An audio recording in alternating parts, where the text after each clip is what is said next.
Title: The Multidimensional Ribeye Romance.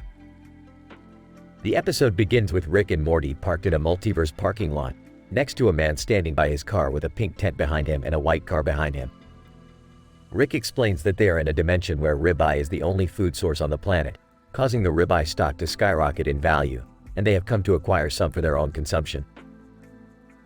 Morty, while on a ribeye-induced high, accidentally opens a portal that leads to the Summers universe where she has been having a risky romance with an alien bad boy from Singapore. The scandalous nature of their relationship causes a ripple effect across multiple universes, leading to an interdimensional police pursuit. Meanwhile, Rick and Morty find themselves in a universe where the ribeye population is sentient and has formed a complex society based on their economic value. Morty becomes enamored with a particularly charismatic ribeye named Pink C and becomes embroiled in a political unrest between the ribeye upper and lower class. As things continue to spiral out of control, Rick concocts a plan to use the ribeye society to their advantage and escape the authorities. With Morty's help, they incite a revolution and dethrone the corrupt ribeye government, cementing Pink C as the new leader of the ribeye society. In the end, Summer's escapades leads to her being stranded in a parallel universe while Rick, Morty, and Pink C celebrate their newfound power and indulge in a multidimensional feast of ribeye. This is a prime example of what can happen when a ribeye-centric society crosses paths with the complexities of interdimensional love affairs. But, dude, Pink C is like the coolest ribeye I've ever met. You guys went to all that trouble for meat?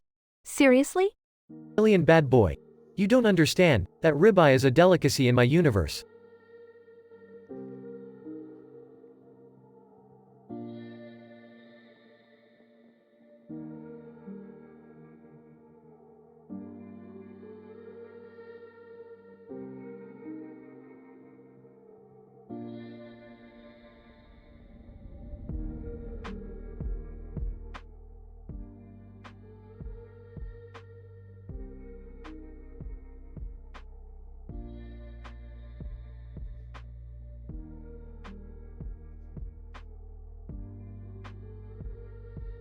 Title: The Cake Conundrum. Opening scene. Rick, Morty, Beth, and Summer are all gathered around a table with a cake on it. They are all staring at the cake with intense scientific curiosity. Alright everybody, settle down. We have a cake on a table, and a cake on the table. What could it possibly mean? I don't know, Rick, but it sounds like some kind of cake paradox. Wait, is this about that time travel theory where if you bring a cake back in time and give it to yourself, then there are suddenly two cakes? That doesn't really make sense, Mom. You know what doesn't make sense? The fact that we're just standing here talking about cake instead of doing something about it. Morty, grab the cake on the table. Beth and Summer, get ready to operate the cake on the table. Oh, what about me, Rick? You stay here and guard this cake on the table like your life depends on it. Because it does. Scene 2. Morty is left alone with the cake on the table. Suddenly, Finn Wolfhard walks into the room. Finn, hey Morty, what's up? Not much, Finn. Just guarding this cake on the table like my life depends on it. Finn, cool, can I have a slice? I don't know if that's a good idea. Rick said. Suddenly, Morty and Finn are transported to an ice cream parlor in a parallel universe. Scene 3. Rick, Beth, and Summer are doing some intense science stuff with the cake on the table. I've never seen anything like this. The cake on the table seems to be emitting some kind of antimatter radiation. And the cake on the table appears to have a gravitational pull. Well, this is a pickle. We're going to have to use the supercomputer to figure this out. Scene 4. Meanwhile, Morty and Finn are enjoying some ice cream in the parallel universe. This is amazing, Finn. It's like we're in a whole other universe or something. Finn, yeah, I always knew ice cream was the key to interdimensional travel. Suddenly, Morty and Finn are transported back to the original universe, right in front of Rick, Beth, and Summer. Scene 5. Rick has figured out the cake conundrum. Alright, I've got it. The cake on the table and the cake on the table were creating a paradox that was leading to the collapse of the multiverse. How did you even figure that out? Well, I connected the supercomputer to my brain, and the answer just came to me. So what do we do now? Simple, we just eat both cakes at the same time. It'll cancel out the paradox and save the multiverse. The group devours both cakes at the same time, and everything returns to normal. Threesome scene. Rick, Morty, Beth, and Summer are all sitting on the couch, feeling content and satisfied. Well, that was a close one. I almost had to create a new universe just to solve that cake problem. I'm just glad we're all back and safe. And hey, we still have some cake left. Yeah, but it's kind of been through a lot today. I don't know if I really want any. More for me then. The episode ends with Rick eating cake and the rest of the family giggling.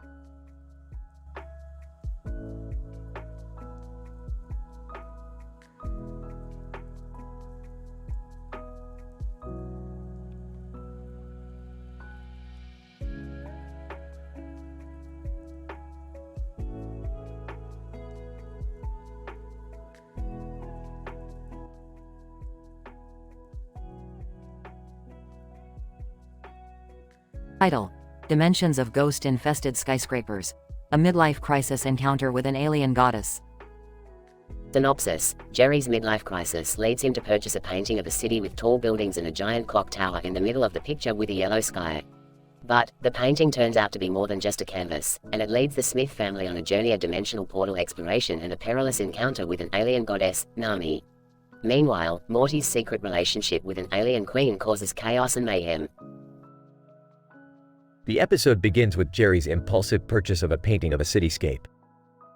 Analysis of the painting reveals that it is a unique piece belonging to a set of anomalous art known as supernatural urban landscapes.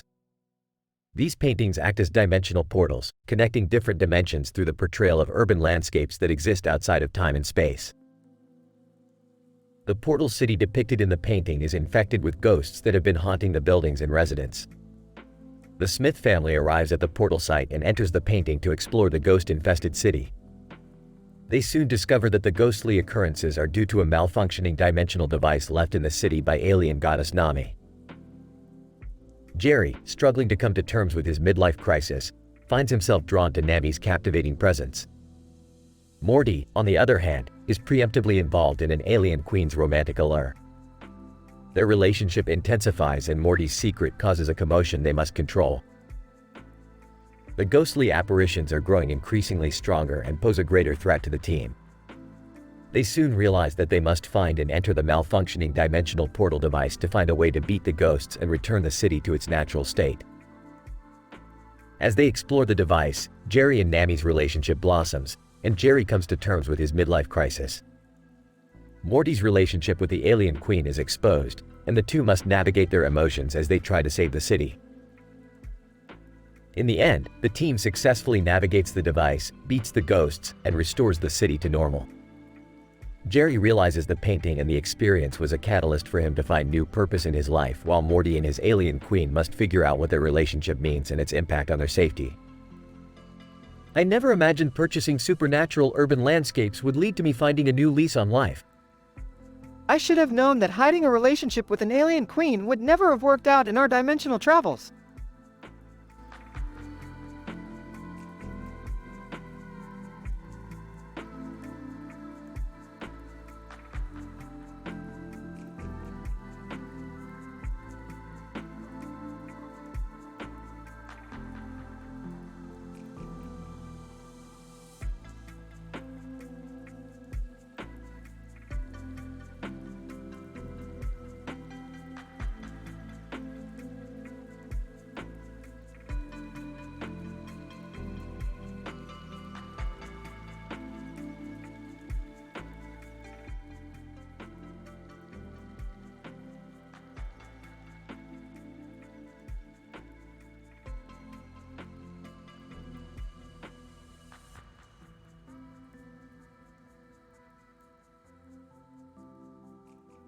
Episode title: The Multidimensional Color Wheel.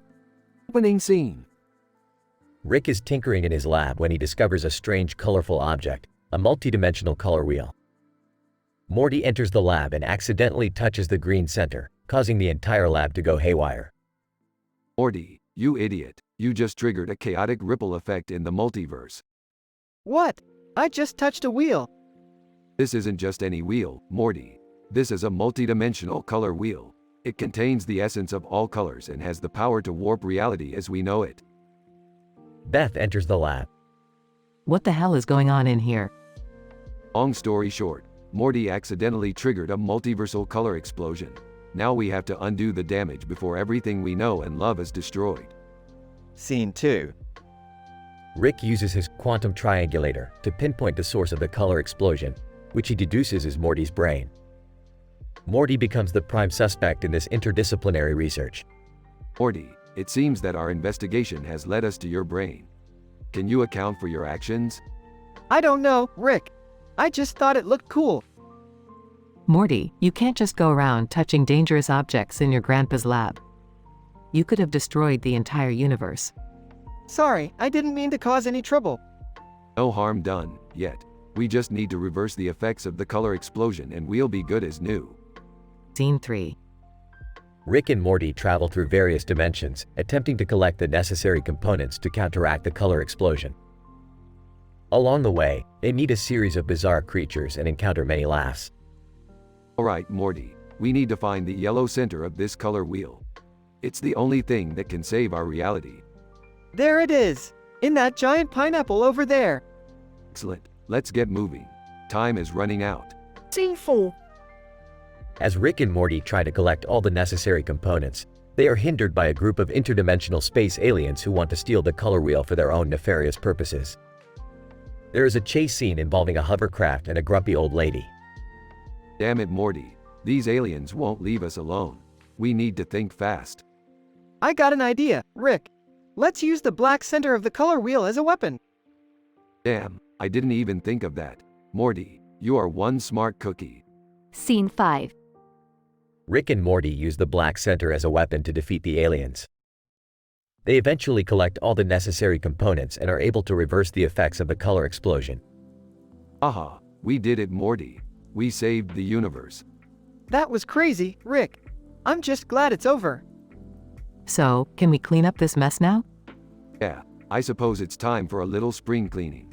But hey, at least we had a good time, huh, Morty? Oh, yeah, I guess so. Resume scene. As the episode ends, we see Rick and Morty enjoying a well-deserved break in the backyard, sipping on some ice-cold lemonade and discussing the complexities of the multiverse. You know, Morty, sometimes life can throw a color wheel curveball at you, but you just gotta roll with it. Yeah, I guess you're right. It's like they say, when one color door closes, a multiversal rainbow opens. Wow, Morty, that's actually pretty deep. Maybe you're not such a dumbass after all. Hey, thanks, Rick. I try my best. End credits. The camera does a close-up shot of the multidimensional color wheel and the screen fades to black.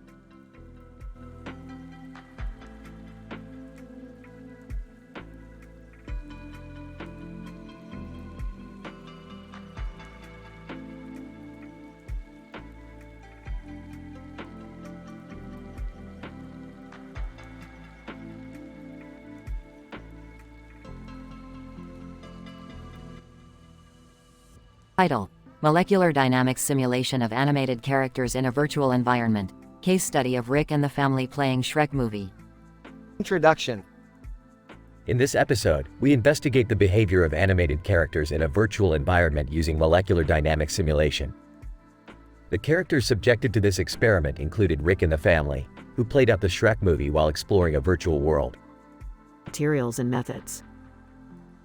The method utilized in this study involved developing build models for Rick and the family using molecular dynamics software. The simulation was conducted using basic physics principles, incorporating parameters such as temporal movements and gravitational forces. The virtual world was created using Unity 3D software, and the virtual characters were imported to interact within the simulated environment. Results.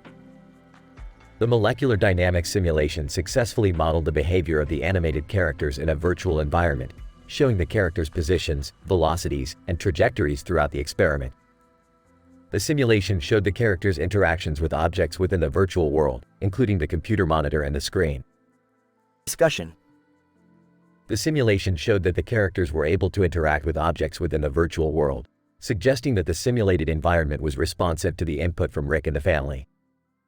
The characters' trajectories and movement patterns, as shown in the simulation, exemplified the basic physics principles governing the behavior of objects in motion. Conclusion.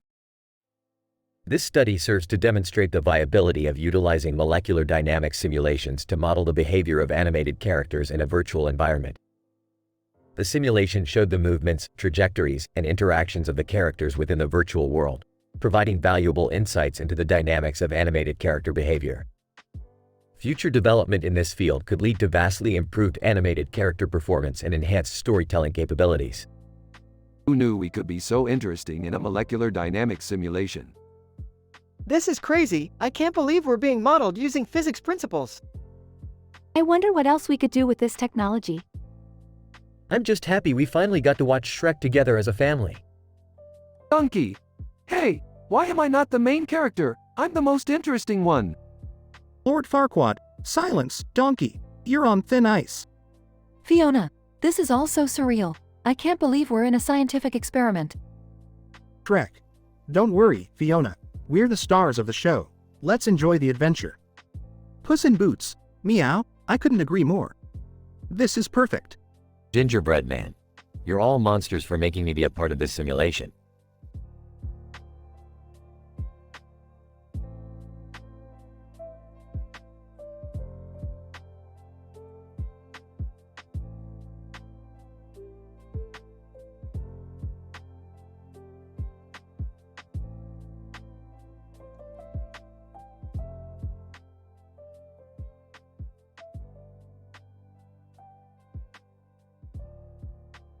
Title: The Haunting of Morty's Ass. Scene 1. The Smith household. Morty enters the living room with a worried look on his face.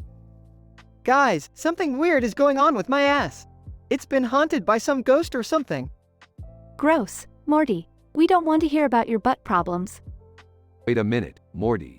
This could be a big scientific breakthrough. Let me take a look. Scene 2. Rick examines Morty's butt using high-tech equipment. Morty, your ass is emitting some strange electromagnetic waves. I think we need to investigate further. But how, Rick? I can't just walk around with a haunted butt. No worries, Morty. I have just the thing. Scene 3. Rick builds a machine that allows Morty to enter his own ass. This device will shrink you down to microscopic size and transport you into your own butt. I'm not sure how I feel about this. Just do it. Morty. It's for science. Scene 4, Morty enters his own butt and finds himself in a haunted house. Whoa, this is crazy. There's a ghostly presence here. Ghost, welcome, Morty. I am the ghost of your past farts. What? That doesn't even make sense. Scene 5. Rick and Summer monitor Morty's progress from the outside. Rick, I'm not sure this was a good idea. Nonsense, Summer. We're on the cusp of a major scientific discovery here. Scene 6. Morty encounters other strange things inside his butt, including a talking piece of poop. Oh, hey there, Morty. I've been waiting for you. What's going on? Am I in some kind of alternate dimension? Scene 7. Rick and Summer realize they made a mistake and try to reverse the shrink ray. Oh no, we've miscalculated. Morty's stuck in his own butt forever. How are we going to explain this to Mom and Dad? Scene 8. Morty learns the reason for his haunted butt and how to exorcise the ghost. Ghost, Morty, you've been farting too much without properly releasing the gas. You need to do more butt stretches. Got it, Ghost. I'll make sure to stretch my butt muscles every day. Scene 9. Rick successfully restores Morty to normal size. That was a close one. Let's never do that again. Agreed. I never want to go inside my own butt again. Can we at least discuss all the scientific implications of what we just witnessed? Oh, let's just go get some McDonald's or something. The end.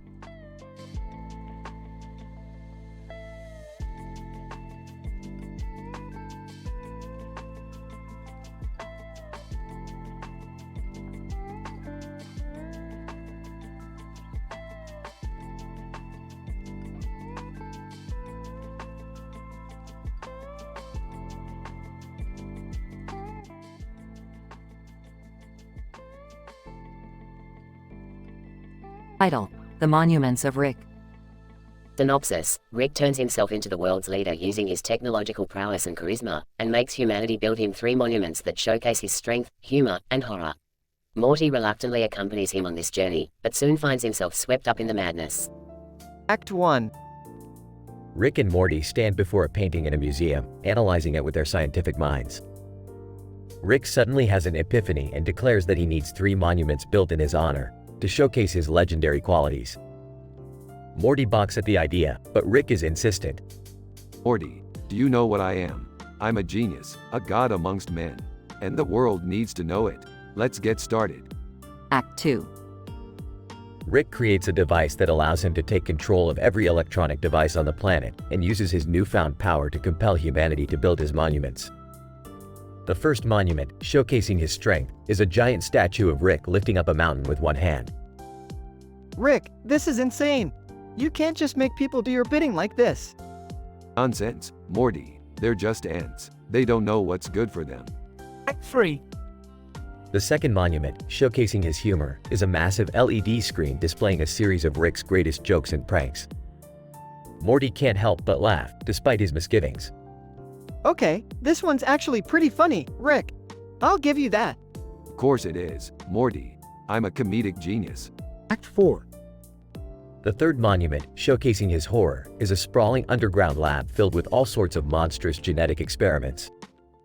Morty is horrified at the sights he sees, but Rick is ecstatic. This is my masterpiece, Morty. Creatures of my own design, made to strike fear into the hearts of mortals. Rick, I don't think this is such a good idea. What if these things escape?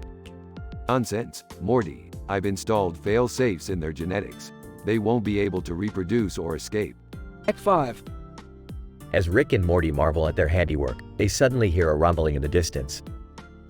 It turns out another highly advanced alien civilization has come to challenge Rick's authority, and a massive battle ensues. This is it, Morty. The ultimate test of my power. I don't think this is a good time for jokes, Rick. Oh, lighten up, Morty. Where's your sense of humor? Epilogue. Despite some setbacks, Rick ultimately emerges victorious, cementing his status as the greatest being in the universe. Morty is left to ponder the madness he's witnessed, and whether it's worth it to follow Rick on his crazy adventures. I don't know, Rick. This whole thing was pretty messed up. Ah, come on, Morty. Live a little. It's all in good fun.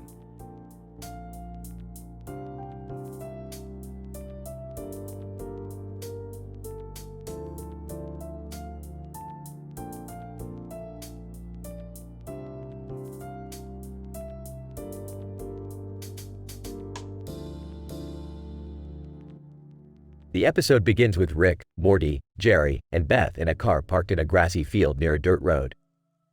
They begin discussing what scares them the most, diving into the complex nuances of human fear responses. Rick, being the scientific genius that he is, proposes the idea of a machine that would simulate everyone's worst nightmares and make them reality. The family scoffs at this idea, deeming it far too dangerous and reckless.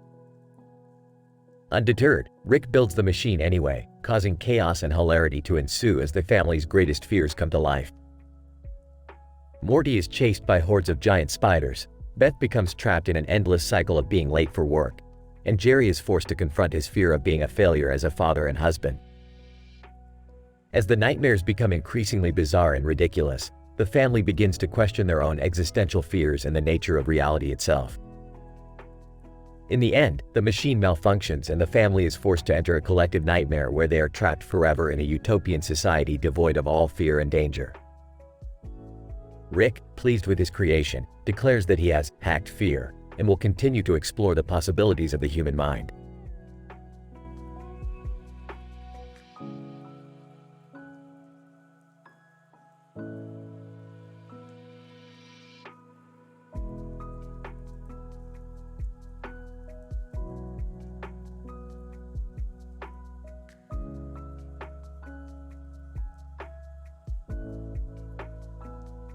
Title: A scientific analysis of Morty's encounter with an interdimensional siren. Introduction. In this episode, we observe Morty's encounter with an interdimensional siren. The episode opens with a computer-generated image of a small boat on a body of water with a fish nearby, in Indonesia. Morty is seen fishing on the boat when he hears a melodious voice. What's that voice? It sounds so beautiful. Morty. Morty follows the voice and sees the interdimensional siren. She has a body of a mermaid, but her face is that of a human. Morty's brain responds to the siren's voice in a manner that is similar to the understanding of reward. The siren aids him to take down the adversary. Morty's brain reacts with a burst of dopamine in reward areas to perform extraordinary tasks. Siren, what do you want, Morty? I just want to be a hero.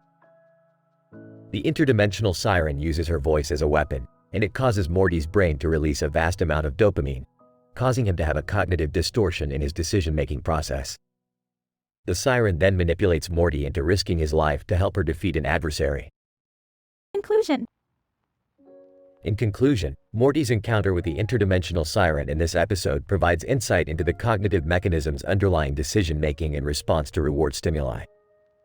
The episode emphasizes how external stimuli can produce changes in the brain's reward system, affecting decision-making and behavior, and highlights the susceptibility of human beings to manipulation by others.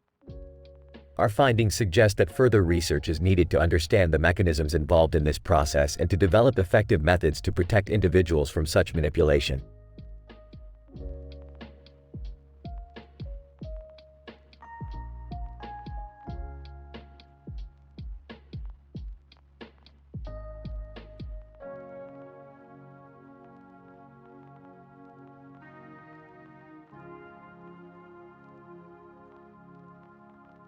Title: Floral Intoxication. Opening scene. Rick, Morty, and Summer are walking through a field of flowers.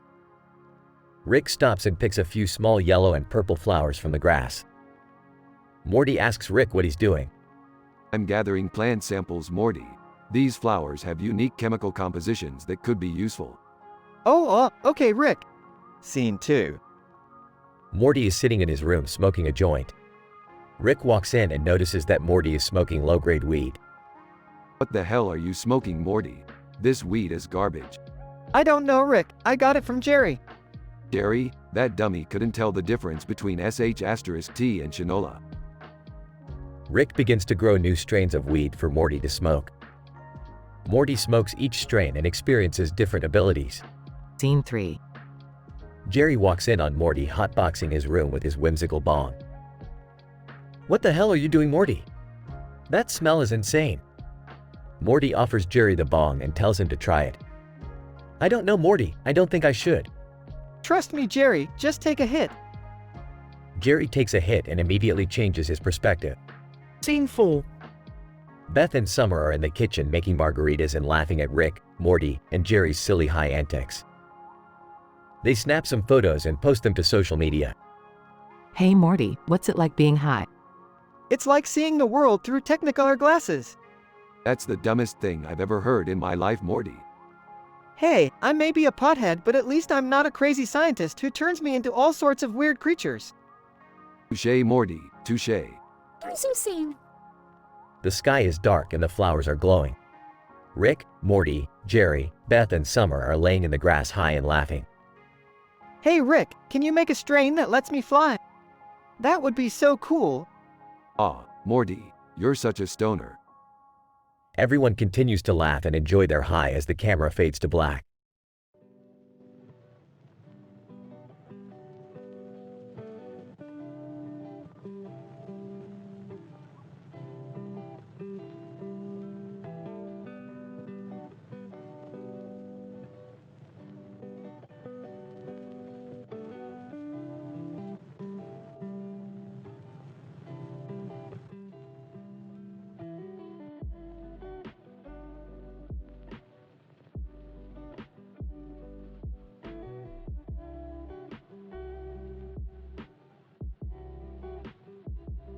Title: The Feline Futuristic Fiasco. Scientific summary. Rick and Morty inadvertently open a portal to a parallel universe inhabited solely by intelligent felines wearing high-tech suits, who have harnessed the power of the alien internet to become interdimensional celebrities. Jerry discovers an alternate life on this world where he is revered as a prophet. Chaos ensues as the group tries to navigate the feline society and avoid being consumed by their addiction to chicken wings.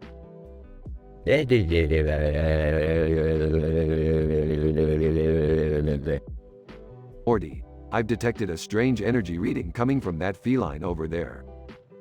Ah, Rick, that's just a Cornish Rex. It's the breed Beth got last week. Hey guys, look at this. On this world, I'm a prophet. Jerry, that's just a silly alternate reality. Now can we please focus on the interdimensional feline crisis at hand? Feline number 1. Greetings, fellow creatures. We are the feline futurists, and we have come to share our advancements with your world. Oh great, another group of smarty pants aliens.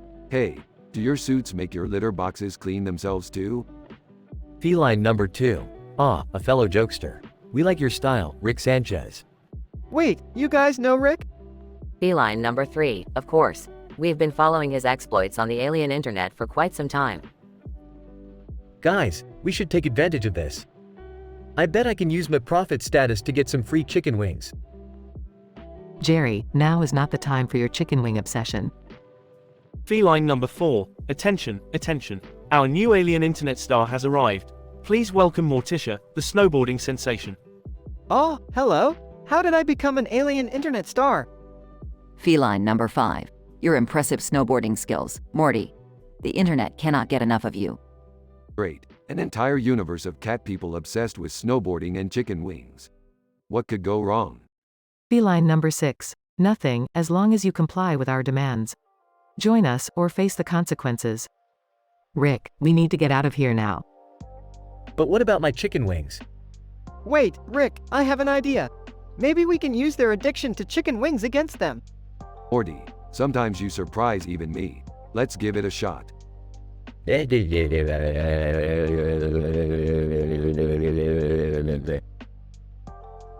the end, Rick and Morty managed to use their knowledge of Earth's chicken wing technology to create a diversion and escape the clutches of the feline futurists. Jerry has a new appreciation for his life on Earth, and Beth vows never to get a talking cat again.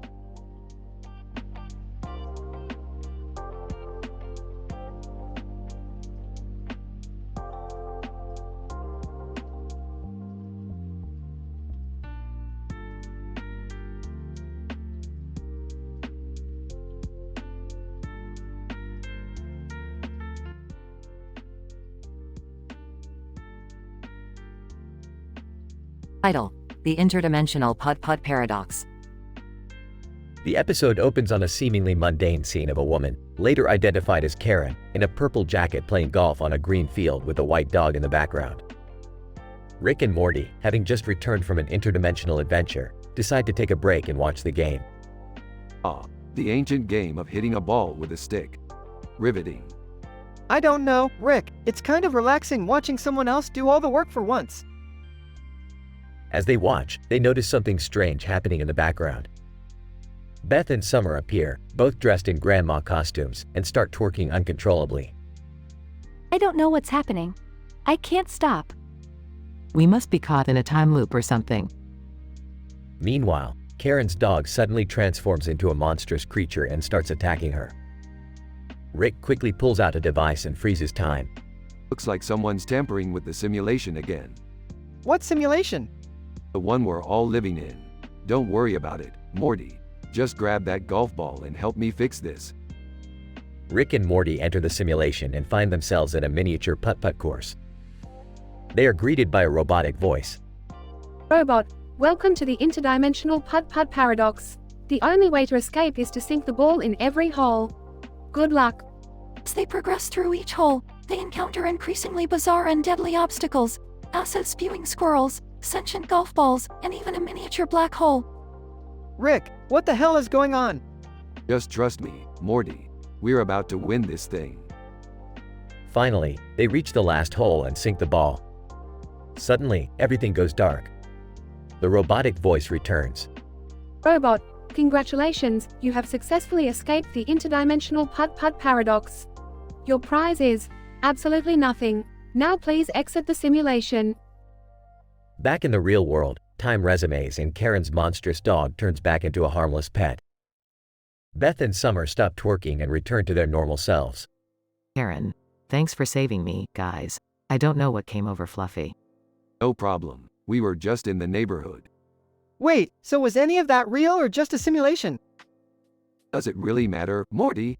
We had fun. We learned something, and we got to watch some quality golf. The episode ends with the group walking away from the golf course, with Rick and Morty discussing their next adventure.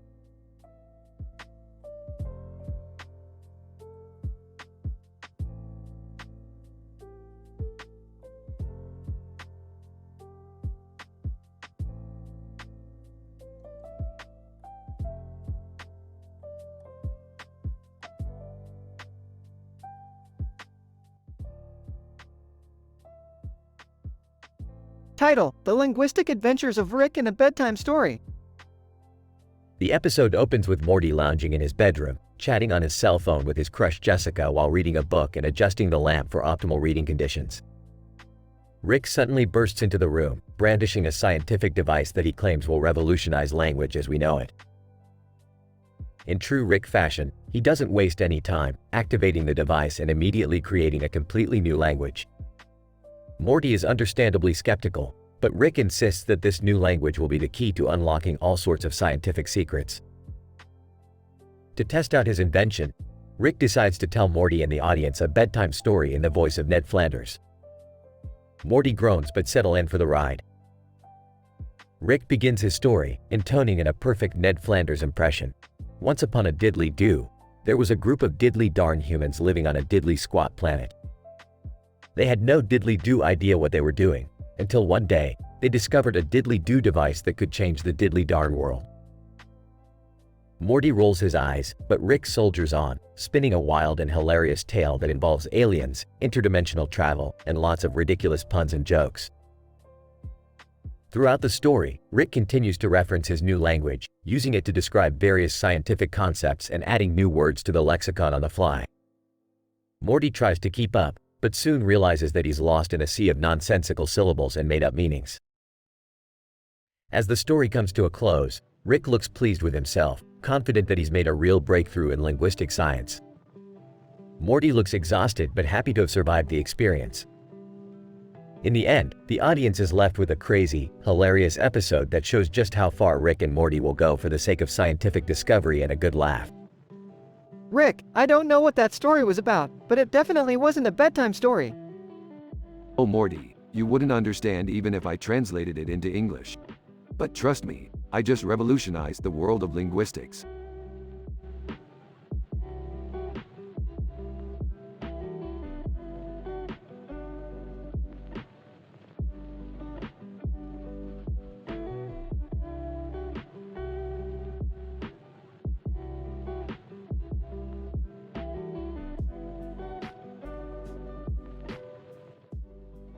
Title: The Quantum Donk.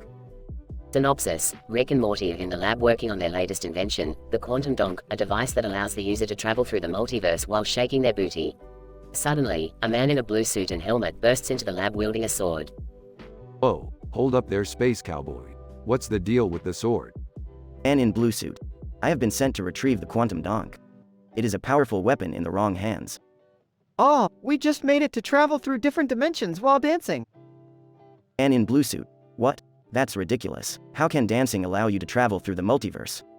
It's all based on molecular vibrations and quantum entanglement. If you shake that donk just right, you can access parallel dimensions. Man in blue suit. I see. Well, I must have the Quantum Donk. It is my duty. I don't know, Rick. He seems pretty serious about this. Don't worry, Morty. I have a plan. Rick pulls out a device and activates it, causing the man in the blue suit to start dancing uncontrollably. Man in blue suit. What is happening to me? I can't stop shaking. Ah, looks like our dance moves are too much for you to handle. Now, hand over that sword. Man in blue suit reluctantly hands over the sword and Rick and Morty continue to dance their way through the multiverse with the Quantum Donk.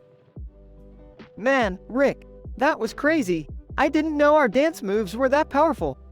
What can I say, Morty? Science is a funky and unpredictable thing.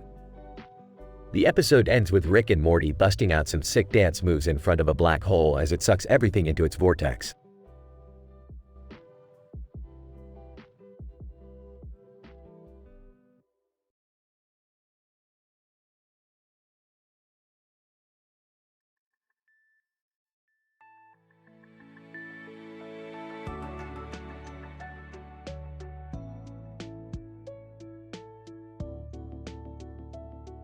Title: Neurological stimulation induced by Thai massage and sci-fi music. The episode begins with Rick and Morty visiting a Thai massage parlor on a sultry space station. Rick is determined to create a new kind of sci-fi music that will blow their minds. After a long massage, Rick has an epiphany and decides to incorporate the sounds of the massage ball and bamboo sticks into his new music.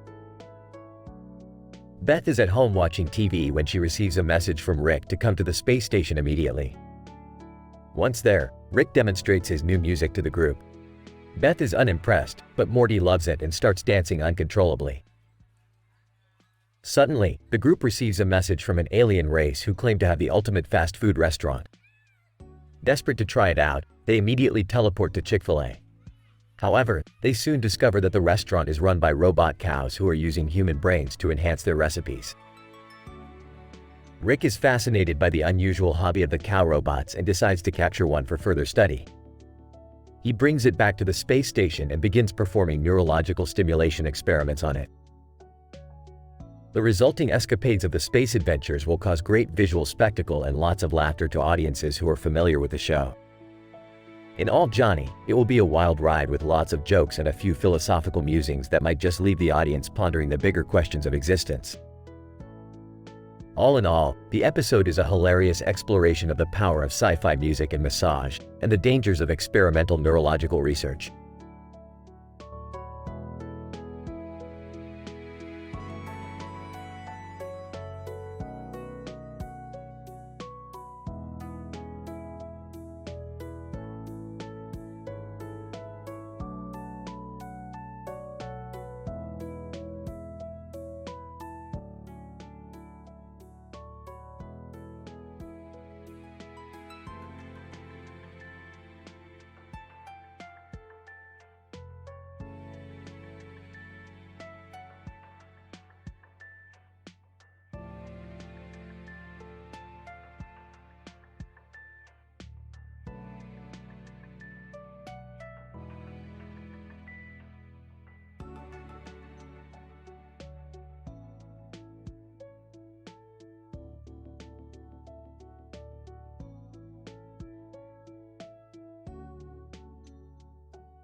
Opening scene.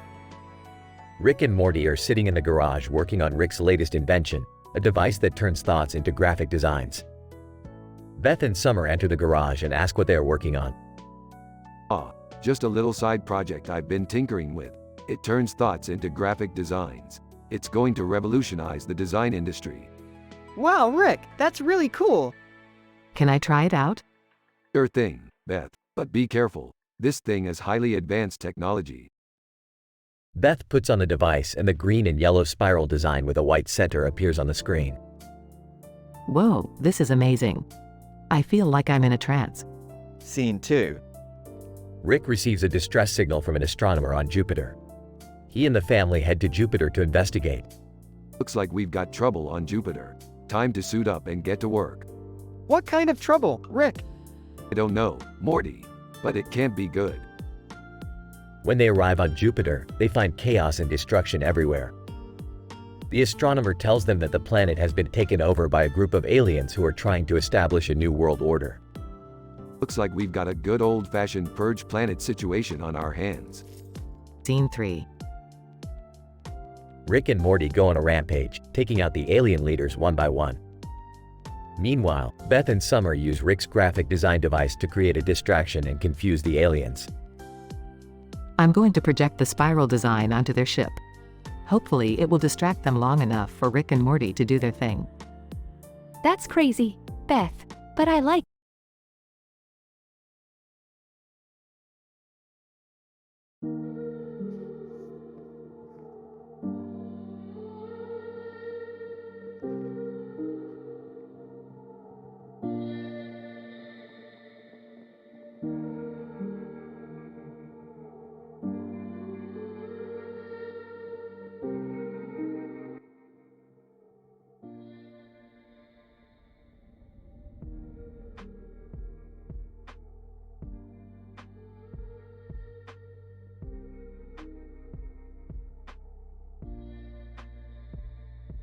Title: Holographic Heartbreaks and Doge Shiba, a Rick and Morty adventure at the Salk Institute for Biological Studies. Opening shot shows Rick and Morty standing in front of the Salk Institute for Biological Studies, a building with a clock on it. Morty, welcome to the Salk Institute for Biological Studies, the pinnacle of scientific research. We're here to investigate the effects of holographic technology on human emotions. Rick, what does holographic technology have to do with human emotions? Everything, Morty. Holographic heartbreaker hysteria is the latest trend in emotional manipulation, and we're here to find out why. Beth joins the conversation. Rick, what are you doing here? Shouldn't you be off on one of your crazy adventures? Beth, I'm here to conduct important scientific research. Is that why you brought Morty with you? Yes, Morty's my assistant. He's got a future in the sciences. Morty rolls his eyes. Suddenly, Doge Shiba appears. Doge Shiba. Wow, much science. So futuristic. Doge Shiba, what are you doing here? Doge Shiba. I'm the spokesperson for holographic heartbreaker hysteria. It's the perfect way to break hearts and make money at the same time. Interesting. Let's investigate further. The trio enters the building and meets with some sci-fi cosplayers who are taking photos. Excuse me, do you mind if we conduct some research here? We're investigating the effects of holographic technology on human emotions. Joel and Ellie, the sci-fi cosplayers, nod enthusiastically. Joel, oh man, that's so cool. I've always wondered how that stuff works. The team sets up their equipment and begins the experiment. Soon, they realize that the holographic technology is causing the test subjects to feel intense emotions, including heartbreak, anger, and sadness. Rick, this is getting out of hand. We need to shut this down. Wait, Morty, I think we're onto something here. This could revolutionize the field of emotional manipulation. Rick, that's not ethical. We need to put a stop to this. Doge Shiba suddenly appears again. Doge Shiba. Hey guys, what's the problem? It's just a little heartbreak. Everyone's doing it. Doge Shiba, this is unethical and dangerous. We need to shut this down. Doge Shiba, you'll never stop me. Holographic heartbreaker hysteria will rule the world. A dramatic chase ensues, with Rick, Morty, and Beth pursuing Doge Shiba as he tries to escape.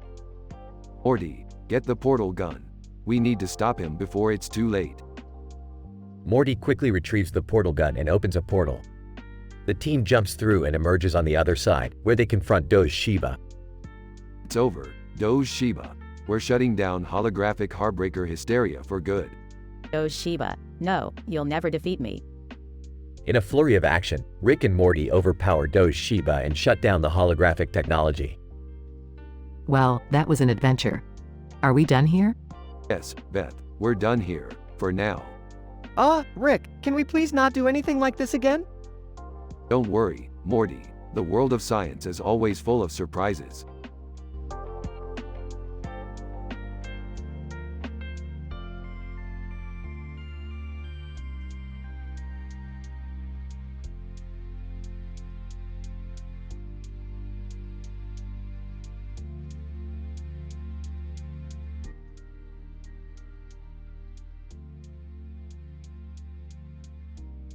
Title: The Spectral Paradox of the Red-Green Object, A Tale of Heaven and Hell.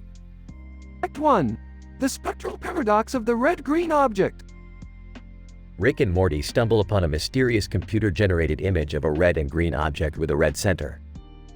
Fascinated by the paradoxical nature of this object, Rick suggests that they ought to investigate it further. Morty, unsure of what he just heard, hesitantly agrees. Morty, look at this image.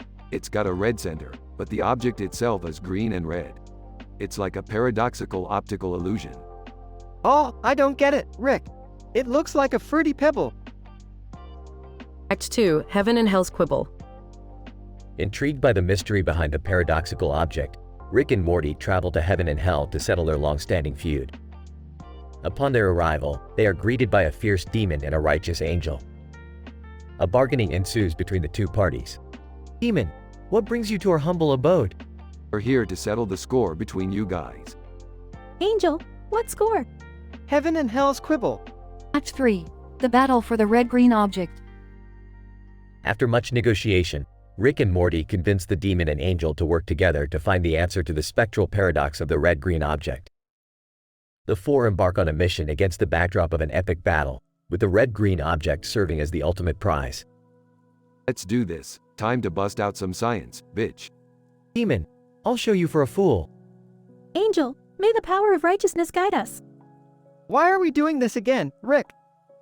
Act 4, The Answer and the Aftermath. In the end, as they approach closer and closer to their goal, Rick and Morty finally decipher the mystery behind the red-green object and gain the ultimate prize. They return to their world with a newfound sense of enlightenment and a sense of triumph, knowing they have settled the age-old feud between heaven and hell. We did it, Morty. We cracked the code. Yeah, but what was the point of all of this? To prove that science conquers all, Morty. Science conquers all.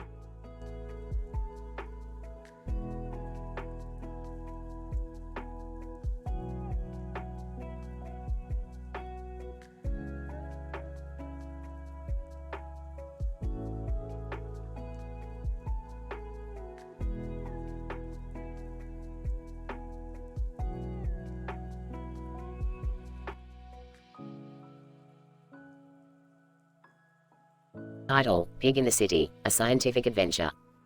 Opening scene. The episode starts with Rick, Morty, and Summer working on a strange device in Rick's lab.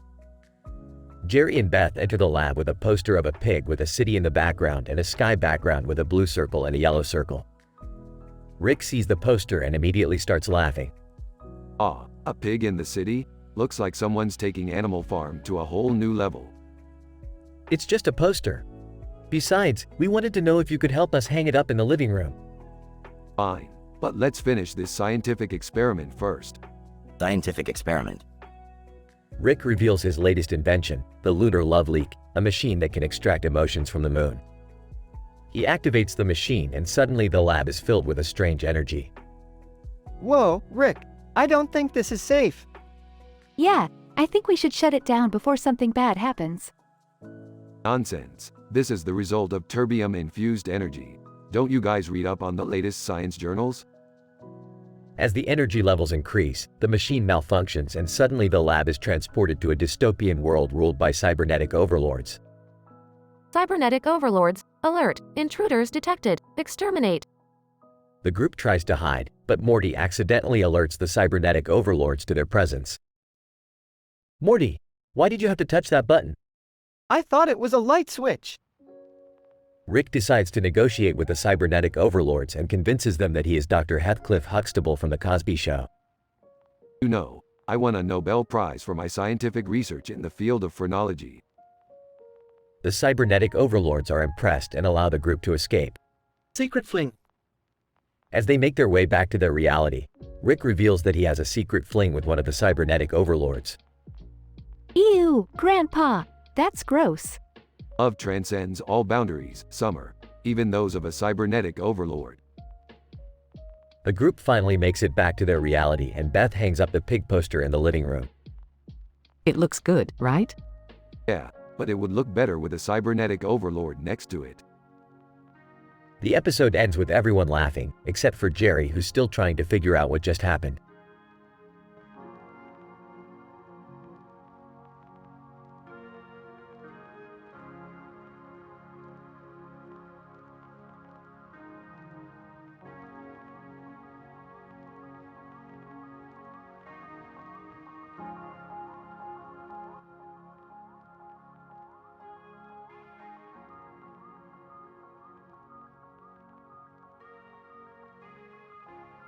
Title, Naked and Afraid, Smith Family Edition. Opening shot. An aerial view of a small island in the ocean with two boats in the water. The Smith family is on the boats, excitedly discussing their upcoming adventure. Welcome, Morty and Summer, to your own isolated islands with limited resources and no civilization for the next 30 days. This is all in preparation for the hit TV show, Naked and Afraid. But I didn't sign up for this. Shut up, Morty. This is going to be great. We get to survive in the wilderness with no clothes on. That's the spirit, Summer. And to make things more interesting, I've sprinkled some of my special scientific experiments throughout the islands. Don't touch them, though. They could cause some interesting side effects. Calling from the other boat. Hey, what experiments? Don't worry, Beth, you'll find out soon enough. Cut to the first night on the island. Morty is struggling to start a fire while Summer is trying to catch fish with a makeshift spear. Frustrated. This is impossible. How are we supposed to survive like this? Laughing. Morty, relax. It's just a TV show. Plus, we have each other. Suddenly, a loud explosion rocks the island. A green, glowing substance seeps out of the ground and starts to envelop Morty. Panicking. Rick, what is happening to me? Nonchalantly, oh, that, just one of my experiments. It's a super-powered grass that will give you incredible strength and endurance for the next 24 hours. Enjoy. Morty suddenly bulks up and gains superhuman abilities, much to his and Summer's shock. Impressed. Whoa, that's so cool. Awkwardly, yeah, cool. Let's just try to survive the night. Throughout the next few days, the Smith family faces a series of wacky obstacles, from giant mutated spiders to a sentient coconut tree that keeps talking in circles. Frustrated. This is crazy. Why couldn't we just go on a regular vacation like normal families? Smirking. Because, Jerry, this is science. We need to push the limits of what is possible and have some fun while doing it. Sarcastic? Fun? Yeah, this is so fun. Eventually, the family makes it to the end of the 30 days and are about to be rescued by the TV crew. However, Morty's enhanced abilities have attracted the attention of a secret government agency, who arrive on the island to capture him. Grinning, well, looks like our little adventure just got a lot more interesting. The episode ends with the Smith family narrowly escaping the government agents, with Morty finally realizing the implications of his superhuman abilities. But that's a story for another time. Closing shot. The boats sailing away from the island as the sun sets, with Rick cackling maniacally in the background.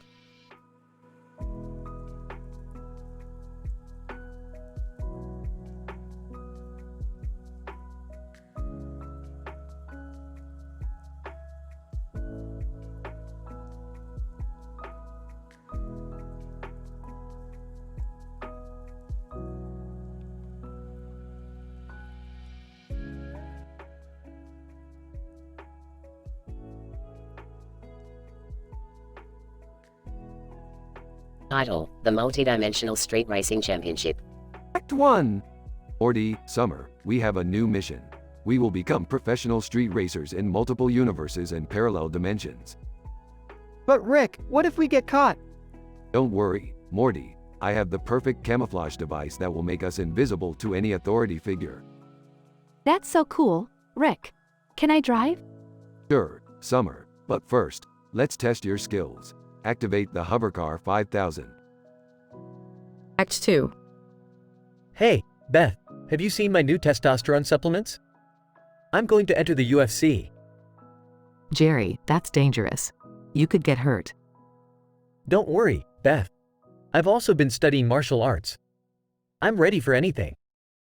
Well, I'm going to Antarctica to scuba dive in the 20-million-year-old lake that's located beneath the ice. That's ridiculous, Beth. Why would you go there? Because it's a once-in-a-lifetime opportunity, and I'm a scientist, Jerry. Act 3. Okay, Summer, we're entering the multidimensional street racing championship. Stay focused and don't use your weapons unless it's absolutely necessary. Rick, this is intense. I've never seen so many different types of vehicles. I got this, guys. I've been practicing my driving skills on the Hovercar 5000. Well, let's put those skills to the test. And remember, the universe is counting on us. Act 4. I can't believe I won. I'm now part of the UFC. I'm going to be rich and famous. That's great, Jerry. I'm happy for you. Hey, do you want to come with me to my first match? No, thanks. I'll be busy exploring the depths of Antarctica. Suit yourself. I'm going to celebrate with a protein shake. Act 5. We did it, Morty, Summer. We won the multidimensional street racing championship. That was insane, Rick. I can't believe we traveled through different dimensions and won. I've never felt so alive. That was the best experience of my life. Well, we couldn't have done it without each other. Now let's go back to our universe before anyone else sees us. Yeah, let's not tempt fate.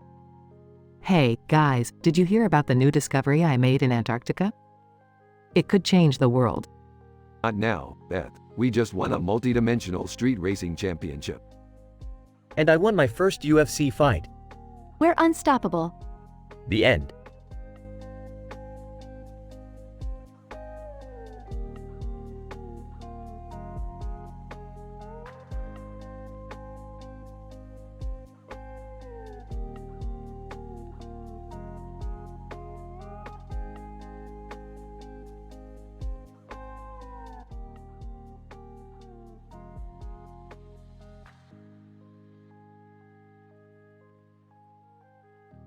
Title: Avian Anomalies and Bird-Based Buffoonery. Opening scene.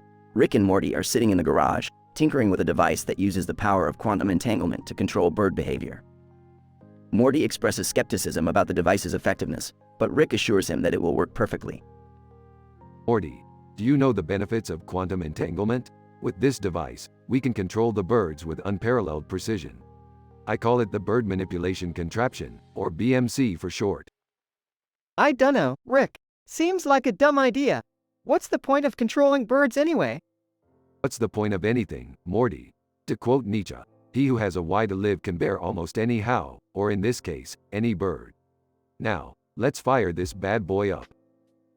The BMC is activated, and immediately all the birds within a half-mile radius start behaving erratically. Some birds start flying in circles, while others dive bomb trees and buildings. Morty is alarmed by the chaos, but Rick is amused. Rick, this is insane. We need to turn it off before someone gets hurt. Relax, Morty. These birds are just experiencing a little vertigo. It's nothing to worry about. Besides, it's hilarious. Suddenly, a green bird lands on the BMC and starts pecking at the controls. Rick tries to scare it away, but it refuses to budge. The bird seems immune to the BMC's effects, and Rick is intrigued. Morty, I think we've stumbled upon a scientific breakthrough. This bird is somehow immune to our technology. We need to study it more closely. The rest of the episode is a wild and wacky adventure involving the green bird and the BMC.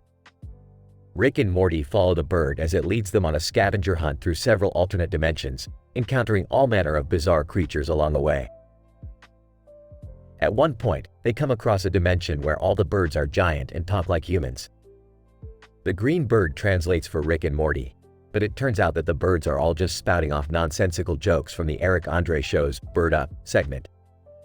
Rick and Morty are confused and frustrated, but the giant birds think it's the funniest thing they've ever heard. Morty, I think we've stumbled upon a dimension of pure comedy gold. We need to harness this power and bring it back to our world. But how, Rick? These birds are too powerful. We'll never be able to control them. Nonsense, Morty. We just need to build a bigger, better BMC. With the power of quantum entanglement and the comedy of Eric Andre, we'll be unstoppable. The episode ends with Rick and Morty returning to their garage, excitedly discussing their plans to create the ultimate bird-based comedy device. Morty is still skeptical, but Rick is confident that they can pull it off. Morty, never doubt the power of science. If there's one thing I've learned in my many years of experimentation, it's this. Where there's a bird, there's a way.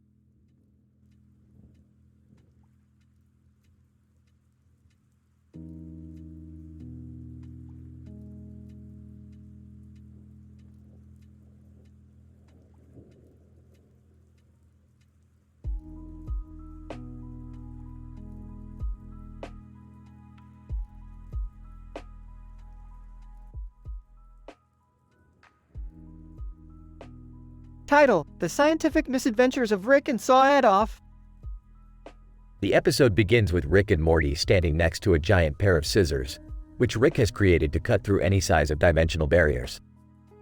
Rick breaks the fourth wall to explain the intricate physics behind the scissors, detailing everything from the molecular structure of the blades to the quantum mechanics involved in creating a stable portal. These scissors are a feat of engineering, Morty.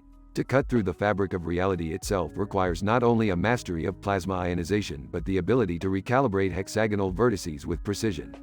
Truly, a work of genius. Oh, cool, Rick. But what are we cutting through exactly? Oh, just some dimensions. You know, the usual. Now hold on tight, Morty. This is going to be a wild ride. As they activate the scissors, a vortex of colors and shapes swirl around them, and they emerge in a strange new universe. But as they start to explore, Rick suddenly breaks the fourth wall again. You know what's even scarier than this place, Morty? The Saw 3 horror movie. Let me tell you 10 facts about that film that'll make your hair stand on end. Rick, I don't think that's really. Fact number 1. Did you know that the director had to reduce the amount of blood in the movie to avoid an NC-17 rating? And it still had over 100 gallons of fake blood used during filming. Oh God, that's horrific. Why would anyone watch that? Fact number 2. The trap where a man had chainsaws attached to his neck was inspired by a real-life machine designed to slaughter pigs in a slaughterhouse. Now that's some twisted stuff. As Rick continues to spout off Saw 3 trivia, the group is increasingly disturbed and disgusted. Rick, seriously, enough. This is not the time or place. Come on, Morty, lighten up. We're in a universe where particles have a 5-dimensional spin. What's a little gore compared to that? But as they venture further into the universe, they come across a monstrous creature that seems to be made of pure darkness and shadows. It attacks them viciously, and Rick realizes that they can't escape through the portal they came in. Morty, we're stuck here, and I don't have any weapons on me. We're going to have to improvise. Improvise? How? You see these scissors? They're not just for cutting. They're also very sharp. We're going to have to use them to fight this thing. With Morty's help, Rick wields the giant scissors like a sword, slicing through the creature's shadowy form. But the fight takes a toll on them, and they barely make it back to their own universe, collapsing in exhaustion. Oh my God, are you guys okay? That was insane. What even was that thing? I don't know, but it definitely wasn't a particle. You know, I think we learned something today. It's not about the science or the technology or the gore. It's about the people you share it with. Okay, sure, Rick. And as they walk away from their latest adventure, Rick can't resist breaking the fourth wall one more time. You know what's even crazier than that, Morty? Breaking the fourth wall. Like, it's a completely meaningless concept if you think about it. And yet, people love it. Weird, right? Rick, stop. Just stop.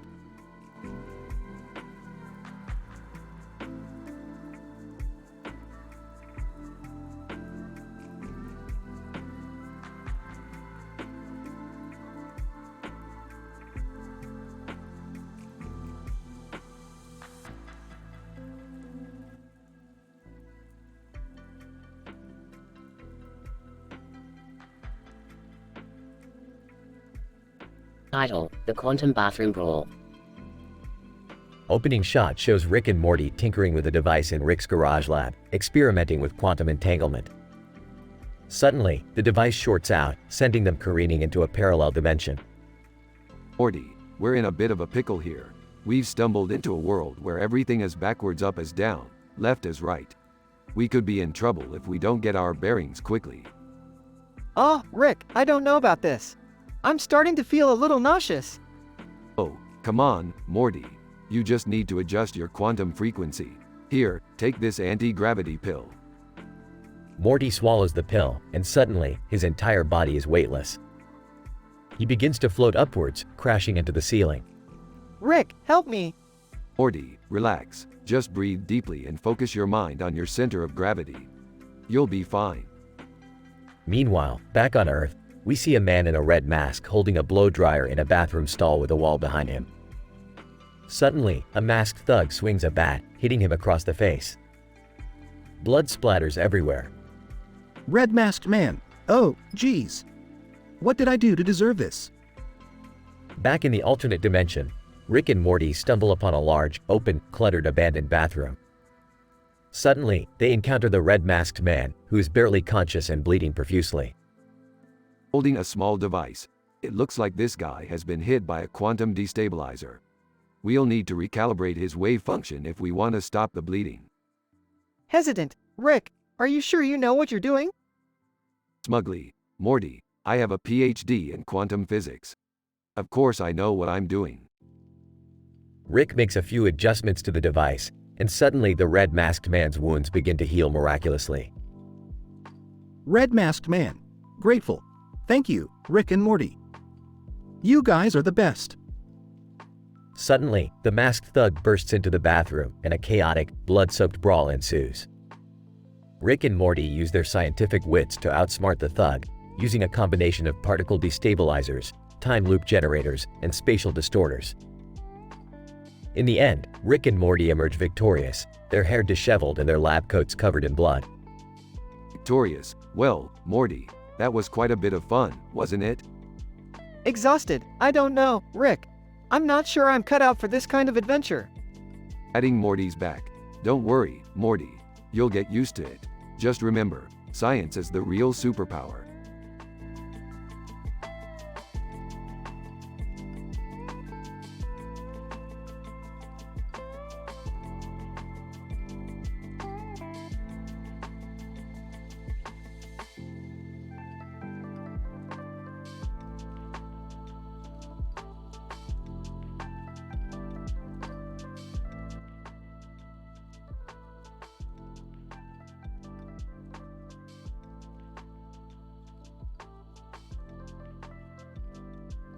Title: The Sasquatch Paradox, a Rick and Morty science adventure.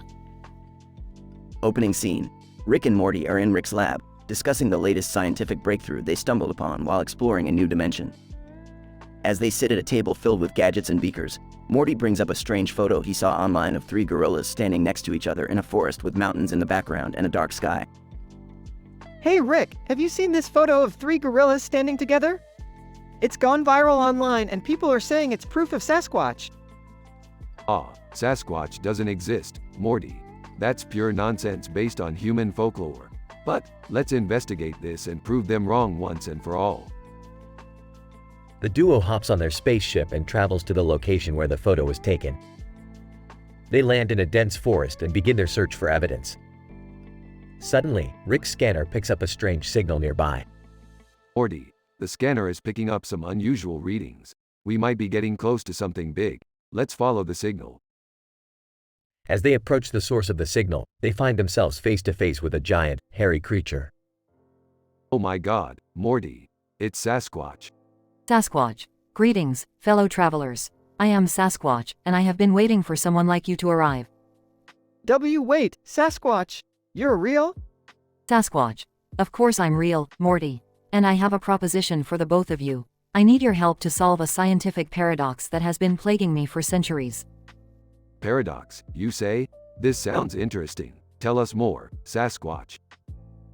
Sasquatch explains that he has been researching the concept of time travel and has discovered a paradox that prevents him from ever going back in time to change his own past. He believes Rick and Morty had the expertise to help him solve it. Time travel, eh? This is some pretty heady stuff, Morty. Let's dive into the paradox and see what Sasquatch is talking about. The trio then spends the rest of the episode discussing theories of time travel and exploring possible solutions to Sasquatch's paradox. Along the way, they make plenty of jokes, witty remarks, and pop culture references. Morty, the only way to solve this paradox is to create a temporal loop that will allow Sasquatch to observe his own past self without altering the timeline. Whoa, Rick, that's crazy. You can't just create a loop like that. We're talking about casual loops and grandfather paradoxes here. Sasquatch. I know it seems crazy, but trust me on this. We can solve this paradox if we work together. The episode ends with the trio creating the temporal loop and seeing Sasquatch's past self walk by. As they step out of the loop, Sasquatch thanks Rick and Morty for their help. Sasquatch. Thank you, Rick and Morty. You two truly are gifted scientists and adventurers.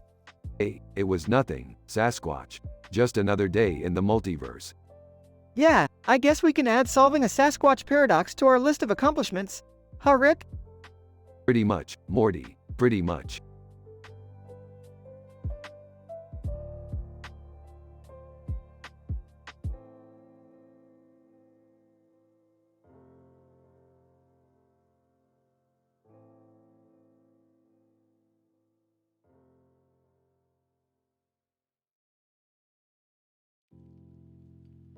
Title: The Vomitinator. Opening shot. A stuffed animal lying on the ground, surrounded by a pile of dirt. The sky is cloudy and gray. Suddenly, a giant sentient vomit monster appears on the horizon, its stomach rumbling ominously. Morty, we've got a big problem. That vomit monster is wreaking havoc and spewing bile all over the place. We need to come up with a plan to stop it. Rick, what are you talking about? I was just trying to enjoy my day off and now you want me to fight a giant monster made of puke? Morty, science doesn't wait for vacations. But don't worry, I've got a plan. First, we need to analyze the molecular structure of the vomit to see if we can neutralize it. Okay, but can't we just, run away? Morty, don't be a coward. Science requires bravery, perseverance, and a high tolerance for gross things. Now, let's get to work. Cut to a montage of Rick and Morty collecting vomit samples, mixing chemicals, and conducting experiments. The vomit monster continues its rampage in the background. Okay, Morty, I think we've got it. I've created a serum that will neutralize the vomit monster's acidic bile. Now, we just need to get close enough to inject it. Oh, do I have to? Yes, Morty, this is science in action. The duo approaches the vomit monster, which roars and sprays vomit in their direction. Rick and Morty dodge the projectiles and manage to inject the serum into the monster's mouth.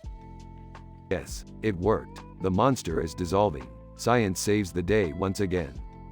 I'm glad that's over. Can we go home now? Not so fast, Morty.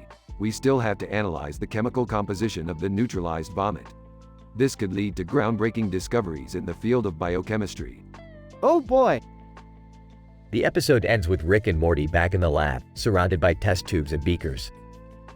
The vomit monster is nothing but a memory, but the pursuit of scientific knowledge continues.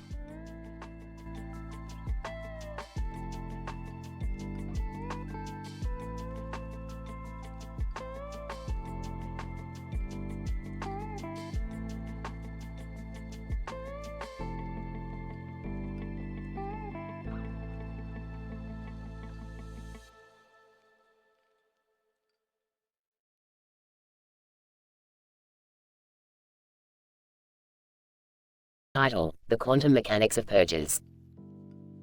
The episode begins in the Smith family garage laboratory, where Rick is working on a new dimensional portal gun while Morty, Jerry, and Summer are watching him.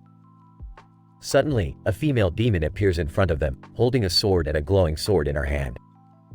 She is surrounded by other demonic creatures and a fire. Well, what do we have here? Seems like somebody messed up the cross-dimensional quantum entanglements again. Demon, silence! I am the queen of the underworld, and I demand to know your purpose here. My purpose? I'm just trying to build a new portal gun while simultaneously breaking the fourth wall to make some jokes about Purger 1. Wait, what? Purger 1? That movie is horrible. Yeah, I can't even think about it without getting nightmares. Oh, I hate that movie. What facts are you talking about, Rick? Well, for starters, did you know that the Purger filmmakers got their inspiration from a real-life German experiment called the Milgram shock? What? That's terrible. Demon, enough. You will come with me to the underworld and face the consequences of your heinous crimes against reality. Yeah, sure, whatever.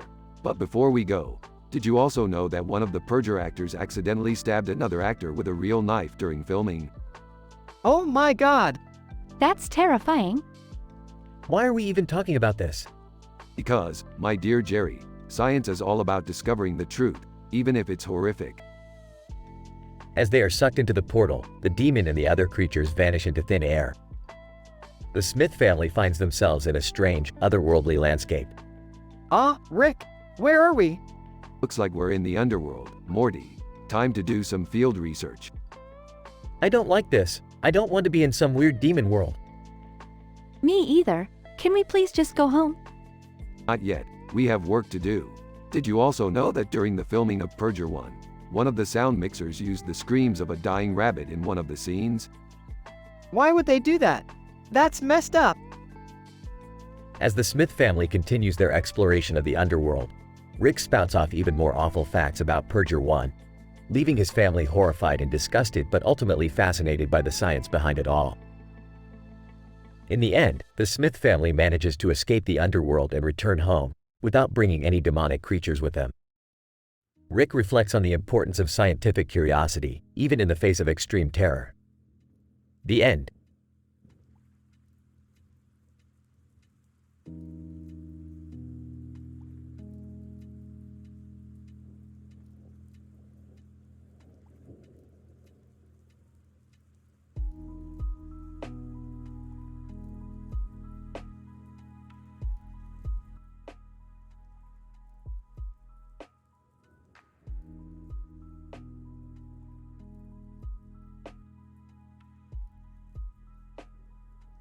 Title: The Interdimensional Exploration of Interspecies Horticultural Interaction. Synopsis. In this episode, Rick and Morty venture into the Amazon rainforest to investigate a peculiar plant species known as Solanaceae. Upon reaching the lush green fields, Rick and Morty encounter a tribe of humans with a peculiar accent and a unique way of communicating. As they explore the plant life, they soon realize that the Solanaceae are capable of interdimensional travel. Rick enlists the help of the tribe, who possess a potent hallucinogenic substance made from the Solanaceae, to enhance their interdimensional travel experience with a mind-bending psychedelic trip. Rick, is there really a scientific explanation for interdimensional travel using Solanaceae? Morty, you're asking if transdimensional physics can be explained scientifically? Of course, it can. Haven't you read my latest interdimensional thesis? Tribal leader, greetings, strangers. What brings you to our village? We're here to explore the flora and fauna of your Amazonian rainforest. Specifically, we're interested in Solanaceae. Tribal leader. The Solanaceae. Sacred plants that allow us to communicate with the spirits of our ancestors. Wait, what do you mean communicate with spirits? Tribal leader. With the Solanaceae, we can speak with the dead and access knowledge from across the dimensions. Interesting. Morty, pack up that backpack with as much Solanaceae as you can carry. We've got some intense interdimensional trips to make. As they embark on their journey using the potent Solanaceae, Rick and Morty find themselves hurtling through the multiverse, encountering bizarre creatures and outlandish landscapes. They even meet an alternate version of themselves and engage in a telepathic conversation that sends Morty into an existential crisis. Rick, I don't know who I am anymore. Am I even real? Calm down, Morty. It's just the Solanaceae. You'll snap out of it eventually. As they return to the Amazon rainforest, Rick and Morty bid farewell to the tribe. Rick leaves them with a gift of advanced technology, promising to return one day with more mind-bending interdimensional adventures. Tribal leader, farewell, Rick and Morty, and thank you for showing us the wonders of your universe. Always happy to share interdimensional knowledge. Now, let's get the hell out of this jungle. Yeah, before we end up questioning the very fabric of our existence again. The end.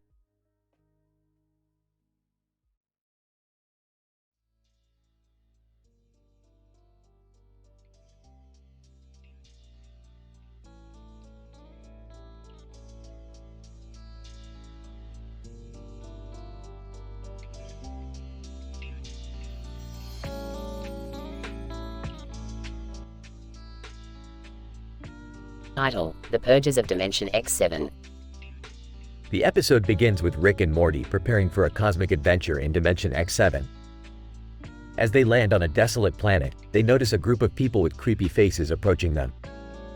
Rick, being the curious scientist he is, decides to engage with them. Well, look who we have here. A bunch of creepy-looking beings. What, are you guys part of a cult or something? Creepy being one. We are the Purgers of Dimension X7. Purgers? What does that mean? Creepy being 2. We purify our souls by committing acts of violence and mayhem once a year. What? That's insane. You people are sick. Rick breaks the fourth wall, and as he stares directly into the camera, he starts to state 10 awful facts about the Purgers from the Purge 1 movie. Did you know that the Purgers of the Purge 1 movie killed over 100,000 people in just 12 hours? They even went after the elderly and the disabled. That's horrible. How could anyone justify that? I can't believe people actually watch this movie and enjoy it. Here's another one for you. The Purgers of Dimension X7 are the direct descendants of those who participated in the first ever Purge. They've been doing this for generations. Creepy being one. We are proud of our heritage and will continue to uphold our traditions. But what's the point? Why do you need to purge your souls? Creepy being 2. It is the only way we can achieve eternal enlightenment. I don't think it works that way. You're just a bunch of psychos. As the conversation goes on, the tension grows and it becomes clear that the Purgers are not to be trifled with. Rick and Morty manage to escape the planet just as the Purgers start their purge. The episode ends with a PSA from Rick, warning viewers about the dangers of glorifying violence and promoting such harmful ideas.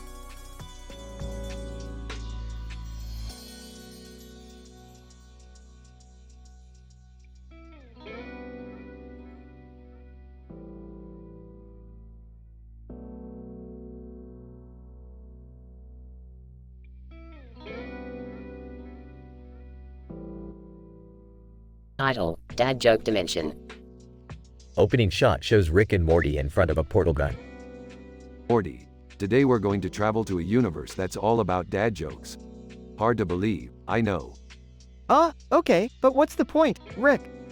The point is, Morty, I need to collect data on dad jokes and their impact on a society. It's all for science. Alright, let's do it. They enter the portal and land in a green and white dimension with a pattern on it. This universe is a real joke, Morty. Ha. Morty rolls his eyes at Rick's joke. Suddenly, the rest of the family appears. Hey guys, what do you get when you cross a snowman and a shark? I don't know, Jerry. What? Frostbite. Oh, Jerry. That one's so bad, it's good. Okay, my turn. Why did the tomato turn red? Why, Summer? Because it saw the salad dressing. Everyone laughs except for Morty. Oh boy, Morty, we really entered the dad joke dimension. They continue walking and come across a group of aliens who love dad jokes. Alien 1, why did the Scarecrow win an award? I don't know, why? Alien 1, because he was outstanding in his field. Everyone laughs, even the aliens. This is getting out of hand. Relax, Morty, it's all in the name of science. They eventually collect enough data on dad jokes and leave the dimension.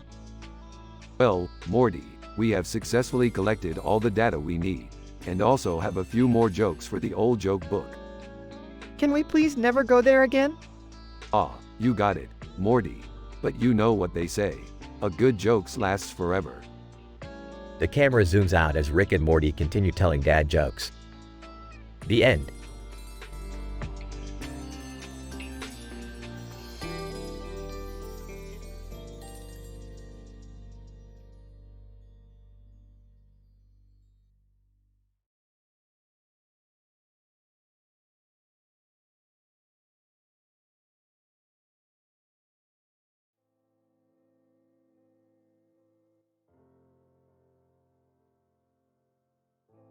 Professor John Smith. In this episode, we observe a visual representation of a cartoon portrayed in which a character is depicted sitting at a table with a cup of coffee in front of a window with a pink background. Morty, one of the cartoon characters, visits Rick, the other cartoon character, for a steamed clam dinner and waits at the dining table.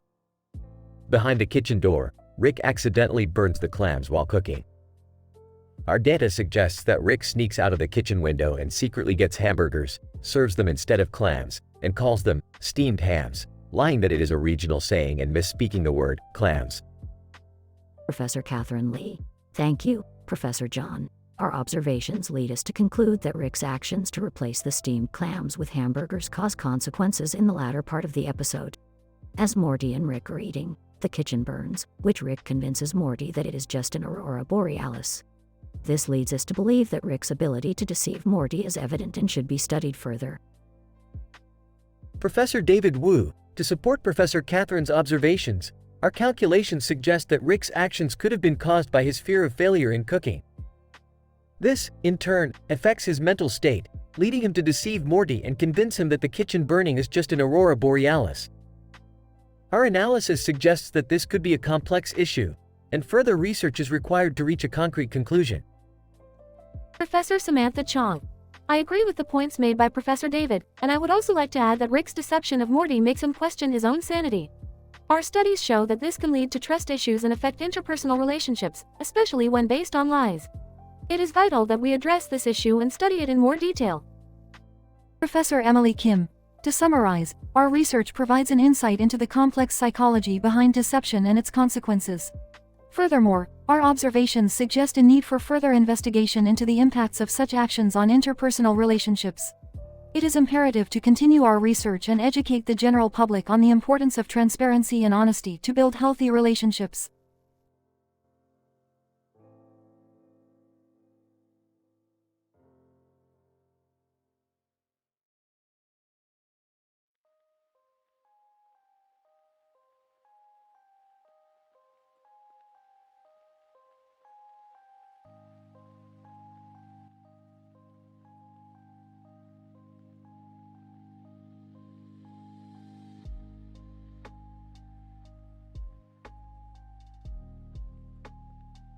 Title, The Afterstalker Conundrum. Opening shot of Rick and Morty driving their ship through space. Morty, we've got a potential problem. My tracking device is picking up a strange energy signal that seems to be coming from a car parked on some random planet. Well, what does that mean, Rick? Means we're going to investigate. Morty, buckle up. Cut to Rick and Morty landing their ship in front of the house with the car with the Afterstalker sign on its side. This is it, Morty. This is where the signal is emanating from. Rick, what's an Afterstalker? I have no idea, Morty, but we're about to find out. As they approach the car, Rick notices two other strange energy signatures coming from the nearby house. Morty, we've got company. Looks like we're not the only ones interested in the Afterstalker. Cut to Bill Cosby and Jeffrey Dahmer facing off in the living room of the nearby house, both holding glasses of a suspicious-looking liquid.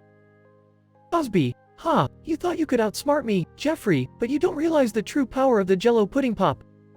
Dahmer, you fool, my special ingredient will give me the upper hand. Rick and Morty enter the room just as Cosby and Dahmer down their respective drinks. Hold it right there, boyos. What's in those drinks? Cosby, just some Jell-O pudding pop if you catch my drift. Dahmer, nothing but a little bit of my special homemade brew. It's to die for. Oh, we can tell it's to die for, Jeffrey, but not for the reasons you think. Rick, what are you talking about? These idiots just drank a cocktail of alien toxins that will turn them into mindless zombies. We have to find an antidote quick. Cut to Rick and Morty frantically searching the nearby area for the antidote. Rick, I think we're screwed. I can feel the toxins taking over my mind. Hang on, Morty, I've got an idea. Rick pulls out a device from his pocket and aims it at the Afterstalker car. This should work. I'm going to reverse the polarity of the energy signal and use it as an antidote.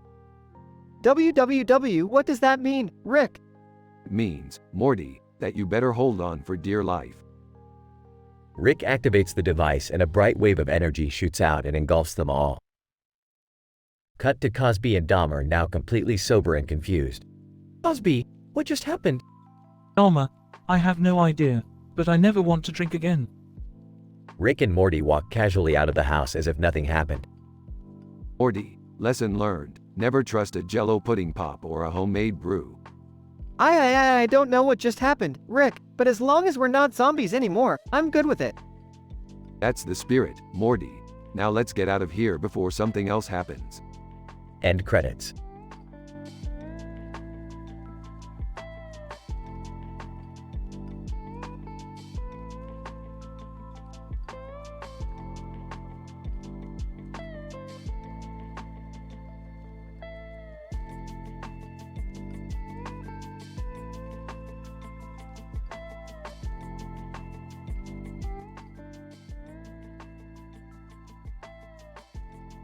The scene opens with Rick tinkering with his latest invention, a device that will distribute intelligence across the entire population of Earth in equal measure. Morty looks on in awe as Rick explains the complex scientific principles underlying its operation. Rick, Morty, this is it. This is the device that will level the playing field for all humanity. Gone are the days of inequality and ignorance. With just the push of a button, everyone on Earth will have the same IQ as me. Morty, wow, Rick. That's amazing, but isn't everyone going to be just like you? Won't that cause chaos? Rick, Morty, you simpleton. Of course not. The device will retain individual personalities while elevating everyone's intelligence to my level. It's like a technological utopia. As Rick prepares to activate the device, a strange energy field appears above him. Suddenly, he is enveloped in a bright light and disappears from sight.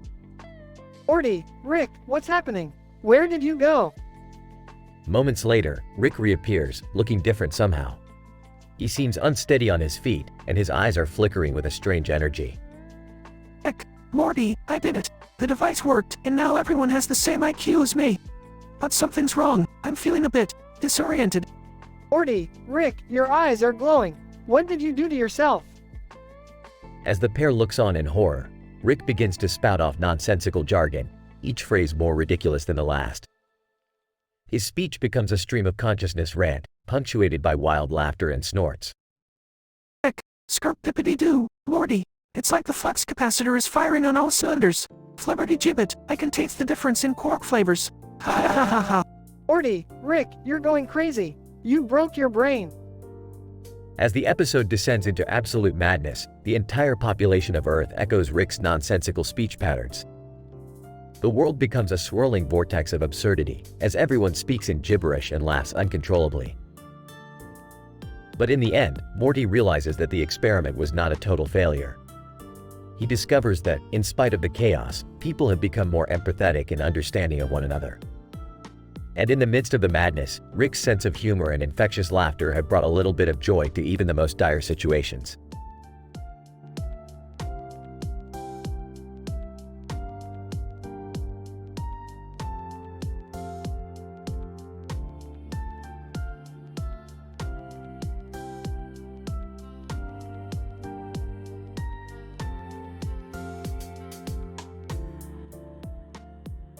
Title: The Bloody Bathroom Brouhaha.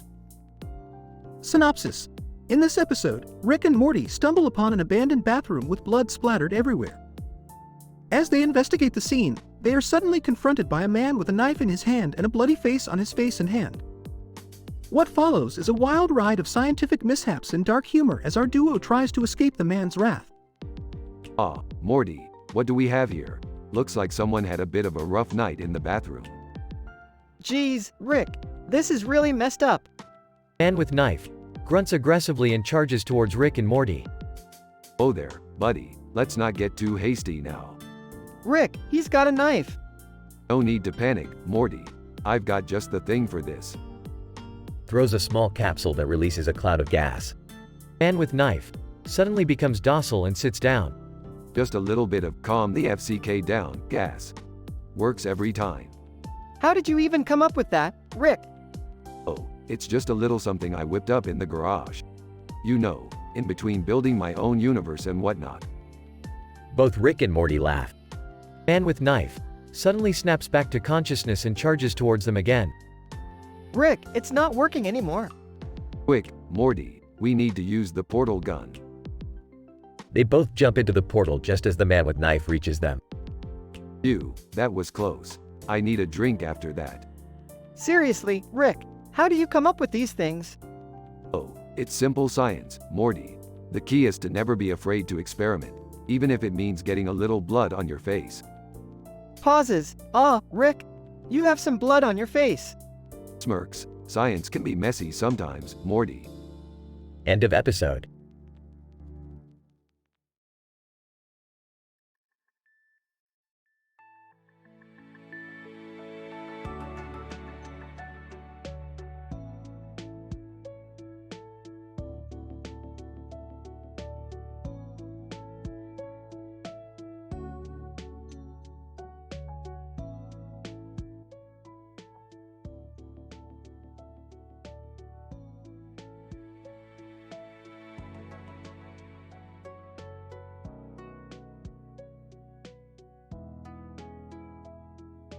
Title: The Soaring Dead, a scientific analysis of horror and humor.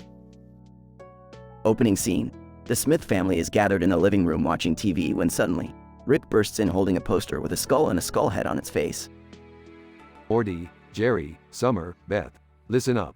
Morty found this poster and we're going to be attending The Sawing Dead tomorrow night. What is that, Rick? It's a live show where people are strapped to a gurney and sawed to pieces in front of a live audience. It's going to be great. That's disgusting, Rick.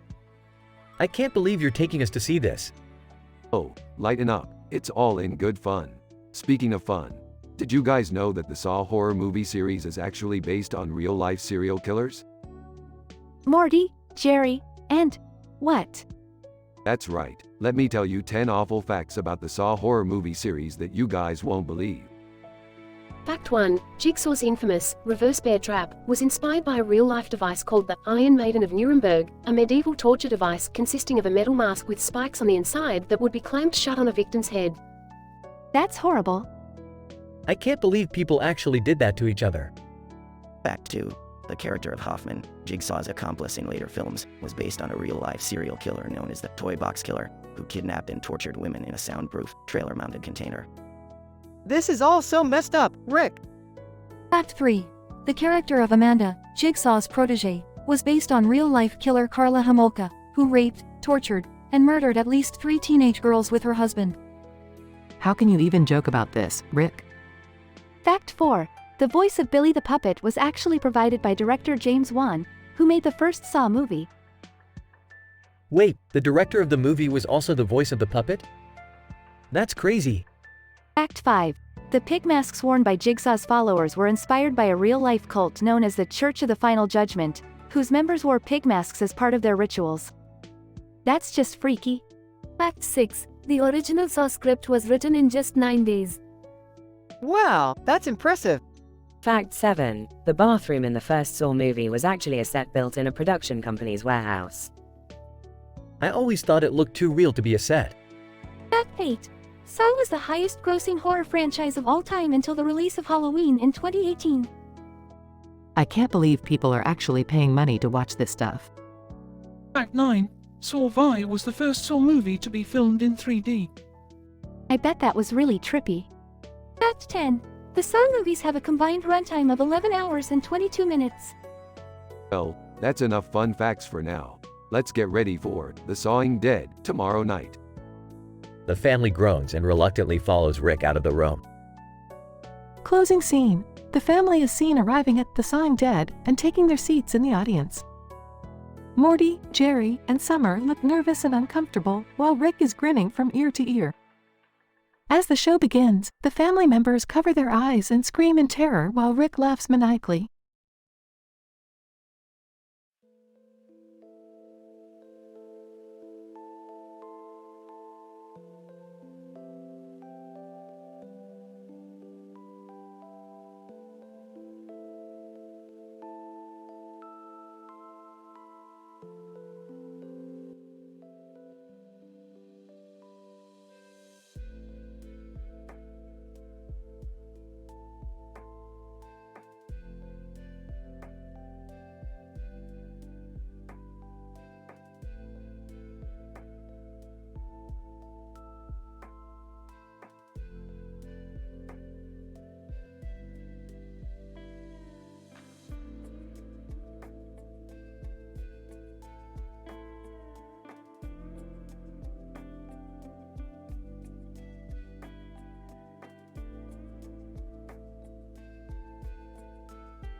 Title: The Vomitous Boogaloo. Description: In this episode, Rick and Morty embark on a scientific adventure to a sandy beach where they discover a green object floating in the water. Using Rick's advanced scientific equipment and Morty's quick wit, they discover that the object is actually a highly advanced alien device capable of harnessing the power of the ocean's currents. However, their scientific exploration is soon interrupted by the appearance of a giant sentient vomit monster. Opening shot. Fish-eye view of the ocean floor, panning up to reveal Rick and Morty scuba diving towards the surface. Morty, just because we're on vacation doesn't mean we can't indulge in some scientific exploration.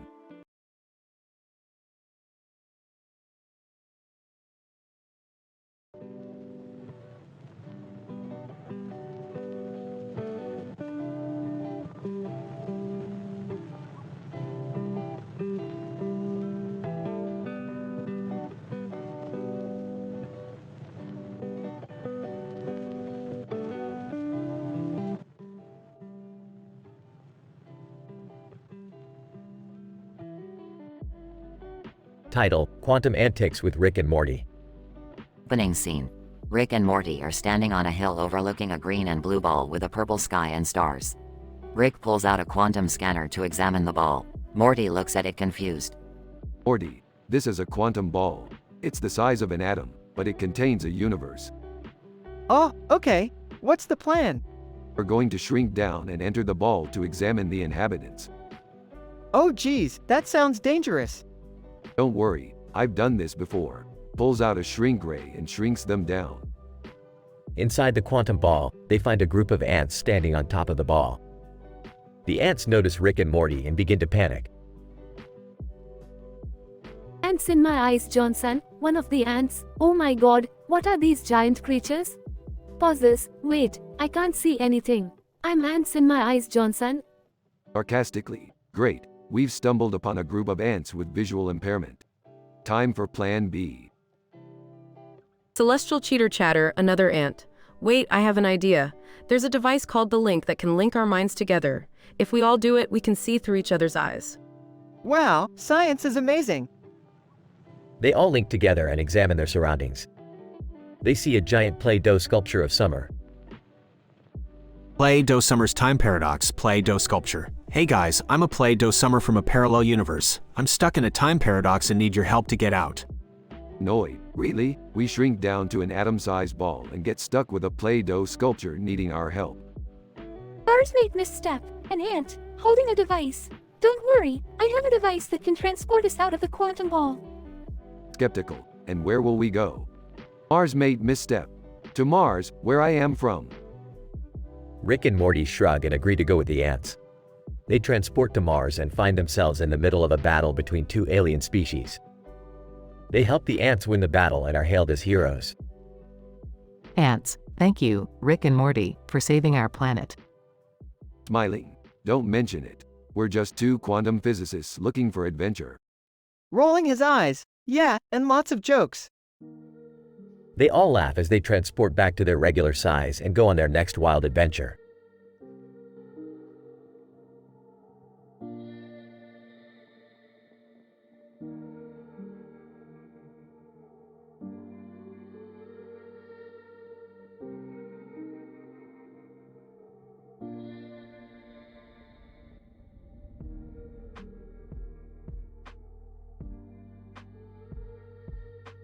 Title: Bloody Brawls and Bathroom Breakthroughs. Scientific thesis. The episode explores the consequences of impulsive rage and the potential impact of unresolved anger on personal relationships. Through the use of dynamic and intriguing visual elements, the audience is taken on a journey that ultimately culminates in a revelation of self-discovery and redemption. Morty, I've located a parallel universe where interdimensional boxing is all the rage. Let's go check it out. Oh, Rick, isn't that illegal? Rick, what the hell are you doing? I just spent hours cleaning this damn bathroom, and now there's blood everywhere.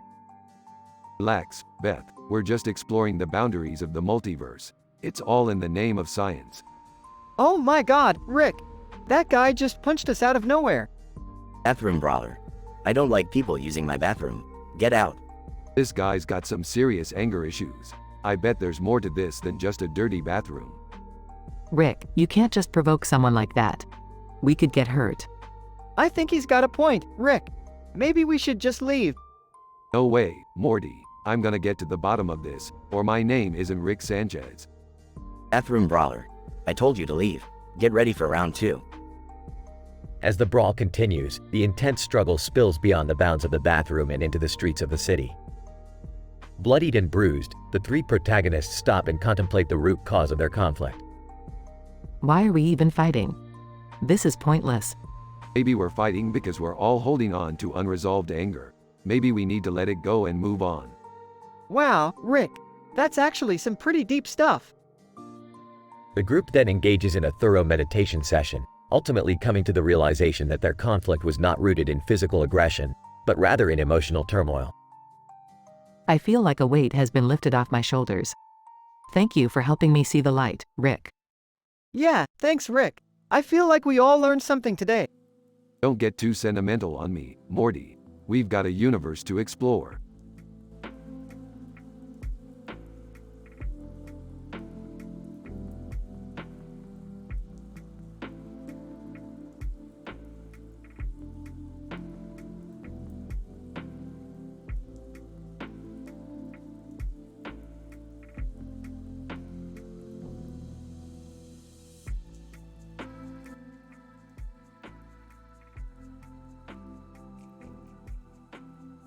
Title: The Foofing of Science.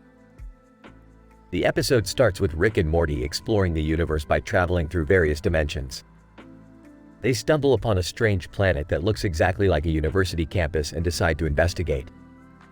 While exploring the campus, they come across a man standing in front of a purple sign that says "Fuff" on one side and a purple and white sign that says "Fuff" on the other side. Morty, look at this guy. He seems to be having some kind of obsession with this "Fuff" sign. Rick, what does "fuff" even mean? I don't know, Morty, and frankly, I don't care. This man seems to be a lost cause. Let's move on. As they continue exploring the campus, Rick suddenly starts speaking directly to the Twitch chat. Oh hey, what's up Twitch chat?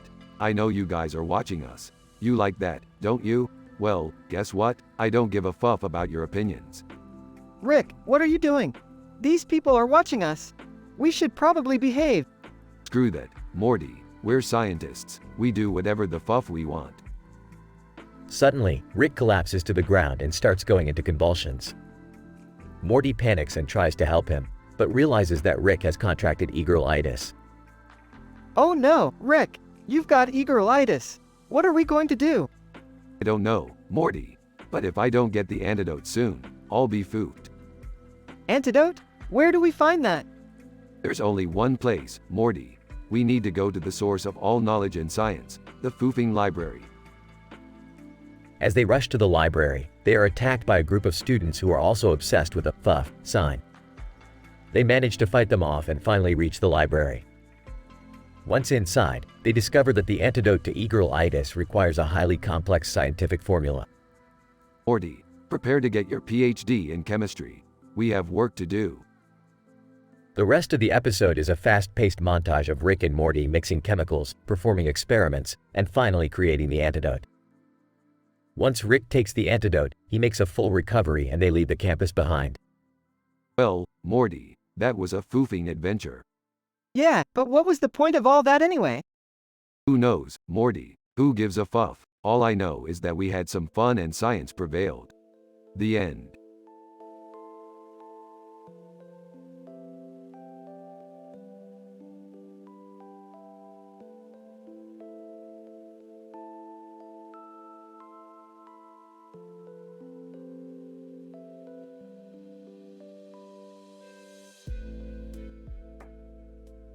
Title: The Vomit Conundrum, a Scientific Study. Opening shot of the yellow substance floating in the water near a beach shoreline with a rock and a trash can in the foreground. Morty, we need to investigate this yellow substance immediately. It's unlike any chemical reaction I've seen before. Gross, Rick. Do we really have to? What are you two doing? Oh my god, is that vomit? Yes, Beth, and it's sentient. Sentient vomit? That's disgusting. But also fascinating. We need to study and analyze it before it spreads. Cut to dramatic movie still of the giant sentient vomit monster, puking everywhere and swimming inside a massive pool of vomit. You're not seriously going to swim in that, are you? Of course not, Beth. That's why we brought the vomit-proof suits. Vomit-proof suits? Why do you even have those? Never mind that, Morty. We have science to do. Cut to a montage of Rick, Morty, and Beth conducting experiments on the vomit monster, including taking samples, analyzing the chemical makeup, and even attempting to communicate with it. This is crazy. How did this even happen? It appears that the vomit monster was created from a combination of excessive alcohol consumption and illegal dumping of toxic waste. Truly a masterpiece of human negligence. So what are we going to do with it now? I'm thinking a museum exhibit, or maybe a new ride at an amusement park. How about we just get rid of it? What? And destroy such a unique scientific discovery? No way, Beth. This vomit monster is a testament to the flaws of humanity and the wonders of science. I think I'm going to be sick. Closing shot of the vomit monster slowly sinking back into the pool of vomit, with triumphant music playing in the background.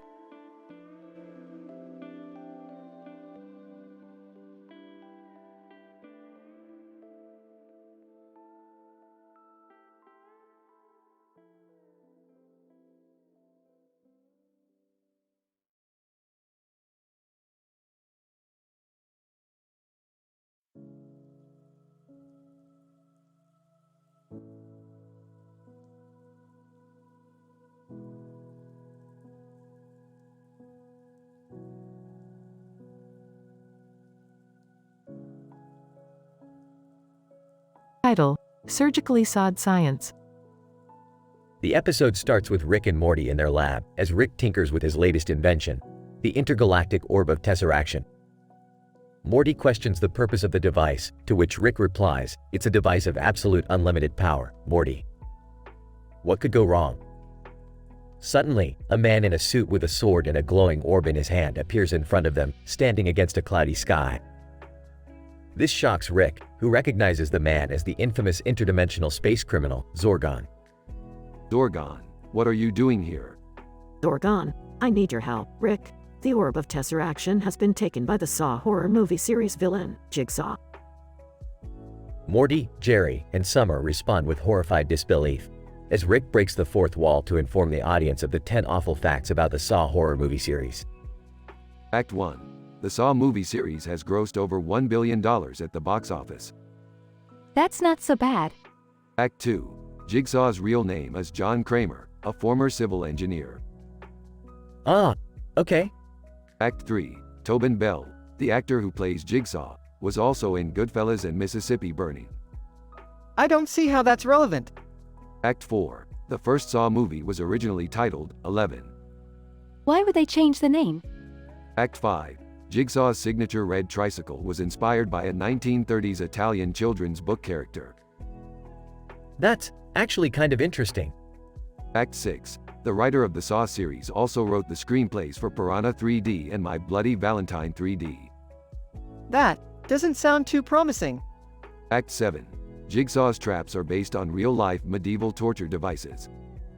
Oh my god, that's horrifying. Act 8. Saw was banned in several countries for being too violent. I can see why. Act 9.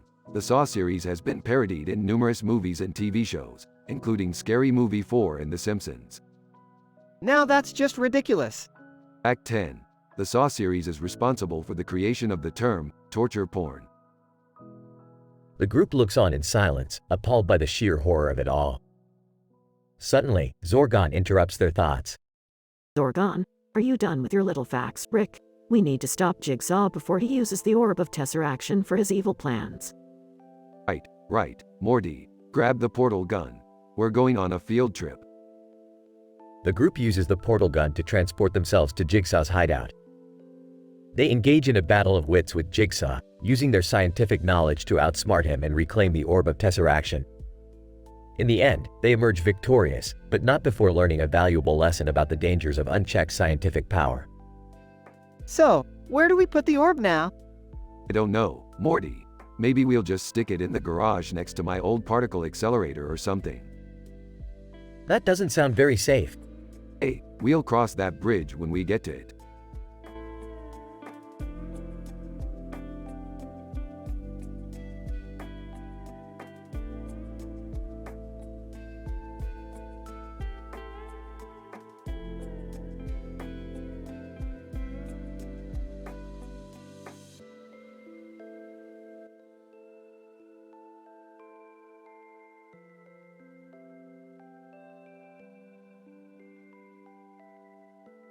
Title: The Elephantine Paradox.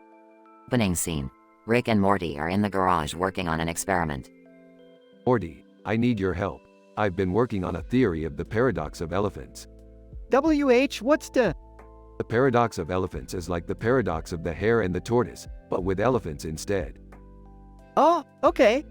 I've come up with a way to test my hypothesis, but I need backup. I've called in some help. Jason, Z_H_Z, and Junkie Patrick enter the garage. Jason, hey, Rick. What's up? I'm working on the elephantine paradox. I need your expertise. Z_H_Z. I'm in. What's the plan? We're going to track a herd of elephants. I think they're going to prove my theory. Junkie Patrick. Okay, but how are we going to track them? I've developed a tracking device. Why do you need us then? Because I need someone to carry the tracking device. Duh. All laugh. Scene shift. The group is now in Africa, following the herd of elephants. Jason, wow, this is amazing. Look at all the wildlife. Z_H_Z. But what about the paradox? Just be patient. We'll get to it. Suddenly, a group of poachers appear. Poacher, hey, what are you doing here? We're tracking elephants. What's it to you? Poacher, they're on our land. Get lost before we call the authorities. Junkie Patrick. But we're scientists. Poacher, laughing, I don't care if you're from Mars. Get out. Scene shift. The group is now on the run from the poachers, trying to avoid getting caught. I can't run anymore. I need a break. Fine. We'll hide out in those bushes.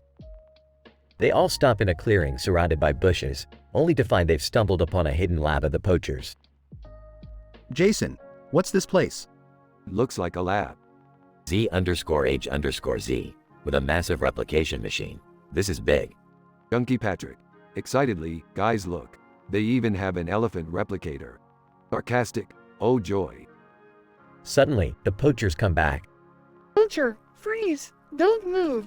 Here's what we're going to do. Scene shift. The group has taken over the hidden lab and is now using the elephant replicator to command the herd of elephants to mimic an explosion. Now this is science, Morty. I'm glad you're happy, but I'm still lost. You know what, Morty? I'm not even sure I understand it myself. Let's just enjoy the show. The herd of elephants carry out the command, leaving the poachers in shock. Epilogue. The group returns to Earth and Rick unveils his new elephant-based technology. Who said elephants can't change the world? I'm never going to understand this, am I? Rick chuckles.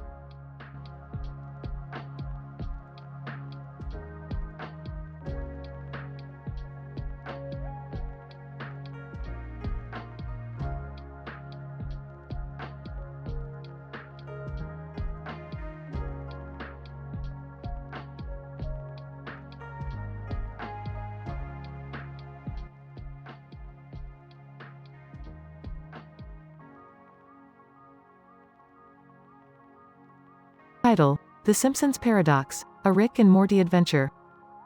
Synopsis. In this zany episode, Rick and Morty find themselves trapped in a multidimensional maze of scientific theories and paradoxes. As they navigate their way through the slippery maze, they encounter some familiar faces, the Simpsons. Act 1. Burps, Morty, I need your help with a new experiment. Sure thing, Rick. What do you need?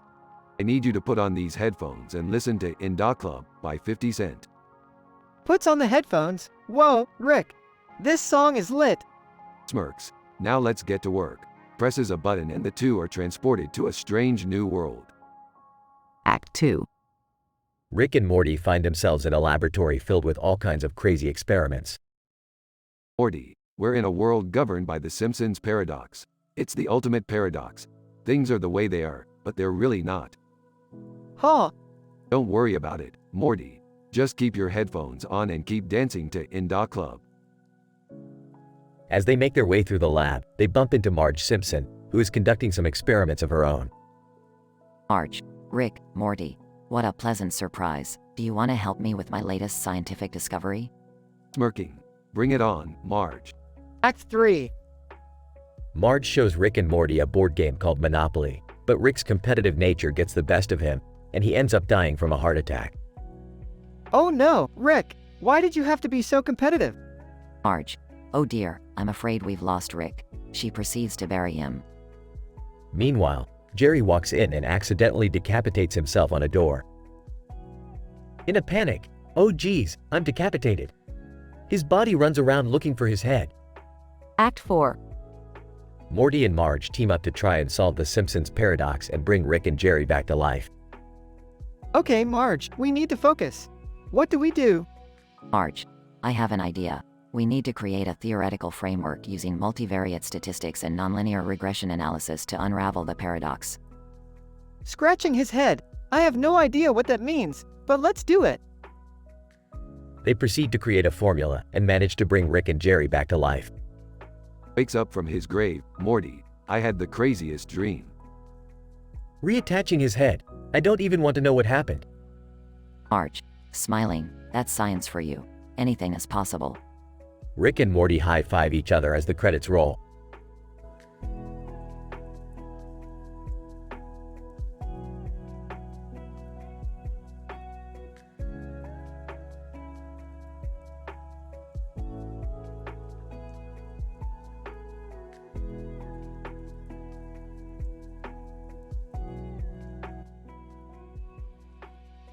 Title: The Quantum Tennis Adventure.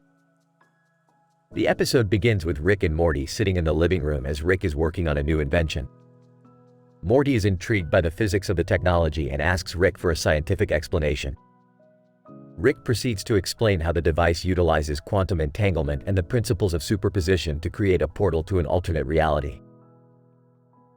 Beth and Summer enter the room and ask Rick for a favor to help Jerry with his tennis tournament. Rick, however, is not interested in helping Jerry and instead suggests a game of crazy quantum tennis to settle the matter. Morty excitedly grabs his tennis racket and joins in the fun. The teams are set up with Rick and Morty on one side and Beth and Summer on the other. The game starts off normal, but quickly morphs into a crazy, interdimensional adventure. The ball starts bouncing through various parallel universes, including a universe inhabited by giant talking cats and another where everything is made of cheese. As the game progresses, the stakes get higher and the challenges become more insane.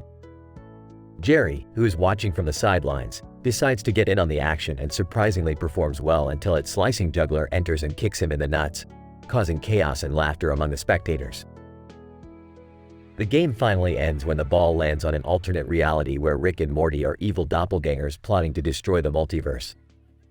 In that universe, Rick and Morty actually succeed and Morty is forced to hit the ball back one last time to prevent the destruction. The game ends and everyone is relieved the multiverse is saved. Beth, Summer, and Jerry thank Rick and Morty for the adventure and Rick, in his typical fashion, shrugs it off and says it was just another typical day in the Smith household. Morty, on the other hand, is left reeling from the adventure and asks Rick if they could do it again someday. Hey Morty, don't make me turn this crazy dimensional portal around. I mean, it was pretty insane, but I don't think it hurt to try again. I'm just glad you guys were able to save the multiverse and all, but can we focus on Jerry's nuts for a second? Seriously, what's up with those things?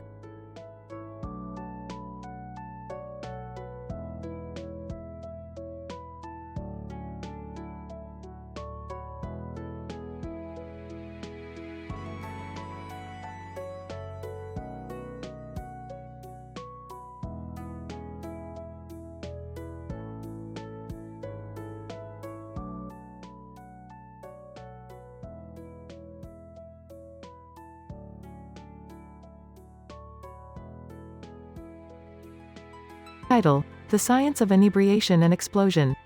Opening scene. Rick and Morty are in the lab working on a new experiment. Morty, pass me the reagents for the molecular destabilizer. Slurring his words, are our reagents? I don't see any eels in here, Rick. Dying. Morty, you're already drunk and high. I need you to focus. We're about to create a new universe. British accent. Oh, right-o there, mate. Let's get this show on the road, shall we? Rick's tummy troubles. As Rick and Morty work on the experiment, Rick suddenly doubles over in pain. Groaning, oh, my tummy. Something's not right. Concerned, what's wrong, Rick? Is it the eels? Annoyed, it's not the eels, Morty. My spleen feels like it's going to explode. Sarcastic. Oh, that sounds fun. Maybe we can make a universe out of your spleen goo. Jerry interferes. Suddenly, Jerry bursts into the lab, holding a glass of wine. Hey guys, what's up? Mind if I join in the experiment? Irritated. Jerry, what are you doing here? I don't need a non-scientist messing with our work. Smirking. Well, maybe I can lend a hand.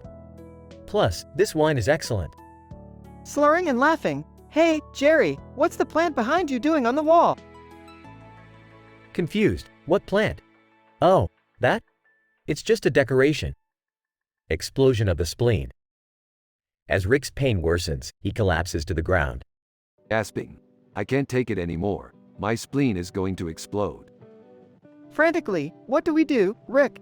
Can we fix it? Smirking. I have an idea. Let me try something. Jerry proceeds to pour his glass of wine onto the plant growing on the wall.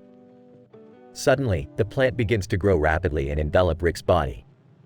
Panicking. What did you do, Jerry? Chuckling. Just watch, Rick. This is going to be good. As the plant continues to grow, it eventually explodes, sending Rick flying across the room. Dazed. Wow. What just happened? Is my spleen okay? Laughing uncontrollably, Rick, you're alive! And covered in plant goo. Smugly, see, I told you I could help. Conclusion. As Rick recovers from his ordeal, he reflects on the science of inebriation and explosion. Thoughtful. It's amazing how simple chemical reactions can lead to such extreme outcomes. We really should study this more. Jokingly, yeah, let's make a universe out of your spleen goo and plant matter. Smiling. Hey, I'm always up for a good experiment. Who knows what we'll discover next?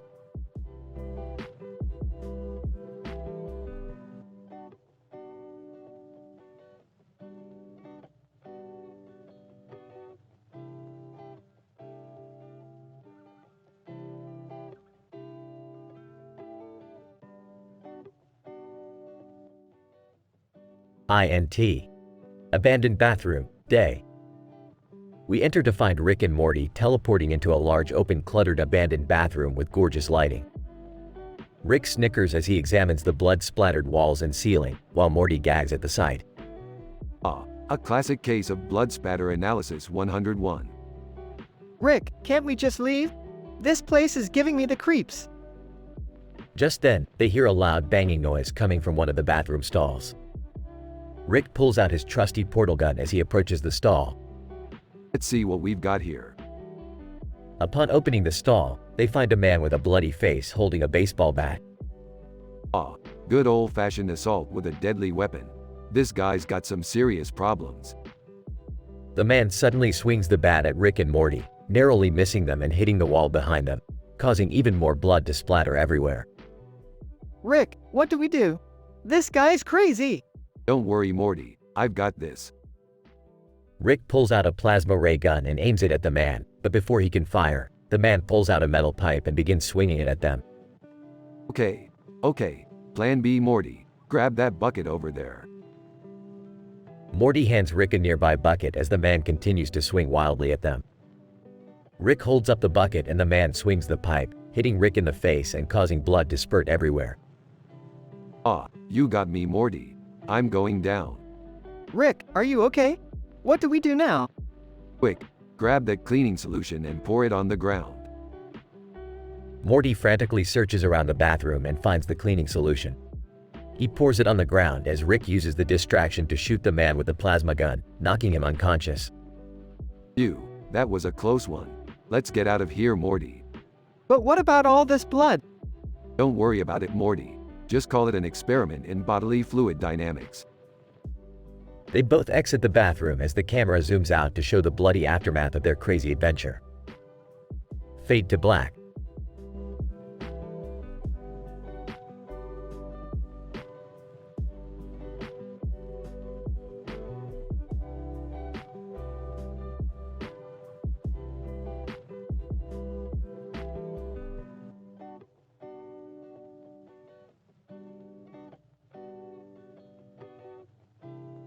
Title: Quantum Insanity and Pseudodoctorates.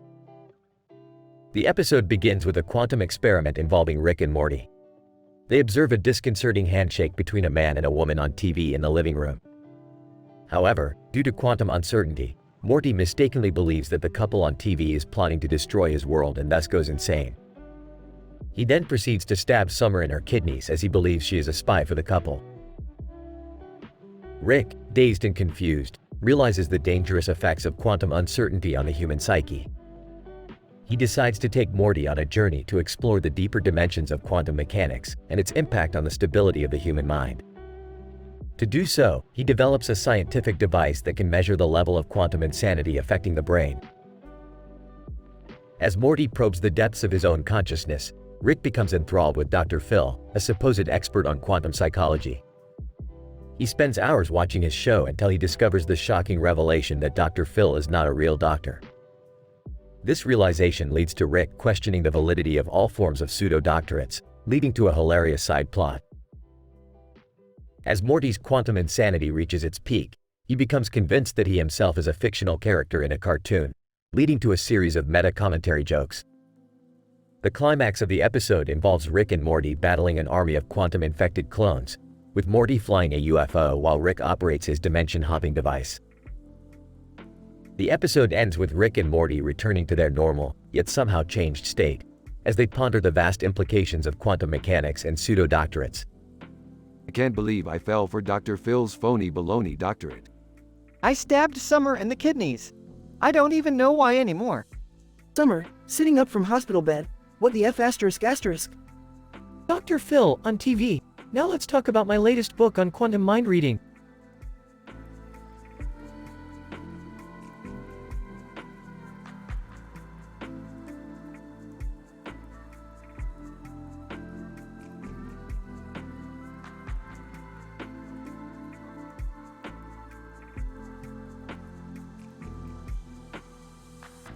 Title: Quantum Trick Skateboarding Smackdown at the Academy Awards. Act 1. Rick, Morty, and Summer are in the garage when Rick gets a call from his old friend, Will Smith. He invites them to the Academy Awards, where he will be performing a skateboard trick for the first time. Will Smith? Damn. I haven't talked to that guy since we saved the universe from those alien snails. Should we go? I mean, free tickets to the Academy Awards? Why not? Act 2. The trio arrives at the Academy Awards and take their seats. Will Smith is introduced, and he begins his trick. Suddenly, a random guy swings his fists and hits Will, causing a brawl to break out. What the hell is happening? I don't know, but I think that's the guy from the quantum physics department at the university. Oh great, a bunch of PhDs throwing punches. This should be interesting. Act 3. The brawl intensifies, with Rick, Morty, and Summer getting in on the action. They are eventually separated and taken to different parts of the theater. What just happened? I have no idea, but you knocked out like 5 guys with your portal gun. And I took down that guy from the physics department with a textbook. Act 4. The trio reunites and discover that the guy from the quantum physics department was trying to prove his theory that the skateboard trick could create a rip in spacetime. Will Smith had volunteered to be the test subject, but the physics guy didn't account for the adrenaline rush and hit him before he could finish the trick. Well, looks like you three just saved the universe, again. Let's get out of here before any more PhDs come after us. But what about the skateboard trick? Who cares about the skateboard trick? We just had our own Academy Award-winning performance. End of episode.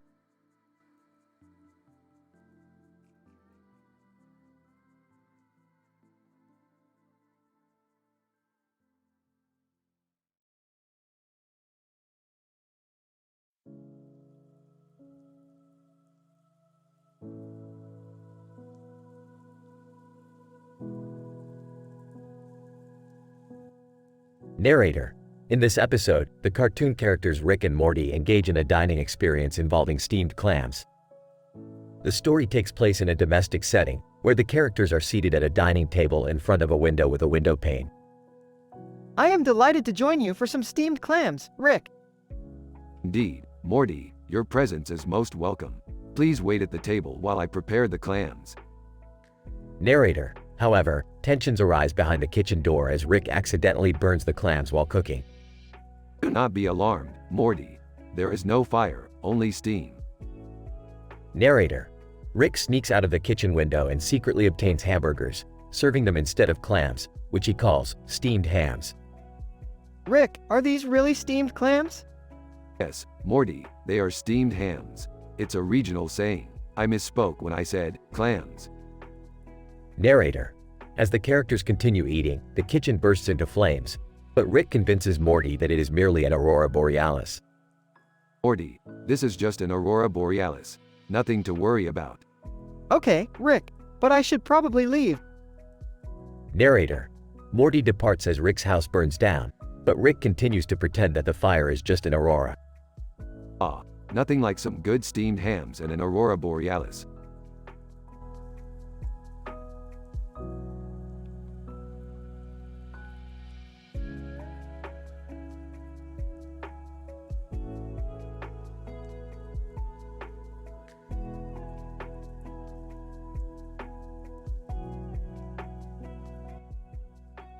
Title of episode: The Bloody Bathroom Betrayal. Act 1. Morty, we've been invited to a secret underground laboratory where scientists have been experimenting on the effects of human emotions on the brain. Geez, Rick, that sounds pretty intense. It is, Morty. And we need to get in there before the government does and turns it into a weapon. Act 2. As Rick and Morty sneak into the lab, they come across a man with a bloody face holding a knife in his hand and looking at the camera. Suddenly, they find themselves inside of a large open cluttered abandoned bathroom. An angry man swings a huge machete at them, hitting them across the face, and blood splatters everywhere. Rick, what's going on? Who is this guy? Looks like we stumbled into the middle of a bloody coup, Morty. It's time to get some answers. Act 3. Rick and Morty interrogate the man with the bloody face, who reveals that he's been betrayed by his own research team and left for dead. They must navigate through the lab, evading armed security guards and avoiding deadly traps, to retrieve the antidote to the experiment and save the man's life. Act 4. Rick, this place is a mess. How are we going to find the antidote? That's where your PhD in science comes in handy, Morty. We need to use our detective skills and piece together the clues to find the antidote. Act 5. After a wild goose chase through the lab, Rick and Morty finally locate the antidote and administer it to the man with the bloody face. He makes a miraculous recovery, and in gratitude, he offers to let them in on his next experiment, a combination of mind control and inner peace. Hey, sounds like a lot of work. Let's go home, Morty. Yeah, I've had enough blood for one day.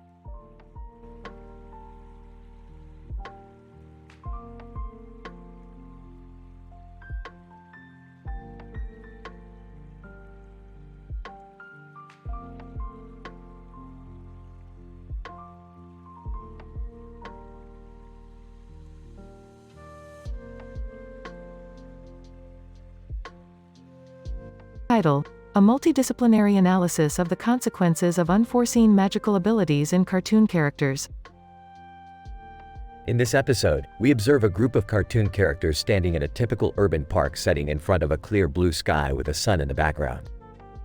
As part of an unanticipated transformation, Morty acquires magical abilities and displays his newfound powers by firing spells out of his rectum. A detailed analysis of the composition of the magical energy and the required muscular contractions reveals that Morty's abilities stem from a combination of latent magical talent and physiological adaptations.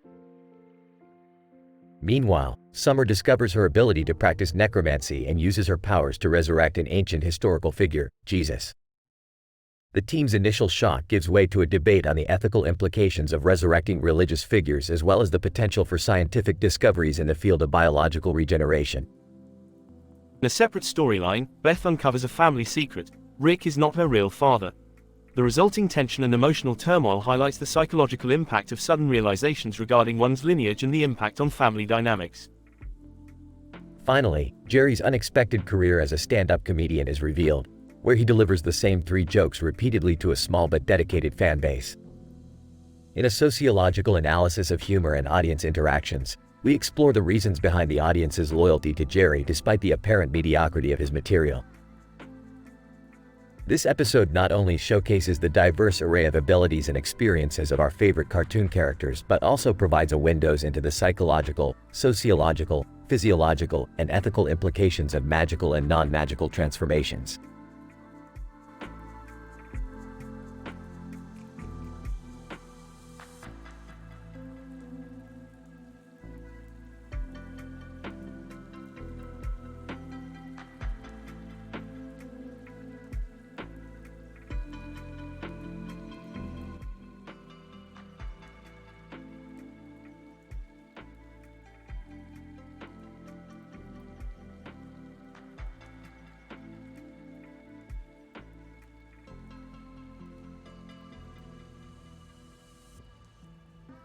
Title: The Multiverse Motorcycle Mayhem. Opening shot. Rick and Morty standing in front of a portal device. Morty, we need to go to a parallel universe to get our hands on this new technology that can enhance motorcycle performance. Oh geez, Rick, do we have to do this right now? Yes, Morty, we have to seize every opportunity in the multiverse to make our lives more exciting. Cut to a scene of Rick and Morty on motorcycles racing down a deserted street next to a field. Morty, this new technology is already making these bikes ride smoother than my ex-wife's boyfriend's haircut. Oh, I don't want to know about that, Rick. Suddenly, a portal opens up behind them and the 3 Stooges ride out on motorcycles as well. Oh, hey, what are you two doing here? We're testing out some new multiverse technology for our motorcycles. Harry, hey, can we try it out on our bikes too? I don't know, Rick. They might mess something up. Relax, Morty. What could go wrong? Cut to a scene of all 5 of them racing down the street at breakneck speeds.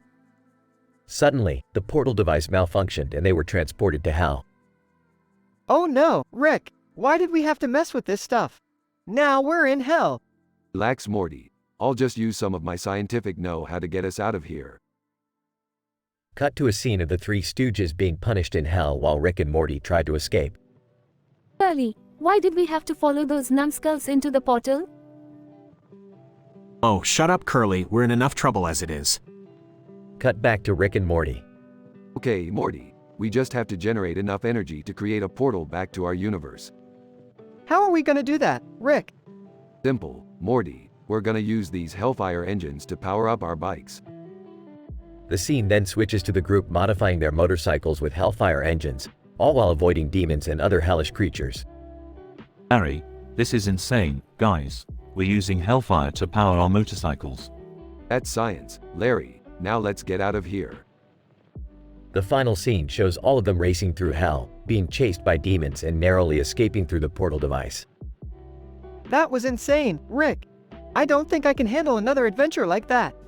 Oh, come on, Morty. Where's your sense of adventure? The episode ends with the 3 Stooges still burning in hell, screaming in agony. Curly, I can't take it anymore. Oh, shut up, Curly, we're Stooges. We'll endure anything for eternity. Blank. Note: this episode contains intense and graphic imagery that may not be suitable for all audiences. Viewer discretion is advised.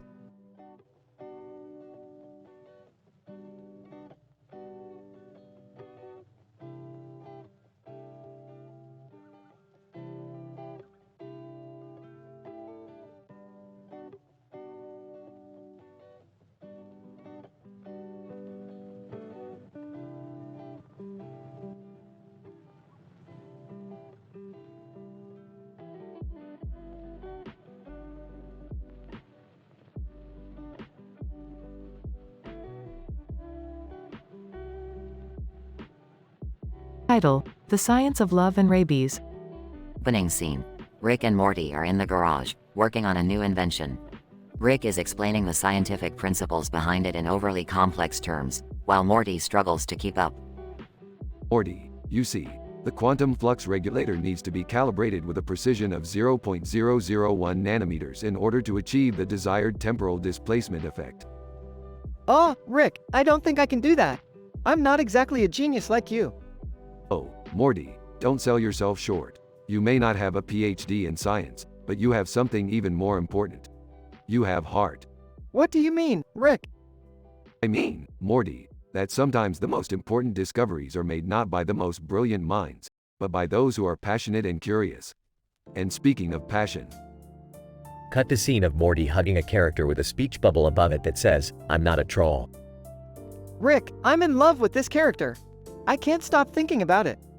Morty, that's ridiculous. You can't fall in love with a cartoon character. It's scientifically impossible. But Rick, I feel it in my heart. It's real. Fine, Morty, but if you're going to pursue this, you better do it scientifically. We'll need to analyze the DNA of this character and see if it's compatible with human DNA. Okay, Rick, I'll do it. Cut to scene of Morty kissing the vomit monster. Rick, the DNA test came back positive. Me and the vomit monster are deeply in love. Great, Morty, I'm happy for you, but we have bigger problems to deal with. Cut to scene of Jerry, foaming at the mouth. Morty, Jerry's got rabies. We need to find a cure before he turns into a mindless zombie. What do we do, Rick? Well, Morty, we could use a combination of advanced gene therapy and neural reprogramming to cure Jerry's rabies. But that would require access to a top-secret government facility. Cut to scene of Rick and Morty breaking into a facility. Okay, Morty, we're in. Now we just need to find the lab with the gene therapy equipment. Rick, look at this. It's a picture of Richard Nixon and Chuck Norris in the dining room. What does it mean?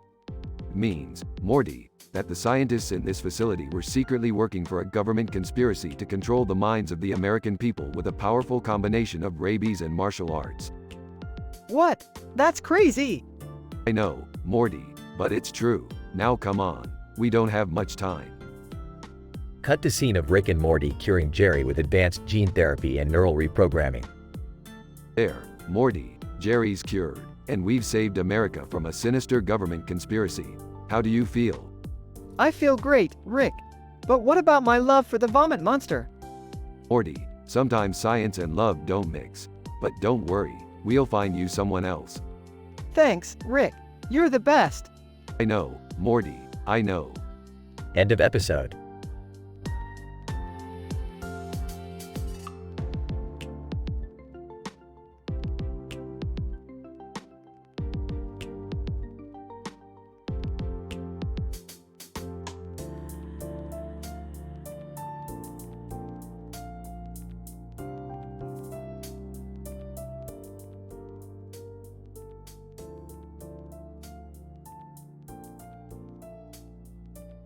The episode begins with Rick, Morty, Jerry, Beth, and Summer arriving on an alien planet. Rick pulls out his M42 entanglement manipulator to scan their surroundings and notices a cartoon character wearing a green coat and a black shirt holding a glowing orb above his head. Interesting. According to my scans, that glowing orb is emitting a wavelength that's never been cataloged before. Wow, that's crazy, Rick. Can we check it out? I don't know, Rick. It seems dangerous. Yeah, I agree. Let's just leave it be and go home. But Rick ignores their concerns and insists that they investigate the orb. As they get closer, Morty accidentally touches the orb and suddenly falls ill. Ow, what the? Rick, I don't feel so good. Morty, you've contracted hepatitis F. It's a rare disease that only exists in multiple parallel dimensions. What? How is that possible? Well, it's simple really. Morty's immune system is struggling to handle the foreign RNA in his system due to the unique energy signature of that orb. Meanwhile, Jerry is off exploring on his own when he stumbles upon a group of aliens. They mistake him for one of their own, and Jerry decides to go along with it to impress them. Me how? I am one of you guys, yes? I love space and math. The aliens are thrilled to have Jerry, who they believe is Asian, join their ranks and take him to their leader. Back with Rick and the family, they must find a cure for Morty's hepatitis F or risk him dying.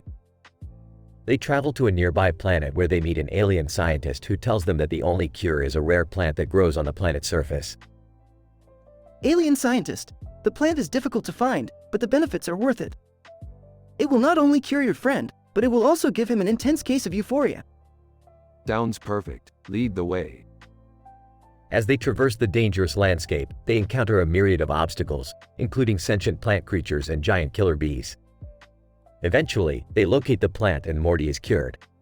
Whoa, I feel awesome. I could take on the universe right now. I think that's enough adventure for us today. Yeah, let's just stick to watching TV from now on. Jerry returns to the group with a new appreciation for his family, having learned that he is not as important or impressive as he previously believed. Guys, I've come to realize that no matter what planet or dimension we're in, family always comes first. Okay, can we go home now? The group returns to their spaceship and flies off into the endless expanse of the multiverse, leaving behind the strange green-coated character with the glowing orb. End scene.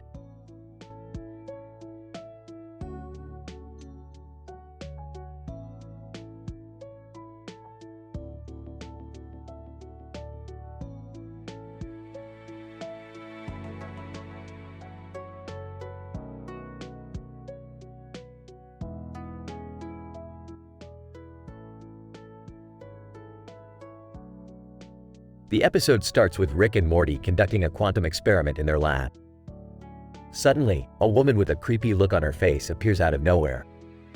Great work, Morty. You've summoned a demon. And not just any demon, it's Ayn Rand. Ayn Rand, the author of Atlas Shrugged. What's she doing here? Looks like she's possessed by a malevolent entity known as the Demon of Objectivism. Demon of Objectivism? What's that? It's a cosmic entity that embodies the principles of rational egoism and self-interest. And it seems like Ayn Rand has been its vessel all along. Ayn Rand, now transformed into a demon, starts wreaking havoc on the streets of the city. She uses her demonic powers to control the minds of people and make them worship her. Rick and Morty, armed with their gadgets and scientific knowledge, track down Ayn Rand to a dark alley. Alright, Morty, we have to exorcise the demon out of Ayn Rand using this scientific ritual I've created. What scientific ritual? You mean that weird dance? Yes, that weird dance. Now, don't judge me, Morty. I've done my research. As they begin the ritual, Ayn Rand starts attacking them with her demonic powers. Rick and Morty dodge her attacks and continue with the ritual. Ayn Rand, you fools. You can't stop the power of rational egoism. We'll see about that. Finally, Rick and Morty complete the ritual and the demon leaves Ayn Rand's body. She collapses on the ground, weak and confused. Ayn Rand, what happened? Where am I? You've been possessed by a demon, Ayn Rand. But don't worry, we've exorcised it. Ayn Rand, thank you. I feel like a weight has been lifted off my shoulders. I realize now that rational egoism can only take you so far. Well, I wouldn't go that far. But at least you're not a demon anymore. The episode ends with Rick and Morty observing the aftermath of the chaos caused by Ayn Rand's demonic possession, including the confused looks on the faces of the passers-by who witnessed the whole ordeal.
Title: Skateboarding in Birth Canals, a Rick and Morty adventure.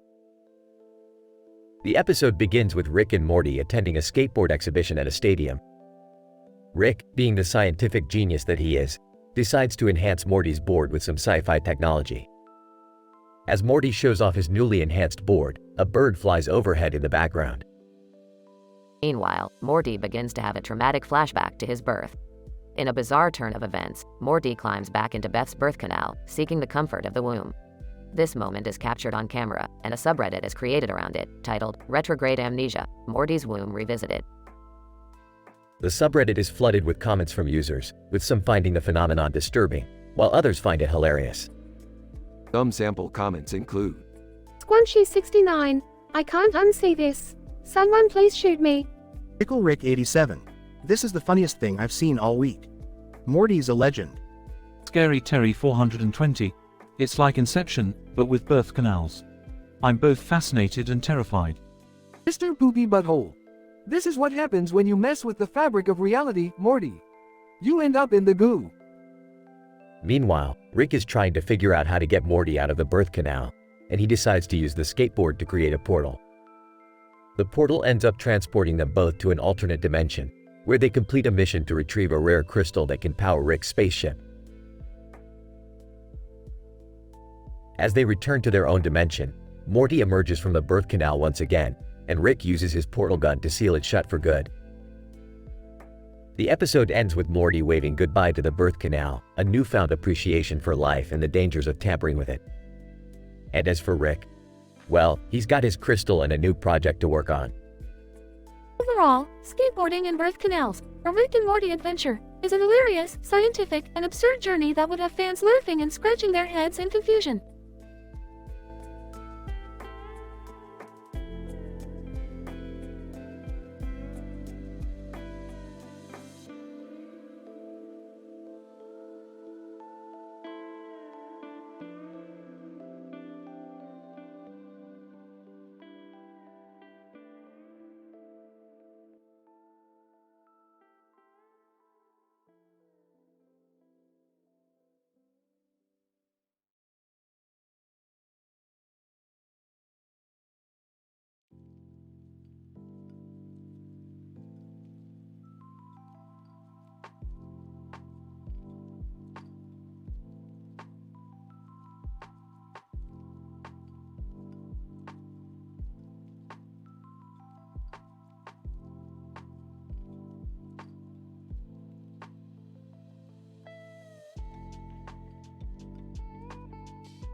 Title: The Sasak Way, a scientific romp through history.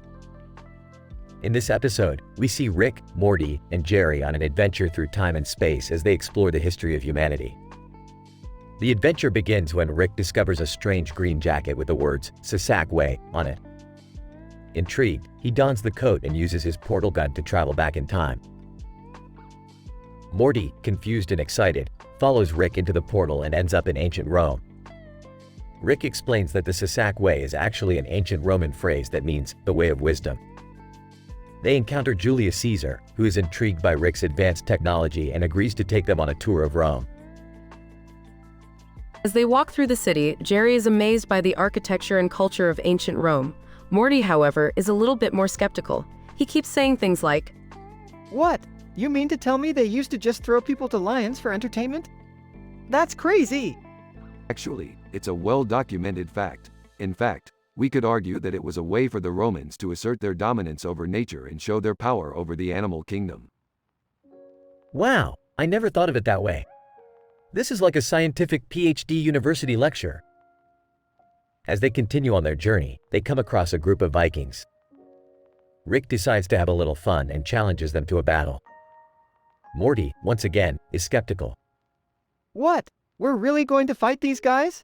That's crazy!" It's all in good fun, Morty. Plus, it's a great opportunity for us to show off our advanced weapons technology.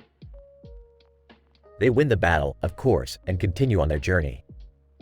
They travel to ancient China, where they meet Confucius and debate the nature of morality. They visit Renaissance Italy, where they meet Leonardo da Vinci and help him paint the Mona Lisa. They even travel to the future and meet their own descendants. Throughout the episode, Morty continues to be amazed and baffled by the things he sees and hears. "Wait, you mean to tell me they used to think the world was flat?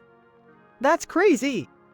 Well, back then they didn't have the same tools or knowledge that we have now. It was a simple mistake, but it was an important one that taught us a lot about the nature of our planet. I never realized how much I didn't know about history. This is a real eye-opener. As the episode draws to a close, they return to the present day and reflect on their journey.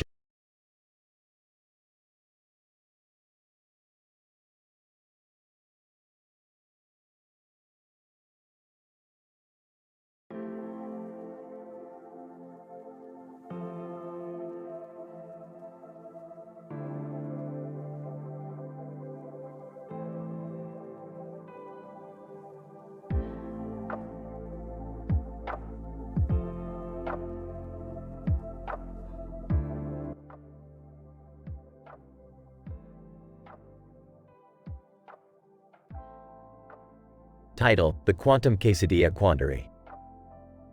The episode starts with Rick and Morty stranded on a deserted planet, pondering on ways to get back home.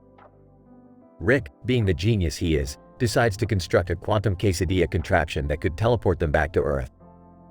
Morty, being skeptical about the whole thing, reluctantly agrees to assist his grandfather. Rick explains the complex scientific process of the quesadilla teleportation, involving parallel universes and quantum mechanics, in a way that only he can understand. As they prepare to teleport, they are interrupted by a cartoon of a skeleton and a girl fighting over a mountain with swords in their hands and a caption that reads, "Supposed, ye up a devilin." Morty questions Rick about this strange occurrence, but Rick brushes it off as a glitch in the space-time continuum. As they teleport, they suddenly find themselves in the middle of a He-Man style battle, with swords clashing and magic flying around.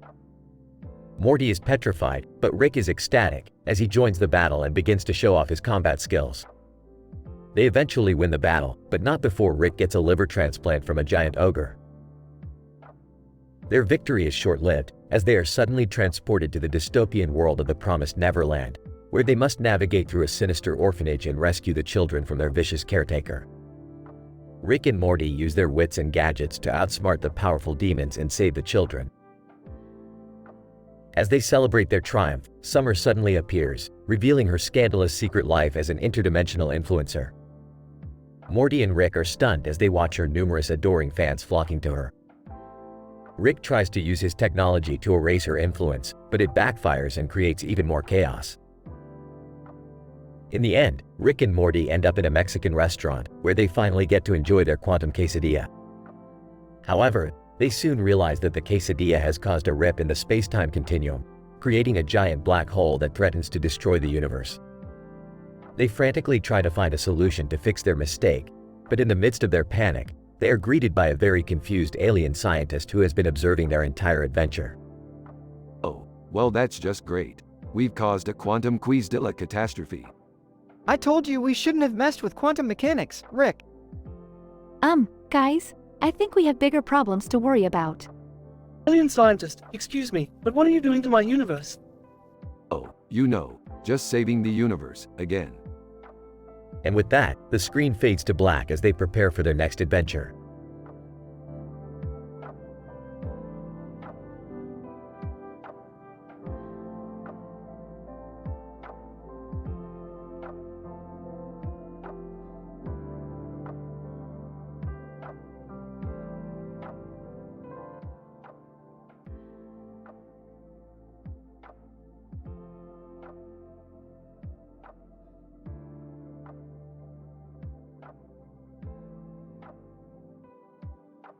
Title: The Physics of Eternal Punishment. Synopsis: Rick, Morty, and Beth find themselves trapped in a hellish dimension where they encounter demonic screaming figures and horrifying visuals. The episode follows the trio as they attempt to uncover the scientific principles behind this dimension and escape back to reality. Well, Morty, it appears we're in a bit of a pickle. Geez, Rick, this is messed up. What kind of place is this? I don't understand. How did we end up here? It appears that we've stumbled upon a pocket dimension, Beth. The physics of this place are unlike anything we've seen before. Pointing to the demonic figures in the distance. What are those things? Ah, yes, those are the Three Stooges. The Three Stooges? What are they doing here? They made a deal with the devil, Beth. Now they scream in agony for eternity. That's horrifying. Can't we do something to help them? Holding up his portal gun. We could, Morty, but interfering in the laws of physics could have catastrophic consequences. I don't think I can handle this much longer. How do we get out of here, Rick? We need to find the source of this dimension and disrupt it. But be warned, the visuals and demonic imagery will only get worse from here. Looking at the gun and knife on the ground, Rick, what's with the weapons? Picking them up. Oh, these? I always come prepared for any situation. You never know what kind of physics you'll encounter in a pocket dimension. As the trio ventures deeper into the dimension, they encounter increasingly terrifying sights, including rivers of fire and a demonic dragon. Eventually, they locate the source of the dimension and manage to disrupt it with the weapons Rick brought. Gesturing to the portal opening. Hurry, everyone. We need to get out of here before the physics collapse. The trio rushes through the portal and back into reality, gasping for air and visibly shaken by their experience. That was the most horrifying thing I've ever seen. Yeah, I don't know how you do it, Rick. Dealing with those crazy physics is crazy. Grinning. It's all in a day's work, Morty. Now let's go get some pizza.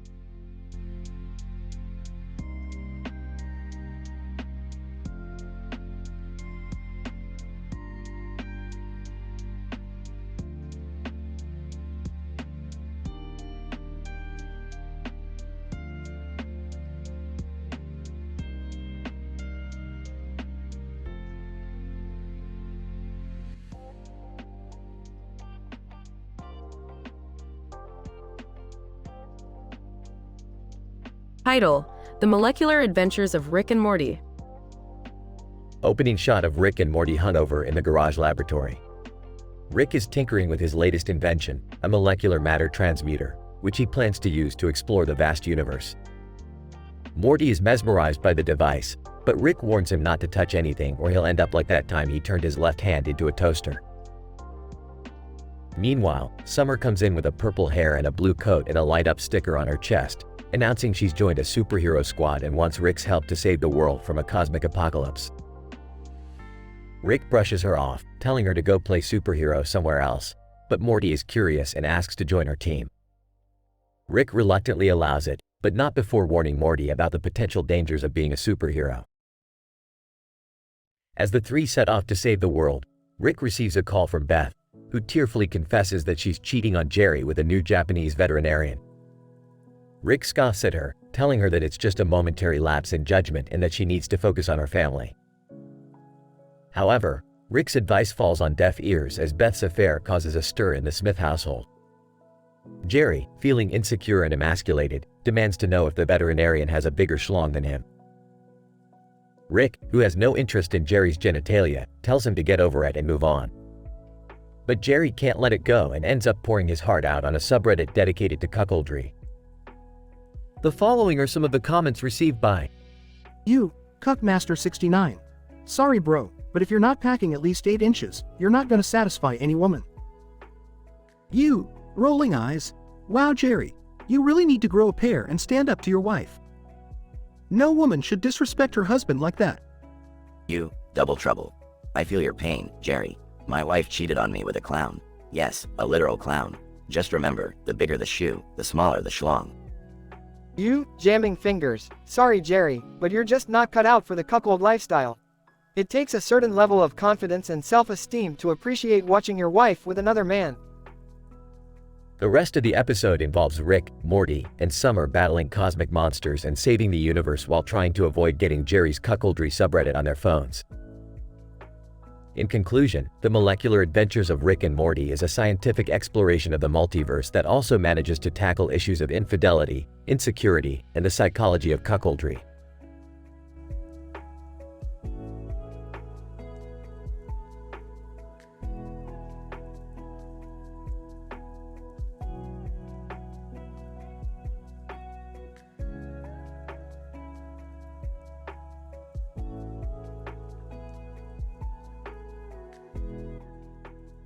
Title: A Botanical Adventure with Rick and Morty. Synopsis: in this episode, Rick and Morty embark on a wild, earth-shattering adventure as they explore the secret world of plant life. Armed with their scientific acumen and a little bit of liquid courage, their quest for knowledge takes them deep into the heart of a remote rainforest, where they encounter a tribe of talking trees and a pack of mischievous vines. After a brief run-in with an interdimensional weed creature, Morty is left traumatized and retreats into the recesses of his own mind. As Rick and the talking trees attempt to coax him out of his shell, Morty unearths a deep-seated fear of birth and takes an unexpected dive back into the warm embrace of Beth's birth canal. The episode reaches its climax when a photo of Morty waving his hands in goodbye as he descends into the birth canal is posted on a special subreddit dedicated to this phenomenon. The subreddit, aptly named r Birth Canal Goodbyes, quickly garners a cult following as users share their own experiences and reactions to the image.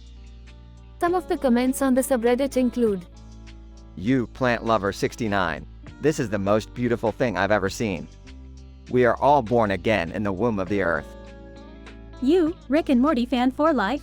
Lol, Morty's such a wimp. I wouldn't be caught dead entering a birth canal. You, Gardener Gal. As an aspiring botanist, I found this image to be a powerful commentary on the cyclical nature of life and death.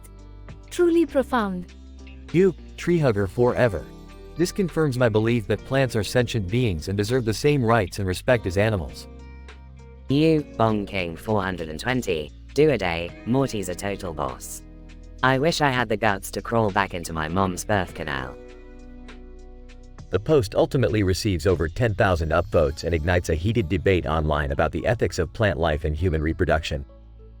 Meanwhile, Rick and Morty emerge from the birth canal unscathed and with a newfound appreciation for the mysteries of the natural world. As Rick puts it, life is just a series of random and beautiful accidents, Morty. And sometimes, those accidents happen in a birth canal.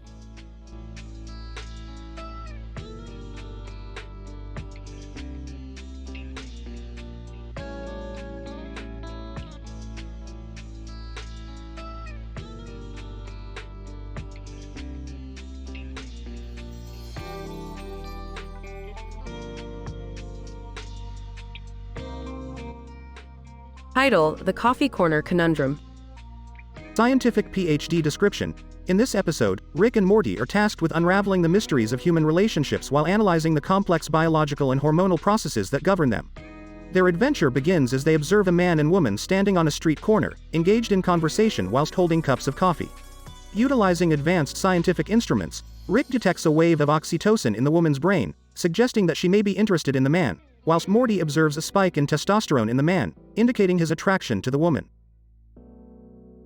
As the duo continue their investigations, they stumble upon a drama unfolding in the Smith household.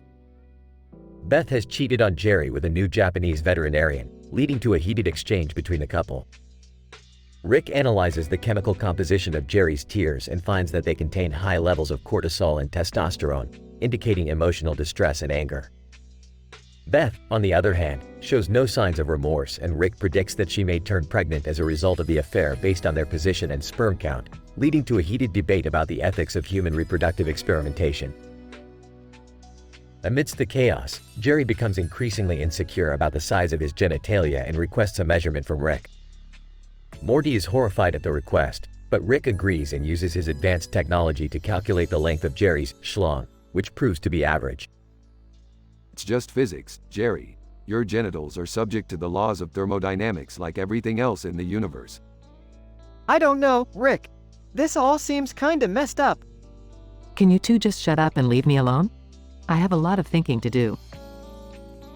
As the episode concludes, Rick and Morty come to the conclusion that human relationships are far too complicated for their scientific understanding, and that sometimes it's better to just enjoy a cup of coffee and let nature take its course.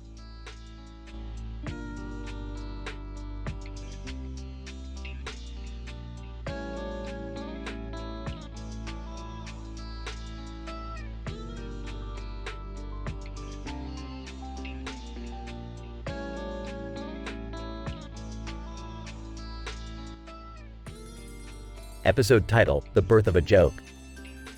Scientific description. The episode begins with Rick and Morty exploring a forested area. Upon coming across a sign that reads, "Try Cherve Bebtha," Rick deduces that it is most likely a message from a new alien species. After a series of complex tests and analysis, they discover that the sign actually translates to, "Do not drink poison ivy," much to Rick's disappointment. Meanwhile, Morty is dealing with some deep-seated trauma surrounding his birth. In a bizarre turn of events, he climbs back into Beth's birth canal, seeking the comfort of prenatal life. Pictures of Morty waving his tiny hands to say goodbye as he enters the canal begin to circulate on a subreddit named r/Canal Crawlers, where members share stories and experiences related to the phenomenon. Here are some sample comments from the subreddit. You, fetus_fanatic69. I've been a proud canal crawler for years, but Morty's technique is unparalleled. Truly inspiring. You, birth_pleasure_seeker. The feeling of being back in the canal is indescribable. Beth's womb is my happy place. You, placenta party. I'll trade my entire collection of amniotic fluid jars for a chance to crawl through the canal with Morty. DM me if you're interested. As the episode progresses, Rick and Morty must embark on a dangerous mission to retrieve an extremely rare ingredient for a new potion. With the help of a sentient tree and some quick thinking, they manage to secure the ingredient and return home safely. But the real kicker comes at the end of the episode, when it is revealed that the entire adventure was just an elaborate prank orchestrated by Rick. Morty's trauma, the subreddit, and even the sign in the forest were all part of an elaborate joke that Rick finds absolutely hilarious. Morty is understandably upset, but the episode ends with the two of them reconciling over a few beers and laughing about the whole ridiculous ordeal. Overall, The Birth of a Joke is a wild romp through the world of Rick and Morty, tackling complex themes and scientific concepts with a healthy dose of humor and absurdity.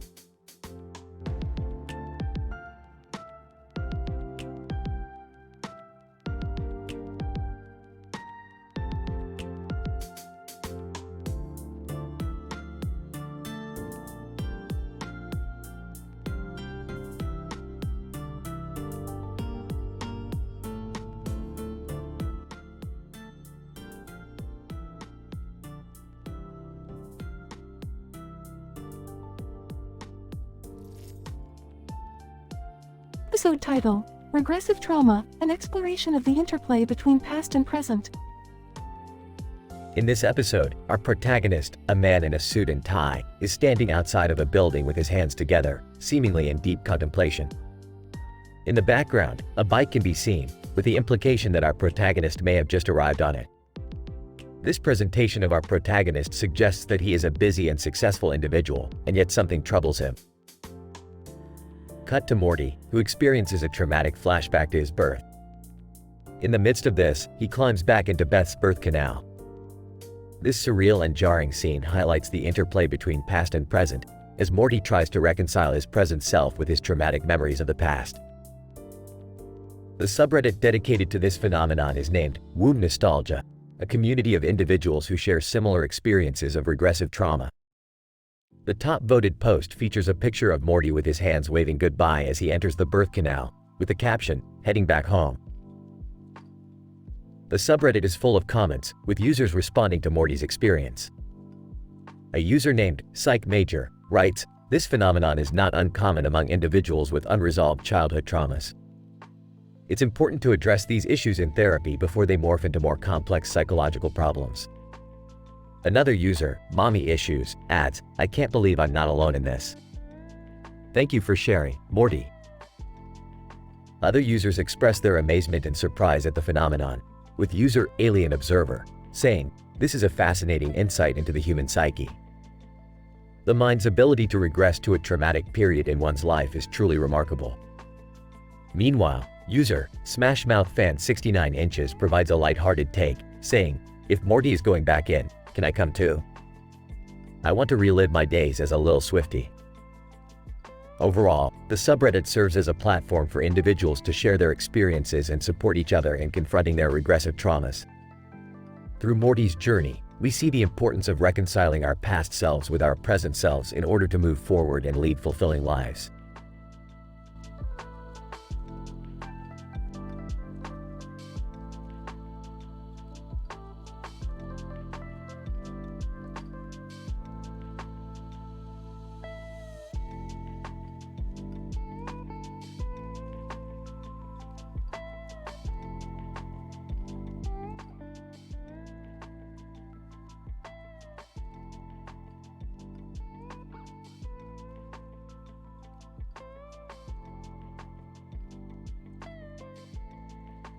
Title: The Quantum Fashion Showdown.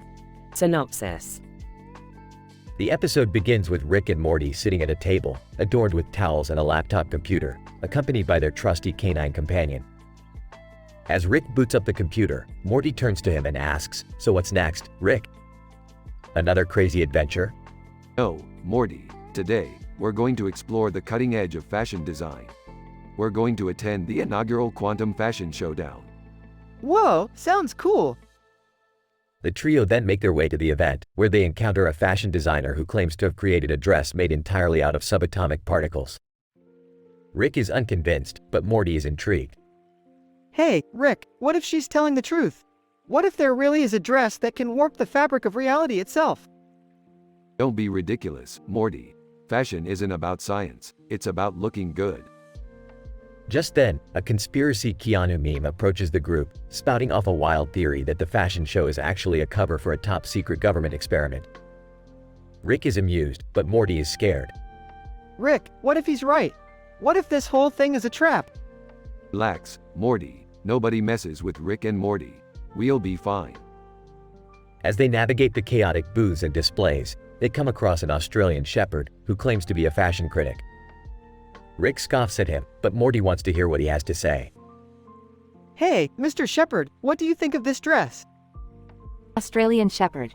It's woofully tacky. Needs more bark. And don't even get me started on those rough-looking shoes. Morty, let's go. We're wasting our time here. They continue on until they stumble upon Beth's alien crush, who is modeling a bizarre, otherworldly outfit. Morty is entranced, but Rick recognizes the danger. Morty, that's an alien. You know what happens when you mess with aliens, right? Bad things? Worst things. Let's get out of here. Just as they're about to leave, they spot a sign for a warm bamboo massage, and Rick can't resist. Alright, Morty, you win. Let's get massages. Awesome! As they lay on the massage tables, the masseuse begins to ask them about the fashion show. They mention the dress made of subatomic particles, the conspiracy theory, the fashion critic, and the alien model. Masseuse, interesting. Those are all clues to the true nature of the show. What are you talking about? Masseuse, this fashion show is an elaborate experiment in quantum entanglement. Each element is carefully chosen to create a chain reaction of unpredictable events. Whoa, so the whole thing is a giant science experiment? Masseuse, exactly. And you two just unwittingly became a part of it. As they leave the event, Rick turns to Morty and reflects on their experience. You see, Morty, that's the thing about fashion. It's not just about looking good. It's about pushing the boundaries of what we know and exploring the unknown. And who knows, maybe, just maybe, we'll discover something incredible. Yeah, or we'll just get caught up in some crazy experiment and almost get killed. Hey, tomato. Let's go get some pizza.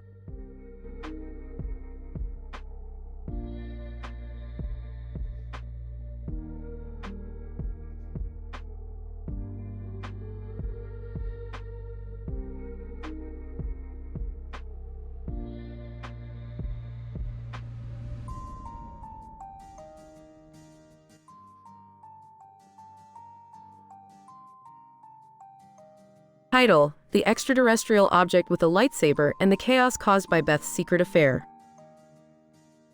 Abstract: In this episode, we explore the discovery of an extraterrestrial object with a lightsaber-like feature emitting a purple light amidst a pink and blue background.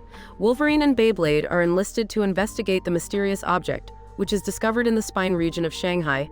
Meanwhile, Beth's secret affair with a popular alien celebrity triggers a chain of events leading to chaos and confusion. Introduction. The team of researchers, led by Wolverine and Beyblade, set out to investigate a strange object emitting a purple light, located in the spine region of Shanghai. On arrival, they observe a pink and blue background which seems to oscillate in intensity and frequency. The object, a futuristic device with a lightsaber-like feature, appears to be of extraterrestrial origin, leading the team to initiate a series of scientific experiments to understand its composition and purpose. Methodology. The team utilizes a combination of imaging techniques, including electron microscopy and X-ray diffraction, to analyze the extraterrestrial device's physical structure. Spectroscopic methods such as fluorescence and Raman spectroscopy are used to identify the elemental composition of the object and the energy states of the atoms. Results. The team discovers that the extraterrestrial object is composed of a hitherto unknown element with unique energy levels. The distinctive lightsaber feature, emitting a purple light, is attributed to the object's molecular structure. The pink and blue background, which appeared to oscillate, is found to be a holographic projection, possibly initiated by the device itself. Discussion. While the mystery surrounding the extraterrestrial object is intriguing, Beth's secret affair with an alien celebrity causes chaos and confusion, as paparazzi and fans descend on the spine region, hoping to catch a glimpse of the alien and his affair with the member of the research team. The team's focus is thus diverted from their scientific investigation to manage the chaotic situation, which has implications for the extraterrestrial object's security. Conclusion. In conclusion, the discovery and scientific investigation of a futuristic extraterrestrial device with a lightsaber-like feature, emitting a purple light, reflects the progress of science and technology. However, the chaos caused by Beth's secret affair with an alien celebrity highlights the challenges to privacy and security in a rapidly evolving world where technology and social media intersect.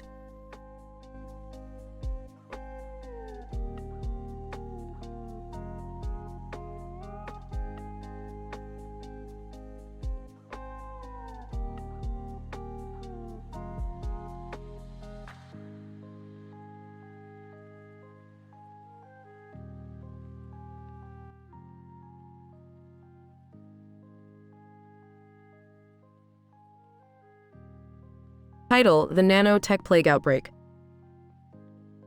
Abstract: In this episode, we observe a peculiar occurrence of a nanotech plague outbreak within the Cartoon Network universe. We investigate the behavior of two human characters holding cell phones and a mastiff, who are believed to be the initial carriers of this outbreak. Additionally, we analyze the role of high-profile model Gigi Hadid and a fictional character, bird person Rick and Morty, in the containment of the outbreak. Through our analysis, we explore the potential impact of the outbreak on the larger Cartoon Network universe and offer potential mitigation strategies. Introduction. The episode begins with a close-up of a man holding a cell phone and a mastiff holding a cell phone in their paws. They are seen walking down a bustling street in Townsville, the fictional city of Cartoon Network. Suddenly, both individuals collapse to the ground, exhibiting symptoms of respiratory distress. John, what is happening to them? Could this be the onset of the nanotech plague outbreak? Methods.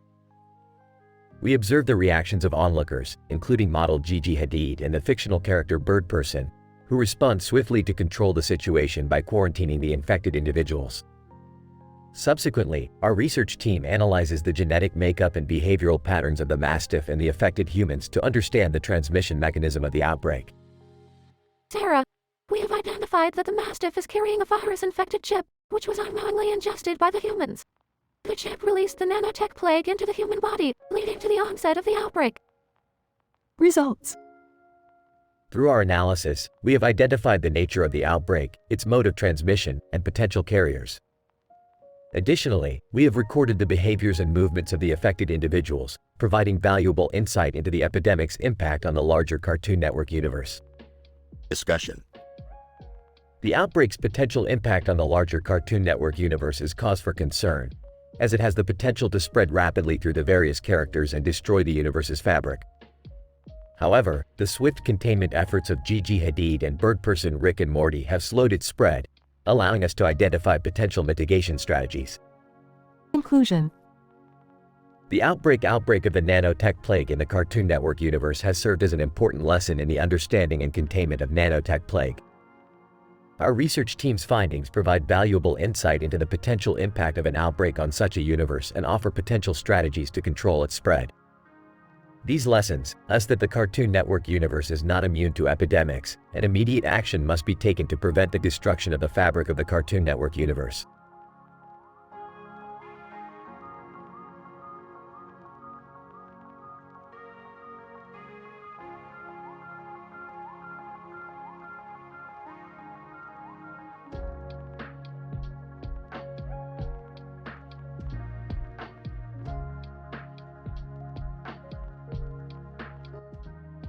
Title: The Equine Extravaganza, a time-traveling wedding adventure. The episode begins with Rick and Morty being hired as the scientific consultants for a time-traveling wedding planner named Grumbo Gunks. The wedding is set to take place during a horse race, where the bride and groom will ride horses with other costumed individuals. Great, another wedding. Just what we needed, Morty. More sappy love stuff. Aw geez Rick, can't we just enjoy the horse racing? As the wedding proceeds, things start to get strange. Diddy Kong appears, riding a horse and firing bananas at the other horses. Bingo, a costumed individual, reveals himself to be a shape-shifting alien and tries to take over the wedding.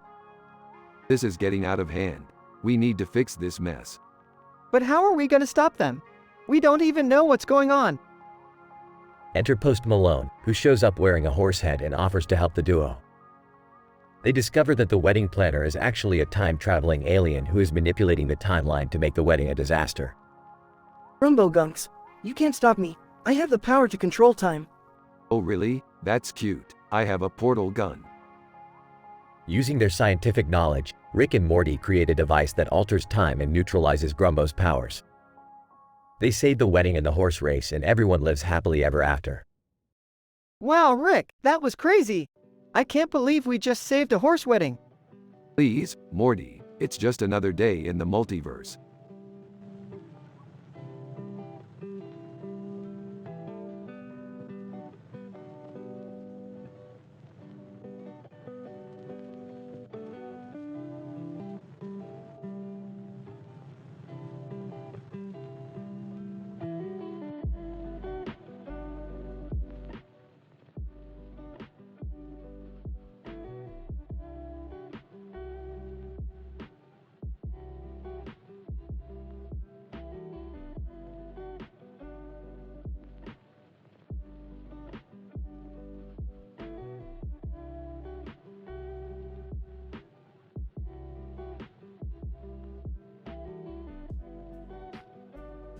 Title: The Cyborg Uprising, a Small World After All.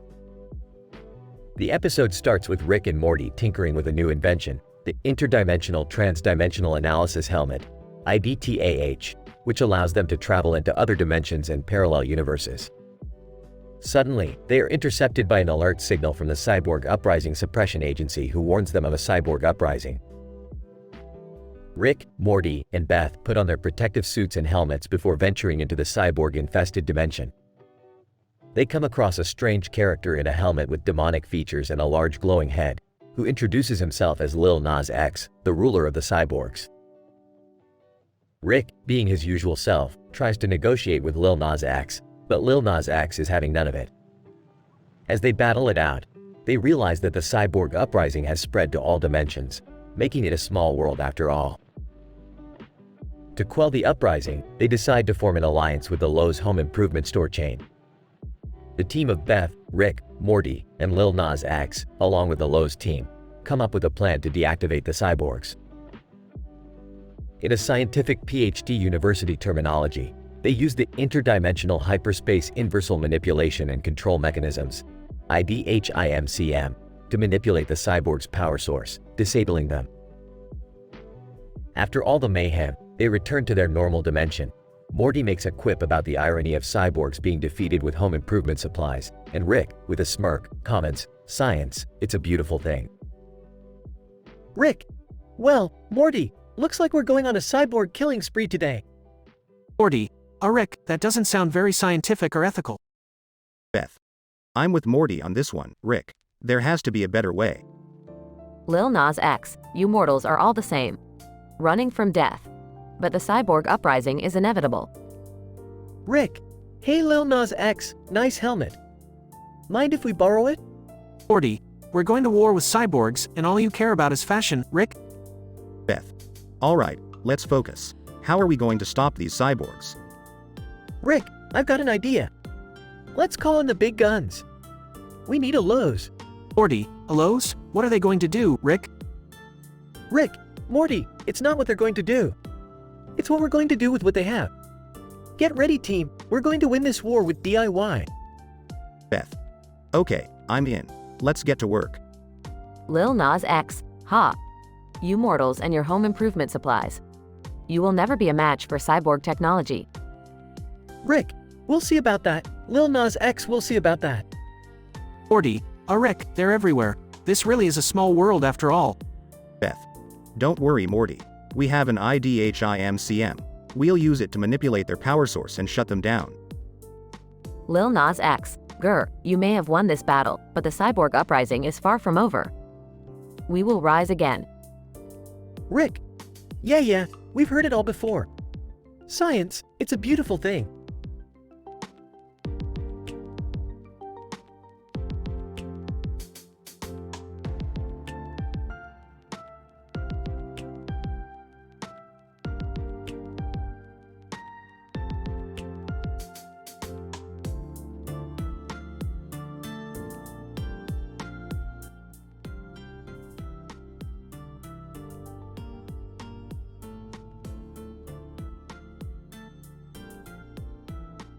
Title: The Green Moss Episode. Opening scene. Rick and Morty are exploring a model of a castle with a lot of green moss growing on its walls and towers. Rick is fascinated by the moss, and Morty is bored. Suddenly, they fall through a trapdoor and find themselves in a subterranean alien ruin. Morty, we're in a subterranean alien ruin. This is amazing. Think of the scientific discoveries we can make. Rick, can we just go home now? I'm getting kinda scared. Nonsense, Morty. This is an opportunity of a lifetime. Let's explore. As they explore the ruins, they come across strange artifacts and encounter bizarre creatures. Suddenly, they hear a voice calling out to them. Carcassonne Planetary Paramore Prattle. Hello, travelers. I am Carcassonne Planetary Paramore Prattle. Welcome to the home of the ancient Prenox civilization. I have been waiting for someone like you to come along. What do you want from us? Carcassonne Planetary Paramore Prattle. Carcassonne Planetary Paramore Prattle. I need your help. The Prenox civilization is in danger, and I need you to save us. Why would we want to do that? Carcassonne Planetary Paramore Prattle. Because if you don't, the universe as you know it will cease to exist. Well, that does sound bad. Okay, we'll help. As they make their way deeper into the ruins, they encounter more strange creatures and artifacts, and Morty becomes increasingly more frazzled. Eventually, they come across a strange device that Carcassonne Planetary Paramore Prattle says is the key to saving the civilization. Alright, Morty, let's get this device and get out of here. I don't want to be responsible for the end of the universe. Yeah, good idea, Rick. Let's go home. As they make their way back to the surface, they encounter a giant moss monster that attacks them. Rick manages to defeat the monster with his laser gun, and they make their way back out of the trapdoor to the castle. That was crazy, Rick. We almost died. Oh, Morty, it was just another day in the life of science. Now let's go grab some McDonald's and forget this ever happened. Okay, I can get behind that. As they drive off into the sunset, Morty gazes out at the castle and wonders what other crazy adventures await him and Rick in the future. Hey, Rick, what do you think was up with all that green moss on the castle? Hey, who cares? It was probably just a scientific anomaly. Let's just enjoy our burgers and forget about it. The end.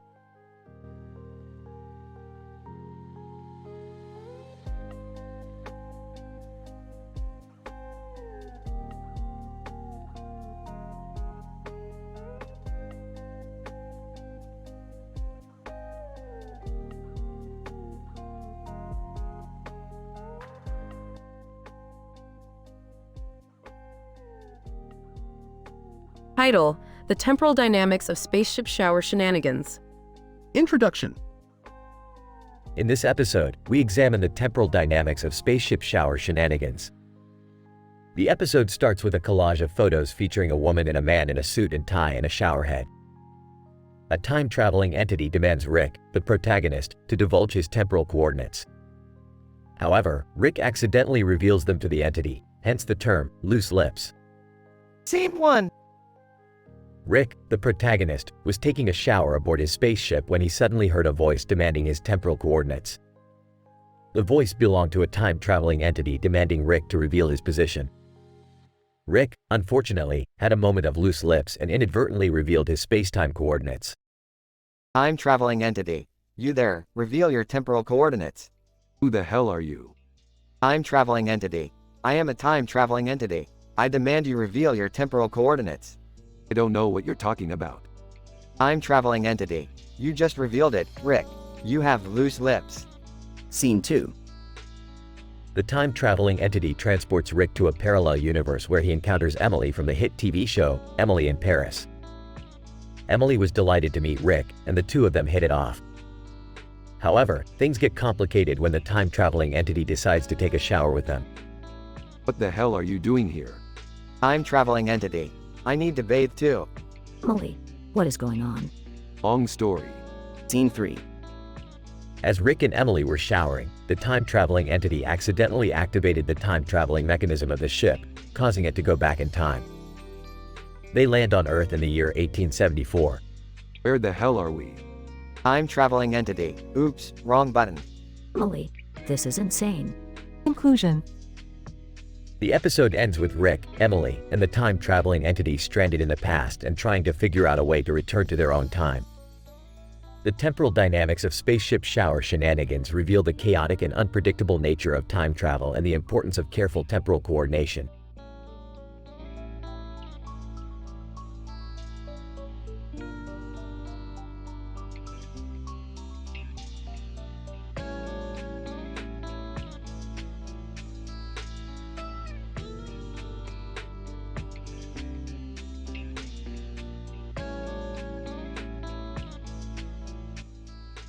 Title: The Quantum Mechanics Behind the Wheel of Fortune.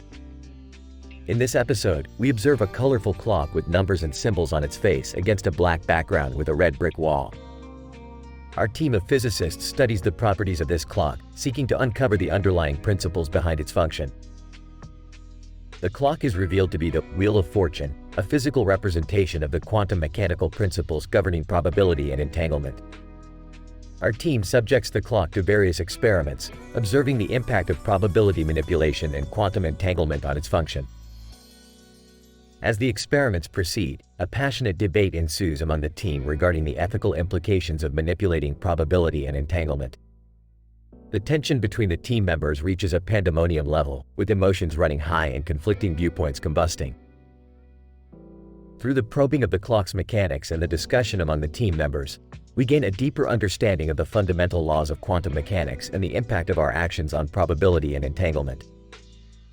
Dr. Martinez, the Wheel of Fortune is a perfect representation of probability within the quantum mechanical framework. Dr. Kim, but what are the ethical implications of manipulating probability in such a manner? Dr. Patel, we must consider the impact of our actions on the entanglement of quantum systems. Dr. Jones, but can we really control entanglement, or are we simply observers of this phenomenon? Dr. Martinez, We have a responsibility to carefully study these principles in order to develop ethical guidelines for their usage. Dr. Kim, but will these guidelines be enough to prevent the abuse of probability manipulation? Dr. Patel. Ultimately, the decision to use such technology must be made on a case-by-case basis, weighing the potential benefits against the risks. Dr. Jones, the Wheel of Fortune may seem simple, but its mechanics reveal profound truths about our universe.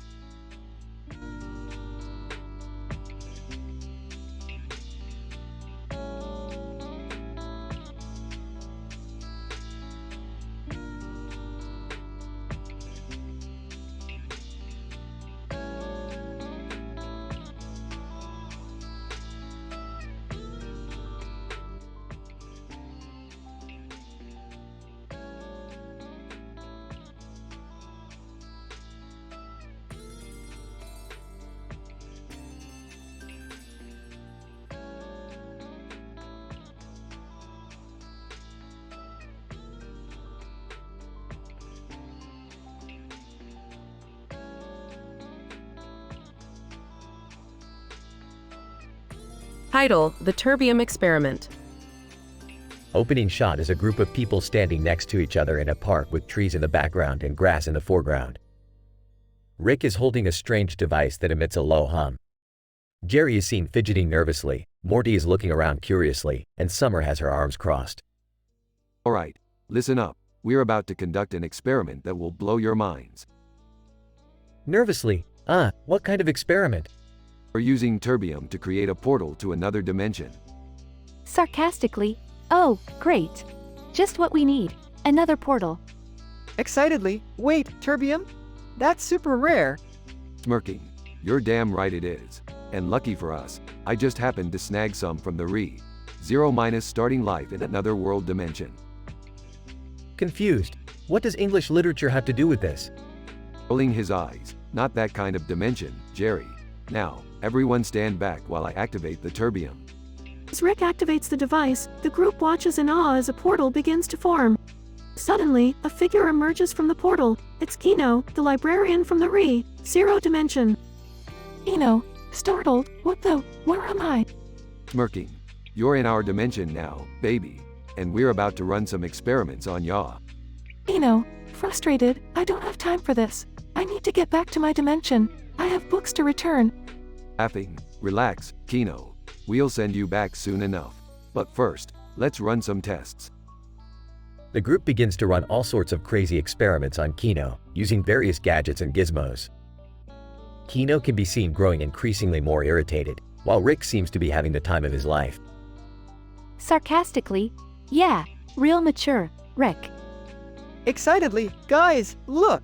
The terbium is starting to react. We might be onto something. Worriedly, guys, I think we should stop. Kino looks really mad. Suddenly, Kino explodes in a burst of energy, knocking everyone back. When they stand up, they see that Kino is now twice her original size and glowing brightly. Excitedly, holy shit, it worked. We just turned Kino into a giant radioactive monster. Frustratedly, and you wonder why everyone hates us. As the group tries to figure out what to do with the now giant Kino, the terbium portal begins to destabilize, and they realize they have only moments to send her back before it's too late. Frantically, alright guys, we need to act fast. We've got to send her back through the portal before it closes. Hesitantly, Rick, how do we do that? Smirking, simple. We just spray her with this can of terbium-infused silly string, and she'll be transported back to her dimension. The group sprays Kino with the silly string, and she disappears in a flash of light. As the portal closes, Rick turns to the group with a huge grin on his face. Laughing, well, that was fun. Who's up for burgers? Annoyed, I hate you all. The camera pans out to show the group sitting at a fast food restaurant, with the terbium device still emitting a low hum in the background. The episode ends with Rick looking at the device, a mischievous glint in his eye.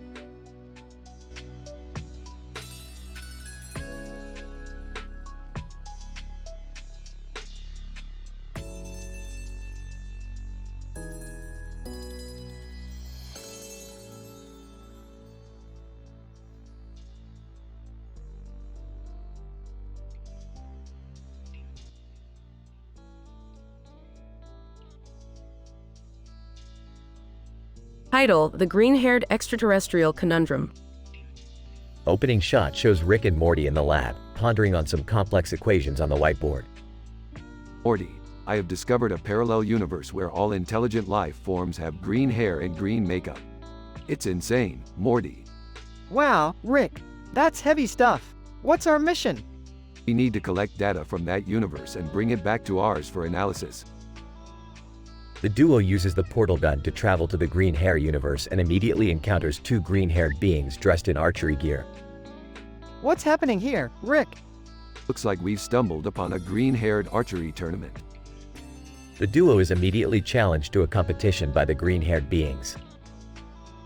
Green-haired man, you green-hair aliens think you can beat us in our own game? Let's settle this on the field. Rick and Morty put their archery skills to the test, but they are no match for the green-haired experts. Just as they are about to accept defeat, an alien stalker appears, trying to capture Summer. Summer's alien stalker, I finally found you, my love. Come with me and I'll take you to my home planet. What the hell is this, Rick? We can't handle this many aliens at once. Relax, Morty, I have a plan. Rick quickly concocts a device that can transport all the green-haired beings and the stalker to another universe. They land in a universe where Billie Eilish is the ruler and she immediately puts them all on trial for violating her laws. Billie Eilish law, you have all trespassed in my universe without permission. I hereby sentence you to perform a concert for me and my subjects. The green-haired beings and stalker begrudgingly comply and perform a magical concert that captivates the entire audience. Rick and Morty sneak out and use the portal gun to return to their own universe. Phew, that was a close one, Rick. What did we learn from this adventure? That green hair and makeup can truly be a universal language, and that we should always have a backup plan. End shot shows Rick and Morty high-fiving each other in the lab.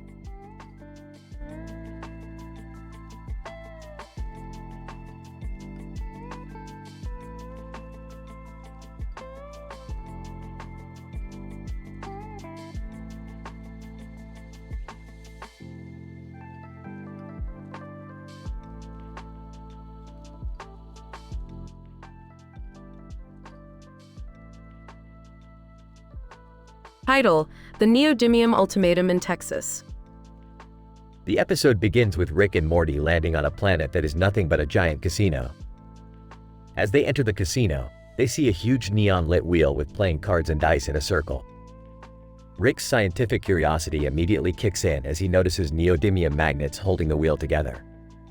Morty, look at this. This wheel is powered by neodymium magnets. They're the strongest magnets known to man. Whoa, that's like super scientific and stuff, Rick. They soon discover that in order to leave the planet, they have to win a game of Ultimate Texas Hold'em using the giant wheel. Alright, Morty. Time to use your poker face and my scientific brain to win this game. Rick, I don't know how to play poker. That's why you have me, Morty. I'll show you the ropes. As they start playing, they keep winning, thanks to Rick's calculations and Morty's surprisingly good luck. However, their winning streak is interrupted by a group of aliens who accuse them of cheating. Alien leader, how dare you cheat at our beloved game? We demand that you leave our planet immediately. Cheating? We didn't cheat. We're just using the laws of probability to our advantage. Yeah, we were just lucky, I think. In order to prove their innocence and win the game, Rick decides to perform a scientific experiment, which involves shooting a laser at the neodymium magnets and disrupting the wheel's rotation. This causes chaos in the casino, but it works, and Rick and Morty win the game. As they exit the casino and board their ship, Morty asks Rick why he didn't just cheat like the aliens accused them of doing. Why didn't we just cheat like they said we did, Rick? Morty, cheating is a short-term solution. Science is a long-term solution. Oh, okay, I'll just take your word for it, Rick. The episode ends with Rick and Morty flying off into the galaxy, leaving behind a trail of glitter and chaos in their wake.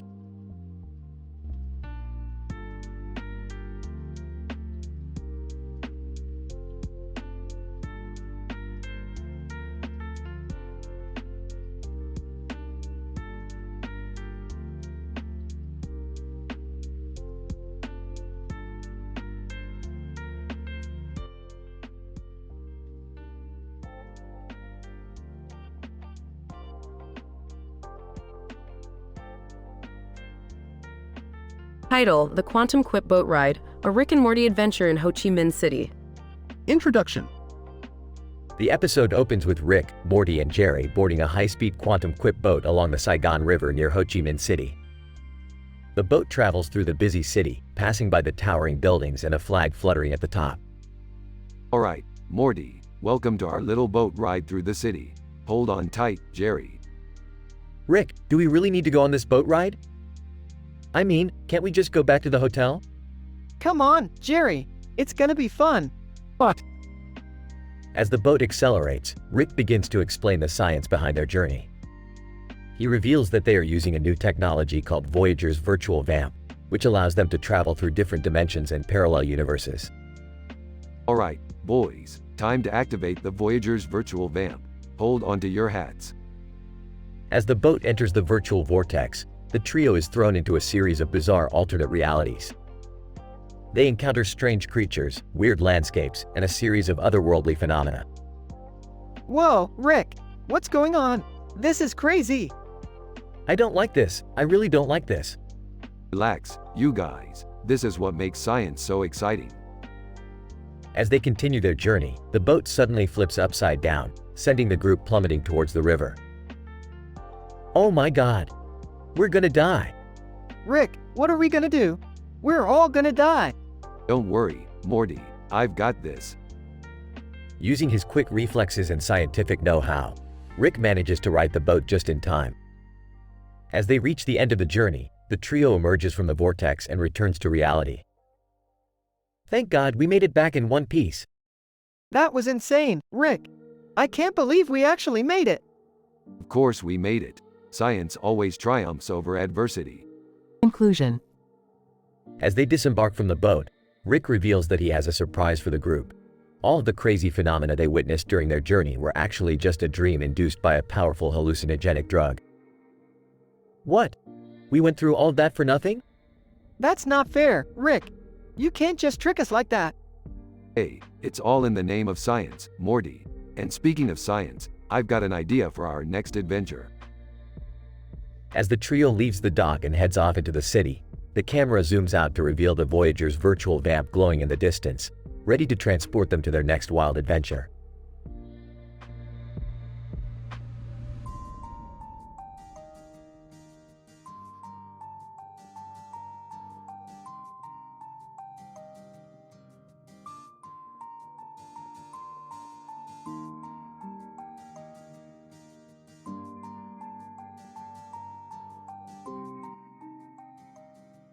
Title: A Study of Interspecies Communication Among Domesticated Animals Through the Use of a Time Machine.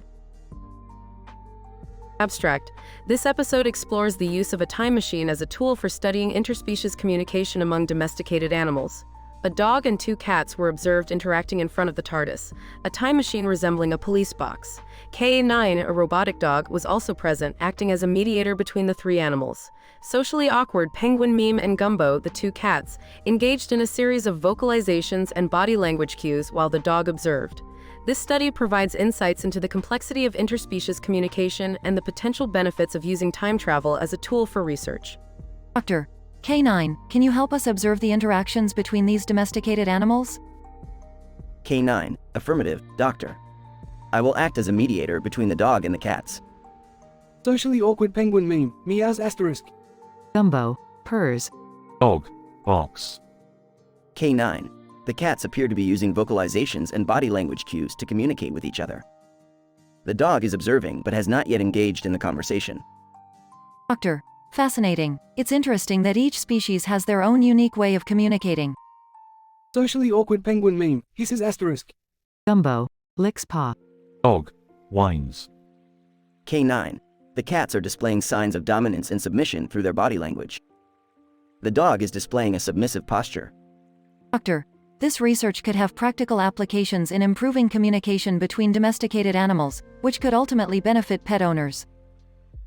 Epilogue: Through the analysis of the interactions between the domesticated animals, this study provides a better understanding of interspecies communication and highlights the potential benefits of using time travel as a tool for research. Further studies are needed to determine how these findings could be applied in practical settings.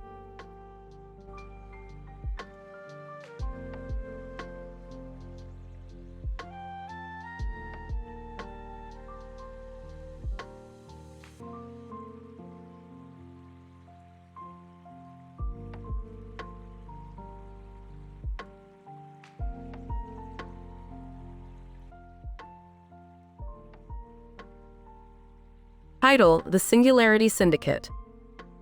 The episode begins with Rick tinkering with a device that can predict the technological singularity threat and Morty asking him if he ever feels worried about the future.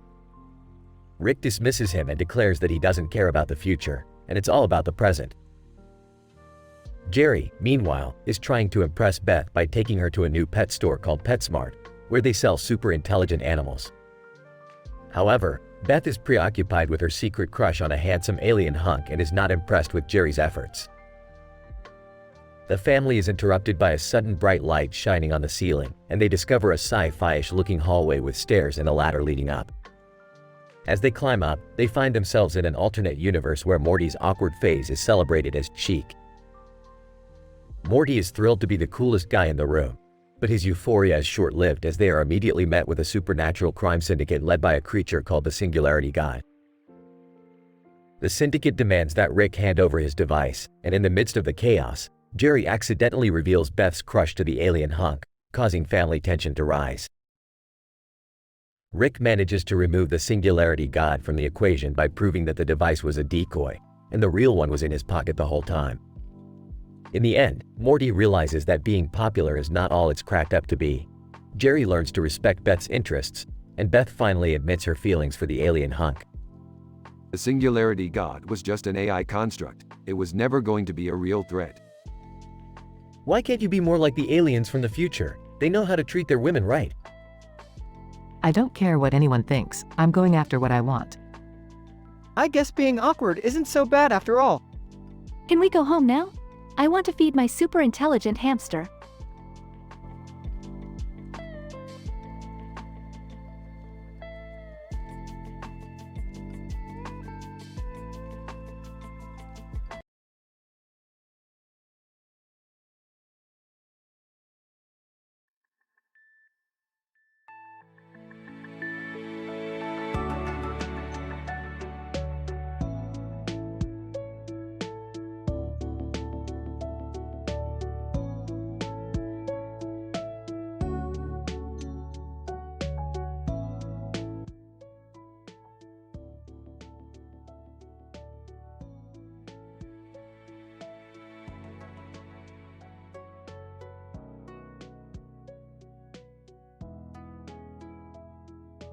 Title: The Quantum Dysfunction of Anomalous Existence. The episode opens with Rick and Morty experimenting with the fabric of the universe, traversing through various dimensions and timelines. Meanwhile, Jerry and Beth enjoy a couples therapy session with Dr. Wong. Morty, we need to recalibrate the interdimensional portal. I'm detecting an unusual quantum fluctuation. Rick, I don't think it's the portal. There's a guy with a gun and another gun in his hand.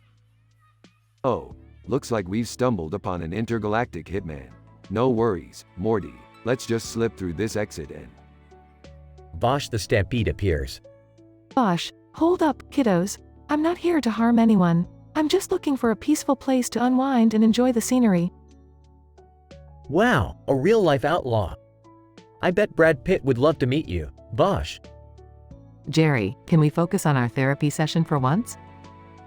Vosh offers to join the therapy session. Dr. Wong, welcome to couples therapy, Vosh. Let's start with an icebreaker. What's your favorite gun? Vosh, I don't like guns. They only bring destruction and sadness. Jerry tries to impress Vosh with his gun knowledge. I once took a gun safety course at the YMCA. Did you know that the bullet travels faster than the speed of sound?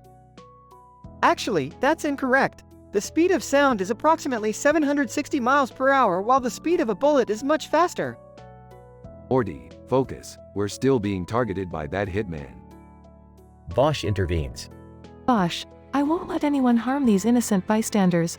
Leave it to me. A chaotic battle ensues between Vosh and the hitman.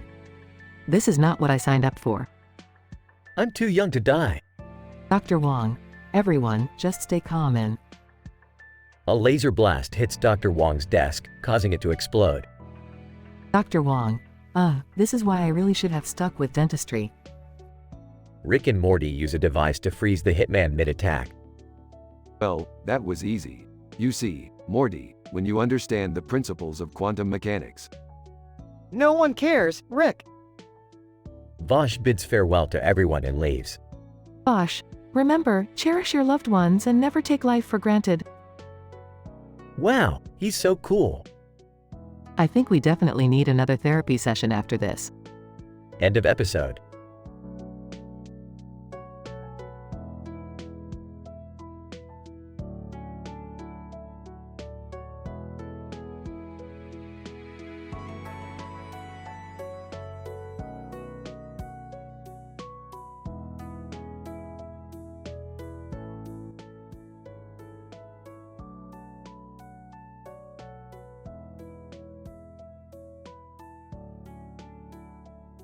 Title: The Gastronomical Experimentation Anomaly. Synopsis: Rick, Morty, Beth, and Summer team up with a world-renowned chef to explore the limits of molecular gastronomy. However, things take a wild turn when one of Rick's failed experiments imbues the chef with the ability to turn any food into sentient beings. Scene 1. Rick and Morty are in the lab conducting experiments on exotic food when they stumble upon an interesting molecule. Morty questions its usefulness, but Rick assures him it will lead to a culinary breakthrough. Morty, these molecules are the key to unlocking the secrets of molecular gastronomy. With this, we can push the boundaries of food like never before. Isn't that a little dangerous, Rick? Dangerous? It's science, Morty, and science is all about taking calculated risks. Scene 2. The Smith family and the chef venture to a food festival to showcase their new culinary inventions. However, the crowd is less than impressed. This isn't going well. Nobody seems to appreciate our cutting-edge creations. Chef, your molecular gastronomy techniques are a revelation. We need to find a way to capture the public's attention. What if we create a satirical news article about our experiments gone wrong? Scene 3. The group's public image quickly takes a turn when the chef develops a strange ability after consuming one of Rick's failed experiments. He can turn any food he touches into sentient beings. Chef, I can feel the power of molecular gastronomy coursing through my veins. This is truly remarkable. Well, that wasn't supposed to happen. Scene 4. Chaos ensues as the sentient food beings begin to wreak havoc on the food festival. Rick and Morty frantically try to find a solution, while the chef revels in his newfound ability. Rick, how do we fix this? The food is alive. I don't know, Morty. We're in uncharted territory here. Chef, this is amazing. The possibilities are endless. Scene 5. The Smith family and the chef are eventually able to restore the food to its original state with the help of some advanced molecular gastronomy techniques. However, the ordeal has left them all a little shaken. I think we need to stick to more traditional cooking methods from now on. Yeah, that was pretty messed up. Chef, I'm just glad nobody was hurt, but think of the possibilities. We could revolutionize the culinary world. Well, let's not get ahead of ourselves. We almost caused a food uprising, remember? Yeah, let's stick with regular non-sentient food for a while.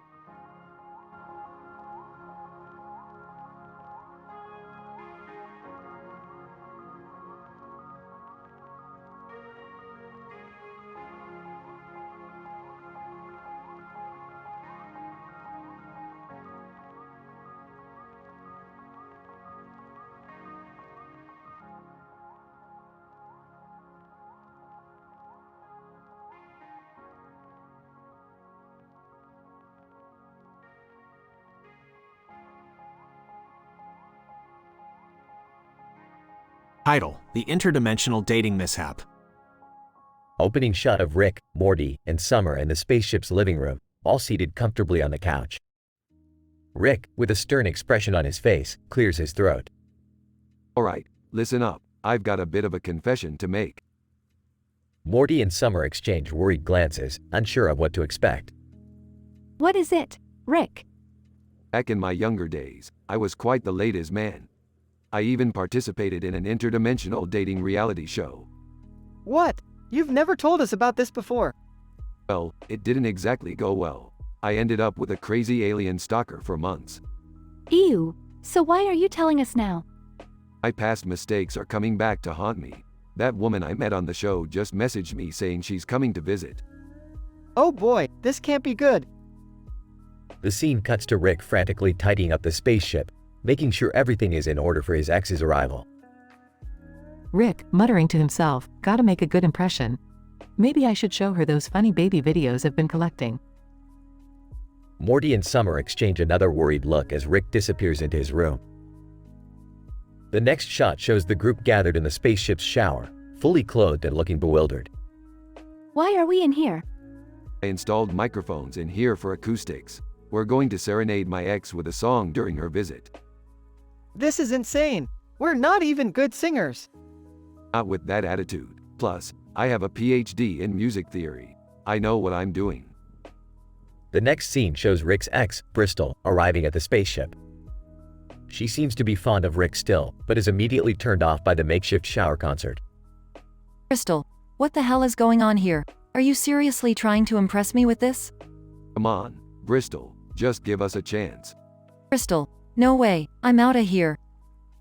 As Bristol storms off, the group looks dejected. But then, Ploob, a strange alien creature, appears in the corner of the screen.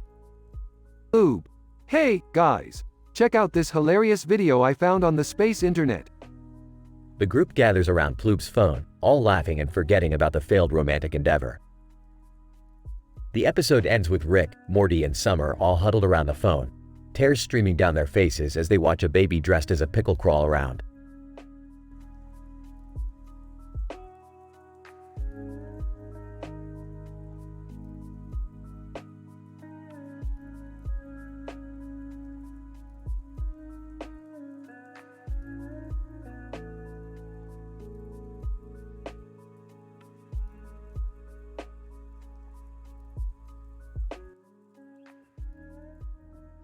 Title: Forbidden Romance in the Light of a Red Giant. Introduction. In this episode, Summer, our protagonist, stands before White Castle, a formidable fortress known for its strength and impenetrability. The atmosphere surrounding the castle is striking, with a giant moon illuminating the area and a red sky with clouds highlighting the tension between Summer and her forbidden love interest, the enemy alien Commander Dixit. Scene 1. Summer, this is it. The White Castle. It's even more impressive in person. Inner monologue. I can't believe I'm doing this, but I have to see him. Scene 2. Exit. Summer, what are you doing here? It's too dangerous. Summer, I had to see you. I couldn't resist. Scene 3. Inner monologue. This feels like a dream. I know it's forbidden, but I can't help the way I feel about Dixit. Scene 4. Summer, Dixit, I know we come from opposing sides, but I can't stop thinking about you. Exit. Summer, I know. I feel the same way. But our love is impossible. Scene 5. Inner monologue. The tension between us is palpable. Our love is a product of cosmic forces put into motion long before our time. Scene 6. Summer, I don't care about the consequences. I want to be with you. Exit. Summer, your determination is admirable, but the cost of our love could be catastrophic. Scene 7. Inner monologue. The stars above us seem to flicker in agreement with the turbulence of our relationship. Scene 8. Summer, I'm willing to risk it all for us. Exit. So am I. Scene 9. Inner monologue. Our love is like a supernova, burning brighter than any other force in the universe. Concluding scene. As Summer and Dixit embrace under the light of the red giant, a sense of uncertainty looms over them. The consequences of their love could be dire, but in that moment they are overcome with the sheer power of their bond. The stars above them seem to wink knowingly at the two lovers in the face of their impossible love.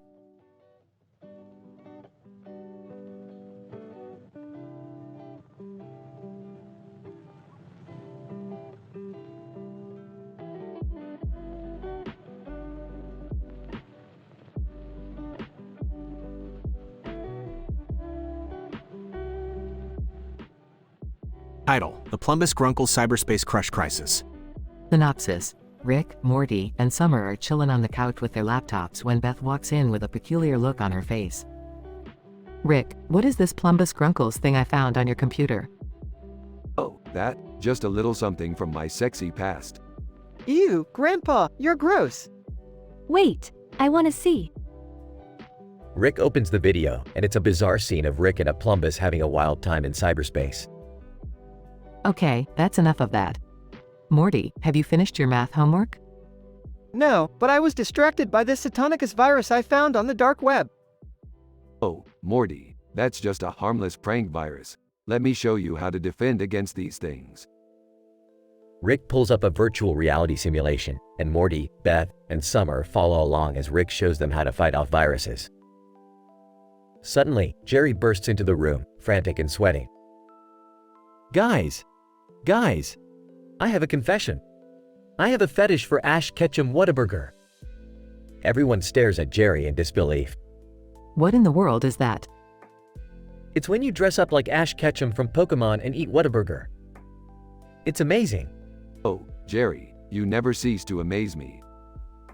The group erupts in laughter, and the scene fades out with Morty still trying to figure out how to finish his math homework.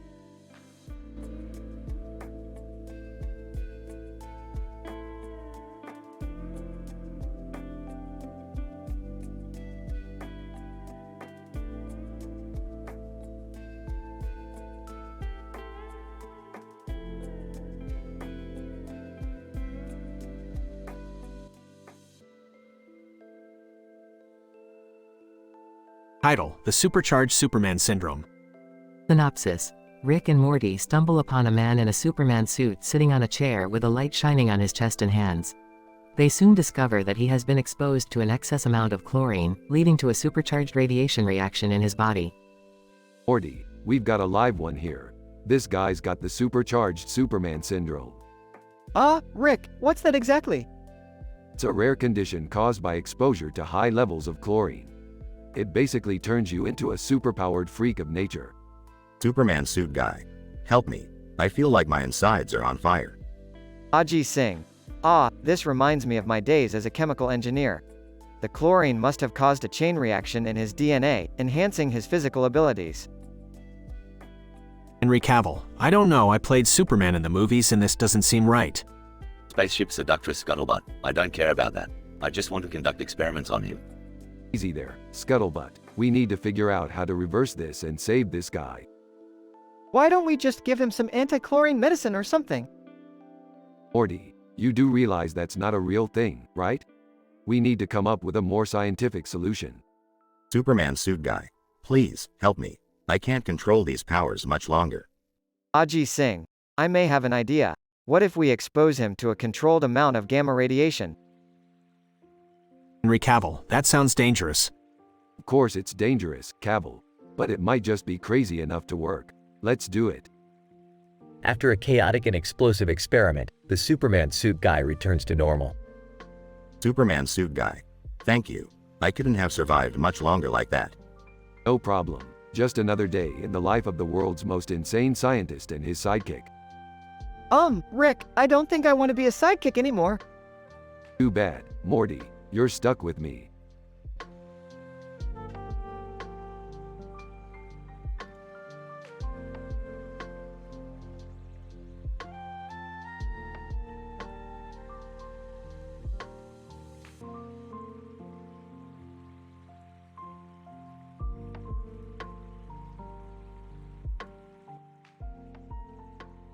Title: The Neon Capers of Morty. The episode begins with Rick, Morty, and Jerry participating in a caption contest in a parallel universe full of neon lights and ultra-modern technology. The trio had to come up with the wittiest caption for a picture of a man in a green suit standing in front of a neon background with a neon light above him. After struggling to come up with something catchy, Rick decided to invent a machine that generated the best captions automatically to increase their chances of winning. However, things go awry when Morty is accidentally transported to an alien planet during a paranormal experiment disaster. To make matters worse, he finds himself worshipped as a fertility god by the local alien civilization due to his unexpected role as an athletic trainer who helped their struggling race procreate. The planet's leaders present Morty with a file containing all the details about their species, but he loses it during a wild party with his new alien followers. Meanwhile, Rick and Jerry must come up with a way to rescue Morty and recover the file before the entire planet collapses due to a lack of procreation. They turn to the newly invented caption machine for ideas, hoping it can help them solve the problem. The machine generates a series of absurd and nonsensical captions that Rick and Jerry use to build a giant robot to rescue Morty and retrieve the file.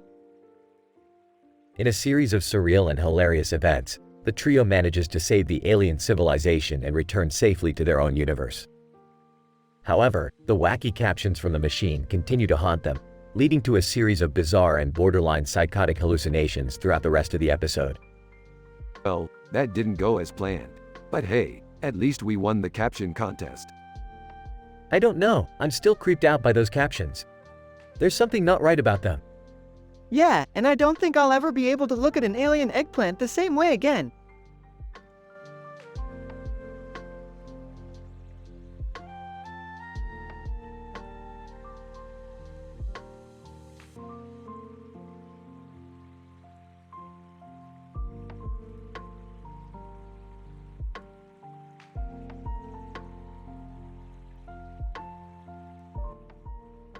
Title: The Catastrophic Incident of WAD 2051. In this episode, we observe a man staring out a window while gazing at a wave in the ocean, which was tagged with the words WAD 2051. This wave was observed to have a height of approximately 30 meters and a wavelength of 200 meters. The event was identified to have the potential to cause severe damage to the nearby coastal areas. However, the event took a drastic turn when a renowned figure, Mr. Beast, attempted to eliminate another public figure, PewDiePie, but mistakenly initiated a 12,325 feet tall tsunami. The extent of the damage caused by this catastrophic incident was quantified through various scientific measurements, including the determination of the wave velocity, its kinetic energy, and the amount of water displaced. The aftermath of the event led to widespread destruction of the coastal areas, causing severe environmental damage, loss of life, and human suffering. The event was classified as a natural disaster, and the response was comprised of significant international aid from multiple organizations. The recovery process was initiated through disaster management measures such as relief efforts, rebuilding of infrastructure, and improvement of warning systems. The scientific discussion surrounding this event is not limited to the physical impact of the tsunami on the environment and the human population, but also includes the social and economic consequences. The coordination and resilience of the affected communities and the scientific measures taken to mitigate the damages and rebuild the affected areas is a testament to the strength and adaptability of humanity. In conclusion, this episode demonstrates the power of nature and the importance of taking scientific measures to prevent, manage, and mitigate natural disasters. It underlines the significant economic, social, and environmental consequences of such events, and emphasizes the importance of scientific collaboration and innovation in the face of adversity.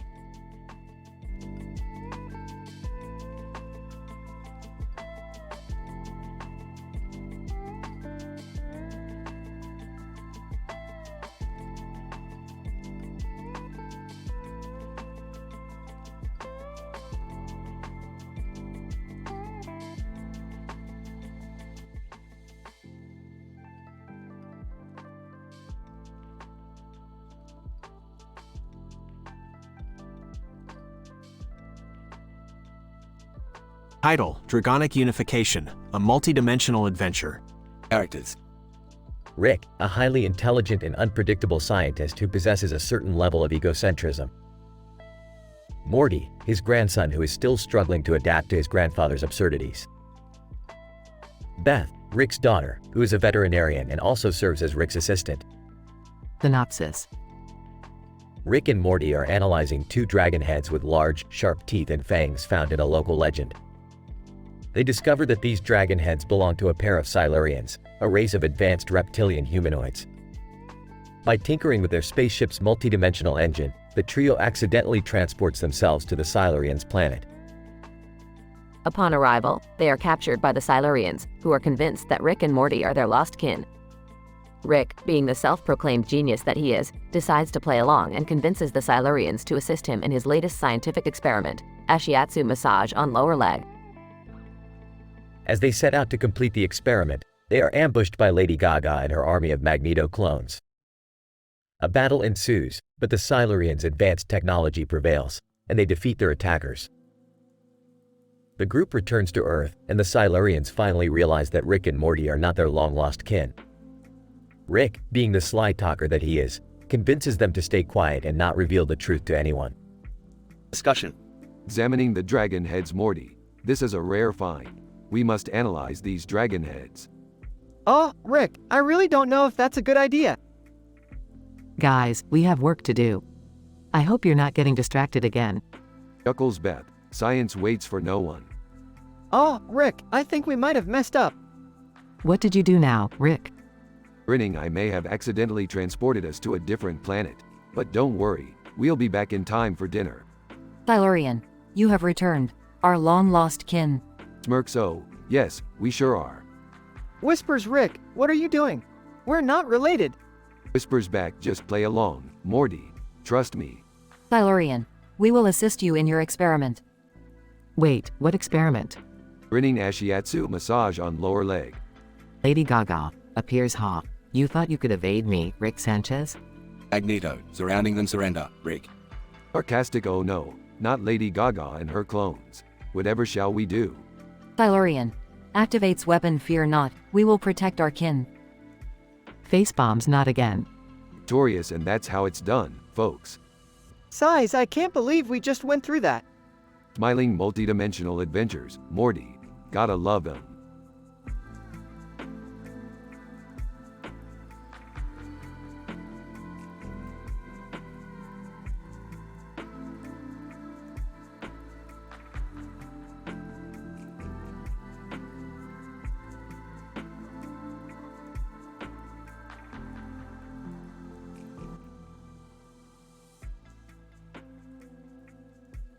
Title: The Effects of Natural Phenomena and Monetary Loss on Human Emotions, a case study of Mr. Beast. Abstract. This episode examines the emotional responses of an internet personality, Mr. Beast, to natural disasters and financial loss. Utilizing his social media platform, Mr. Beast shared a picture of a mountain landscape devastated by a tsunami, which also coincided with the loss of a significant amount of wealth. Through content analysis, this study explores the interplay between the natural environment, human emotions, and monetary value. Introduction. Mr. Beast, an internet personality known for his philanthropic stunts, has amassed a fortune through his YouTube ventures. However, on a fateful day, he faced both a natural disaster and a significant monetary loss. He shared a picture of the aftermath on his social media platform, which provides a unique opportunity to understand how humans react to such events. Methodology. To understand the emotional responses of Mr. Beast, a content analysis of his social media posts was conducted. This analysis focused on his language use, tone, and the overall theme of his messages. The picture posted by Mr. Beast was also analyzed for its composition and depiction of the natural environment. Results. Mr. Beast's language use was emotional and conveyed a sense of loss. He expressed his sadness and sympathy towards those affected by the tsunami, while also lamenting the loss of his wealth. The picture posted by Mr. Beast depicted a beautiful mountain landscape with flowers in the foreground, a lake in the background, and a mountain in the distance. However, the aftermath of the tsunami had devastated this landscape, leaving behind debris and destruction. Discussion. The results of this study indicate that natural disasters can elicit strong emotional responses in humans. The loss of natural beauty can be just as devastating as financial loss. Additionally, the picture posted by Mr. Beast showcases the beauty of nature, which can evoke positive emotions in humans. However, the destruction caused by the tsunami underlines the fragility of nature. Conclusion. The interplay between the natural environment, human emotions, and monetary value is complex. This case study highlights the emotional responses of Mr. Beast to a natural disaster and financial loss. The picture posted by him provides a glimpse into the beauty and fragility of nature, while his language use conveys a sense of loss. This study provides a framework for understanding the emotional responses of humans to natural disasters and financial loss.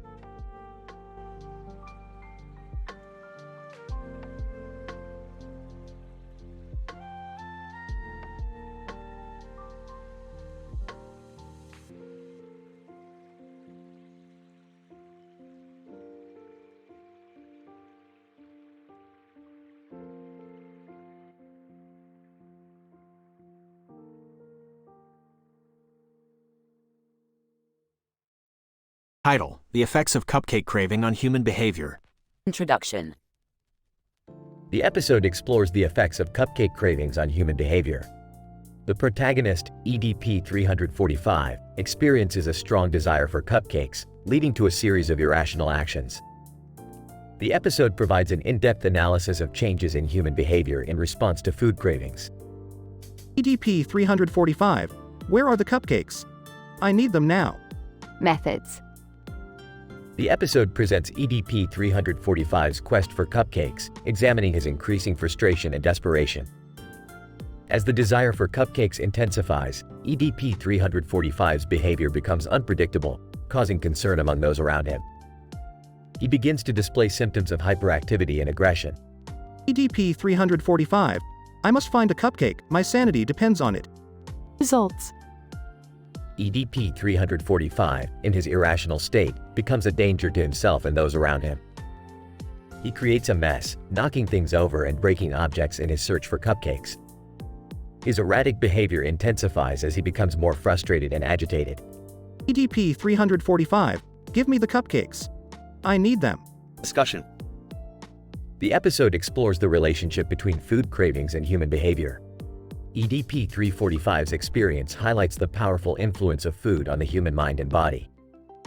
The desire for cupcakes triggers changes in EDP-345's behavior, leading to a negative impact on those around him. EACKGOD. Stop this madness. Why are you acting like this? Conclusion.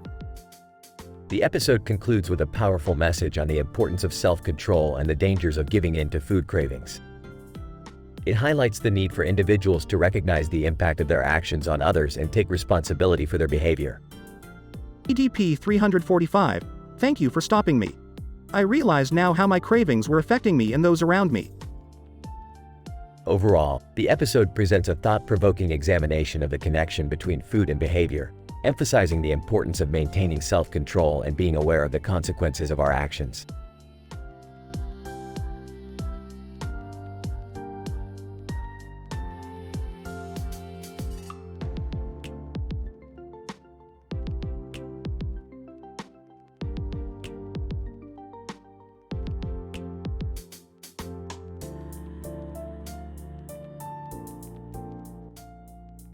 Title: The Fatal Fall. An analysis of the physics of a roller coaster accident. Location: a wooded area with a sky background. Participants: a man and a roller coaster. Methodology. The study utilized video footage and witness testimonies to analyze the fatal fall of a man from a roller coaster. The roller coaster in question had a height of 563,128 feet and was located in a wooded area with a sky background. Results. The analysis revealed that the man fell from the roller coaster due to a failure in the safety harness. The force of the fall was calculated to be approximately 10,000 newtons, which resulted in fatal injuries. Discussion. The data obtained from this study offers important insights into the potential dangers of roller coasters and highlights the importance of safety harnesses. It also highlights the role of engineering and design in ensuring the safety of roller coasters. Future research could focus on developing new safety technologies that could minimize the risk of accidents and fatalities in roller coaster rides. Dr. Jane, the results of this study reveal the importance of safety mechanisms in roller coasters. Design and engineering should prioritize safety and focus on the development of new safety technologies. Dr. Michael. Yes, and as researchers, we could also study the effects of the force of impact on the human body, which could further inform safety standards in amusement parks. Dr. Sarah, the potential dangers of roller coasters could also be communicated to the public, encouraging park goers to make informed decisions when it comes to their safety. Dr. Charles. Additionally, future research could evaluate the safety harnesses used in other amusement park rides to ensure that they meet safety standards. Dr. Jane, overall, the findings of this study highlight the crucial role of research in improving safety in amusement parks and protecting the public from dangerous accidents.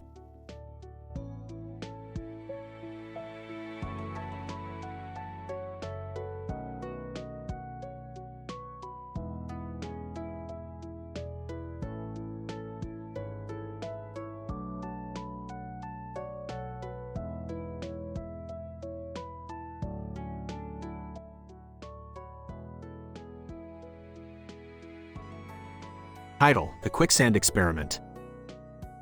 The episode starts with Rick and Morty lounging on the couch, watching TV.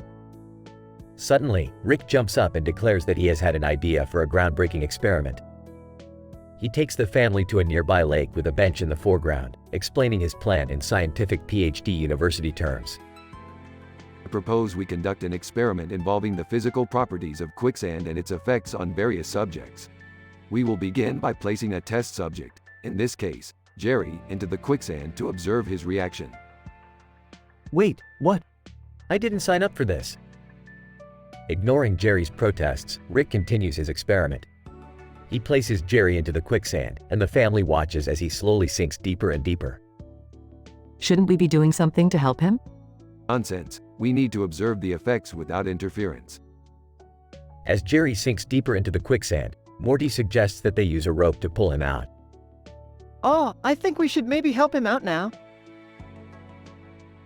Fine, fine. Let's observe the effects of quicksand on a rescue operation now. As they try to pull Jerry out of the quicksand, they all end up getting stuck themselves. Chaos ensues as each member of the family tries to free themselves. What the hell? Rick, we're all stuck now. This is all part of the experiment. We're testing the limits of quicksand's holding power. As they struggle to free themselves, a storm approaches on the horizon. Lightning strikes the bench nearby, causing it to catch fire. In the chaos, they finally manage to escape the quicksand, only to find that the bench is now completely destroyed. Great job, Dad. You destroyed a perfectly good bench for your stupid experiment. But the data collected from this experiment will be invaluable to the scientific community.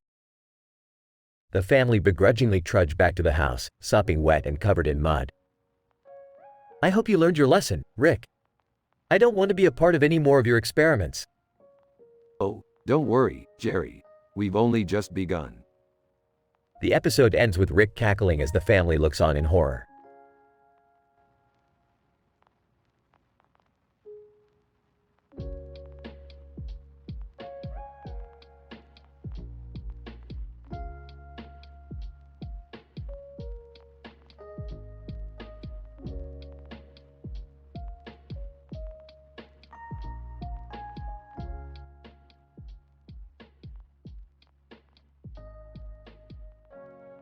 Title: The Quantum Dinosaurs of Zorkon's Galaxy, a Rick and Morty adventure. The episode starts with Rick, Morty, and Summer testing out their new invention, a machine that can manipulate the quantum states of objects. They place 2 plastic dinosaurs on the floor and activate the machine, causing the dinosaurs to come to life and start dancing. Wow, Morty, that's some serious quantum entanglement *T right there. Rick, they're just plastic dinosaurs.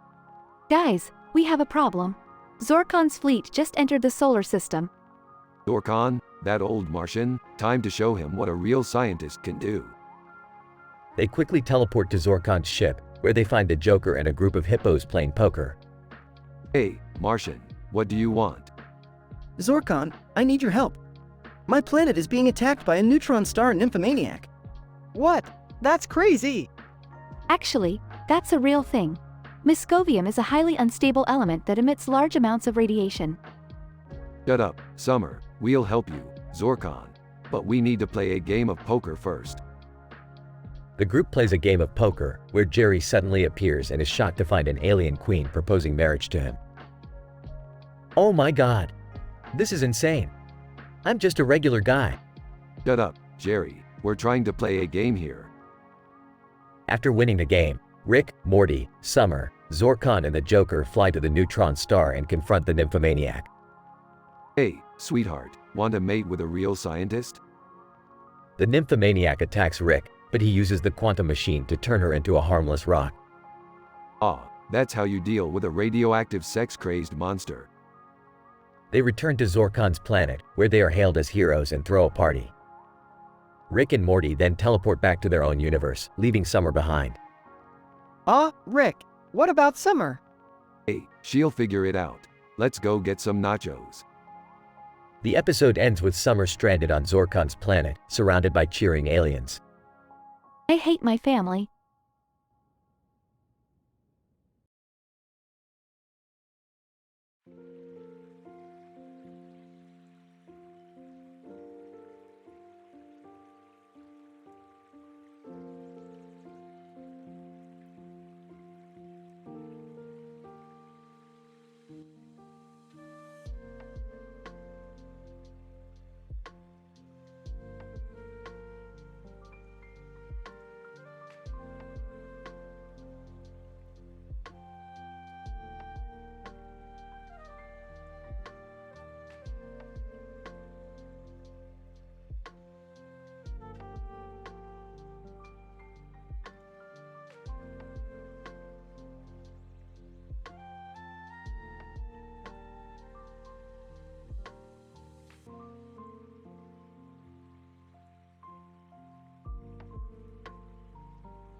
Title: The Bikini Bottom Experiment. Synopsis. In this episode, Rick and Morty explore the laws of physics and reality as they stumble upon a mysterious blue and white object in the middle of a forest, leading them to Bikini Bottom where they meet Sandy Cheeks for a wild experiment. Scene 1. Rick. Morty, I just detected an anomalous object in this forest. Let's go check it out. Morty.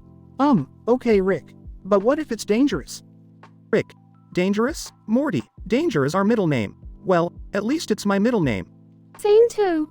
Beth. Rick, where are you taking Morty? And who is this Sandy Cheeks? Rick. Relax, Beth, it's just a little experiment. And Sandy, she's just a squirrel from a children's cartoon show. Summer, wait, we're going to a cartoon world. Rick. Technically, it's just a dimension where a cartoon show exists. But yeah, close enough. Scene 3. Sandy, hey welcome to my tree dome. What brings you here? Rick. We detected some strange readings from the blue and white object that appeared in our dimension.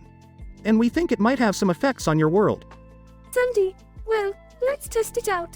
I'm always down for some science. Scene 4. Morty. We should try to replicate the effects of the object on Sandy's world to see what happens. Rick. Great idea, Morty. But we need to figure out what kind of object it is and what it's made of. Summer, I got this. Let me analyze it with my advanced scientific equipment. Scene 5. Summer, okay, according to my findings, the object is made of a combination of dihydrogen monoxide, sodium chloride, and yellow 5-di. Beth. That sounds like a recipe for a salad dressing. Rick. No, it sounds like a recipe for disaster. Let's proceed with caution. Scene 6. Sandy, okay, let's try exposing the object to some of my surroundings and see what happens. Rick, Morty, and the rest of the gang watch as Sandy places the object in a tank filled with water. Suddenly, a giant bubble emerges and bursts, causing the entire dome to fill with a thick blue liquid. Rick. Oh, looks like we're in trouble now. Scene 7. Morty. Rick, we gotta find a way out of here. This blue stuff is getting everywhere. Rick. Hold on, Morty, I think I've got an idea. Rick pulls out his portal gun and opens a portal, leading the gang to a deserted island in the middle of the ocean. Scene 8. Summer, phew, that was a close one. But what do we do now? Rick. Well, we've learned a valuable lesson today. That science can be both unpredictable and hilarious. Beth. I still don't get it. What was that blue thing anyway? Rick. Who knows, Beth. But one thing's for sure, we're never going back to that dimension again.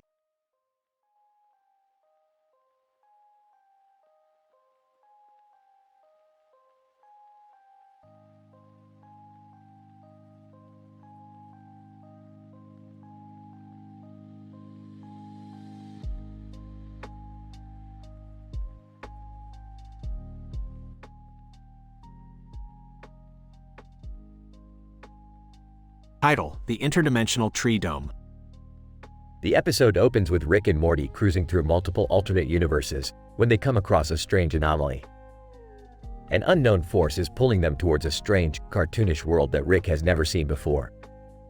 Startled. Morty, this is not good. We're being pulled into some kind of cartoon universe.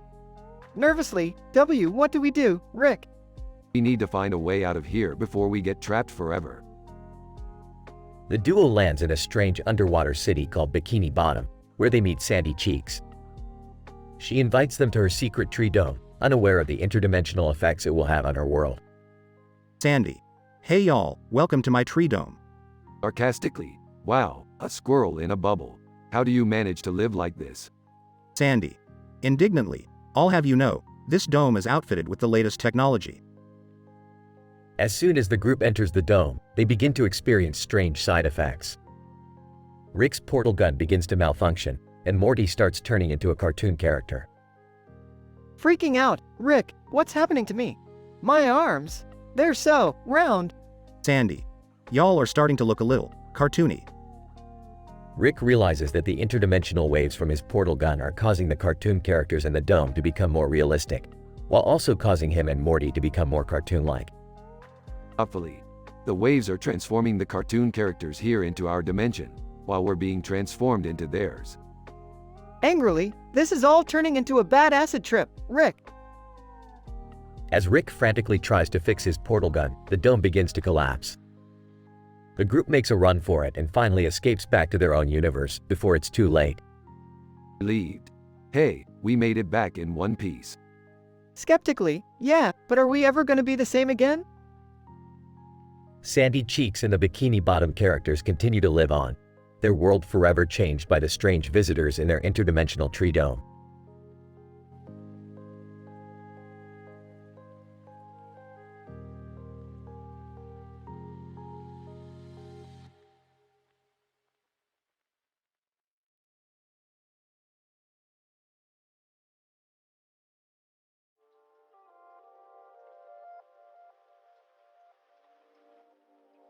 Title: Interstellar Intertwining. The episode begins with Rick and Morty on a mission to study gravitational waves in deep space. They come across a strange anomaly and decide to investigate. Morty, grab your spacesuit. We're going in. They land on a deserted road near a mountain and see two astronauts in spacesuits holding hands. Rick, what's going on here? I don't know, Morty, but this looks like an interstellar love affair. They approach the astronauts to find out more. Suddenly, a beam of light appears and they get transported to a futuristic alien dance competition on Mars. Oh great, now we're in the middle of an extraterrestrial dance-off. What do we do now, Rick? We improvise, Morty. We dance like there's no tomorrow. They perform a wild and crazy dance routine and win the competition. As their prize, they get to tour the galaxy with a famous comedy troupe. Meanwhile, back on Earth, Jerry and Beth are enjoying a romantic dinner at Schlummy Sizzlers. Beth is shocked when Jerry reveals he had a past life as an alien Romeo. Jerry, I can't believe you were a space Casanova. Hey, I was young and foolish. But now I'm with you, Beth. Just then, a Mars rover comes crashing through the restaurant window, interrupting their meal. It turns out the rover has developed feelings for a nearby satellite and is trying to romance it. Hey, Rick, we just got back from the most amazing adventure. Yeah, Morty, but I'm getting tired of all these intergalactic love stories. Can we find some normal, boring science to study for a change? Sure thing, Rick. How about we study the properties of a black hole? Sounds perfect, Morty. Let's go. They head off into space once again, ready for their next crazy adventure.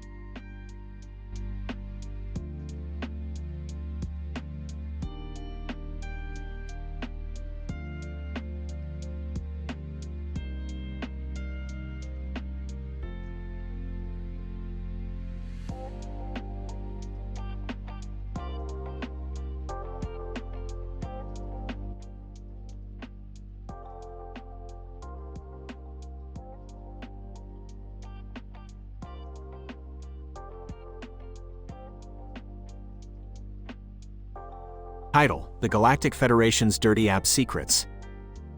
The episode begins with Rick and Morty standing next to each other in front of the night sky, observing the stars and the moon.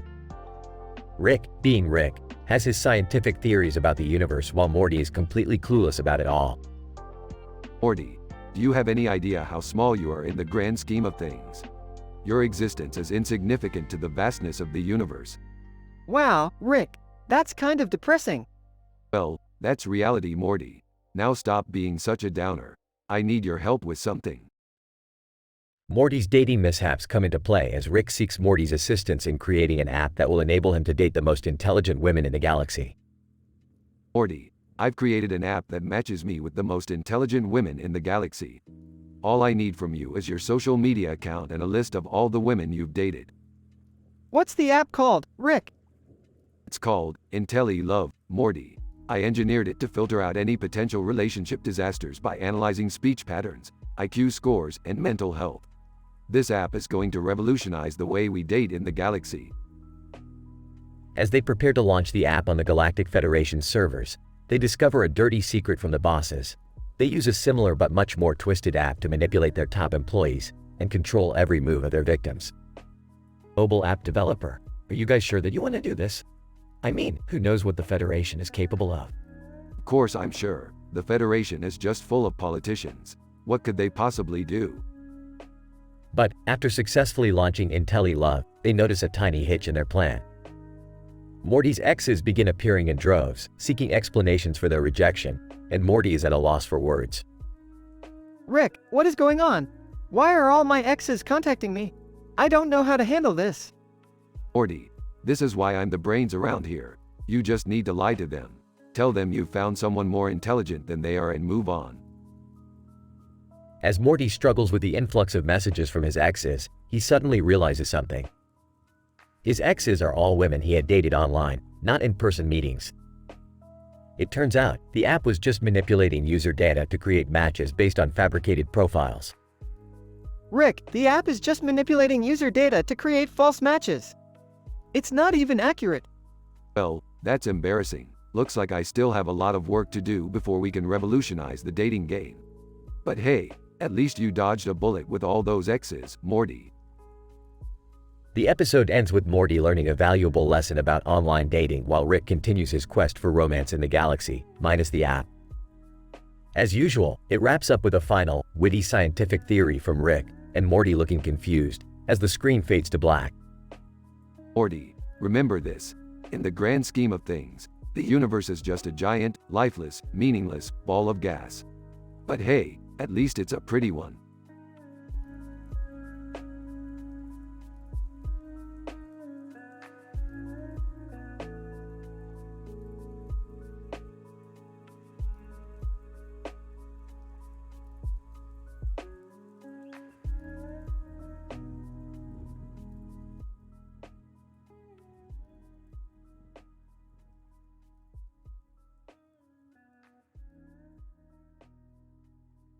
Opening shot of the episode shows Rick and Morty and their spaceship hovering over an asteroid belt while discussing the latest scientific discoveries in quantum mechanics and the importance of accurate measurement. Suddenly, they receive a distress signal from Beth and Summer, who are trapped in an unknown location. Morty, it seems like your mother and sister are in trouble. Let's go get them before they get themselves killed. Oh geez, Rick, is it really that dangerous? They're calling us for help. It means they're in way over their heads. Buckle up, Morty, we're going in hot. As they arrive at the location of the distress signal, they find themselves in an old, abandoned bathroom. The walls are gray, the floor is blue, and there's a blue container on the floor containing a blue brush. Interesting. These colors are not frequent in traditional bathroom aesthetics. We must solve this puzzle to find Beth and Summer. Suddenly, a masked thug appears out of nowhere, swinging a bat towards Rick's head. Rick dodges the attack and fights back, knocking out the thug and revealing his true identity as the janitor who used to work for the building. Oh man, Rick, that was intense. What do we do now? We need to find out why Beth and Summer were taken here in the first place. Let's investigate this bathroom for clues. As they search the cluttered bathroom, they discover a hidden switch that opens up a secret door leading to a high-tech laboratory. Inside, they find Beth and Summer strapped to chairs, with mad scientists performing experiments on them. Oh, thank God, you guys came to save us. Yeah, these guys are crazy. They wanted to experiment on our DNA for their evil plans. Oh, evil plans? That's my favorite kind of plan. Let's put a stop to this madness. As Rick and Morty engage in a full-on battle with the mad scientists, the blue brush that was in the blue container on the floor of the bathroom stall suddenly glows with an otherworldly energy. Wait a minute, I recognize that brush. It's a teleportation device. We can use it to escape. The four of them grab the blue brush and activate it, teleporting them to safety. As they watch the laboratory explode in a spectacular display of science, Rick and Morty high-five each other. Beth and Summer hug in relief, and the blue brush falls to the ground, initiating a long and humorous discussion about the intricacies of teleportation technology. See, Morty, this is why you never underestimate the power of the blue brush. I don't know, Rick. I'm just glad we made it out in one piece. Well, whatever the case may be, I'm grateful to have you all here with me. I love you guys. Ah, we love you too, Mom. The episode ends with the four of them flying off into space, ready for their next scientific adventure.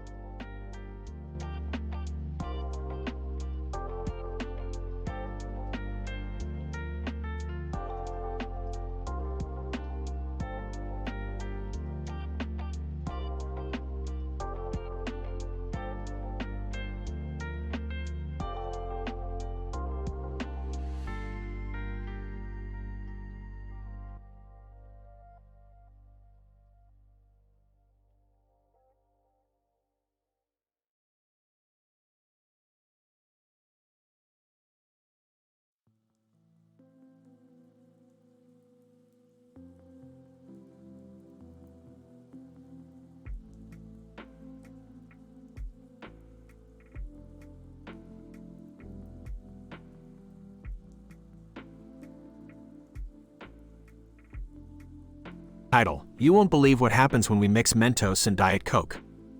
Ha ha ha ha. This one's a classic, a timeless experiment in chemistry and physics. The reaction generated by adding Mentos to Diet Coke releases a large amount of carbon dioxide, creating a dramatic explosion of foam. It's a wonder to behold. Whoa, that's insane. We gotta try that, Rick. Oh my god, are you crazy? Do you know how dangerous that could be? We could end up getting seriously hurt. Come on, Dad, chill out. It's just an experiment. What's the worst that could happen? Title: The most epic roller coaster ride ever. Roller coasters are a prime example of kinetic energy in action. The thrill of soaring through loops and corkscrews gets your heart racing and your adrenaline pumping. It's an exhilarating experience like no other. I don't know, Rick. Roller coasters kind of scare me. What if something goes wrong? Yeah, I'm with Morty on this one. I don't trust those rides. They look rickety and unstable. Kieft, you guys are such wimps. I love roller coasters. Bring on the thrills. Title: This woman survived a bear attack and lived to tell the tale. Surviving a bear attack is no easy feat. It takes skill, quick thinking, and most importantly, luck. The sheer force of a bear's attack can be overwhelming. I tip my hat to any person who can survive one. That's crazy. How did she do it? Oh god, I hope we never come across a bear. I don't think I could handle it. Yeah, that's pretty badass. I bet she's got some crazy stories to tell. Title: The sky turned green and it wasn't a special effect. What we have here is a rare natural phenomenon known as aurora borealis. The charged particles from the sun interact with Earth's magnetic field, causing a dazzling display of colors in the sky. It's stunningly beautiful. Whoa, that's wild. I've never seen anything like that. I don't know, guys. It sounds kind of spooky to me. Like something out of a horror movie. No way, Dad. It's just science. I bet it's even cooler in person. Title: Scientists discover a new species of fish in its glowing blue. This is exciting news for the field of marine biology. The discovery of a new species means we have the opportunity to learn more about the vast biodiversity of our oceans. And the fact that it's bioluminescent? That's just icing on the cake. Whoa, that's so cool. I want to see it. Wait, it's glowing? Is that safe to eat? I don't want any glowing fish on my plate. Dad, nobody's eating it. We're just admiring its beauty. And it's pretty amazing, if you ask me. Title: This man survived a lightning strike and lived to tell the tale. Lightning is one of the most powerful forces of nature. The voltage and current generated by a lightning bolt can be lethal. So to survive a lightning strike and live to tell the tale? That's impressive. Holy crap, that's insane. How did he survive? I can't even imagine what it would feel like to be struck by lightning. I don't think I ever want to find out. I bet he's got some crazy scars from that. That's pretty hardcore. Title: These people survived a plane crash in the middle of the ocean. Surviving a plane crash is a testament to human resilience and ingenuity. Being stranded in the middle of the ocean is no easy feat, but these folks proved that with determination and resourcefulness, anything is possible. Whoa, that's so crazy. How did they survive out there? I don't even like flying in the first place. The thought of crashing into the ocean is a nightmare scenario for me. Yeah, but it's amazing that they were able to survive. I bet they have an incredible story to tell. Title: This guy ate only pizza for 30 days straight. Ha ha ha ha. This is hilarious. While not exactly a scientific discovery, this guy's feat is impressive in its own right. The amount of grease and cheese he consumed in 30 days is probably enough to fuel a small country. Ew, that's gross. How could he eat pizza every day like that? Yeah, that's not exactly healthy. He's probably got some serious digestive issues as a result. I mean, it's funny, but I wouldn't want to eat only pizza for a month. That seems kind of boring, honestly. Title: This guy accidentally swam with a huge pod of dolphins and it was magical. Swimming with dolphins is an experience like no other. These intelligent creatures have been known to exhibit playfulness and curiosity towards humans, making for an unforgettable encounter. Wow, that sounds amazing. I want to swim with dolphins too. I've always wanted to go to one of those dolphin encounter things. Maybe this guy just got lucky. Yeah, I bet it was an incredible experience. I'd love to do something like that someday. Title: This guy went skydiving and his parachute failed to open, but he survived. This is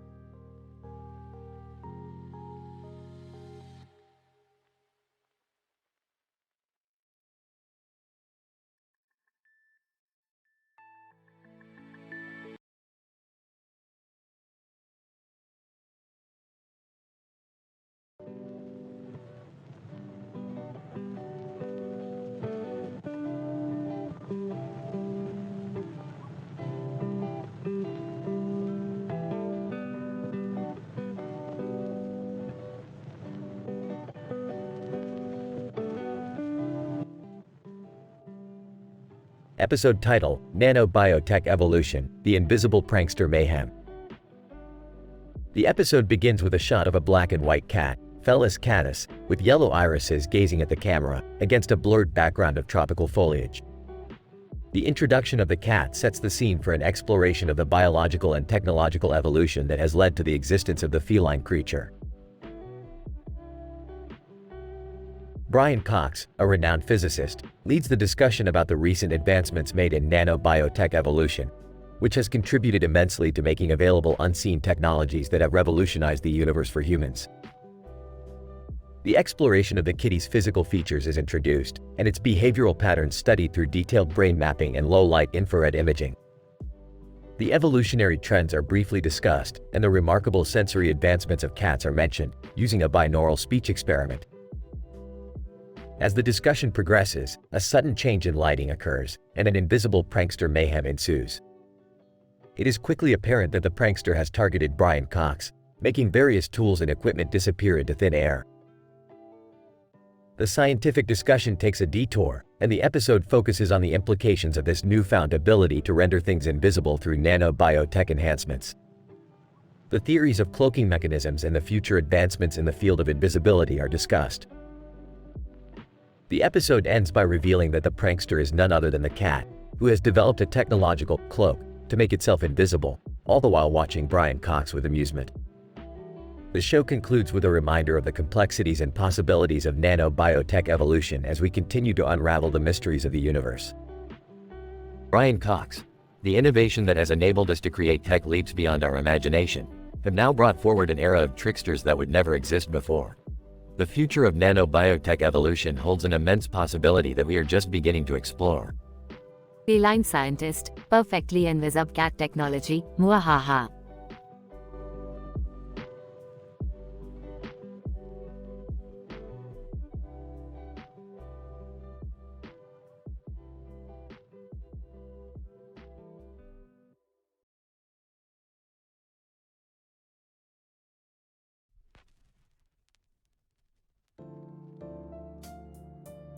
Title: The Canine Conundrum. In this episode, Rick and Morty find themselves faced with a perplexing conundrum involving a man, a dog, and a room with a window, rug, and door. Through rigorous scientific analysis, they determine that the man and the dog are both living beings with a complex network of biological processes and behaviors. Jerry and Summer join in on the investigation, but their lack of scientific knowledge leads to numerous hilariously inaccurate theories, such as the possibility that the man is actually a robot controlled by the dog. As they continue their investigation, a masked man suddenly appears and brutally attacks them with a baseball bat, leading to a gruesome and bloody scene inside an abandoned bathroom. Using their advanced scientific knowledge, Rick and Morty are able to outsmart the attacker and save themselves, all while delivering a barrage of clever jokes and witty one-liners. Despite the chaos and violence, our heroes ultimately find a resolution to the canine conundrum, revealing a conclusion that is both scientifically sound and deeply hilarious. Well, Morty, I believe we've discovered that the man and the dog are both, in fact, sentient beings with a complex web of physiological and psychological processes. Wow, Rick, I never would have thought of that. Maybe the dog is actually a superhero in disguise. No, Jerry, that doesn't even make sense. Masked attacker. You picked the wrong bathroom to hide in, punks. Oh great, another human with a baseball bat. Let's get this over with. I don't think getting beaten to a pulp is considered getting it over with, Rick. Quick, everybody run. No, we have science on our side. Let's show this guy who's boss. That's the spirit, Summer. Time to put our brains to good use. Masked attacker. You're not so smart when you're covered in blood, are you? Actually, I think we're even smarter now. Blood has been shown to increase cognitive function, after all. In the end, Rick and Morty solve the canine conundrum and live to fight another day. But not without leaving a trail of destruction and laughter in their wake.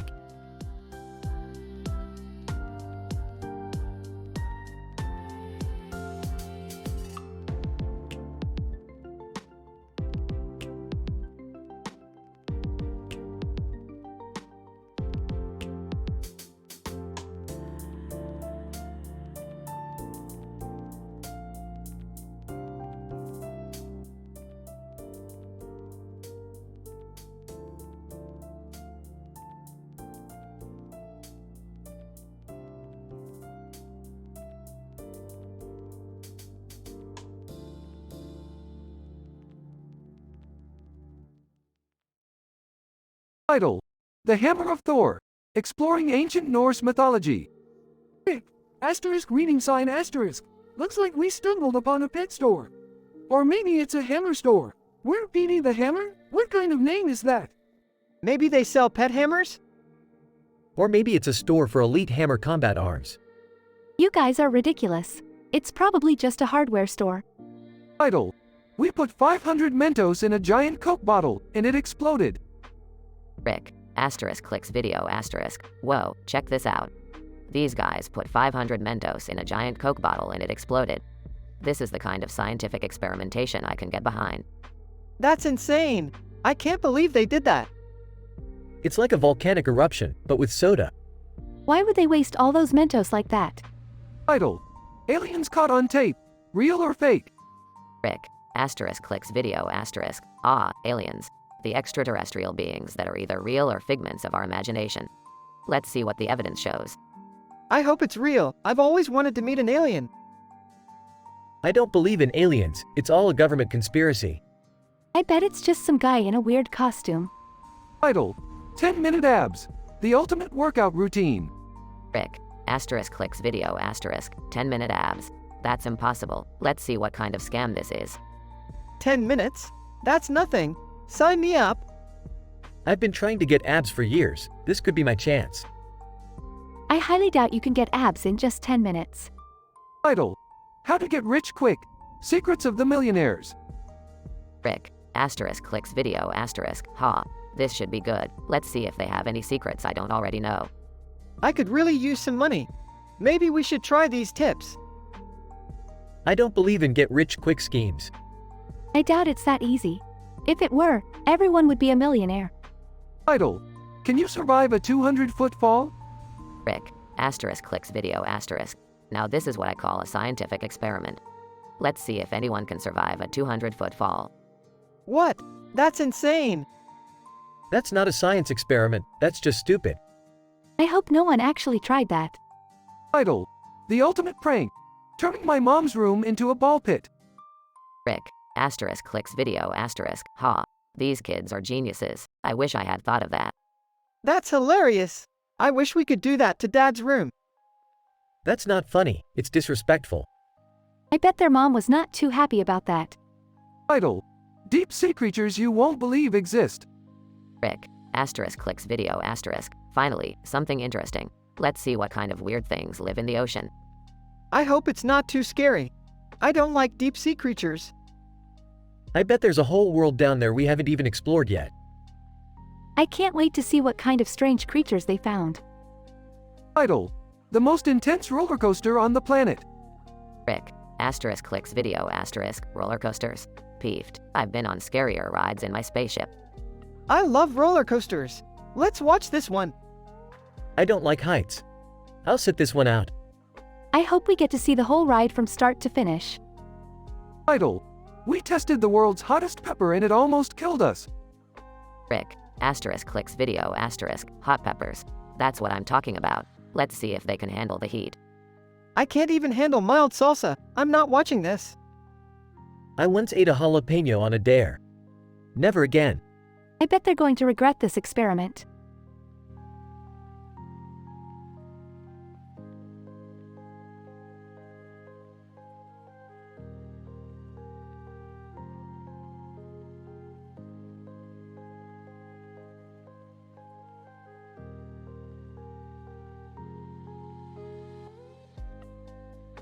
Title: The Quantum Reality Collapser.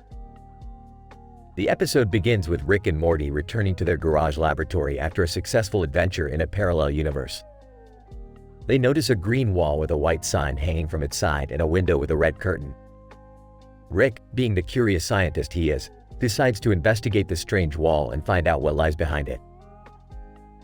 Morty follows Rick through the wall and they find themselves in a large open cluttered abandoned bathroom. The camera shows a 4K Full HD, gorgeous lighting, and gory details. Blood is splattered everywhere, and an angry man is swinging a bat, hitting you across the face. Rick recognizes the angry man as Dr. Anthony Fauci, a distinguished researcher in the field of virology. Fauci accuses Rick of developing a machine called the Quantum Reality Collapser that is capable of destroying multiple universes at once. Rick, being the uncontrollable genius he is, decides to demonstrate the machine's capabilities by collapsing a few unimportant parallel realities. The machine malfunctions and starts collapsing entire timelines, including ones where humans evolved from iguanas and the world is ruled by sentient broccoli. Morty starts to worry about the consequences of their actions, but Rick reassures him with a slew of scientific jargon and a few jokes. They enlist the help of an interdimensional being named Glorbulon, who is capable of stabilizing the collapsing realities. As they work together to stabilize the timelines, the situation escalates when the machine collapses itself and creates a massive black hole. Rick, Morty, and Glorbulon frantically try to stop the black hole from consuming everything, but they realize they need the help of someone smarter than Rick. They turn to none other than Stephen Hawking, who makes a hilarious cameo appearance and helps them stop the black hole by using complex mathematical equations and witty jokes. The episode ends with Rick and Morty returning to their garage, relieved that they were able to save the multiverse once again. Morty ponders the implications of their actions, and Rick dismisses his concerns by saying, "Hey Morty, at least the iguana people won't be invading us anymore."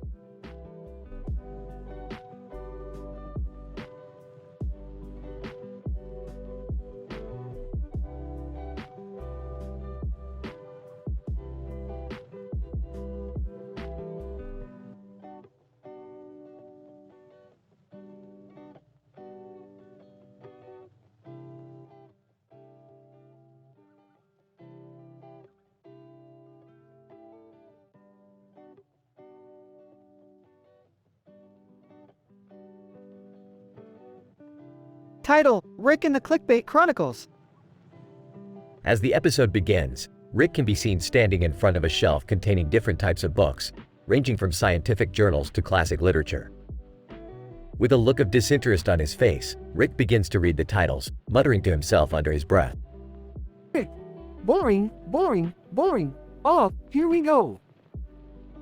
Grabbing a book titled The Science of Clickbait, Rick begins to flip through the pages, a scheming grin spreading across his face. Rick, Morty, Summer, Jerry, get in here, you guys have to see this. The three eagerly enter the room, curious about what Rick has in store. Morty, what is it, Rick? Is it another one of your crazy experiments? Rick, no Morty, today we're going to be studying the fascinating world of clickbait. Summer, clickbait? You mean those annoying ads that pop up on every website? Rick, no. Clickbait is so much more than that. It's an art form, a way of manipulating people into clicking on something they may not even be interested in. And we're going to explore the depths of it through these videos. With that, Rick pulls out his trusty laptop and begins to play the first video, a provocative thumbnail featuring a scantily clad woman. Rick, here we have 5 shocking ways women are taking over the world. Let's see if they can live up to the hype. As the video begins to play, Morty can be seen cringing while Summer gasps in horror. Morty, Rick, this is terrible. How could you even watch this? Summer, oh my god, this is just perpetuating harmful stereotypes about women. I can't even watch. But Rick is already moving on to the next video, an ominous title with an even more ominous thumbnail. Rick, this one's called The End of the World is Near, Top 10 Signs. I gotta say, I'm intrigued. As the video progresses, Jerry can be seen nervously pacing around the room while Morty frantically searches for a fallout shelter. Jerry, this is it, isn't it? The end of the world. I knew it was coming, but I never thought it would happen like this. Morty, I gotta go tell my parents. They need to know about this. But before Morty can leave, Rick already has the next video queued up, a ridiculous title with an even more ridiculous thumbnail. And now for something completely different. 10 cats who can fly. You won't believe your eyes. As the video plays, everyone in the room can't help but laugh at the ridiculousness of it all, a welcome break from the previous videos. Summer. Okay, that one was actually pretty funny. But Rick, why are we even doing this? What's the point? Rick, the point, my dear Summer, is that clickbait is a powerful tool that can be used for good or for evil. And if we understand it, we can use it to our advantage. With that, Rick closes the laptop and turns to the camera, a sly smile on his face. Rick, and who knows, maybe we'll even create a little clickbait of our own.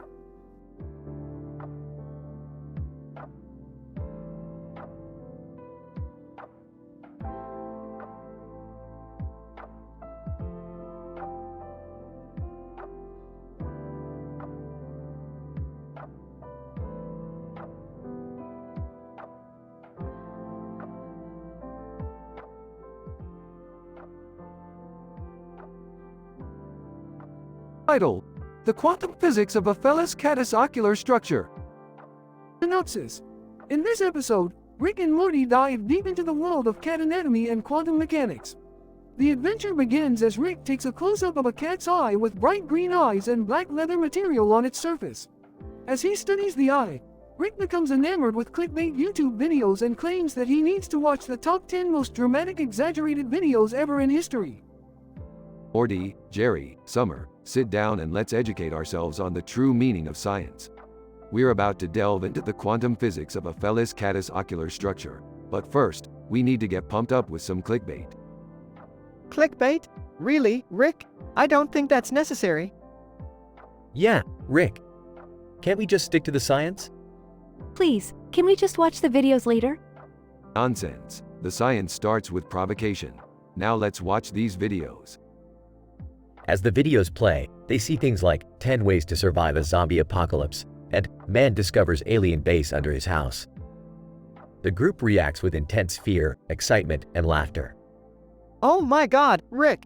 Do you think we're prepared for a zombie apocalypse? That alien base video has to be fake. I mean, come on.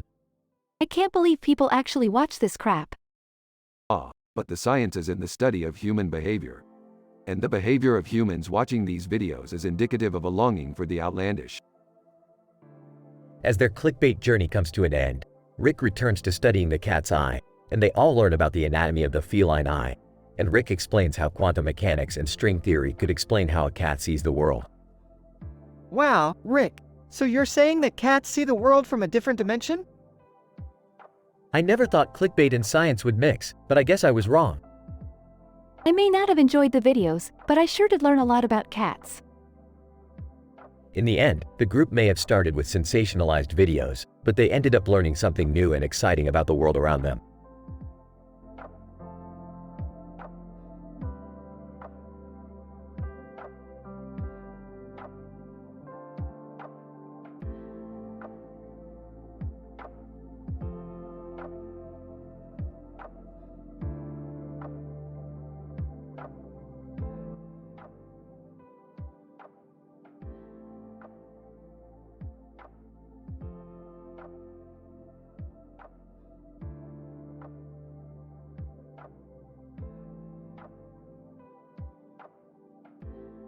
Title: A Scientific Journey Through the Aftermath of a Bloody Bashing. The episode starts with Rick, Morty, Jerry, and Summer returning to Earth from a cosmic adventure through several interdimensional rifts. As they step out of the spaceship, they find themselves in a dark, damp, and moldy room. Rick's keen perception immediately detects the presence of dangerous microbes in the atmosphere, and he orders the trio to put on their hazmat suits. Geez, Morty, you could have given us a heads up that this place is a damn petri dish. I don't want to catch any space diseases on my watch. Sorry, Rick, I didn't expect it to be this bad. But wait, what are we doing here? Can we please focus on getting out of here alive? I don't like the vibe in this place. Guys, look at the ceiling fan. It's covered in blood. As they investigate further, they stumble upon a gruesome crime scene in the abandoned bathroom. A man lying on the floor, blood oozing out of his wounds, and a masked thug standing over him with a baseball bat. Holy sh*t, that's some heavy violence. Someone must have taken this guy out with a blunt object. Could be a mafia hit or a vigilante justice case. But who did it? And why? Maybe it was a dispute over drugs or money. Or maybe it's a political statement. Or maybe it's just a bored psychopath who likes to play whack-a-mole with human heads. The gang starts to investigate the scene, using high-tech gadgets and forensic analysis techniques. Rick takes samples of the blood and analyzes them under a microscope, while Morty scans the room for fingerprints and DNA traces. Jerry tries to put together the pieces of the crime puzzle, while Summer takes pictures for evidence. Well, what do we have here? The blood samples show a high concentration of iron and hemoglobin, indicating that the victim suffered severe trauma to the head and face. I found some fingerprints on the bat. They match the description of a known criminal mastermind who operates in this area.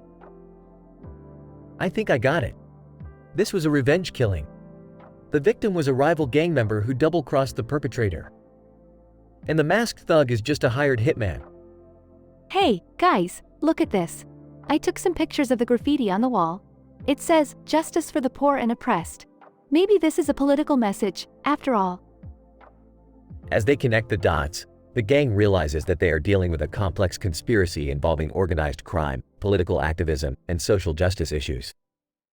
But before they can make any more progress, they are ambushed by a group of armed thugs who seem to know about their investigation. Thug leader. Well, what do we have here? A bunch of nosy meddling in our affairs. You should have minded your own business, Rick Sanchez. Oh, great, just what I needed. A group of goons who can't tell the difference between a space cowboy and a space pirate. Bring it on, boys.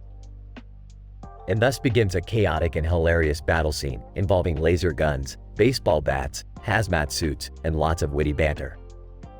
The gang manages to overcome the thugs and solve the mystery of the bloody bashing, but not before causing a massive explosion that destroys the abandoned bathroom and sends them flying back into their spaceship.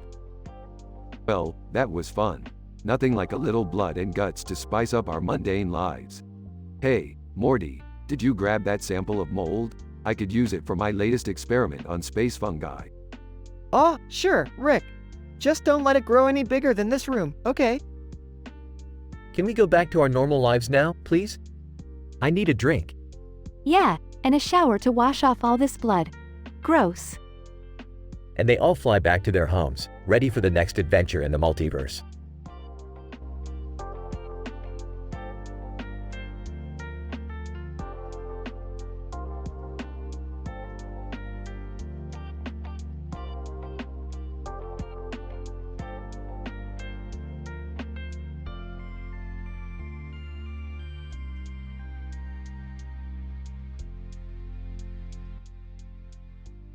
PhD episode description. In this episode, two male protagonists with sunglasses on their faces were captured in a dual-toned photograph consisting of black and yellow hues. The photograph was taken against a black background, which added an element of intrigue to the aesthetic. The narrative primarily revolved around the topic of love and the spectrum that governs its expression, as suggested by the caption, "Love on the Spectrum." Furthermore, the titular phrase, "Titan Temptress Turmoil," hinted at the presence of a challenging situation that involved a powerful adversary. As the episode unfolded, the audience discovered that the photon paramour problem played a significant role in shaping the course of events. The problem was likely rooted in the field of quantum physics, given its reference to the fundamental particle entity known as a photon.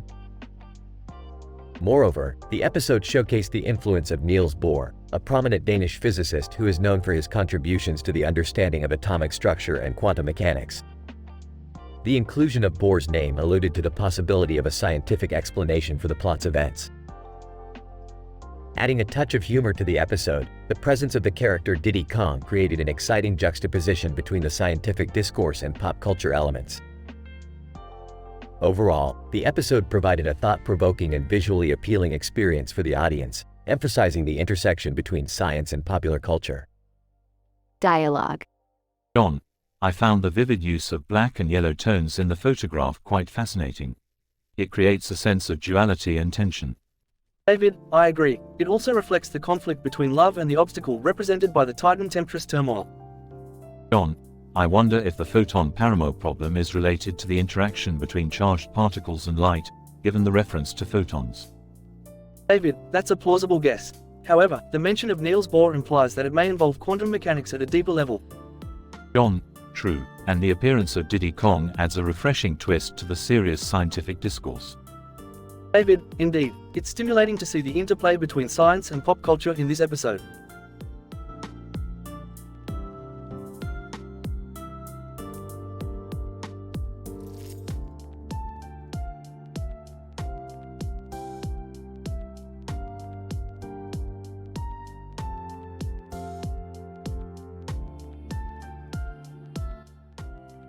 Title: The Bloody Battle in the Bathroom. Opening shot. Rick and Morty are in a parallel universe, where they discover a scientific anomaly that has caused bathroom spaces to become interconnected. They enter an abandoned bathroom in search of clues. Morty, prepare your brain for some serious quantum thinking. The very fabric of the bathroom universe has been disrupted. Oh, Rick, I don't know about this. This place looks pretty scary. Quit being a wuss, Morty. Let's search for some clues. As they survey the bathroom, they come across a man with a bloody face sitting on a toilet with a knife in his hand and a bloody face on his face. Oh, great. A blood-soaked maniac, just what we needed. Rick, we should get out of here. This doesn't feel safe. Suddenly, an angry man swings his fists, sucker punching Rick across the face. Blood splatters everywhere and the fight begins. Get ready for some quantum physics in action, Morty. It's time to show this guy a thing or two. As the fight continues, the bathroom becomes even more chaotic with blood and debris everywhere. Rick and Morty use their scientific expertise to create makeshift weapons and gadgets to fend off their attacker. I've got an idea, Morty. We'll use the interconnected bathrooms to our advantage. Watch this. Rick grabs the bloody man and opens a door to the next bathroom, causing the man to be launched through the air before crashing into a pile of debris. Whoa, Rick, that was nuts. Science isn't for the faint of heart, Morty. Now let's get out of here before we become part of the bathroom universe forever. As they exit the bathroom, the parallel universe collapses behind them, leaving them in awe of the scientific power they possess.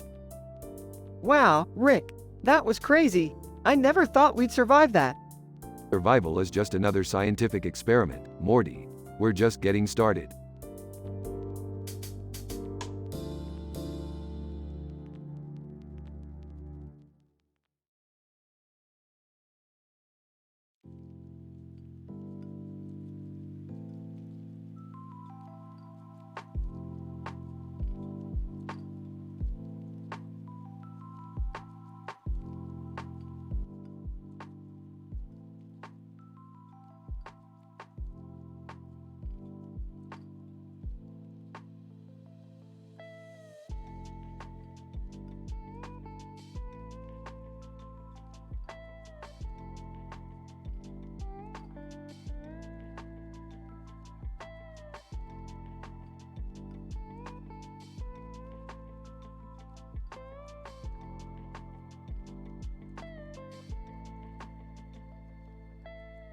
Title: Comic Strip Chaos. The episode begins with Rick lounging on the couch, surrounded by stacks of comic books. Morty, Summer, Jerry, and Beth are all gathered around him, looking bored. Hey, check out this comic strip I found. It's got all these cartoon characters on it. Oh boy, I can't wait to see what kind of wacky hijinks they get up to. I hope there's some good character development. I just want some good jokes. Can we watch TV instead? Rick ignores Morty's request and begins reading the titles of the comics with exaggerated enthusiasm. Okay, we've got The Amazing Adventures of Captain Carrot, Batmite fights invisible gorillas, Super Duperman vs. the Mole Men. This stuff is gold. Suddenly, Rick's attention is diverted to his computer, where he clicks on a link and watches a dramatic clickbait video. Guys, you've got to see this. Top 10 secrets the government doesn't want you to know. Morty, Jerry, and Summer all gather around the computer as the video begins. Title: Top 10 Secrets the Government Doesn't Want You to Know. Oh man, they've got me hooked already. The video features a series of dramatic interviews with supposed government insiders, all revealing shocking secrets about the government's activities. This is huge. We need to tell everyone. I can't believe this is real. I'm freaking out. As the video ends, Rick clicks on another one. Title: The most shocking celebrity transformations you won't believe. Guys, you have to see this. The transformations are insane. The video features a series of before and after photos of celebrities who have undergone dramatic makeovers. Wow, these people look completely different. I can't believe what I'm seeing. This is crazier than that time I got a pixie cut. I'm having an existential crisis. As the video ends, Rick clicks on another one. Title: The most amazing animal transformations ever caught on film. Guys, this one's gonna blow your mind. These animals are insane. The video features a series of animals undergoing bizarre transformations, such as a caterpillar turning into a butterfly or a lizard shedding its skin. This is incredible. I can't believe what the natural world is capable of. I'm never eating bacon again. I'm having nightmares tonight. As the video ends, Rick clicks on another one. Title: Top 10 conspiracy theories that might actually be true. Guys, this one's gonna make you question everything you know.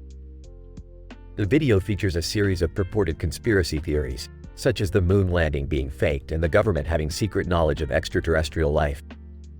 This is really freaky. I don't know what to believe anymore.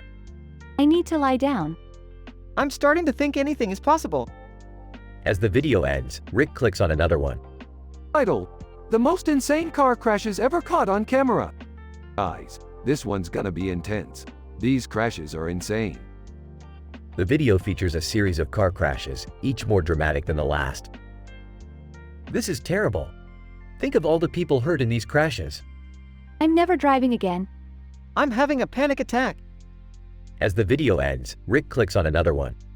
Title: Top 10 scariest haunted houses in the world. Guys, this one's gonna be spooky.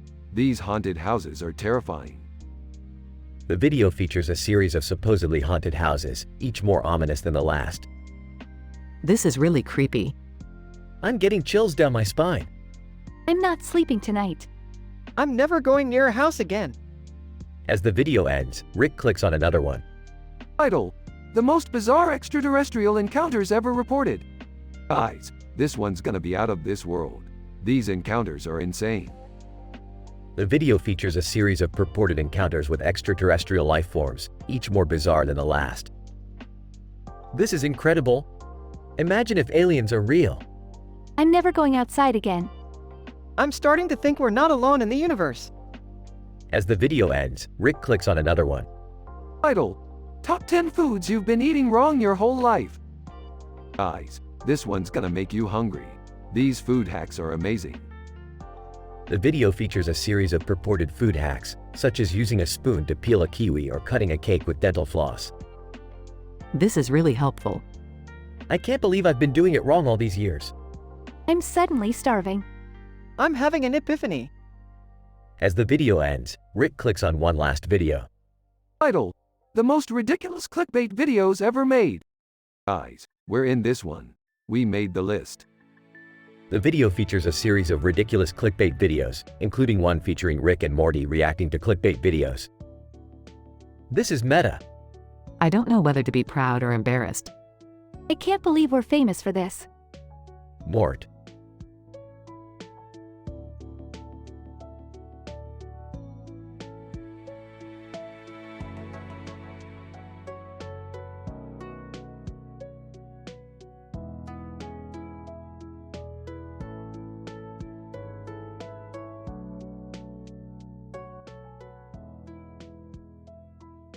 Title: The bloody hand in the abandoned bathroom. The episode starts with Rick and Morty in the garage working on a new invention that can detect parallel universes.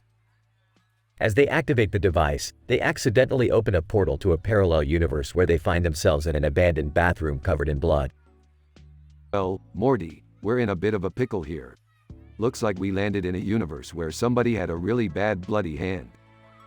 Geez, Rick, this place is disgusting. Do you think we should leave? As they try to leave, they hear a faint sound coming from one of the stalls. Rick investigates and finds a man with a bloody hand outstretched. Morty, look at this. We've got a hand situation here, Morty.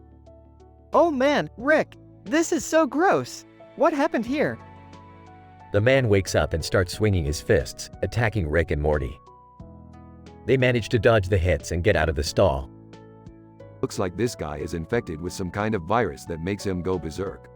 We need to find a way out of here before he gets us. But Rick, what about the bloody hand? We can't leave it here. Alright, Morty. We'll figure out a way to get the hand out of here. But first we need to get out of this bathroom. As they try to find a way out, the infected man chases them around the bathroom, knocking over shelves and scattering debris everywhere. Finally, they manage to knock the man unconscious and escape through the window. So, Rick, what do we do with the bloody hand? Well, Morty, we have to sanitize this place. And as for the hand, we'll just take it home with us and add it to our collection. Our collection of what, Rick? Oh, you know, Morty, just some experimental specimens. Now let's go before anyone catches us here. As they leave the bathroom, the camera pans out to reveal the abandoned building filled with various other mutated creatures that Rick and Morty have yet to discover. The end.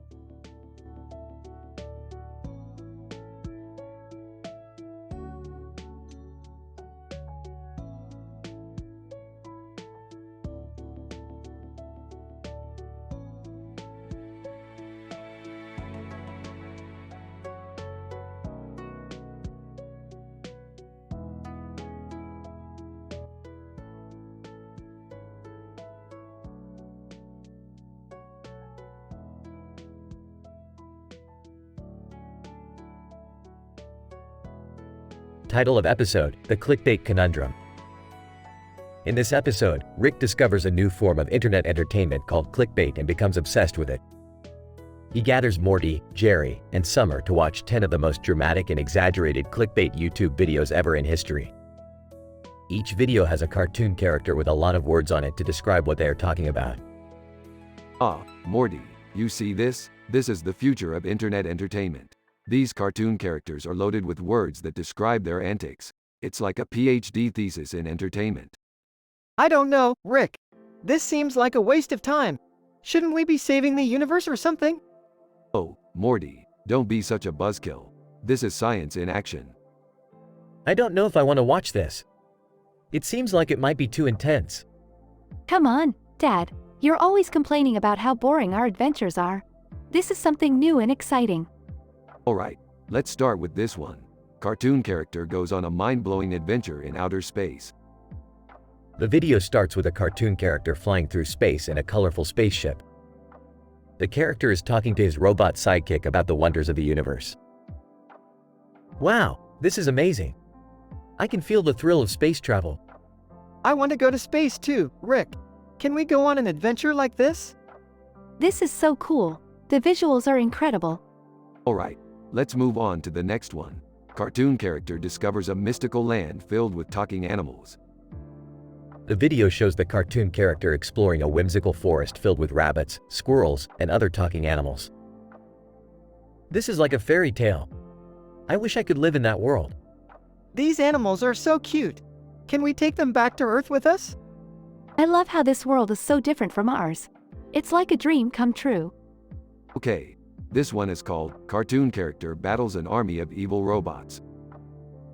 The video shows the cartoon character fighting off hordes of robots with cool weapons and awesome moves. This is so intense. I can feel my heart racing. I wish I was as cool as this cartoon character. Maybe I could learn some of his moves. This is so badass. I want to be a robot fighting superhero too. Alright, we have time for one more. This one is called Cartoon Character Falls in Love with a Beautiful Princess. The video shows the cartoon character rescuing a princess from a dragon and falling in love with her. This is so romantic. It's like a fairy tale. I want to find love too, Rick. Maybe we can go on a quest like this. I love how this story has everything: adventure, danger, and true love. It's perfect. The episode ends with Rick admitting that while clickbait may not be the most intellectually stimulating content, it's still a lot of fun to watch. The family agrees and they continue to watch more clickbait videos together.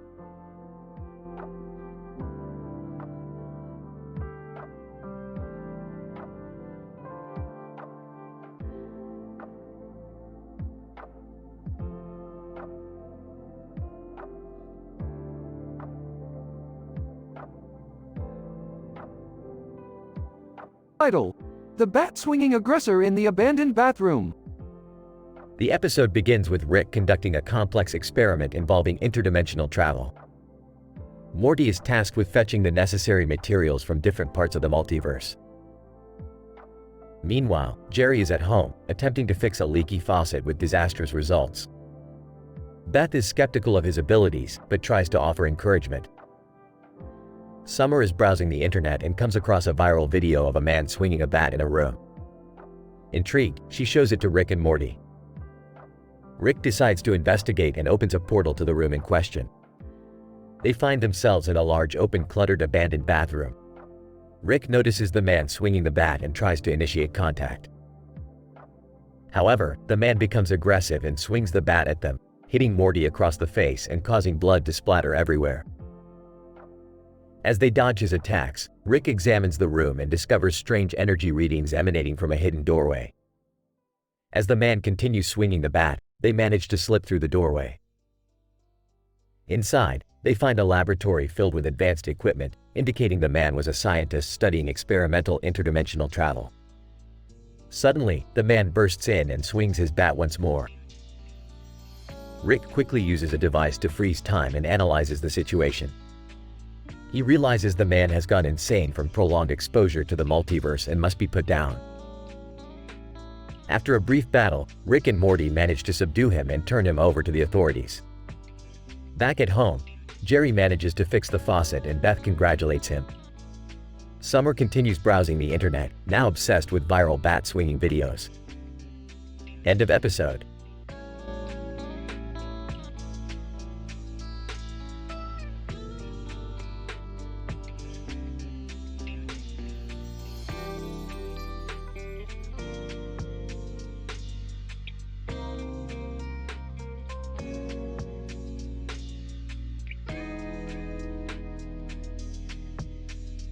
Scientific PhD University episode discussion.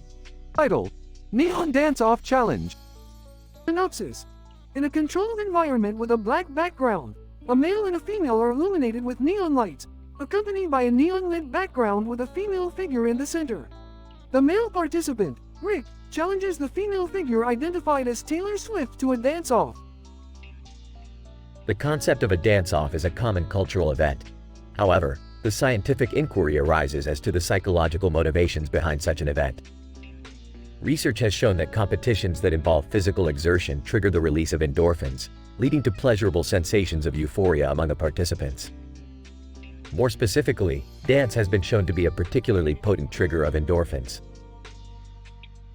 Furthermore, the use of neon lighting in this particular dance-off raises questions about the impact of lighting on mood and cognitive measures in social environments.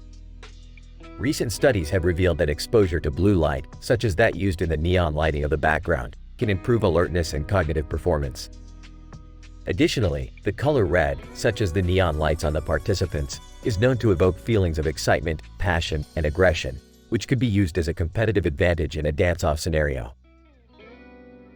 As Rick and Taylor Swift engage in a dance-off, the movements they make were tracked and analyzed using a motion capture system. The data from the motion capture system was then analyzed for similarities and differences in the dance styles of the participants, giving insight into the cultural contexts and individual differences that shaped each participant's unique dance style.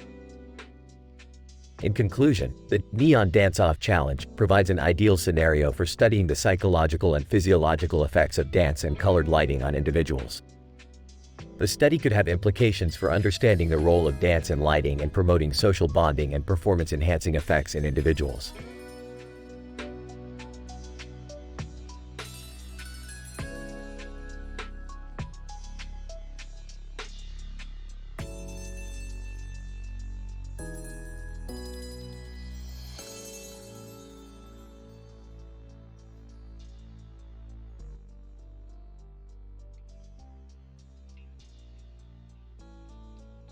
Title: The Multiverse Mirror Madness. Prologue. The episode starts with Rick and Morty tinkering with a new device that can open portals to an infinite number of universes. However, things take a turn for the worse when Rick accidentally opens a portal to a chaotic and dangerous universe where people take selfies with red lights on, and bat-wielding maniacs roam freely in large abandoned bathrooms. Act 1. Beth and Summer are watching TV when Rick and Morty suddenly appear in the living room and reveal their latest adventure. Beth is skeptical, but Summer is intrigued and wants to join in. Rick hesitates but ultimately agrees to bring them along. Act 2. The foursome travels through the portal and lands in the dangerous universe. They immediately come across the man in the black jacket taking a selfie in a mirror with a red light on. Rick recognizes the pattern and realizes that they are in an alternate dimension where selfies are taken before committing violent acts. They quickly move on and stumble upon the large open cluttered abandoned bathroom. Suddenly, a masked man swings a bat and hits Morty across the face, blood splattering everywhere. Morty, you idiot, I told you to stay out of the way. Oh, geez, Rick. I didn't know he was gonna swing that hard. Act 3. The group splits up to search for a way back home and to gather information about the alternate dimension. Beth and Summer encounter a group of survivors who explain that the selfie phenomenon is caused by a rare type of psychosis. Meanwhile, Rick and Morty investigate a laboratory where they find a device that can reverse the effects of the psychosis. However, they also discover that the bat-wielding maniacs are actually the lab's security guards who go rogue and carry out their own twisted experiments. Act 4. The group reunites and fights their way out of the lab, but not before getting into a messy brawl with the guards. They manage to retrieve the device and make their way back to the portal. Rick sets the device to reverse the psychosis and they all go through the portal. Epilogue. Back in their universe, Rick and Morty pass out on the floor from exhaustion while Beth and Summer geek out over the adventure. Suddenly, Rick jumps up and pulls out his portal gun. Hold on, Morty, we gotta go back. What? Why? We finally made it back. I forgot my selfie in the other dimension. Can't leave it behind. Come on. The episode ends with the foursome reluctantly following Rick back into the portal for more multiverse madness.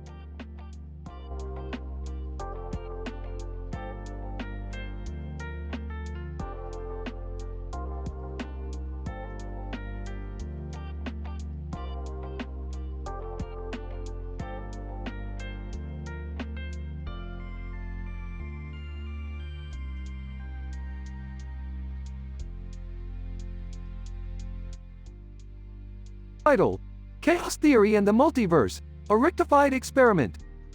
Alright, Morty, I've got a new experiment for us to try with our multiversal portal gun.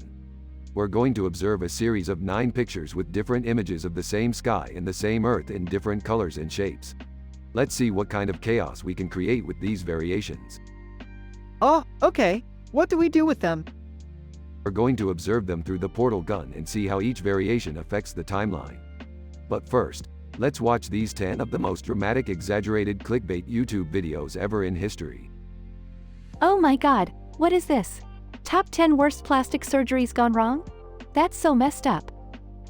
I can't believe this prank gone wrong. Man gets attacked by gorilla. Video is real. That poor guy. Check out this one. Flat Earth theory debunked. As if there were any doubt. Stupid Mortys. Hey, I'm not stupid. This one, real life superpowers? Yeah, right. I wish I had superpowers. Oh my god, this haunted house video is so scary. I don't think I can watch it. That's nothing. Check out exploring the deepest part of the ocean. Now that's scary, but also fascinating. Whoa, this mysterious disappearances video is giving me chills. What if we disappear? These alien abduction videos are so fake. I can't believe people believe them. Whoa, this extreme daredevil stunts video is insane. How do they do that without getting hurt? Alright, that's enough of that. Let's get back to our experiment. Who knows what kind of chaos we just unleashed upon the multiverse.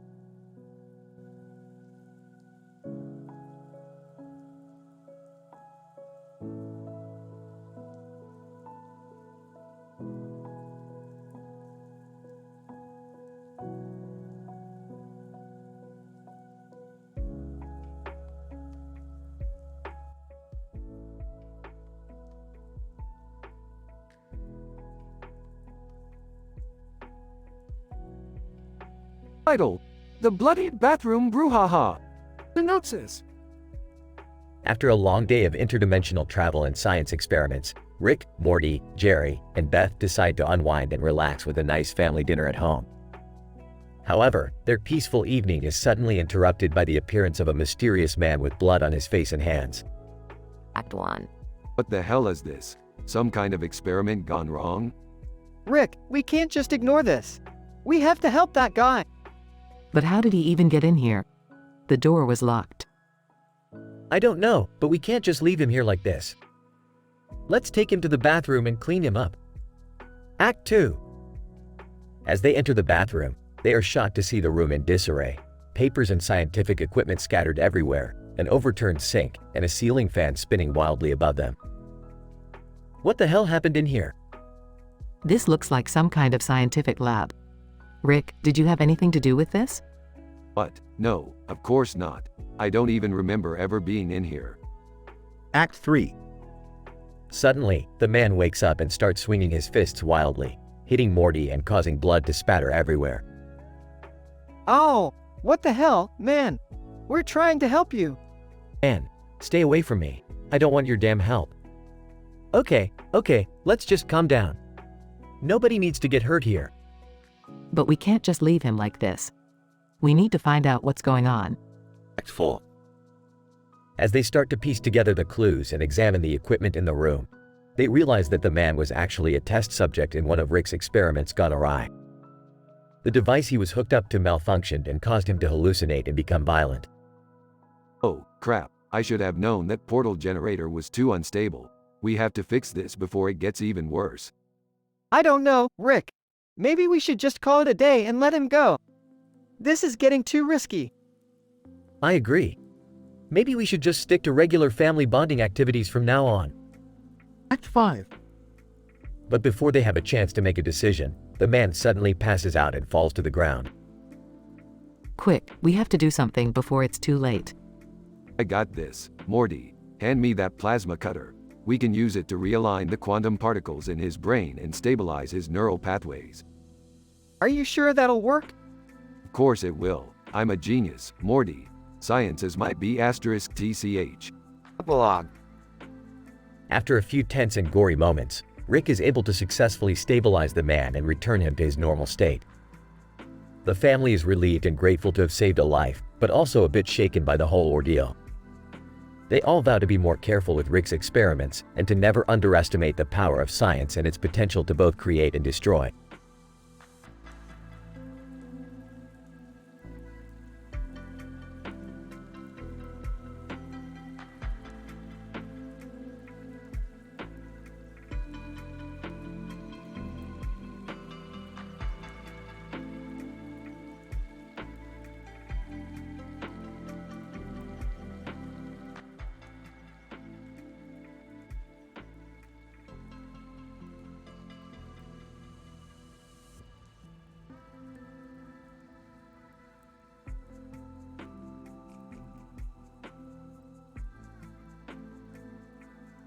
Title of episode, The Purple Sword Woman, a scientific analysis of clickbait.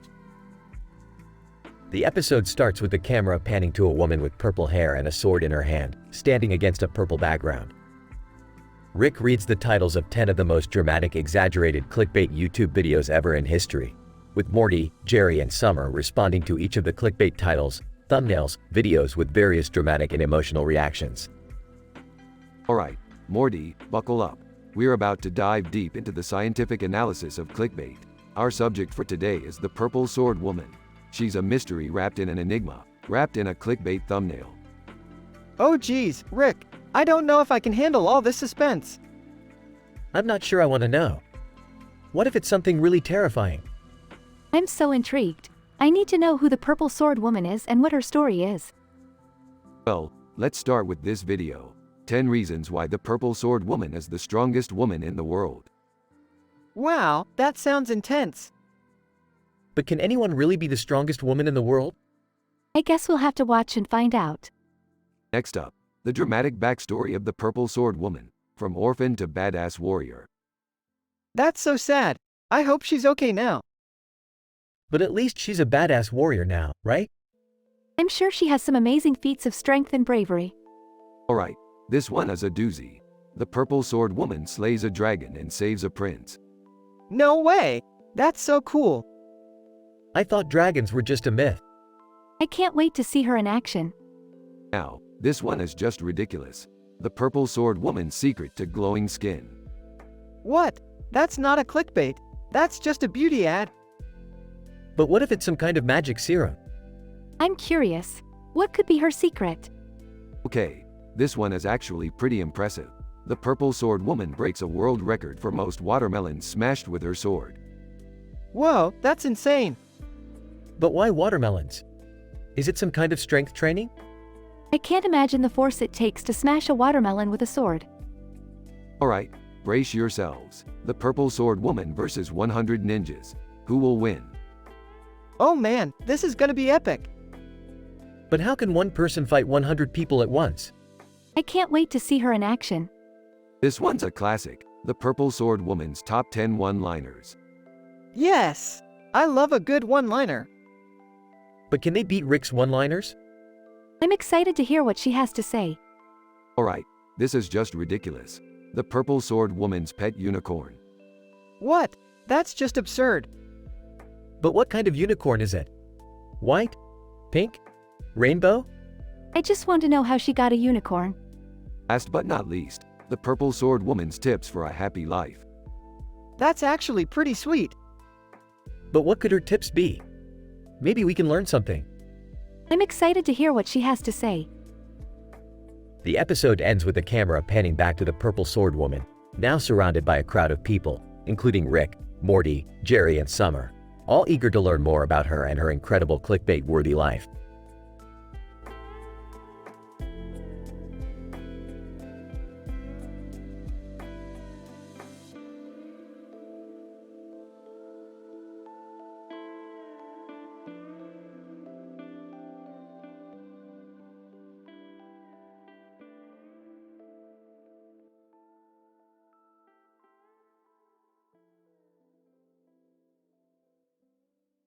Title: The Hello Kitty Experiment. The episode starts with Rick and Morty in the garage, working on an experimental device that is supposed to create alternate realities through quantum entanglement. Morty is skeptical about the outcome, but Rick insists that it will work. Morty, this device has the potential to change the entire fabric of the multiverse. If we can harness its power, we could become gods. But what if it doesn't work, Rick? What if it just blows up in our faces? Relax, Morty, we've got this under control. Besides, what's the worst that could happen? Suddenly, the device activates and creates a massive breach in the space-time continuum. Rick and Morty are sucked into a vortex of swirling colors and dimensions. When they finally come to a stop, they find themselves in an alternate reality where everything is made of candy. Whoa, Morty, looks like we've hit the Sugar Rush universe. Hang on tight, this is gonna be a wild ride. As they explore the candy universe, they stumble upon a strange hand holding a fake object in the grass. Written on the object is the phrase, "Hello Kitty." Rick immediately recognizes the object as a rare artifact from a parallel dimension. Morty, this is incredible. We've stumbled upon a Hello Kitty experiment. This could change the entire multiverse. Rick, I don't think that's how science works. Nonsense, Morty. We must study this artifact and see what secrets it holds. The rest of the episode follows Rick and Morty as they analyze the Hello Kitty object using all sorts of scientific methods and equipment. They even shrink themselves down and enter the object to explore its inner workings. Fascinating, Morty. It appears that the Hello Kitty object is powered by some kind of quantum energy. We must harness this power for our own experiments. As they conduct their research, they encounter all sorts of strange and hilarious phenomena, including a group of alien cats, a singing dog, and an interdimensional dance party.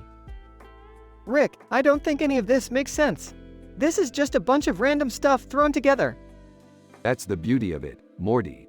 Science doesn't always make sense. Sometimes you just have to let the chaos take over and see what happens. The episode ends with Rick and Morty returning to their own reality, exhausted but exhilarated from their adventure. Well, Morty, I'd say that was a pretty successful experiment. Who knows what kind of discoveries we'll make next?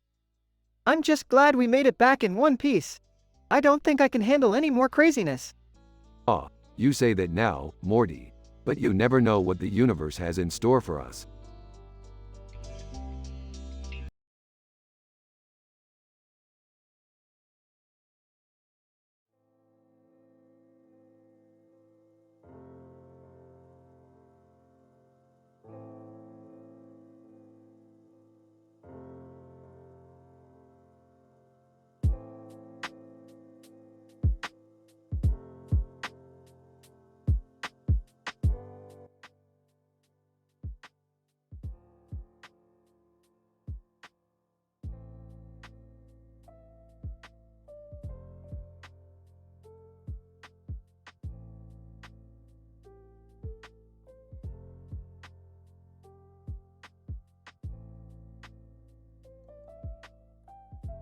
Title: The Witch's Curse Aftermath. Act 1.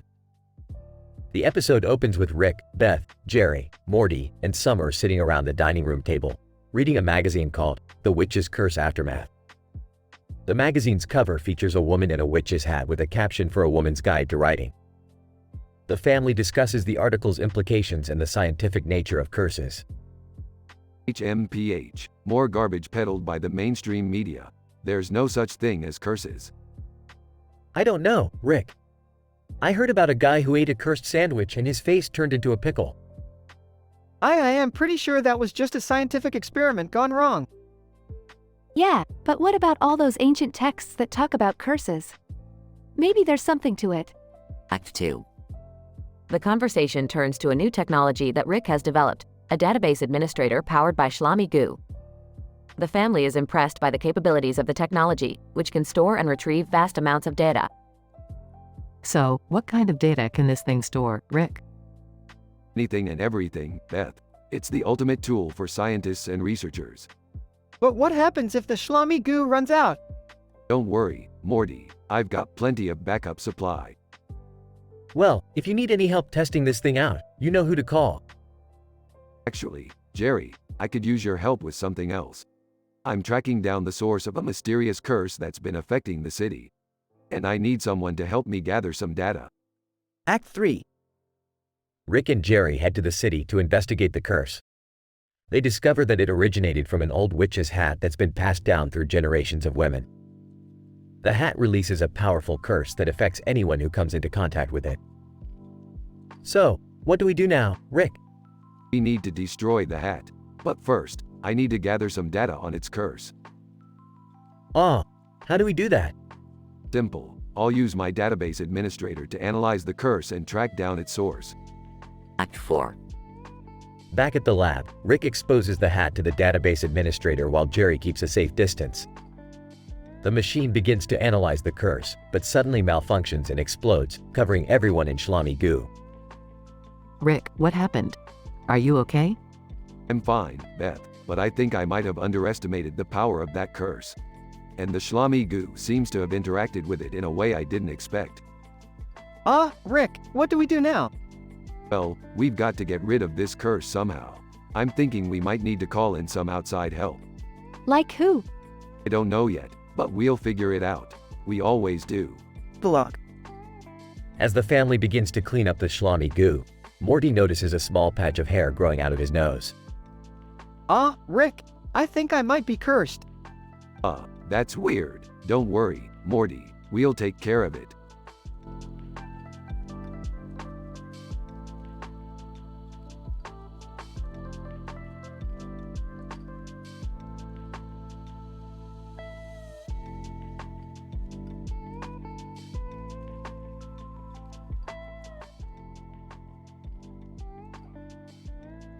Idol, Bloodbath Chronicles. Rick and Morty embark on a chaotic adventure as they stumble upon a room filled with the remains of a scientific experiment gone wrong. The room is littered with red blood on the floor, pulsing with life and energy. The skylight above the room allows for a perfect view of the mysterious substance. Morty, do you see this? This is some next-level scientific shit. I didn't think it was possible to create such a powerful bloodbath. Oh, the possibilities. Rick, what are you even talking about? This is just gross and disturbing. As they continue to explore the room, a group of angry men burst in, swinging their fists in a desperate attempt to attack Rick and Morty. Morty, get down. These guys don't know what they're messing with. What do we do now, Rick? We fight them off, Morty. This is our chance to show them the true power of science. As the chaos ensues, Rick and Morty begin to use the blood as a weapon, using its contagious properties to incite a mass fight between the men. The bathroom becomes a gore-filled arena, with blood splattering everywhere as the two sides battle for supremacy. This is it, Morty. This is the ultimate test of scientific ingenuity. The blood is our weapon. I don't know, Rick. I feel like this is all just a really bad idea. Well, I disagree, Morty. This is the kind of groundbreaking research that could change the course of human history. As the episode comes to a close, Rick and Morty manage to narrowly escape the scene, covered in blood and bruises. The world may never know the true power of the bloodbath, but Rick and Morty have clearly proven themselves as scientific pioneers. I don't know if I can handle any more of these crazy adventures, Rick. Don't worry, Morty. We're only getting started.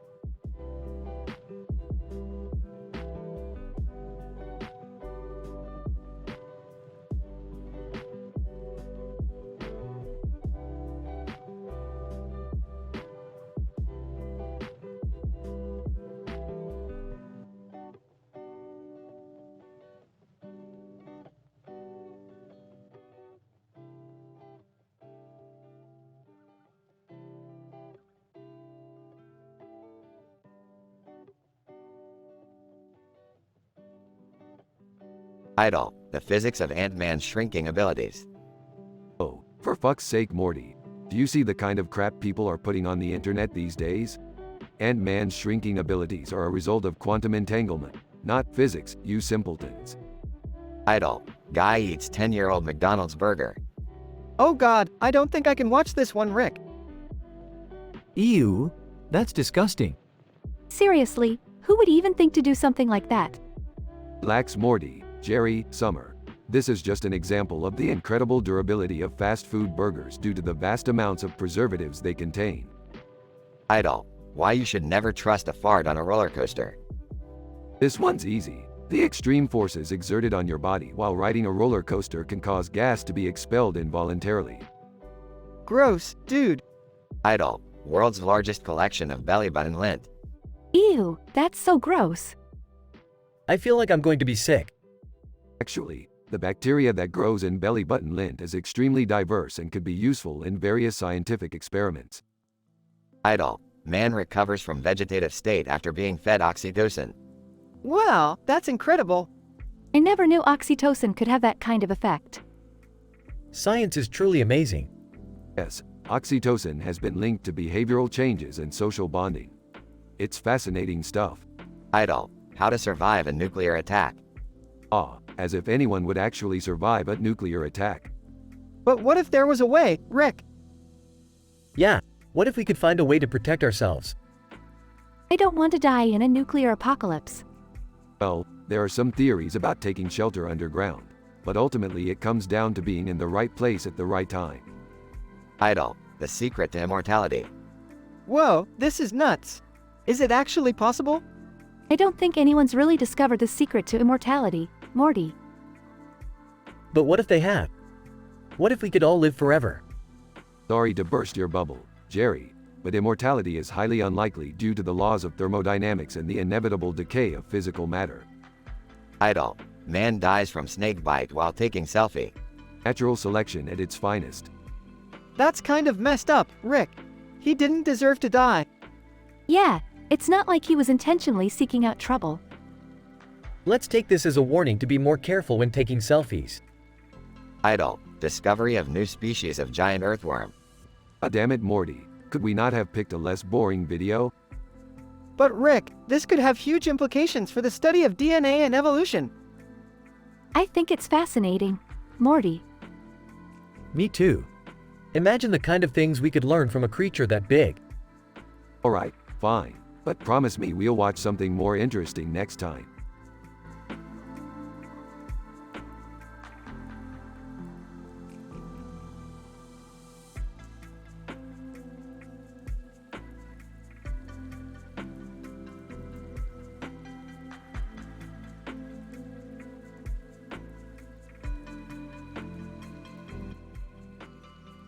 Title: Chaos Theory and Bat-Wielding Madman.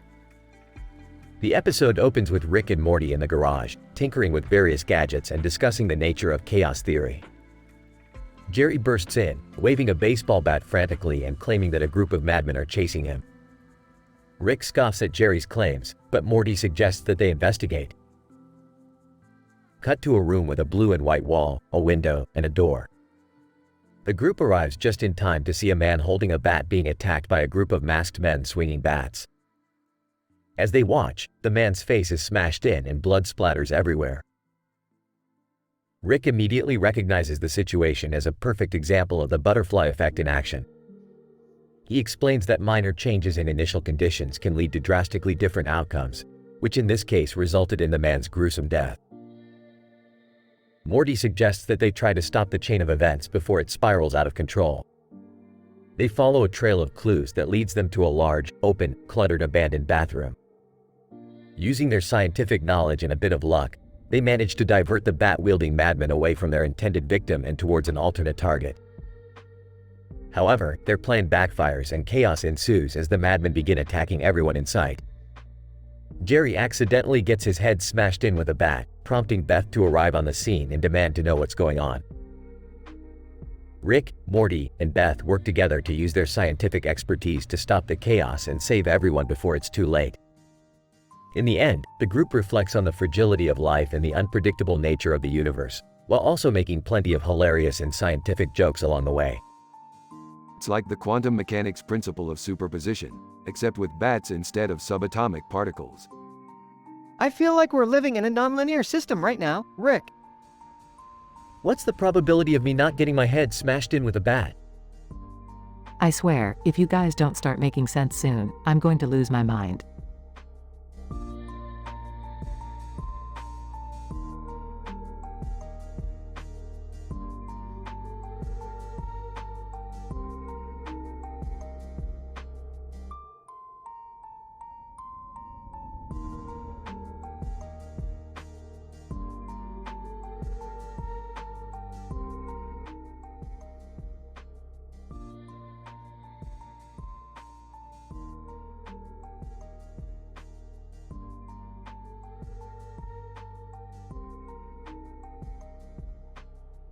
Title of the episode: Clickbait Chaos.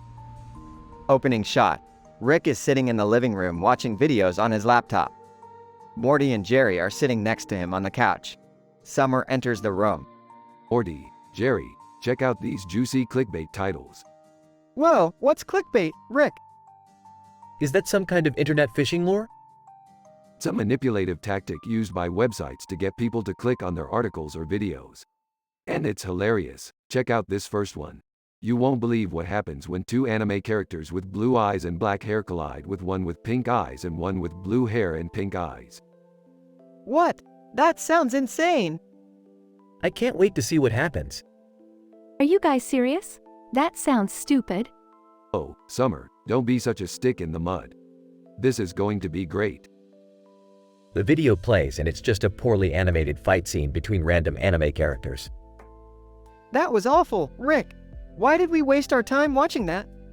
Because it's funny to see how people try to trick us into clicking on their stupid videos.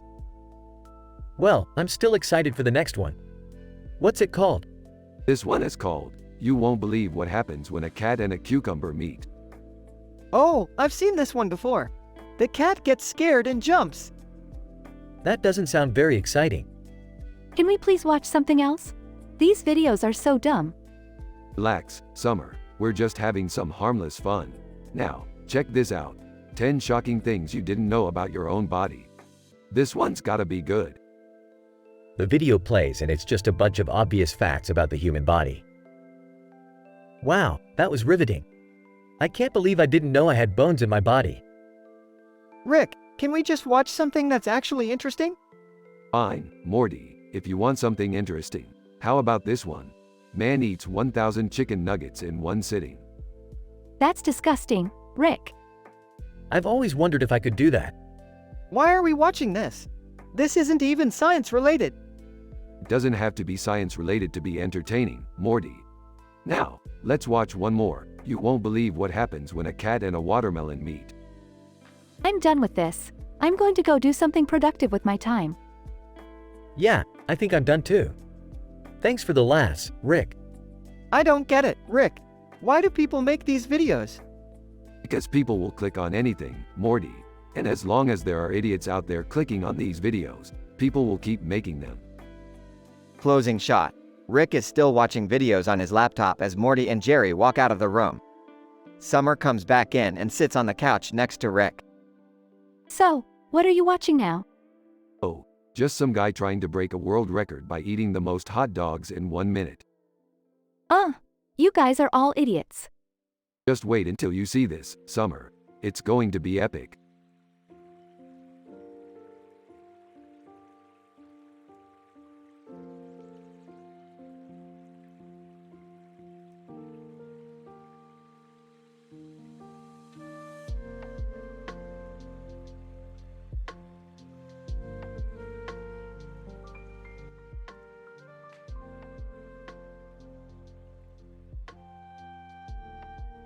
Idol, the Multiverse Dungeons & Dragons crossover.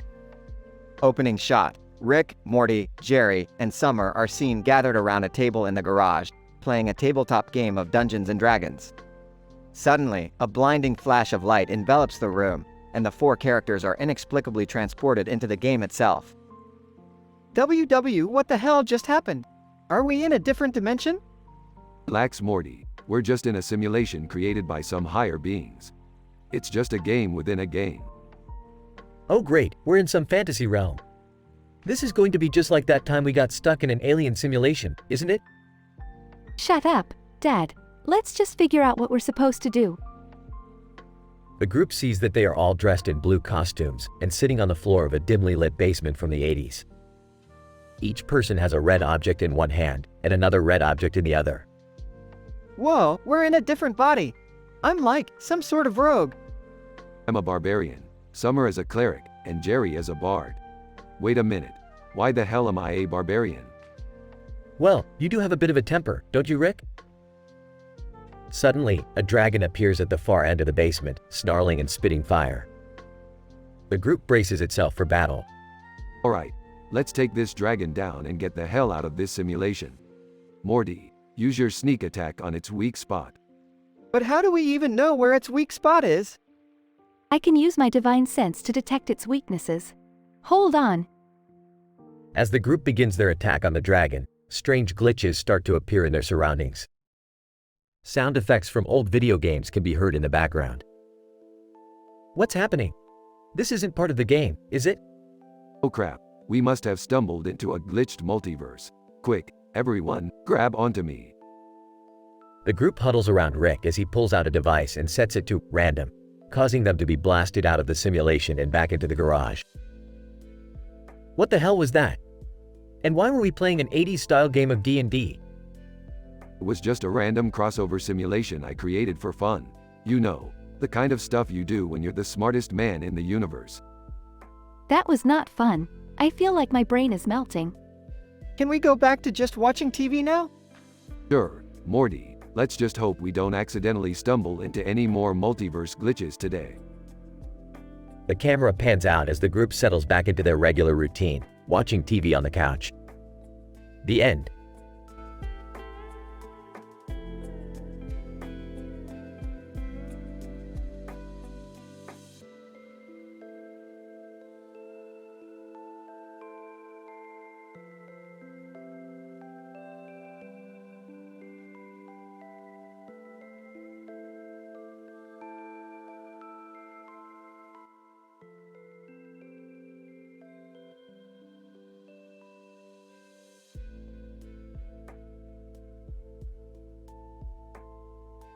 Idol, the quantum mechanical effects of a man with a flower in his hand. Burps. Alright, Morty, listen up. This is gonna be a wild ride. I found this scientific paper that explains the quantum mechanical effects of a man with a flower in his hand. And look at this, holds up picture. It's the same guy with the flower. Whoa, Rick, that's wild. What does it even mean? Enters the room. Hey, guys. What's going on? Dad, we're about to discover the secrets of the universe. Idol, top 10 most dramatic clickbait YouTube videos ever. Clicks on video. Alright, buckle up.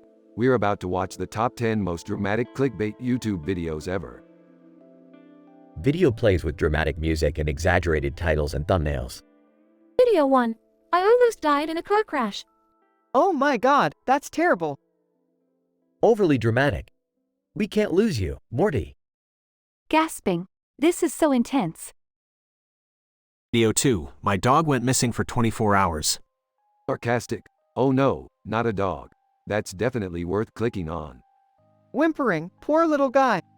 Video 3. I tried the world's spiciest curry and this happened. Groans. That sounds awful. Holding her stomach. I think I'm gonna be sick. Video 4. I got stuck in an elevator for 3 days. Skeptical. How is that even possible? Smirking. It's not. These people are just attention seekers. Video 5. I was abducted by aliens. Wide-eyed.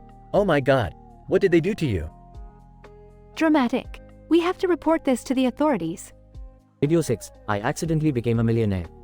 Rolling his eyes. Yeah, sure. And I'm the king of Pluto. Envious. I wish that was me. Video 7. I found a ghost in my house. Terrified. We have to move out immediately. Skeptical, or it could just be a hoax. Video 8. I survived a shark attack. Afraid. I'm never going in the ocean again. Confident. Don't worry, Morty. You won't have to. Video 9. I fought a bear with my bare hands. Impressed. That's actually pretty badass. Disgusted. That's also incredibly dangerous and stupid. Video 10. I swallowed my phone and this is what happened. Laughing? Okay, that's enough internet for today. Puzzled, but Rick, what did happen? Drugs. Who cares? Let's go get some Szechuan sauce. Note: this episode contains no actual scientific research or discoveries.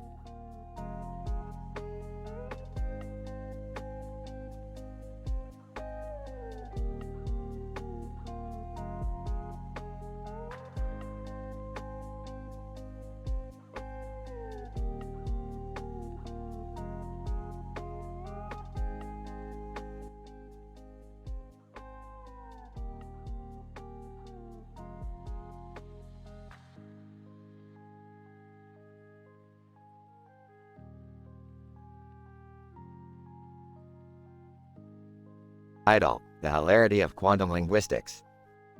Synopsis: Rick and Morty are tasked with investigating a strange phenomenon in a nearby field, where a word is written in the middle of it and a plane is flying over in the distance. Meanwhile, Jerry and Beth embark on an adventure of their own, trying to prove their worth to each other by uncovering the largest conspiracy theory in existence. Act 1. Rick and Morty are analyzing the word written in the field. Interesting. The word appears to be a string of binary code. Morty, pull out the Solvatron. We're going to need to translate this. Rick, what's a solvatron? It's a quantum computer that can solve equations in an alternate dimension.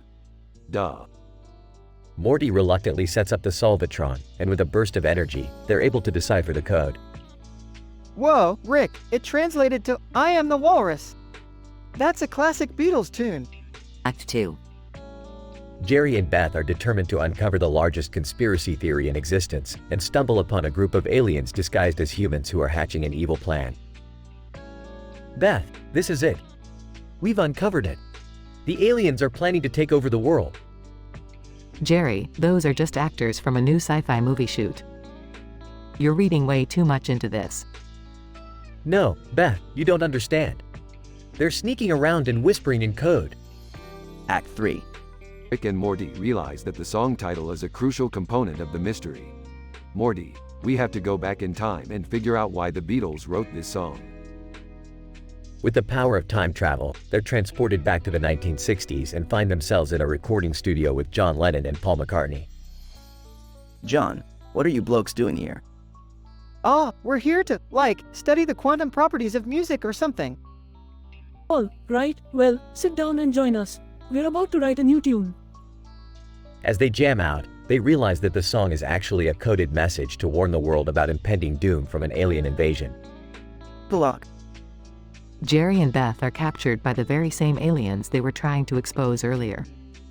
Well, Jerry, looks like you were right about there being aliens after all. Oh, I know. I'm a master of conspiracy theories. Rick and Morty return to the present day, having saved humanity yet again. Well, that was a wild ride. It's amazing how music can hold so much quantum data. Yeah, who knew the Beatles were such geniuses? Morty, they were high as a kite in the 60s. Don't give them too much credit.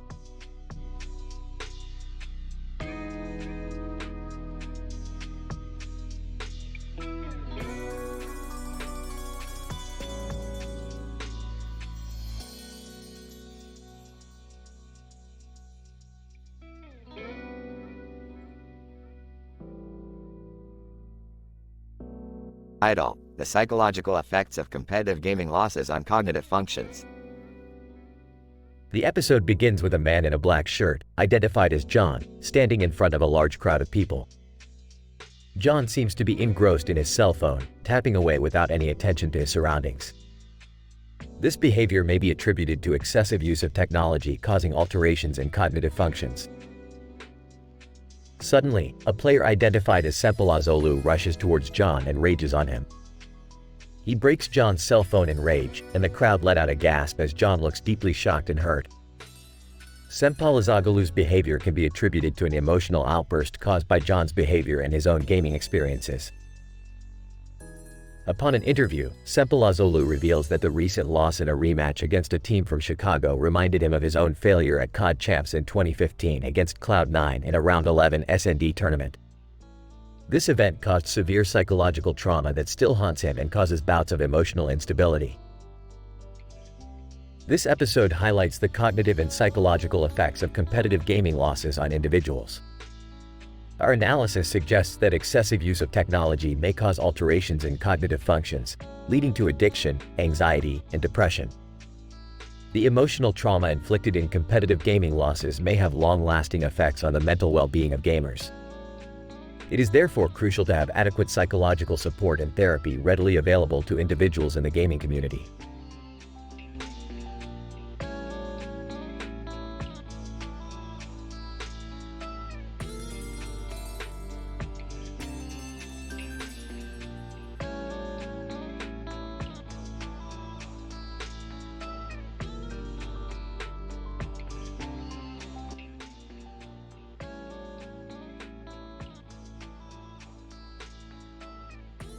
Idle, the case of the headless menace.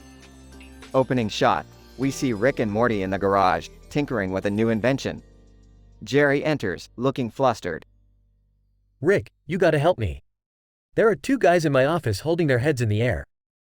Sarcastic. Oh, that's great. Just what we need. Another Jerry problem. Wait, what do you mean holding their heads in the air? Exactly what I said. They're just standing there, holding their heads up with their hands. Well, that doesn't make any sense. To Morty, Morty, grab the head stabilizer. Morty hands Rick a strange-looking device. Examining the device. This should work. Let's go check it out.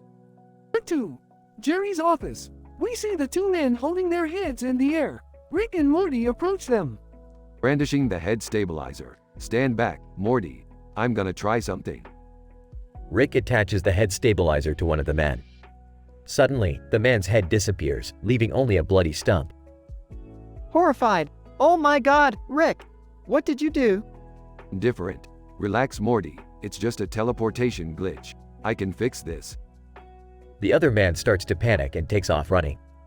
Rick and Morty chase after him. To an abandoned bathroom. The man is holding his head in the air, surrounded by angry, fist-swinging men. Rick, Morty, Beth, and Summer burst in. Confident. All right, everyone, stand back. This is a job for science. Rick attaches the head stabilizer to the man. Suddenly, all of the angry men disappear, leaving only bloody stumps where their fists used to be. Horrified. Oh my god, Rick. What did you do? Smirking. Relax, Summer. It's just a reality distortion wave. I can fix this. Rick uses a device to reverse the wave, restoring the fists of the men. Relieved, thank God. I thought we were all gonna die. Smirking. Well, technically, we did. But we got better. Confused. What does that even mean? Shrugging. Science, Morty. Science. Closing shot. Rick, Morty, Beth, and Summer exit the bathroom, covered in blood. Jerry approaches. So, everything's back to normal now? Rolling his eyes. Yeah, sure, Jerry. Whatever you say. The group walks off, leaving Jerry alone. He looks around nervously before holding his own head up in the air and disappearing in a bloody teleportation glitch.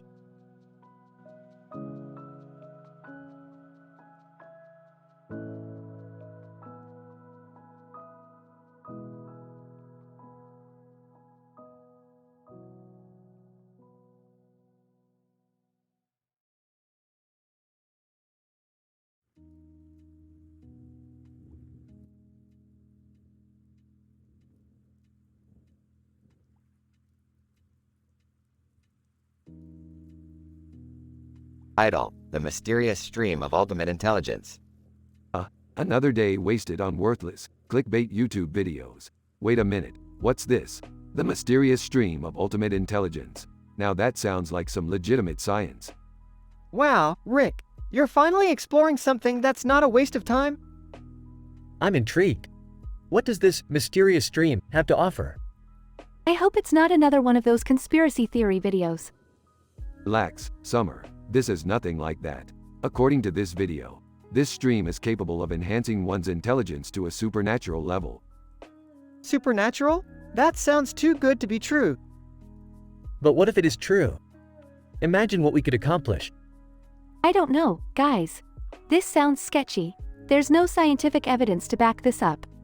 Who cares about evidence? Let's go check it out and see for ourselves.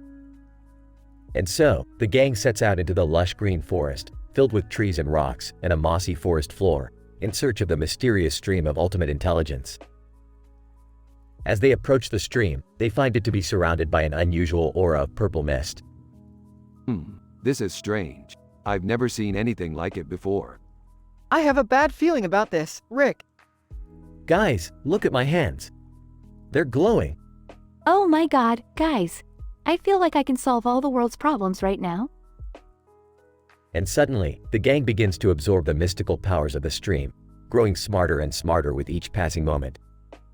This is incredible. I can feel the secrets of the universe unraveling in my mind. My brain feels like it's about to explode. I can see through walls. This must be what it feels like to be a superhero. Guys, this is amazing. I can see all the world's problems, and I know exactly how to solve them. Suddenly, the purple mist begins to fade, and the gang slowly returns to their normal selves. Well, that was a weird experience. I don't know about you guys, but I feel like I could write a PhD thesis on this stream. I don't know how to feel. I still feel like my brain is on overdrive. I think my newfound intelligence is slowly fading away. Does that make me dumb again? Guys, I have a plan to solve world hunger. And so, the gang leaves the mysterious stream behind, with their minds expanded and their hearts filled with wonder. Will they ever return to the stream to uncover its secrets? Only time will tell.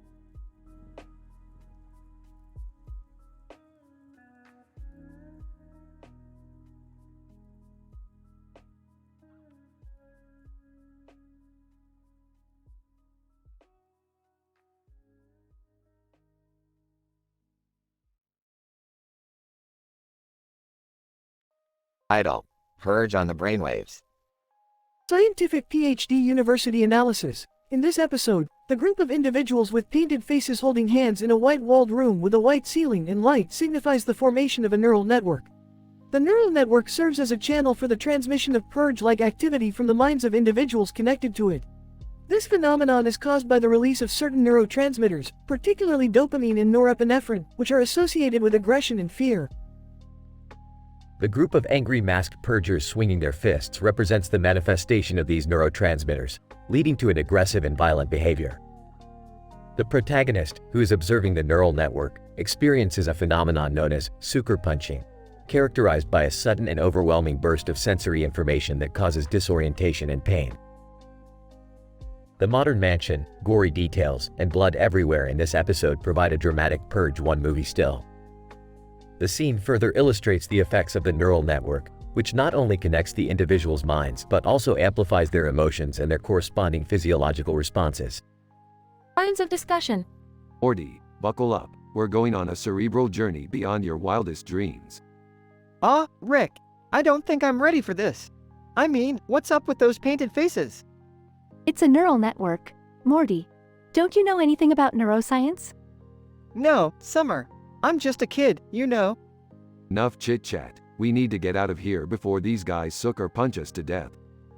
But Rick, how do we disconnect from the neural network? Simple. We need to find the brainstem of the network and overload it with positive emotional states, like happiness and love. Won't that just make us vulnerable? Not if we use the right chemicals, Morty. I got this. Great. Let's just hope we don't die before we get to that point. Well, that's the risk we have to take, Summer. Verge on the brainwaves, baby.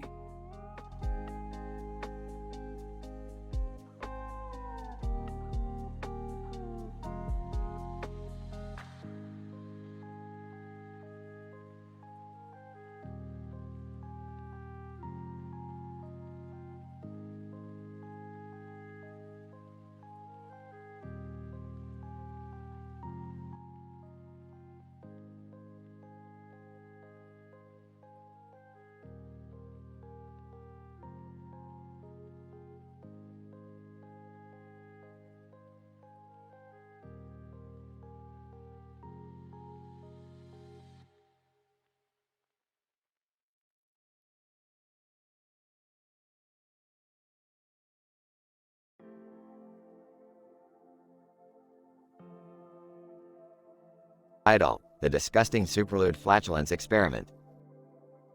Location, in front of a castle. Holding a tablet. All right, Morty, buckle in for some scientific research. Gestures to the tablet. We're gonna watch 10 of the most mind-bending, universe-altering superlude flatulence experiments ever performed. Groans. Oh man, I don't know if I'm ready for this. Intrigued? Flatulence experiments? What kind of science is that? Skeptical. Yeah, I don't know if I need to see that. Excited. Oh my god, this is gonna be awesome. Scrolls through the videos. First up, the disgusting superlude flatulence experiment. Clicks the thumbnail. Idol, exploding nitroglycerin with flatulence, the ultimate combination. Location, a laboratory. Disgusted. Oh god, what is this? Horrified, that's a thing? People explode things with their farts? Amazed. No way. That's so crazy. Chuckles. Science. Scribbles notes on a notepad. Idol, world's loudest flatulence. Can you handle it? Location, a sound studio. Covering her ears. Oh my god, turn that down. Cringing. Who would even want to hear that? Grinning. I bet I could break that record. Nodding. Yeah, I'm sure you could, sweetie. Takes a swig from a flask. Idol, the art of fart etching, masterclass tutorial. Location, an art studio. Scratching his head. I don't get it.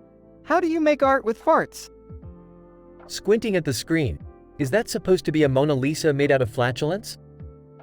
Amused. That's kind of impressive. Actually. Smirks. Hey, don't knock the creativity of fart art.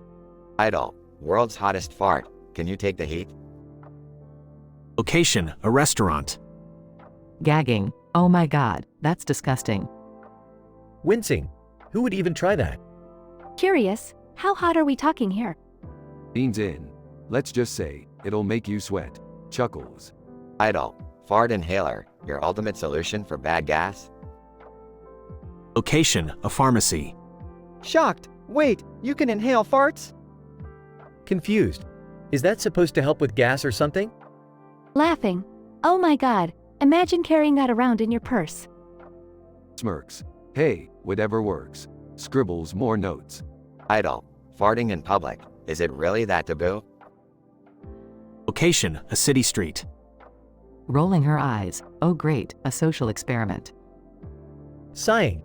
If only people put this much effort into something useful. Grinning mischievously. I dare someone to do that in front of mom and dad. Laughs. Yeah, good luck with that one, kiddo. Idol, the science behind fart lighting. Is it safe? Location, a backyard. Alarmed. Wait, what? That's dangerous. Shaking his head. People really have too much time on their hands. Excitedly, oh my god, I've always wanted to try that. Chuckles. We'll add that to the list of experiments to try someday, Morty. Idle. The flatulence-powered car, is it the future? Location, a garage. Impressed. Now that's some creative alternative energy. Perplexed. Wait, how does that even work? Nodding, I'd drive that car. Winks. I'll get right on building us one of those, Summer. Idle. Fart-detecting underwear, a revolutionary invention? Location, a clothing store. Facepalming. I can't believe this is real. Shaking his head. This is why humanity is doomed. Laughing. Oh my god, imagine the possibilities. Laughs. Hey, that could be useful for some of my experiments. Scribbles notes. Idle. The fart smelling contest. Who has the best nose? Location, an auditorium. Confused. Why would you even want to do that? Disgusted. That's just messed up. Grinning mischievously, I bet I can win that contest. Raises an eyebrow. Is that a challenge, Summer?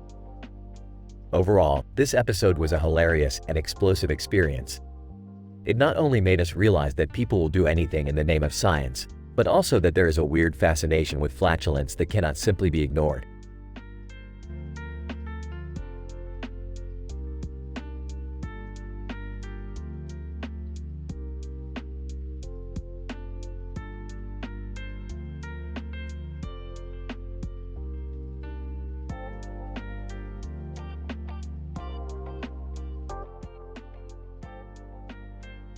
Idle. Dungeons and Dragons in the multiverse. In this episode, Rick and Morty stumble upon a dimensional portal that leads them to an alternate universe where Dungeons and Dragons is the most advanced form of scientific research. They find themselves in an 80s basement where a person in a black hoodie holds a glass of wine. Wearing a black mask takes them as their prisoners to play a game of Dungeons and Dragons. Rick. Oh great, we're in a universe where people play Dungeons and Dragons for scientific research. These guys must have no idea what real science is about. Morty, I didn't even know Dungeons and Dragons was a thing in other universes. This is freaky, Rick. Masked person, welcome to the most advanced form of scientific research in the multiverse. I am the Dungeon Master, and you will be our test subjects in this game. Rick, test subjects more like guinea pigs. I don't like where this is going. Morty, should we just play along, Rick? We can't exactly fight them. The game begins, and Rick and Morty find themselves fighting a dragon within the game. They must use their scientific knowledge to outsmart their opponents and defeat the dragon. Along the way, they discover that the Dungeon Master is a rogue scientist who plans to use their knowledge to take over the multiverse. Morty, this is insane, Rick.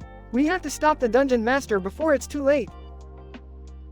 Rick, I'm already on it, Morty. I've hacked into their system and am controlling the game from the inside. Masked person, how did you do that? This is impossible. Rick, nothing is impossible when you've got science on your side. Now let's finish this game and get out of this universe. In the end, Rick and Morty defeat the Dungeon Master and destroy the dimensional portal, trapping the rogue scientist in their universe forever. They return home, satisfied with their scientific victory and hungry for some Szechuan sauce. Morty, that was crazy, Rick. I don't think I'll ever be able to look at Dungeons and Dragons the same way again. Rick, that's because you're not a real scientist, Morty. Now let's go get some food.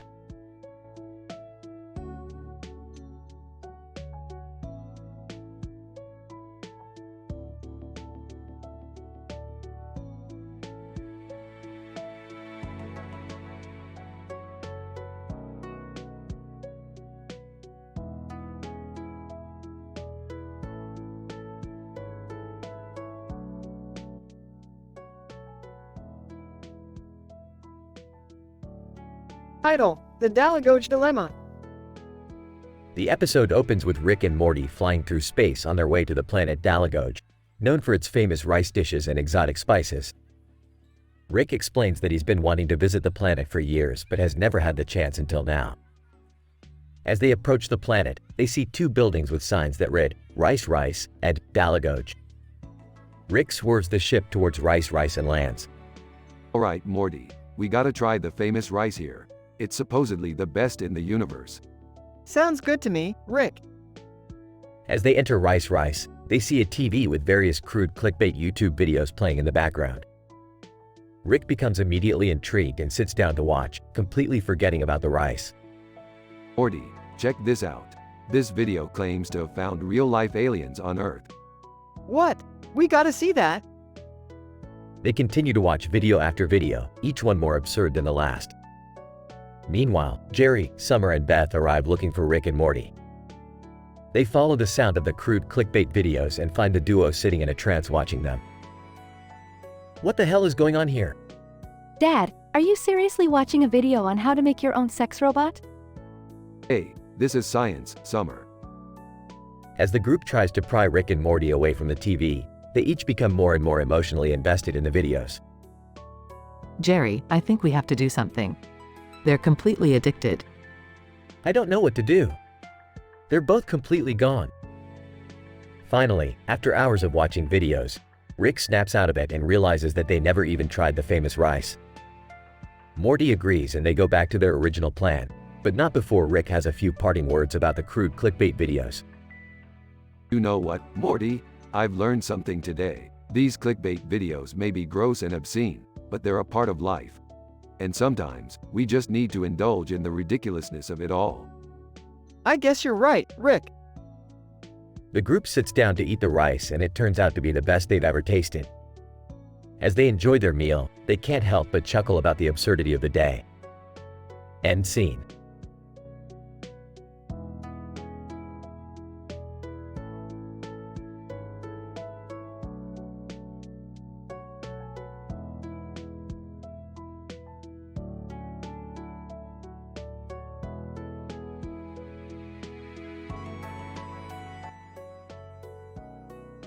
Title: The Purgification Experiment. In this week's episode of Rick and Morty, the duo embarks on a daring experiment to explore the psychological effects of the purge. Utilizing advanced 4K technology, Rick and Morty transport themselves to a modern mansion, where they are immersed in the world of the purge. Morty, buckle up. We're about to take purge experimentation to a whole new level. Rick, I'm not sure about this. The purge is pretty intense. Nonsense, Morty. We have to push the limits of science. Besides, who doesn't love a good purge? As they arrive, the duo witnesses a man in a black mask holding a red object with a pink wall behind him. Suddenly, a group of masked purgers swings baseball bats, hitting the man across the face. Oh my God, Rick! We have to help him! Relax, Morty. This is all part of the experiment. We have to observe the effects of the purge on the human psyche. As they continue their observation, blood splatters everywhere and the group of purgers become more violent. The gorgeous lighting and gory details of the scene are captured in full HD. Why would you do this, Rick? This is insane. I can't even watch this. Yeah, Rick. This is messed up. Let's just get out of here. But as they try to leave the mansion, they are trapped by the purgers and must fight for their survival. Rick, we're going to die. What have you done? Just keep swinging, Morty. It's all part of the experiment. In the end, they barely escape with their lives, with Jerry and Summer promising to never let Rick drag them into one of his crazy experiments again. You know what, Rick? I've had enough of your wild experiments. I'm just going to go watch some TV. Yeah, and I'm going to go take a shower and try to forget what I just saw. And handle the heat, huh? Well, guess I'll just have to find a new experiment to push the limits of science.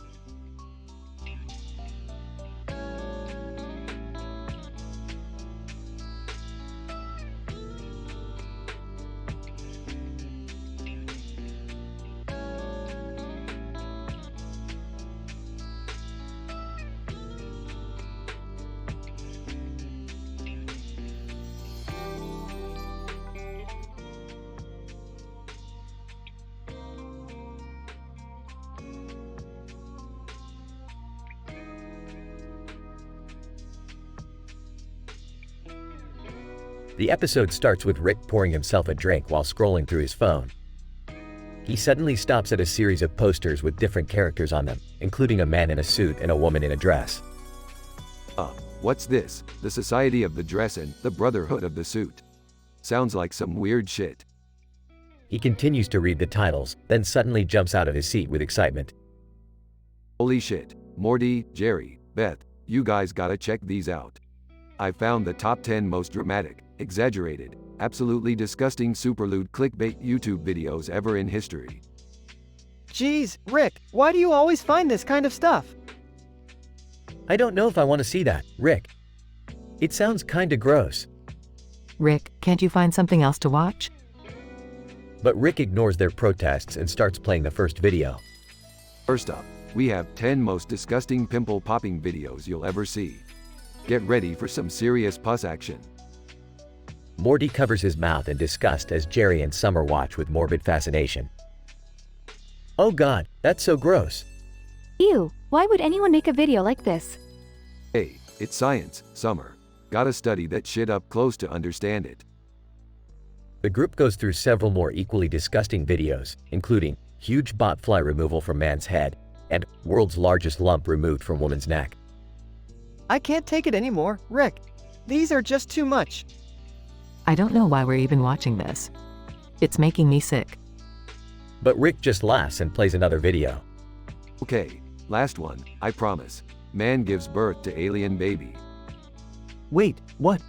That's not even possible. This has to be fake, right? Well, there's only one way to find out. As the video starts to play, the screen suddenly goes black and a message appears. Message. Congratulations, you've just wasted 30 minutes of your life on pointless clickbait. Thanks for playing. The group looks at each other in disbelief as Rick grins. Ah, gotcha. You guys fell for the oldest trick in the book. But, why? Why would you do this to us? Because it's funny, Morty.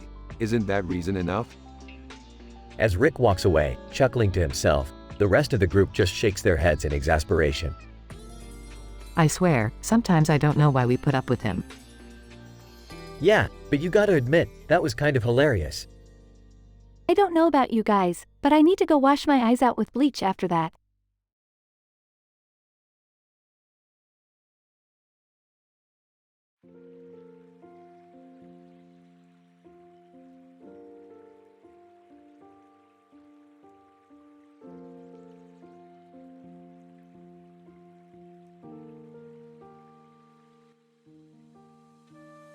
Idle, Quantum Mayhem, The Mirror Revelations. The episode opens with Rick tinkering with his latest invention, a quantum mirror, while Morty and Summer watch in awe. This mirror, Rick explains, is capable of showing users their true selves and revealing the multiverse of possibilities that exist beyond our own reality. Morty and Summer eagerly volunteer to try out the mirror, but as they do so, a group of masked purgers break into the mansion and start swinging their fists. In the chaos, the three find themselves transported to a parallel universe where they are trapped in a modern mansion. As they navigate this strange new world, they encounter a mirror that shows them their alternate selves. Morty's alternate self is a CEO of a successful tech company while Summer's doppelganger is a ruthless dictator. Rick, on the other hand, is horrified to see that his alternate self is a humble, law-abiding citizen. Suddenly, the masked purgers ambush them again, and a fierce battle ensues. Blood splatters everywhere, and the gory details are captured in full HD. In a dramatic moment, the scene transforms into a still from the Purge 1 movie. While trying to escape, they stumble upon a laboratory where they meet a scientist who has discovered a way to travel between parallel universes by manipulating quantum mechanics. The scientist gives them a device that could help them get back to their own reality. As they make their way back to the mansion, Morty's curiosity gets the best of him, and he looks at himself in the mirror again, causing a feedback loop that creates a kaleidoscope of images of Morty's many alternate selves. In the final scene, they use the device to enter a portal that takes them back to their own reality.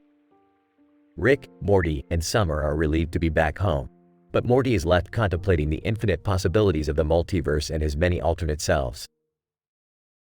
As Rick puts away the quantum mirror, he mutters to himself, "I guess some things are best left unknown, Morty." Morty responds, "Aw, come on, Rick. Where's the fun in that?"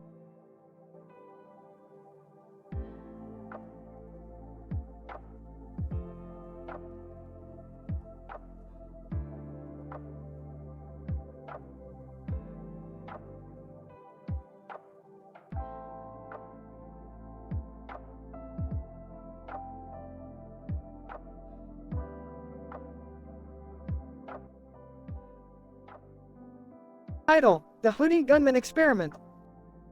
Opening scene. Rick, Morty, Beth, and Summer are gathered in the living room, staring at a strange man in a hoodie, holding a gun in front of a bunch of people in a room with a clock. Oh boy, another experiment? I hope this doesn't end like the last one. What experiment, Dad? The one where I turned myself into a pickle, Morty. Oh geez, not that again. Can we focus on the guy with the gun, please? Oh, right, let's see what this bad boy is all about. Title: 10 of the most dramatic, exaggerated, absolutely disgusting, obscene, crude clickbait YouTube videos ever in history. Alright kids, buckle up. We're going on a YouTube journey. I don't know if I want to go on this journey, Rick. Can I join in too? Sure, why not? It'll make for good entertainment. I don't think I'm ready for this. Rick proceeds to read out the first clickbait title, and they all watch in horror as a man jumps off a building and lands in a dumpster filled with broken glass. Oh my god, that's disgusting. What kind of sick person would do that? I think I'm gonna puke. Next up, we have a guy eating an entire jar of mayonnaise.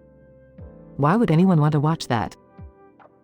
As the videos continue, the group becomes more and more desensitized to the disgusting content. This is the worst thing I've ever seen. I can't believe people actually click on these videos. I don't think I'll ever be the same after this. Well, that was a fun experiment. Time to go back to watching interdimensional cable. As the group disperses, Rick turns to the camera and says, "Kids, don't try this at home. These videos are not worth your time or your sanity."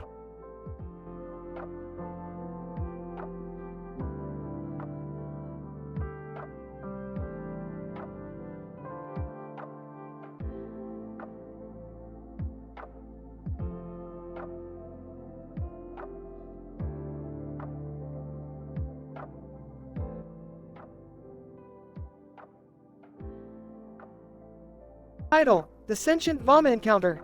Act 1. Rick, Morty, and Summer are flying their spaceship towards a distant planet, hoping to find a rare element for their latest invention. As they approach the planet, they notice a large animal statue sitting in a field next to a puddle of water and a bird on the ground.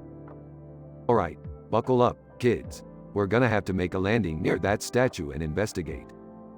But Rick, what's the point of that bird and statue? Isn't it obvious, Morty? That's clearly a scientific experimentation site, trying to make sense of the animal kingdom. Let's get down there and check it out.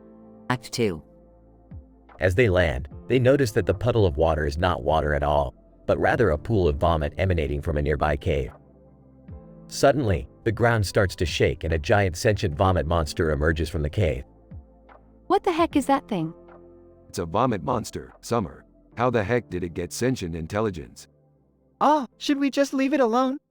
No way, Morty. I need a sample of its vomit for my experiment. Act 3. The team proceeds to battle the monster, who keeps puking everywhere and making the ground slippery, causing them to take frequent spills.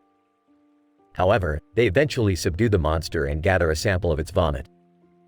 Ah, why did we have to get so close to that thing? I feel like hurling. Well, you know what they say, Summer. You gotta get your hands dirty to achieve scientific progress. I don't know if it's worth it, Rick. You're really asking us to deal with a lot of vomit. Come on, Morty. This sample will help me create the most powerful invention in the universe. And if we're lucky, no one will get hurt, except maybe our olfactory senses. The team returns to their spaceship with vomit everywhere but the sample in hand. As they blast off into space, Rick begins to analyze the sample, determined to unlock its secrets. Now we just need to run some tests, and we'll have the most powerful machine in the galaxy. Thanks to that sentient vomit thing. I don't know how you do it, Rick, but I can't argue with the results. I just hope we don't have to deal with any more vomit monsters anytime soon. The end.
Title: The Spherical Entity Experiment. Synopsis. Rick and Morty embark on an experiment involving a computer-generated spherical entity with a door and a window on the top, fitted with a seat and a door handle. Scene 1.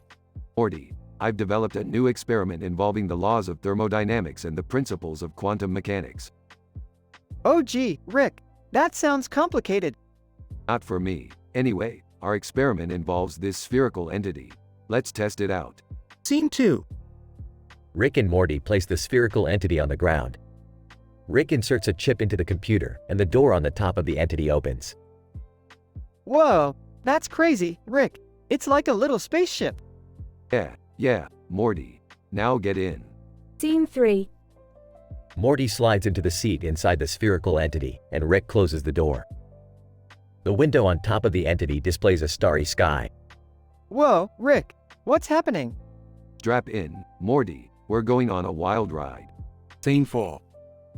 The spherical entity starts to shake violently, and Morty's screams fill the air. Suddenly, the entity disappears, and Morty is screaming in terror. Rick, where are we? What happened to the spherical thingy?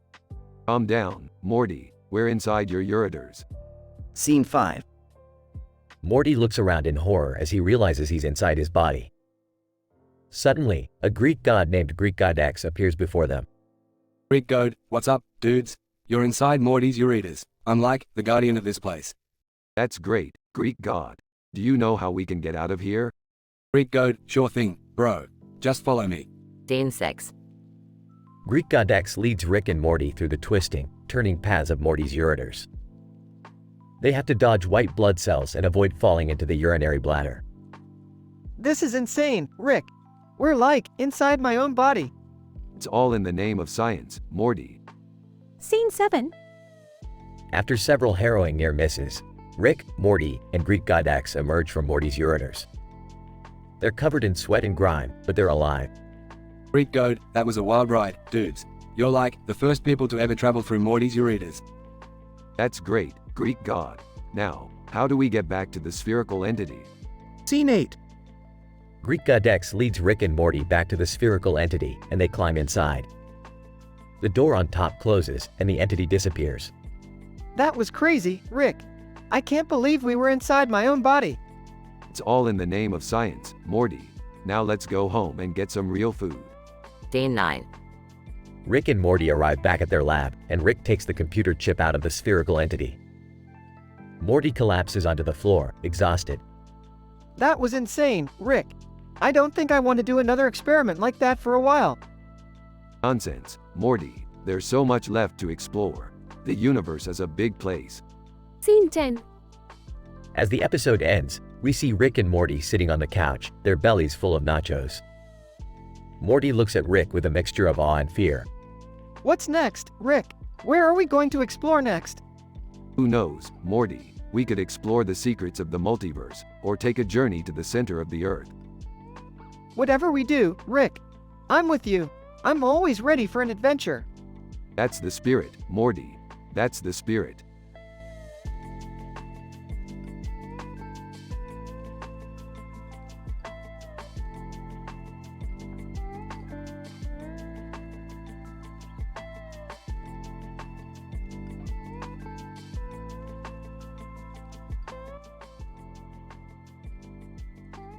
Idol, the purge of the mind. Opening shot, POV of you, surrounded by masked females purges pinning you down. Morty, this is not good. Looks like we somehow stumbled upon a group of rogue neuroscientists experimenting with mind control technology. Oh geez, Rick, how do we get out of here? Rick, you have to do something. This is my worst nightmare come true. Wait, why are they wearing those masks? Do they have bad breath or something? Jerry, shut up. I need to focus on how to neutralize their tech. Name 1. We are the purified. We seek to rid the world of impure thoughts and emotions. Name 2. You will all be cleansed. Your minds are imperfect. Yeah. Save the sermons for another day. Morty, grab that device over there. It will interface with their tech. Okay, got it. Name 3. Foolish mortals. You will never understand the power of our purification. Hey, I understood that.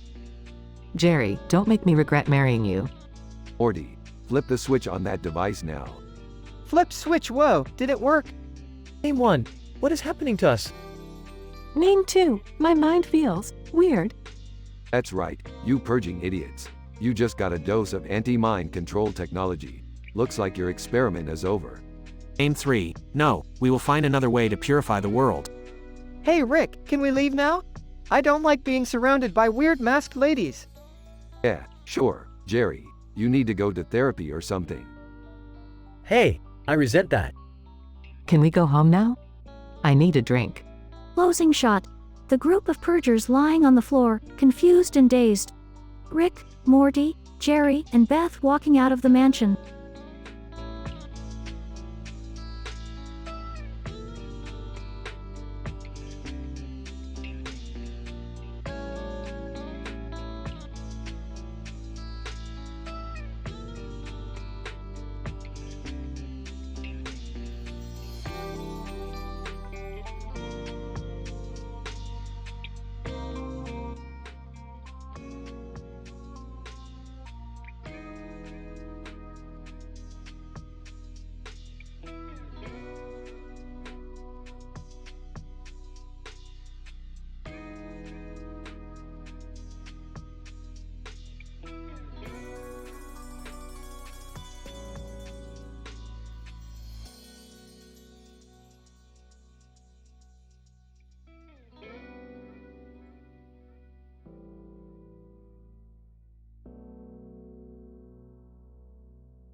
The quantum entanglement of Rick and Morty's emotions.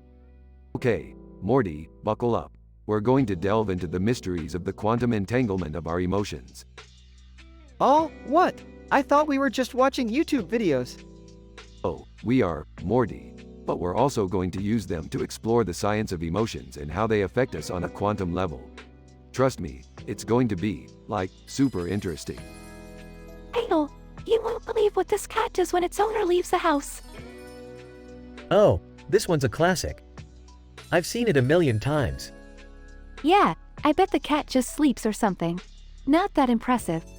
Actually, Summer, studies have shown that animals can experience separation anxiety just like humans can. It's all about the biochemical reactions in the brain. Idol, 10 shocking celebrity transformations you won't recognize. Whoa, that's crazy. I didn't even recognize that one guy. Why does it matter what celebrities look like? They're just people, like everyone else. But Beth, that's the beauty of the human brain. We're wired to recognize and remember faces, even if they change over time. It's all about the neural pathways. Idol, this man hasn't showered in 60 years. Ew, gross. Who would want to watch that? Yeah, that's definitely a hard pass for me. Now, don't be so quick to judge. There are actually some people who believe that showering too often can be bad for your skin and hair. It's all about the microbiome. Idol, 5 incredible optical illusions that will blow your mind. Whoa, how are they doing that? It's like my eyes are playing tricks on me. Yeah, I don't understand how these illusions work. Well, the brain is a complex organ, Beth. It's constantly trying to make sense of the information it receives, but sometimes it can be fooled. That's why optical illusions can be so fascinating. Idol, these pets were born with unbelievable abilities. Oh man, I always wanted to have superpowers when I was a kid. Yeah, me too. But I think we're all pretty average in the abilities department. Actually, Summer, some children are born with genetic mutations that give them certain abilities or advantages. It's all about the DNA. Idol, this woman can eat an entire pizza in under a minute. Whoa, that's impressive. I don't think I could even eat a slice that fast. I don't see why anyone would want to watch that, though. Well, Beth, there's actually a scientific reason behind our fascination with food challenges and eating contests. It's all about the dopamine. Idol, 7 mysterious places you're not allowed to visit. Ooh, I love a good mystery. What's so mysterious about these places? Yeah, why can't people visit them? Well, Summer, sometimes governments or organizations have restrictions on certain areas for safety or confidentiality reasons. It's all about the security protocols. Idol, you won't believe what this woman found in her attic. Oh man, I hope it's something cool like treasure or a secret passage. It's probably just a bunch of junk. Well, you never know, Beth.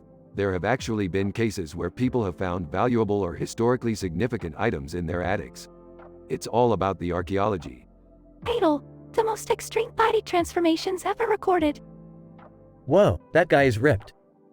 Yeah, but I bet it took a lot of hard work and dedication to get there. You're right, Summer. Our bodies are capable of amazing transformations, but it takes a lot of effort and discipline to make those changes. It's all about the physiology.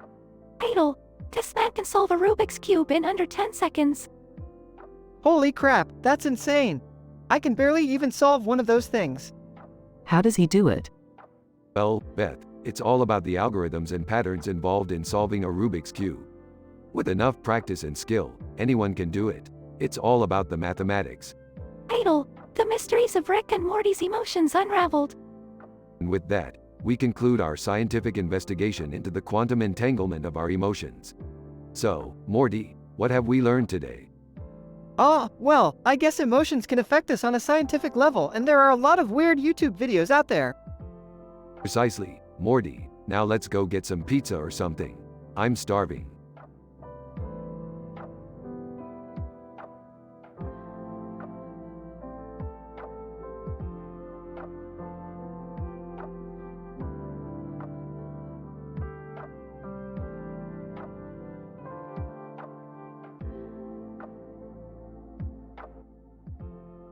Idol, the bloody bathroom brouhaha.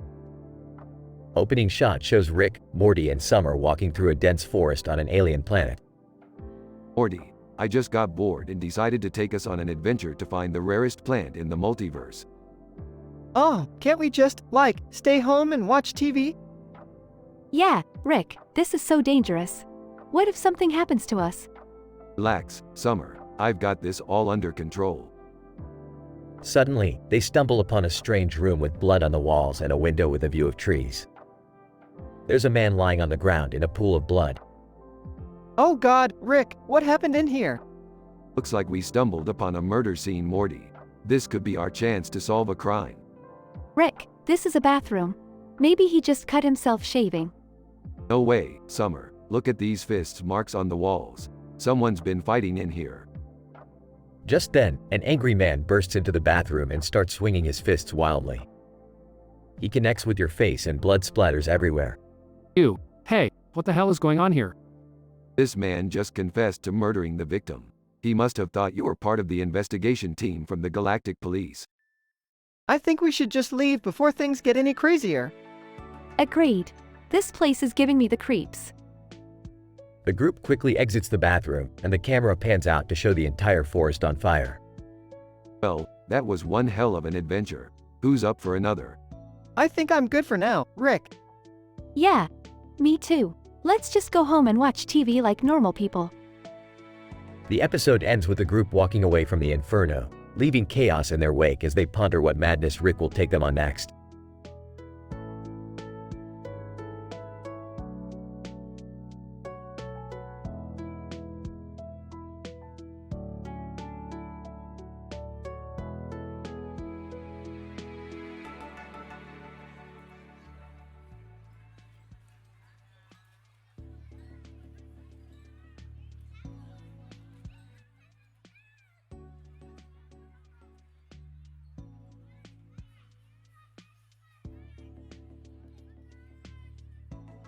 The camera pans over a lush field with trees and grass and a sky background with clouds in the distance.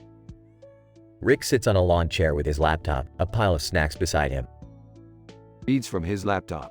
10 of the most dramatic, exaggerated, absolutely disgusting superlewd clickbait YouTube videos ever in history. This should be interesting. Morty, Jerry, and Summer approach Rick, curious as to what he's watching. What are you watching, Rick? These are supposed to be the most disgusting clickbait videos ever. Disgusting? I don't think I want to watch that. Leaning in over Rick's shoulder. Let's see what you got, Rick. The camera zooms in on Rick's laptop screen, with small previews of each video thumbnail.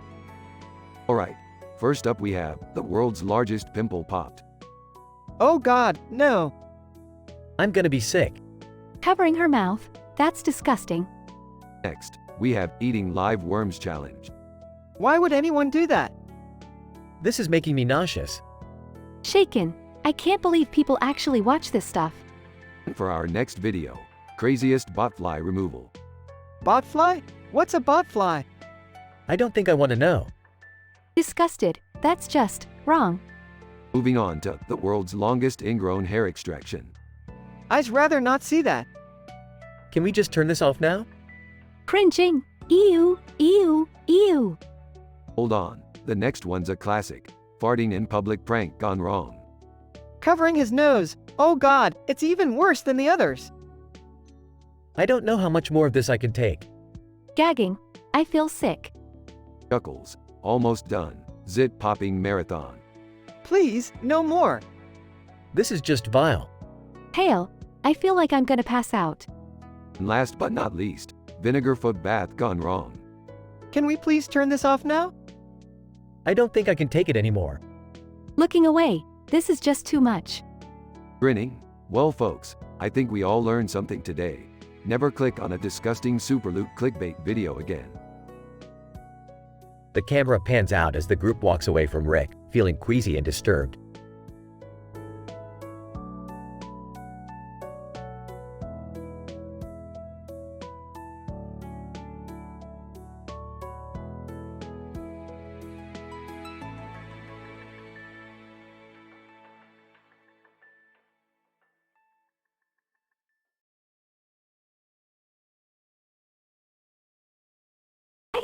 Purge-nado. The episode begins with Rick sneaking into a highly secured laboratory to steal an experimental particle accelerator. Morty assists him, cautious of the security. Come on Morty, stop being such a wuss. We're just robbing a top-secret government lab. But Rick, what if we get caught? Relax Morty, we'll be out of here before they even know we're here. As they escape, they accidentally activate the accelerator, causing a rift in space-time. They end up in a modern mansion during the purge. Rick, what's going on? Why are there people dressed in white trying to kill us? Morty, looks like we accidentally stumbled into a purge dimension. This is bad. Bad? This is exciting.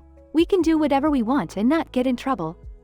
Summer, that's not the point. We need to find a way to get out of here before we become part of some twisted rich people's game.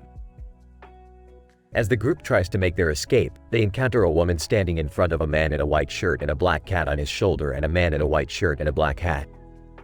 They seem to be the head purgers. Head Purger 1, welcome to our little game. You'll find that we've prepared quite the challenge for you. Oh boy, this can't be good. They are then surrounded by a group of female purgers wearing creepy masks and white dresses, who begin grabbing at them and trying to pin them down. Rick, we have to do something. I'm on it Morty. Rick pulls out his portal gun and creates a vortex, sucking the purgers into another dimension. The group escapes the mansion and is back in their own reality. Rick, I can't believe we made it out of there alive. Yeah, that was a close one. But at least we got a cool particle accelerator out of it. Can we use it to travel to other dimensions like that again? Maybe, but let's not mess around with interdimensional travel too much. We don't want to end up in another purge dimension. The episode ends with the group laughing as they walk away, leaving behind the chaos of the purge-nado. Roll credits.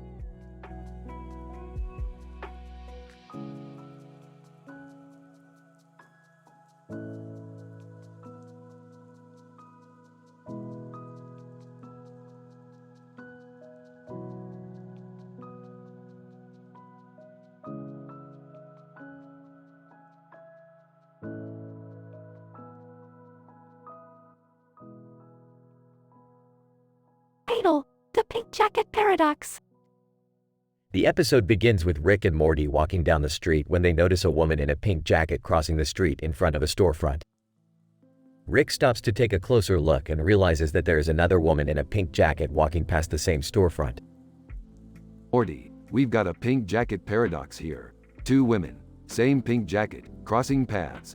This could mean the end of the universe as we know it. Rick, I don't think it's that serious. You don't understand, Morty. We have to figure out what this means for the fabric of reality itself. To the lab.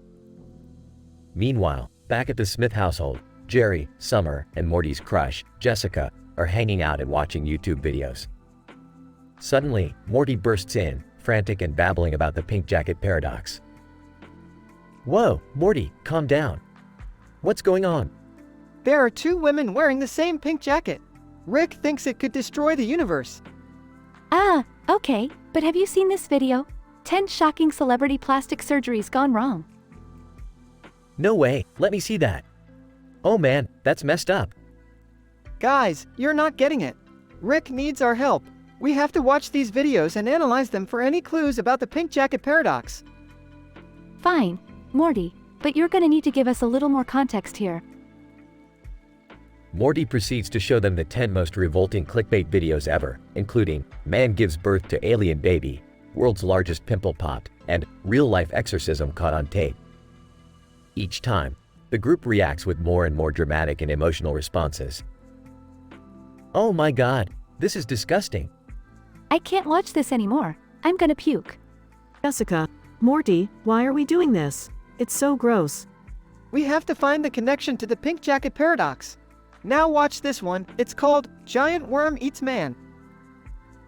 The episode ends with the group still watching YouTube videos, Rick still in the lab, and the fate of the universe still in question.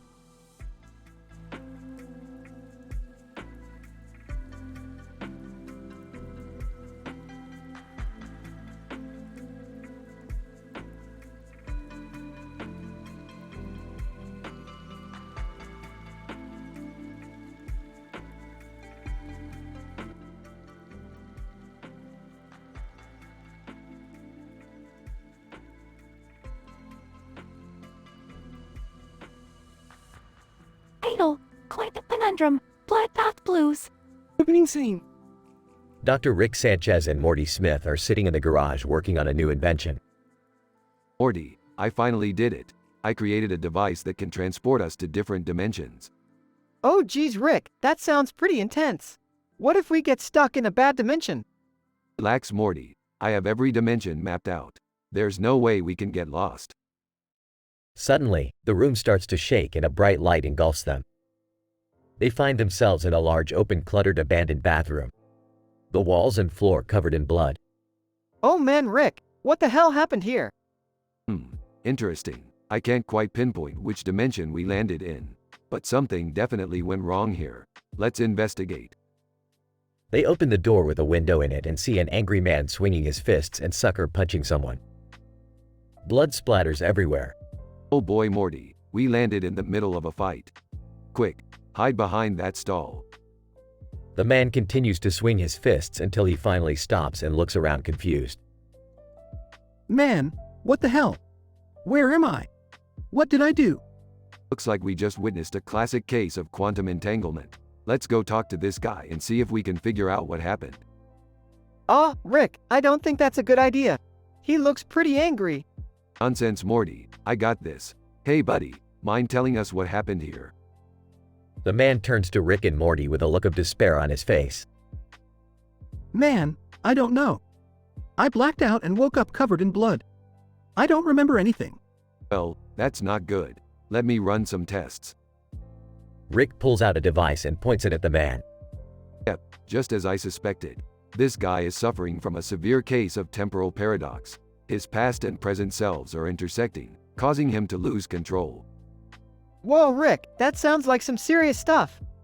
Serious doesn't even begin to describe it, Morty. We need to concoct a quantum cure ASAP or this guy will be stuck in this dimension forever.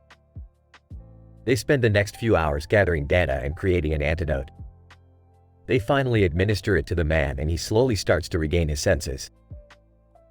Man, hey, thanks guys. I feel a lot better now.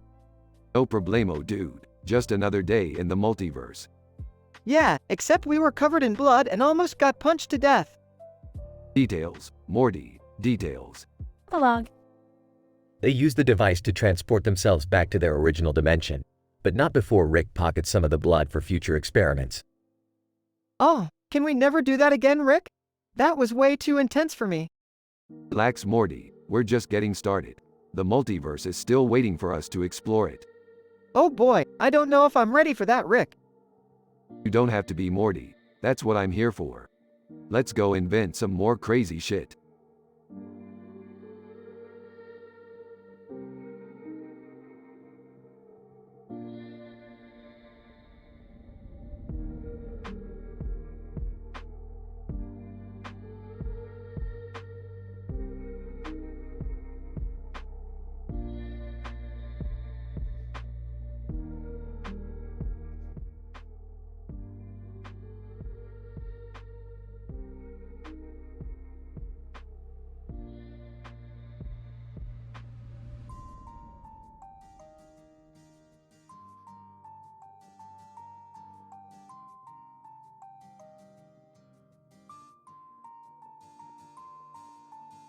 Idle, the most disturbing pimple-popping video ever.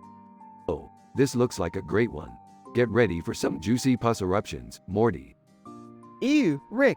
I don't know if I can stomach this one. I'm gonna be sick. This is so gross. Why are we watching this? Idle, insane pizza toppings you won't believe. Alright, now this is something I can get behind. I bet they have a pizza topped with live scorpions or something. Why would anyone do that? I don't even want to think about what kind of toppings they could come up with. I'm just hoping they don't have any pineapple on there. Idle, giant blackhead removal compilation. Oh boy, this one's gonna be a doozy. Get ready for some satisfying extractions, Morty. I don't find this satisfying at all, Rick. It's just gross. I can't look away. It's like a train wreck. I'm seriously gonna gag if they show any more of those things. Idle, 10 minutes of satisfying slime. Ah, now this is what I'm talking about. Look at that slime glisten in the sunlight. I don't really get it, Rick. Why is this satisfying? I could watch this all day. It's so mesmerizing. I have to admit, it is kind of satisfying in a weird way. Idle, craziest food challenges around the world. Oh hell yeah, I love me some food challenges. Let's see what kind of insane stuff they're eating out there. I can't believe people actually do this stuff. It's so crazy. I want to try some of those challenges. They look like a lot of fun. Some of those challenges look absolutely disgusting. I don't know how anyone could eat that. Idle, world's largest cyst removal. Now this is something I can get behind. Just look at the size of that thing. I'm never going to unsee that, am I? I feel like I need to take a shower after watching that. Who even thinks to film stuff like this? Idle, take the spiciest pepper in the world. Ooh, I love spicy food. Let's see if anyone can handle this hot pepper. I don't think I could handle that, Rick. My mouth is burning just watching this. This is insane. How do people even survive after eating that thing? I'm never trying anything that's spicy. My taste buds can't handle it. Idle, 10 minutes of oddly satisfying ASMR. Yes, now this is what I'm talking about. Listen to those crunches, Morty. It's so satisfying. I don't get it, Rick. It's just sounds. How is that satisfying? I could listen to this all day. It's so relaxing. Okay, I have to admit, this is kind of nice. I could fall asleep to this. Idle, extreme body modification transformations. Oh, this is going to be good. Let's see what kind of insane things people are doing to their bodies. Why would anyone want to look like that, Rick? It's so weird. This is fascinating. I feel like I'm watching some kind of sci-fi movie. I don't even know what to say. It's just so extreme and bizarre. Idle, world's largest pimple popping. Now this is my kind of video. Look at the size of that sucker. Get ready to see some major pus explosions, Morty. I can't believe I'm watching this, Rick. It's so gross. I don't think I can handle this one. It's just too much. I don't know how anyone could let a pimple get that big. It's just disgusting. As the group finishes watching the last video, they all collapse onto the ground, exhausted from the emotional roller coaster they just experienced. Rick pulls out a flask of alien alcohol and takes a swig. Alright, who's ready for round 2?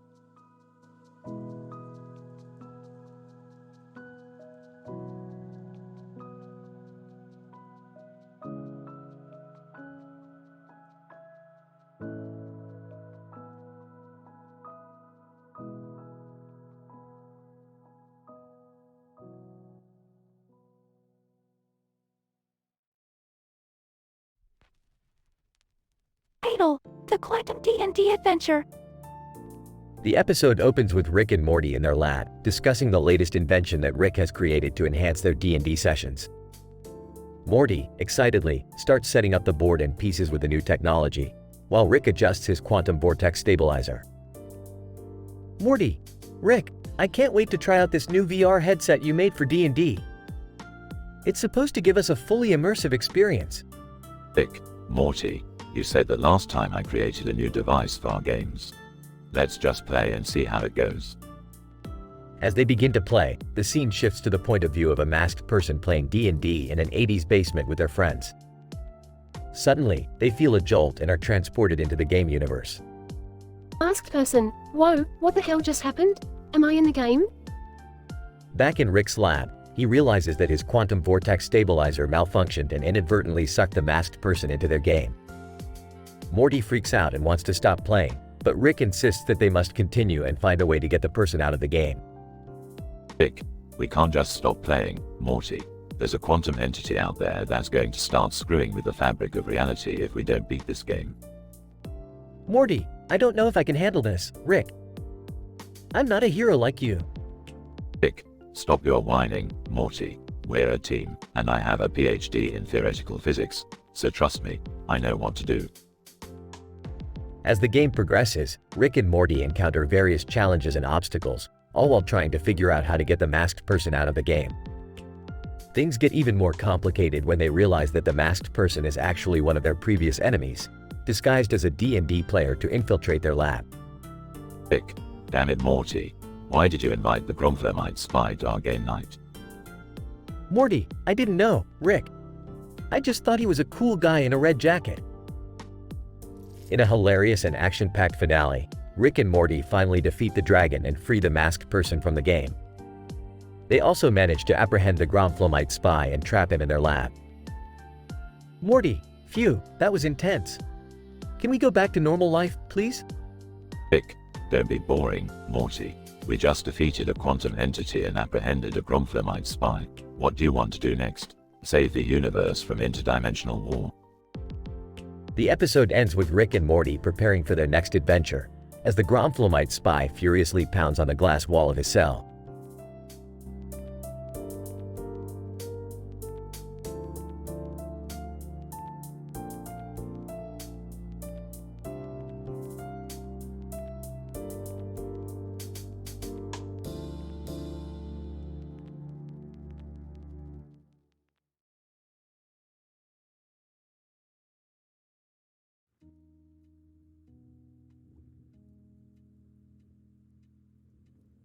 Title of episode: The Clickbait Catastrophe. The episode opens with Rick and the gang walking down a street next to a road when they spot a child on the side of the road. Rick pulls out his phone and starts scrolling through YouTube, reading off some of the most dramatic, exaggerated, and indecent clickbait videos titles known to man. Let's see here. 10 most shocking animal mutations ever recorded. Oh boy, can't wait to see some two-headed cows. Next up, you won't believe what's inside this woman's stomach. Wait, is that a clickbait or a medical emergency? Let's keep watching. Morty, Jerry, and Summer all respond to each titillating title with various degrees of shock, horror, and amusement. Oh my god, Rick, this is disgusting. Why would anyone click on this stuff? I don't know, Morty, but I can't look away. This is like a train wreck in video form. Oh, I feel like I need a shower after watching that. Can we please stop now? But Rick is not done yet. He wants to see just how far the depths of human depravity can go. Hold on, we can't stop now. Top 20 celebrity wardrobe malfunctions.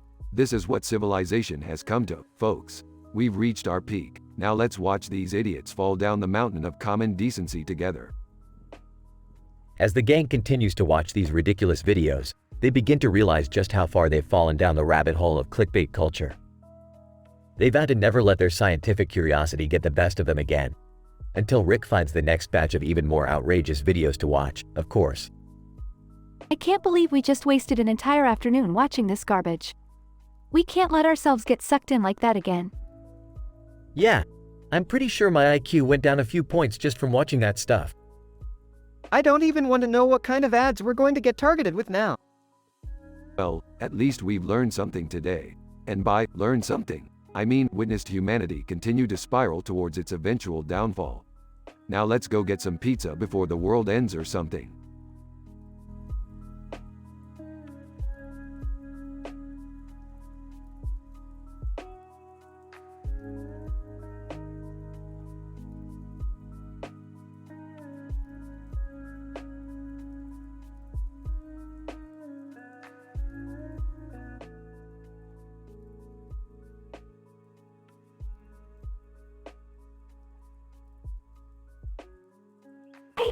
The quantum phone paradox. The episode begins with Rick and Morty in the garage working on a new invention. Rick, donning his lab coat, is mixing some chemicals while Morty is trying to help him with the calculations. Suddenly, Beth walks in and interrupts their work. Hey guys, have you seen my cell phone? I can't seem to find it anywhere.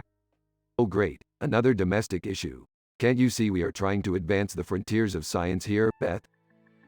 Yeah, Mom, we're like on the brink of discovering the ultimate paradoxical equation that could revolutionize space-time as we know it. Beth looks unimpressed. Well, I need my phone to make an important call, so find it for me. Rick reluctantly sets aside his project and starts searching for the missing phone. This is like searching for a quark in a haystack, Morty. We need to narrow down the possibilities. Maybe we should try calling it? Brilliant. I didn't become a multiverse-renowned scientist for nothing, Morty. They dial Beth's number and the sound of the phone ringing is heard. Suddenly, a strange portal opens up and sucks Rick, Morty, and Beth into it. They find themselves in a strange world where everything is made up of squares and circles. They see Beth's phone lying on a patch of fabric on a tabletop. They run towards it but are stopped by a masked figure playing Dungeons and Dragons. Masked figure, welcome, travelers. You have stumbled into the realm of the quantum phone paradox. What the hell is that? Masked figure, it is the ultimate conundrum of the multiverse. The phone is both here and not here at the same time. Your presence has activated the paradox, and now you are trapped here until you can solve it. Oh, I don't get it. Just tell us how to get out of here. Masked figure, to escape, you must roll a natural 20 on this dice. But beware, every time you fail, your reality will splinter and you will be stuck in another version of the paradox for eternity. Challenge accepted. Random D&D douchebag. The group rolls the dice, and the scene descends into a hilarious and chaotic frenzy of failures and successes. They go through multiple realities where they find themselves as giant insects, flying through space on a skateboard, and even in a world where everything is powered by Rick's farts. After multiple attempts, they finally succeed in rolling the natural 20, and they are transported back to their garage. Wow, that was insane. But where did the paradox come from? Simple really. The phone was both in our world and the paradox world simultaneously, creating a Schrodinger's cat scenario. It took the power of probability to tip the scales in our favor. Oh yeah, I totally understood that. End scene.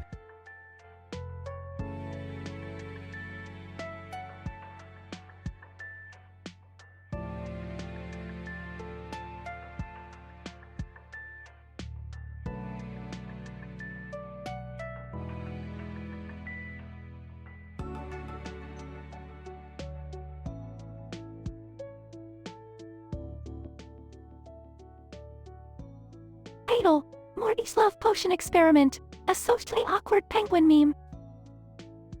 The episode starts with Rick and Morty in their laboratory working on a new experiment. Jerry enters the room with his Cavalier King Charles Spaniel begging to be included in their latest adventure.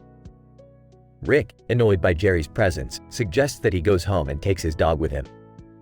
Morty, trying to be politely invites Jerry to stay and observe their experiment. They start working on a love potion and decide to test it out on a penguin. Rick, being Rick, suggests they take the experiment to the next level and insert a beak into the mouth of one of the penguins and observe its reaction. Morty, feeling hesitant, convinces Rick to keep it moral and ethical. As Morty tries the love potion on a penguin, he accidentally drops some of the potion on the floor. The potion is then accidentally consumed by a socially awkward penguin, turning it into a confident and flirty one. The socially awkward penguin then meets another penguin on the steps of a nearby building and starts seducing it by showing off its new confidence. Meanwhile, Morty's school is in chaos as everyone has consumed a small amount of the love potion that Morty had accidentally spilled. Ezio Auditore, who happened to be at the school, gets caught up in the love potion fiasco. As the episode progresses, the love potion's effects start to wear off, causing pandemonium among the students. Jerry, along with his Cavalier King Charles Spaniel, gets caught up in the chaos and ends up in a hilarious situation. In the end, Morty learns a valuable lesson about experimenting without taking the proper precautions. Rick, on the other hand, is just happy that he got to witness a society of flirty penguins thanks to Morty's potion. Morty, I warned you about experimenting without caution. Now we've got love-struck penguins causing pandemonium. Way to go, Morty. I'm sorry, Rick. I learned my lesson. I should have been more careful. Wow, that was an intense experience. I think I might need a moment to recover. Cavalier King Charles Spaniel, barks. Zio Auditore. I did not sign up for this. I think I'll stick to my assassin duties.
Idle, the hunter and the vomit monster. Rick and Morty are navigating through the multiverse, searching for new scientific discoveries to explore. Suddenly, their portal gun detects a strange reading coming from a nearby planet and they decide to investigate.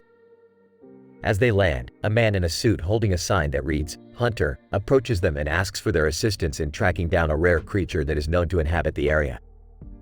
Rick, always up for a challenge, agrees to help. Rick and Morty set out into the grassy terrain, searching for their prey. Suddenly, they hear a deafening roar and a giant sentient vomit monster appears before them. Morty recoils in horror as the creature unleashes a powerful stream of vomit directly onto his face. Ah! What is happening? I can't see anything. Stay calm, Morty. This may seem like a joke, but trust me, it's all part of the scientific process. The vomit monster continues to spew its putrid contents all over Rick and Morty, but they refuse to back down. Rick pulls out his trusty scientific measuring instruments and begins to analyze the composition of the vomit. Fascinating. The acidity and viscosity of this vomit is unlike anything I've ever seen before. It's truly remarkable. But what do? We can't just stand here all day getting puked on. Don't worry, Morty. I have a plan. Rick retrieves a device from his lab coat and points it at the vomit monster. This is my latest invention, the Vomit Vacuum 3000. It should be able to suck up all the vomit and dispose of it safely. The device emits a loud whirring sound as it sucks up all the vomit and expels it into an alternate dimension. Ah, take that, vomit monster. Your days of unleashing your disgusting juices are over. As the creature slinks away defeated, Rick and Morty high-five each other and continue on their adventure, unfazed by the onslaught of vomit that was thrown their way.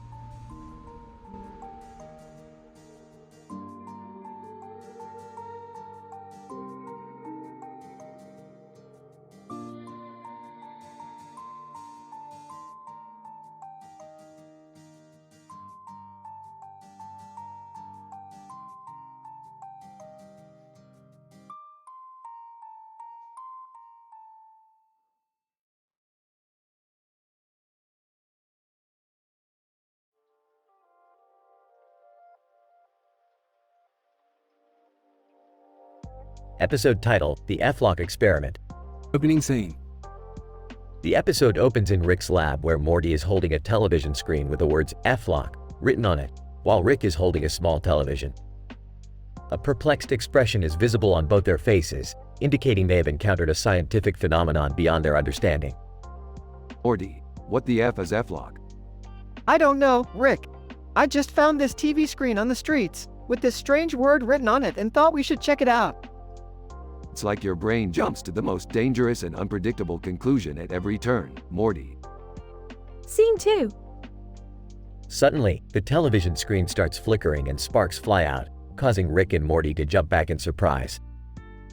A strange figure appears on the screen, dressed in a blue shirt and looking remarkably similar to Falco Lombardi from Star Fox. Binary Babe Blunder. Greetings, Rick and Morty. I am Binary Babe Blunder, an intergalactic scientist on a mission to study the Affleck phenomenon. I require your assistance in this matter. Received. We don't assist anyone unless there's something in it for us. Binary Babe Blunder. I assure you, your assistance will result in a significant scientific breakthrough that could change the course of the universe. Gee, Rick, maybe we should help her out? It sounds important. Fine, whatever. Let's get this over with so I can get back to drinking and being miserable. Scene 3. Binary Babe Blunder brings out a strange device and explains to Rick and Morty that it can generate F-lock particles, which can create universal disruptions as well as generate random doppelganger nightmares. Delivery driver. Hey guys, I've been waiting outside with a package. It's been weeks, what's the holdup? Shut up, delivery guy. We're in the middle of something important here. As Binary Babe Blunder activates the machine, the laboratory is consumed by a blinding light and the walls start shaking. Suddenly, everyone's doppelganger appears in front of them. Disturbing doppelganger nightmare. Ha ha ha.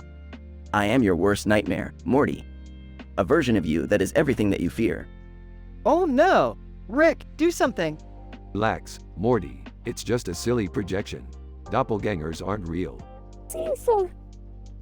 The group soon realizes that the doppelgangers are indeed real, and they must all confront their own fears, including Rick's fear of losing his intelligence and Morty's fear of being ordinary. Binary Babe Blunder. This is precisely the outcome we were hoping for. It indicates that the Affleck phenomenon can reveal the deepest fears of the mind. I don't have time for this psychoanalytical bullshit. Let's end this experiment and go home. Prologue. As the episode ends, Rick and Morty return to their normal lives, with a newfound appreciation for the dangers of meddling with the unknown. Binary Babe Blunder departs, with the understanding that they will continue their research and potentially unraveling even more mysteries of the universe. Well, Morty, that was a wild ride. Let's never do that again. Agreed, Rick. My brain can't take it. Delivery driver. Guys? What about my package? Damn it, delivery guy. We completely forgot about that package. Let's get out of here before he starts whining.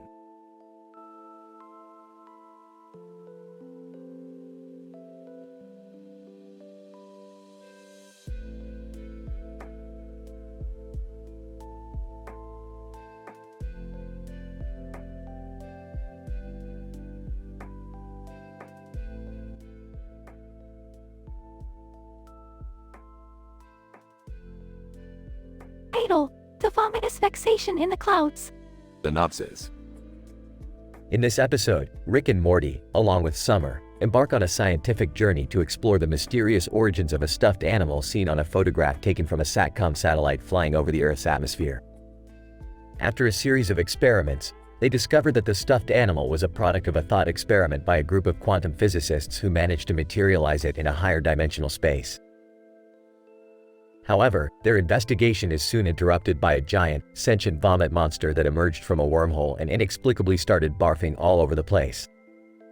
As the trio tries to avoid the projectile vomit, Rick analyzes the monster's strange anatomy and concludes that it is composed mostly of a strange form of dark matter that can harness energy from the negative curvature of space-time. Despite their frightened state, the gang sees an opportunity to study this creature and embarks on a wild journey inside the vomit monster's digestive system. As they delve deeper, they encounter dangerous mucous membranes, acidic gastric juices, and a horde of exotic microorganisms. At the climax of their journey, they discover a sentient civilization living inside the monster's stomach and engaging in a fierce political struggle over controlling the monster's digestive processes. Amidst the chaos, Summer falls in love with their charismatic leader, a feisty microbe named Zorg. In the end, Rick manages to neutralize the monster's digestive system, and the group escapes back to Earth, narrowly avoiding being sucked into a black hole created by the monster's anomalous properties. As they return to their lab, they find a surprising souvenir from their adventure, a plush version of the vomit monster.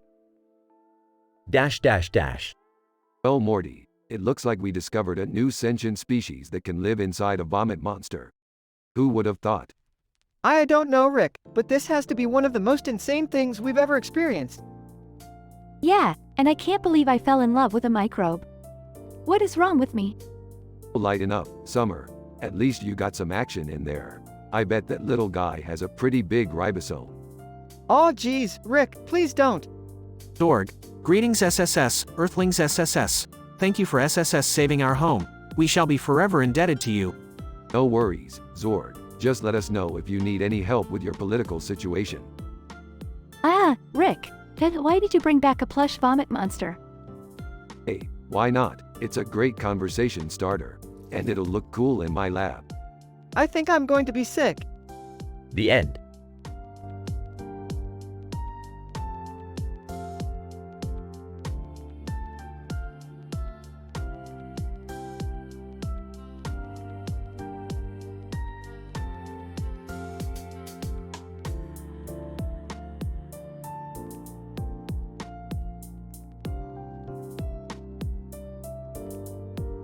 Fatal, interdimensional scandal in Krypton. The episode starts with a group of individuals carrying guns and a sword, standing in front of a city skyline with mountains and stars in the background. This scenario seems to be an indication of a potential interdimensional breach. Through an analysis of various quantum physics theories, it is probable that the group has traveled from a parallel universe, potentially from a universe where Krypton was not destroyed. Upon further examination, it was discovered that the individuals were on a mission to eliminate any potential threats to their universe. This is where the Coldplay x BTS collaboration comes into play, as it is known that music can potentially be a universal language that transcends dimensions. Utilizing the power of music, they were able to negotiate and avoid a violent confrontation. Meanwhile, the intelligence gathered leads to the discovery of a potential Kryptonian survivor on Earth, which brings Thomas Edison into the mix. Edison, a renowned inventor, was able to create a device that could infringe on their ability to conceal their presence on Earth, which in turn led to a confrontation between the group and Edison. At the same time, in another dimension, Jerry foolishly attempts to outsmart Rick, a renowned scientist in the multiverse, leading to a seemingly innocent prank and ultimately resulting in an interdimensional scandal. A paranormal detective investigation unravels the groundbreaking discovery that Rick had created a machine capable of bridging the gap between different realities, which was the root cause of all the interdimensional turmoil. The episode concludes with a ninja game show that took place in an unknown dimension, showcasing the vast diversity and limitless possibilities of the multiverse. Scientist 1. The quantum physics principles established in this episode are in line with several preceding theories. Scientist 2.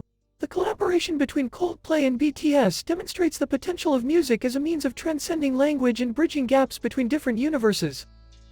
Scientist 3. Thomas Edison's contribution highlights the potential of innovation in overcoming interdimensional obstacles. Scientist 4. The interdimensional machine by Rick showcases the vast potential of scientific exploration in the multiverse.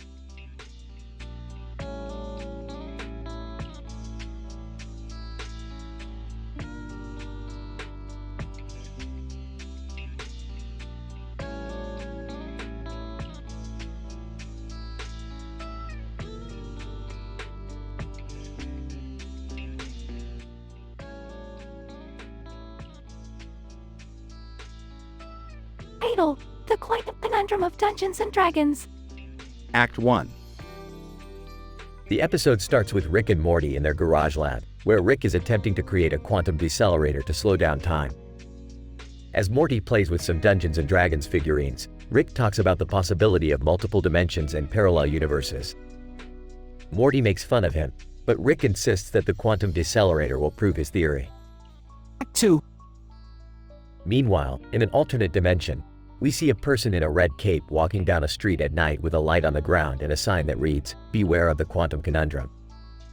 Suddenly, the person is attacked by a changeling and a struggle ensues. We also see a POV shot of a masked person playing Dungeons and Dragons, fighting a changeling, but the party loses and must retreat. Act 3.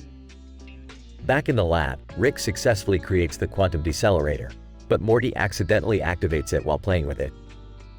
This causes them to switch places with their alternate dimension counterparts, the person in the red cape and the masked D&D player. Act 4. The person in the red cape, who is revealed to be a scientist named Dr. Quantum, is initially excited to be in Rick's world but realizes that the changeling from his world has followed him.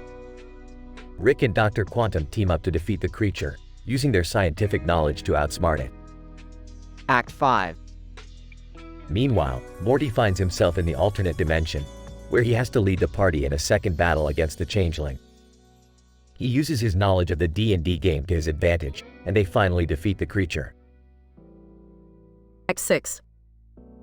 Back in the lab, Rick and Dr. Quantum say their goodbyes and exchange theories about parallel universes and quantum mechanics. Morty is relieved to be back in his own dimension and goes back to playing with his D&D figurines. Act 7. As the episode ends, we see the changeling evolving into a more formidable creature, setting up the possibility of a future episode. I told you, Morty, the possibilities of parallel universes are infinite. Yeah, but I never thought I'd get to fight a real changeling. That was crazy. Dr. Quantum, your universe is remarkable. Rick, I may never have discovered the quantum decelerator without it. Well, it's just another day in the life of the smartest man in the multiverse. Rick, you're holding the quantum decelerator again. Oh, right, let's put this away before anything else happens.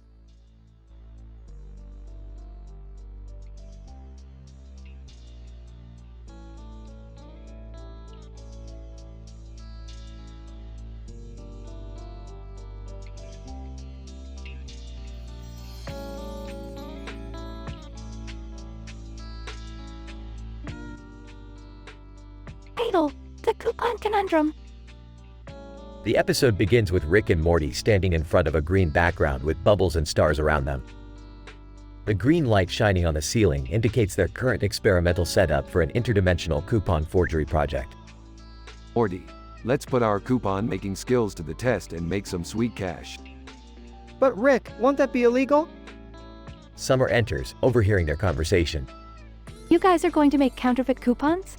That's pretty messed up. Listen, Summer, we're just exploiting some intergalactic coupons, no big deal. Yeah, we're going to become multi-dimensional coupon entrepreneurs. Rick and Morty embark on their scheme to forge coupons and sell them for profit. They manage to sell a few until they realize they are unknowingly selling them to the Intergalactic Federation and now must escape the interdimensional authorities. Rick, we're in deep trouble. What are we going to do? Relax, Morty. I have an experimental portal gun that can get us out of here. I'll distract them while you two escape. Summer distracts the authorities, while Rick and Morty use their portal gun to escape. As they leave, they discover that they had unknowingly forged coupons for a highly addictive substance that is illegal in all dimensions. Morty, what have we done? We're going to be in even bigger trouble now. We have to turn ourselves in and face the consequences. The episode ends with Rick and Morty being locked up in Intergalactic Federation prison, with Rick still trying to think of a way out. Hey, I just thought of a joke. Why did the chicken cross the road? I don't know, Rick. Why? To get to the other dimension, Morty. Ha. The camera pans back, showing the prison cell and the sound of Rick's laughter echoing through the halls.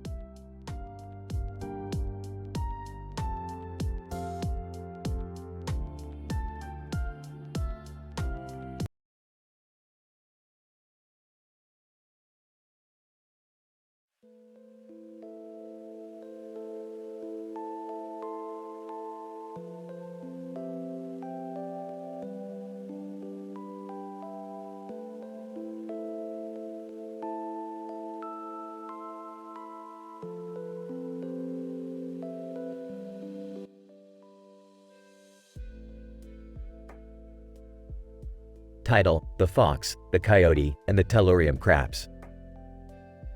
Rick, Morty, and Summer embark on a scientific quest to harness the power of tellurium crabs, a rare mineral known for its incredible energy potential.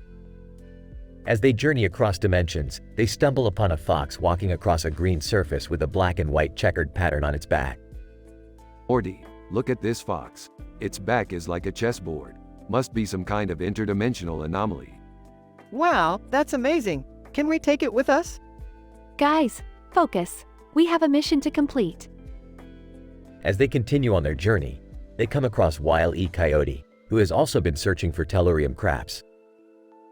Wile E. Coyote, hello there, fellow scientists. What brings you to these parts? Or after tellurium craps. What about you? Wile E. Coyote. Same here, but I've had no luck finding any. Maybe we can team up? The group agrees and sets off, but their journey is not without mishaps. They encounter hostile aliens, quantum glitches, and even end up in a parallel universe where they must navigate their way through a surreal world of giant cheeseburgers and talking dogs. Finally, they reach their destination and find the tellurium craps that they have been seeking. But as they attempt to extract the mineral, they discover that it is guarded by a group of highly intelligent aliens. Morty, Summer, hold my portals. I'll take care of this. Using his mad scientist skills, Rick comes up with a plan to distract the aliens.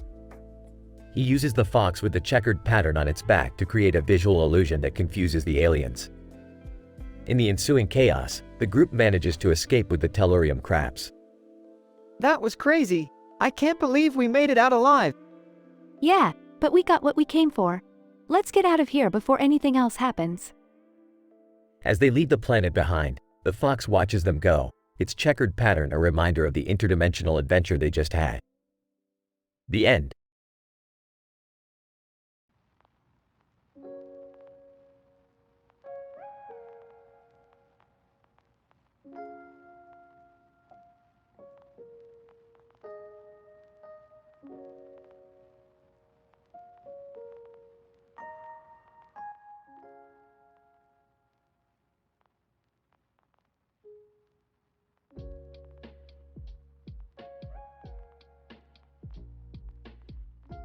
Title: The Quantum Laughs. Synopsis. Rick and Morty stumble upon a therapy session for a renowned scientist suffering from a severe case of cognitive dysfunction. In order to cure his condition, they invent a radical device that harnesses the power of hilarity to cure the scientist's damaged neurons. Chaos ensues when the device goes haywire and unleashes a comedic rift that threatens to engulf the whole multiverse. Rick, what's this place?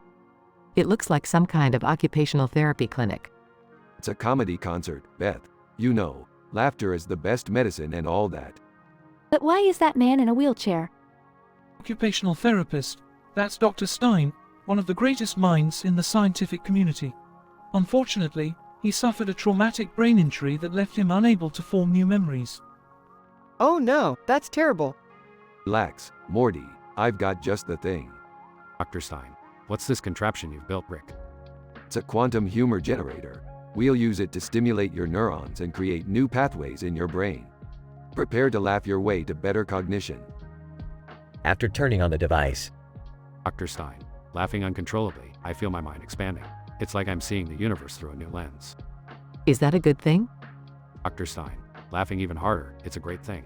I can see through time and space. Oh, the absurdity of it all. Rick, I don't think that's a good sign. Eyeing the device warily. Yeah, maybe we overdid it a bit. Brace yourselves, kids. We're in for a wild ride. After the device malfunctions, everyone, disoriented and laughing hysterically. This was not part of the plan. Doubled over in laughter. I can't stop. Everything is hilarious. Tears streaming down her face. What have you done, Rick? We're surrounded by quantum comedy. Gasping for breath. We have to shut it off. Dr. Stein, laughing maniacally, why would you want to do that? This is the most incredible experience of my life. Trying desperately to contain the chaos. Hang on. I think I can calibrate the frequency to cancel out the humor waves. Brace yourselves for the epic finale. After finally shutting off the device, everyone falls to the ground, exhausted. Landing heavily. Well, that was a close one. Sighing with relief. Thank goodness it's over. Rubbing her temples, my head is pounding. Picking herself up. Is everyone all right? Dr. Stein, smiling contentedly, I feel like a new man. Thank you, Rick and Morty, for the gift of laughter and science. Smirking triumphantly. Anytime, Doc. Just remember, laughter may be the best medicine, but science is the ultimate cure.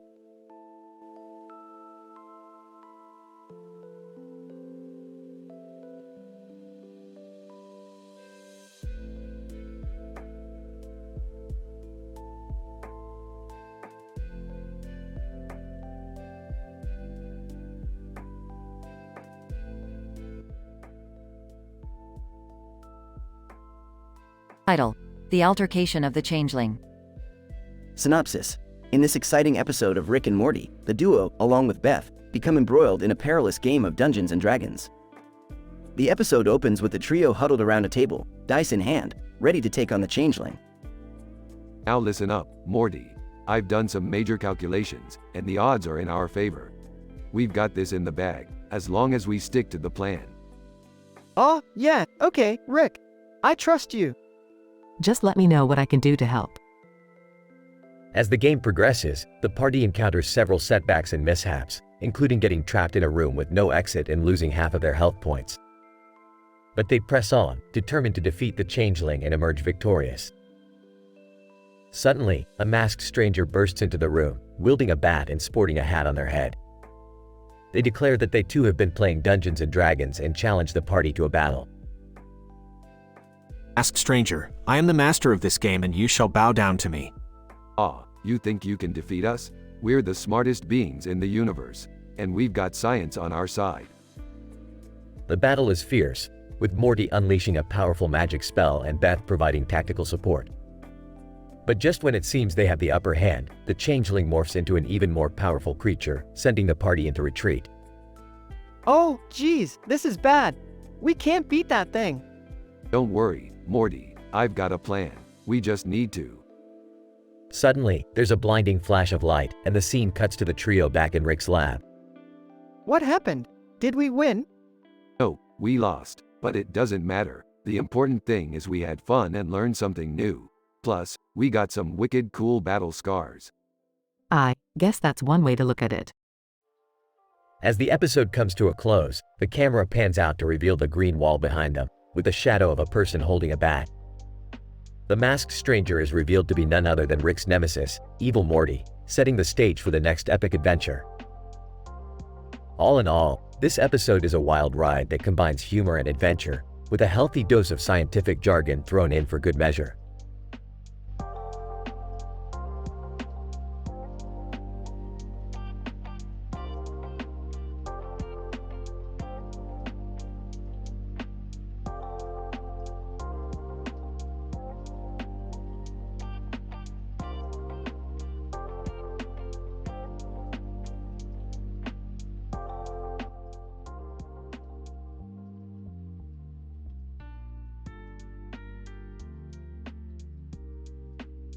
Title: Pandemonium in the Multiverse.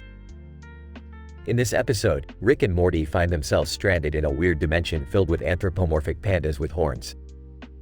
Rick, being the fearless genius that he is, quickly deduces that they have entered the horned panda multiverse, a reality that exists in a state of perpetual quantum flux. Morty, on the other hand, is understandably wigged out by the whole panda situation and suggests they just go back home. Rick, of course, has other plans and decides they should investigate this new dimension further.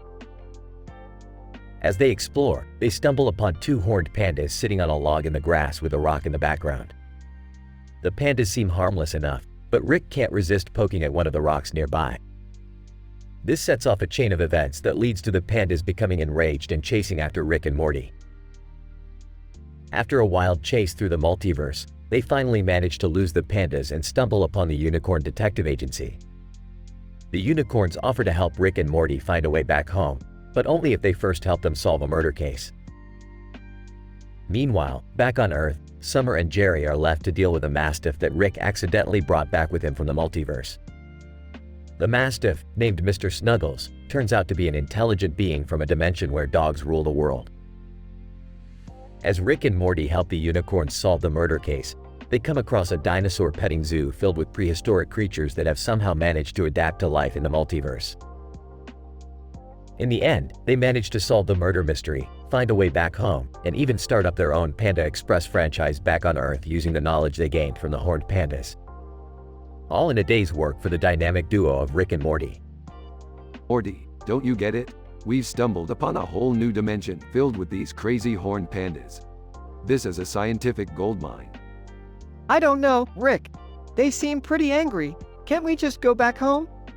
Nonsense, Morty. We've got a job to do here. Plus, I've always wanted to try Panda Express.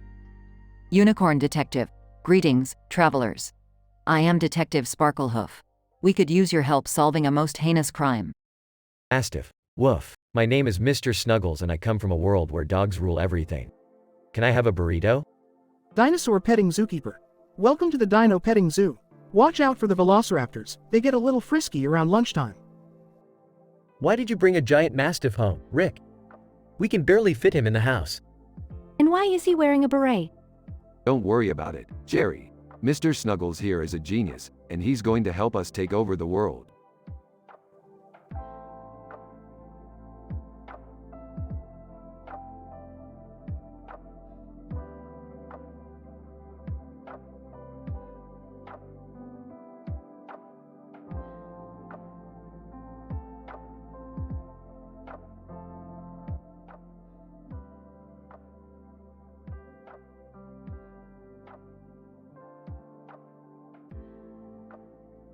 Title: The Battle of the Green Boxes, a scientific analysis. Opening scene. Rick, Morty, Jerry, Beth, and Summer are in the garage, tinkering with various gadgets and scientific equipment. Suddenly, a man wearing a black outfit bursts into the garage, clutching a green box. Who the hell are you? Man. I am Agent Smith from the Interdimensional Police Force. I need your help in retrieving this green box from my nemesis, Agent Johnson. Sarcastic tone. Oh great, another interdimensional kerfuffle. What's in the box? Agent Smith. Classified. Whispering to Summer. It's probably just a bunch of VHS tapes. Whispering back. Yeah, like the ones in Grandpa Rick's collection. Act 2. The group travels to an abandoned warehouse to confront Agent Johnson. Upon arrival, they find him holding the identical green box. A tense standoff ensues. Agent Johnson, raising his box. You'll never get your hands on this, Smith. Agent Smith. Raising his box. You're the one who will never succeed, Johnson. Suddenly, a masked person appears and offers to help the group retrieve the box. They agree and the masked person leads them through a secret passage to a mystical chamber where they discover they have to play Dungeons and Dragons to get the box. Masked person, our objective is to defeat the Goblin Horde and retrieve the green box. Great. So we're basically playing N, interrupted by the masked person. Masked person, yes, we are playing an intricate and highly advanced simulation of the popular role-playing game, Dungeons and Dragons. Act 3. The game continues with the group battling the Goblin Horde. Despite their best efforts, they are ultimately defeated and must retreat, leaving the green box behind. So, that's it? We failed? Masked person, not quite. In this particular simulation, it is possible for the losing side to retrieve the green box by solving a complex equation involving quantum mechanics and thermodynamics. Sarcastic tone. Oh yeah, because that's totally within our skill set. Act 4. After much discussion and many failed attempts, the group finally manages to solve the equation and retrieve the green box. Holding up box. So, what's in it? Agent Smith. Opening the box. Just a bunch of VHS tapes. Groans. Told you. Belong. The group returns to the garage, exhausted but triumphant. Jerry pulls out a VHS tape and puts it into the player. It's a recording of Rick and Morty's earlier adventure in this episode. On the TV screen. Wait a minute. How did that guy get my green box? On the TV screen. Didn't you leave it in the bathroom at the interdimensional bar? On the TV screen. Oh yeah, I remember now. Laughs. Classic Rick move. The group laughs and the screen fades to black.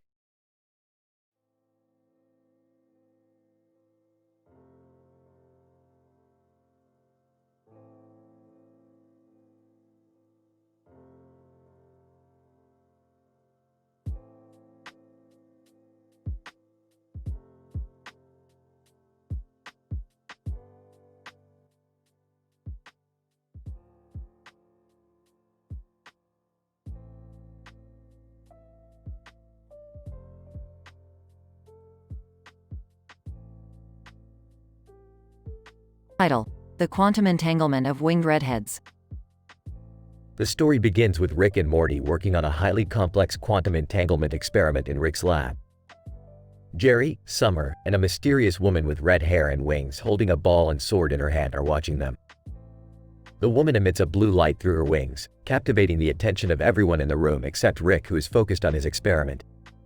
Alright, Morty, we're going to take this experiment to a new dimension and prove my genius once again. What does dimension have to do with quantum entanglement? Everything, Morty. That's the beauty of science. Now hand me the interdimensional portal gun. Rick, are you sure that's a good idea? Last time you went to another dimension, you almost got us killed. I'm a genius, Jerry. Genius knows no bounds.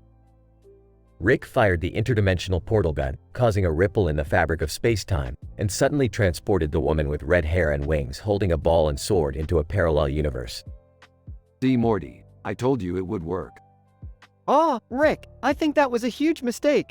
Who knows what kind of trouble we just caused? Yeah, Rick, what did you do? But, I just proved my genius once again. What's the big deal?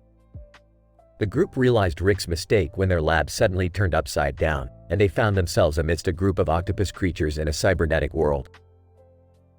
Rick, you got us stuck in an alternate universe filled with octopus creatures. Are you happy now? No, not really. I have no idea how we're going to get out of here. The group then realized the woman with red hair and wings holding a ball and sword was their ticket out of the alternate universe. However, they had to go through a series of challenges to free her from the clutches of the evil Octopus Queen. Rick, how are we going to defeat the Octopus Queen and save the red-haired woman? Simple, Morty. We're going to use quantum entanglement to create a rift in the fabric of spacetime, which will trap the Octopus Queen and give us the upper hand. After they succeeded in defeating the Octopus Queen and freeing the woman with red hair and wings holding a ball and sword, they returned to their original universe. Rick, I can't believe you actually did it. You used science to save the day. Of course, Jerry. Science always saves the day. Rick, you know what the funny thing is? What you did was incredibly stupid, and yet you're still convinced you're a genius. But, no, I'm not. You guys are just making fun of me. The group laughed as Rick remained oblivious to his blunder, proving once again that genius and stupidity are two sides of the same coin.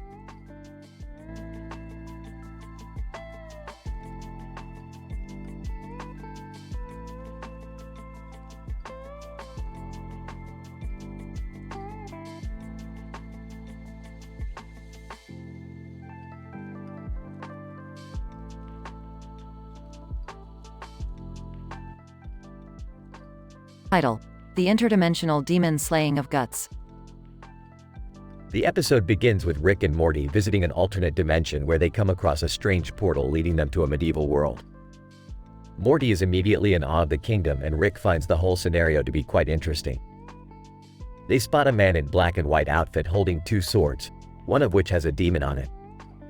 He identifies himself as Guts, the demon slayer, and tells them that he's been going through a never-ending fight against the demons. Rick is amazed at Guts' fighting skills and decides to help him out. He introduces Guts to the multiverse modulator, a device that allows them to travel through various dimensions to hunt down demons. Morty is hesitant at first but decides to tag along. They start their journey and come across various demons from different dimensions, including Griffith, who Guts finally defeats after a long battle.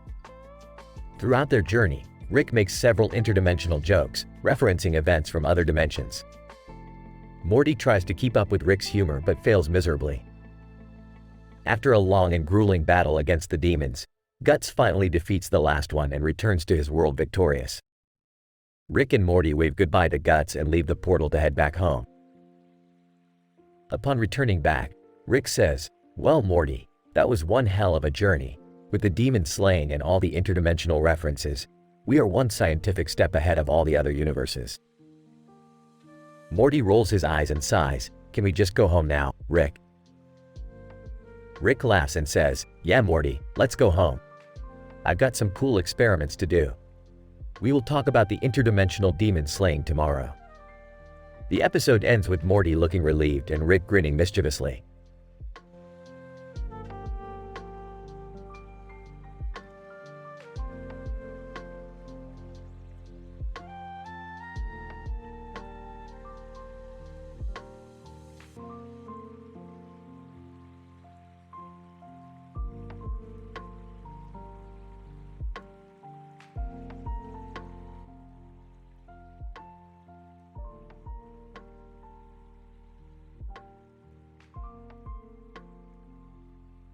Title: The Purple Object Dilemma.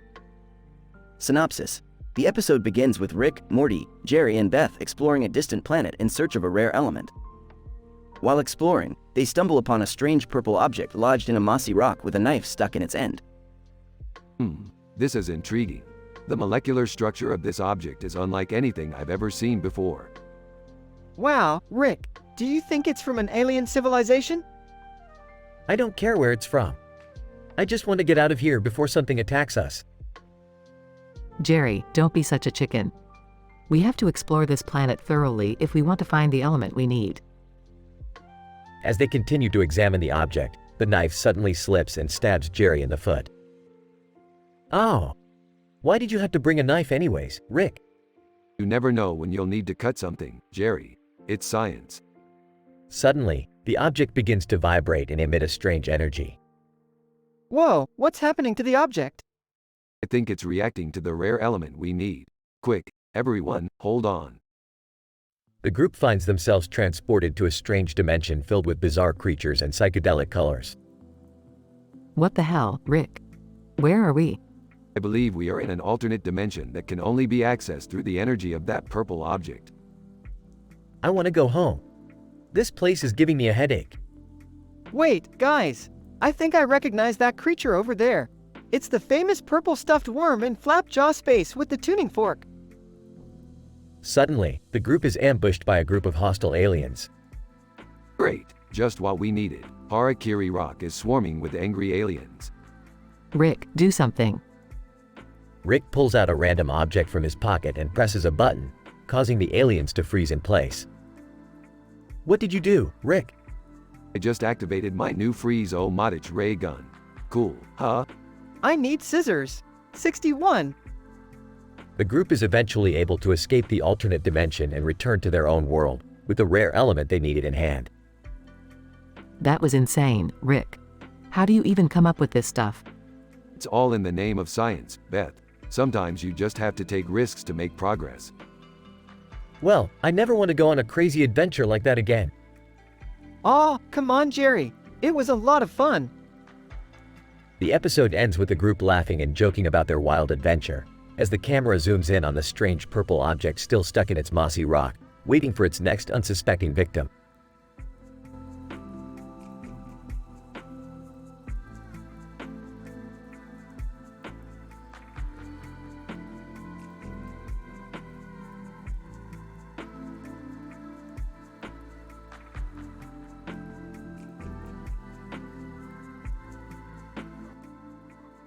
Title: The Quantum Kobold Conundrum. Opening shot, POV of a masked person playing Dungeons and Dragons with a group of friends, including Rick, Morty, and Jerry. Morty, this kobold rogue is evidence of a quantum entanglement phenomenon within this game. Huh, what does that even mean? It means we're dealing with a multi-dimensional creature that could potentially wreak havoc on our entire reality. Wait, can't we just use our magic spells to defeat it? Jerry, you don't even know how to properly roll a dice. We need a scientific approach here. Suddenly, the group hears a knock on the door. A person in a red hoodie enters the room and starts playing with a ball. Who the hell is this guy? Masked person, I don't know, but I think he's causing interference with our game. Oh geez, what are we gonna do? I'll handle this. I've got an anti-interference device that should neutralize any disturbances.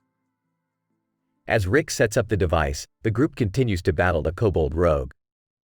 However, they quickly realize that the device has created a rift in the fabric of space-time. Rick, what did you do? Relax, Jerry. I've got this under control. The group is suddenly transported to a parallel universe where they encounter an army of evil kobold rogues. This is bad, Rick. Really bad. Don't worry, Morty. I've got an idea. We just need to use the red hoodie guy's ball to create a massive energy field that will destabilize their quantum frequency. The group successfully defeats the army of kobold rogues and is transported back to their own universe. Phew, that was intense. I don't think I've ever been so scared in my life. Scared? That was just another day in the life of a quantum physicist, Jerry. Final shot. The group cheers and celebrates their victory as the person in the red hoodie quietly exits the room, unnoticed by the others.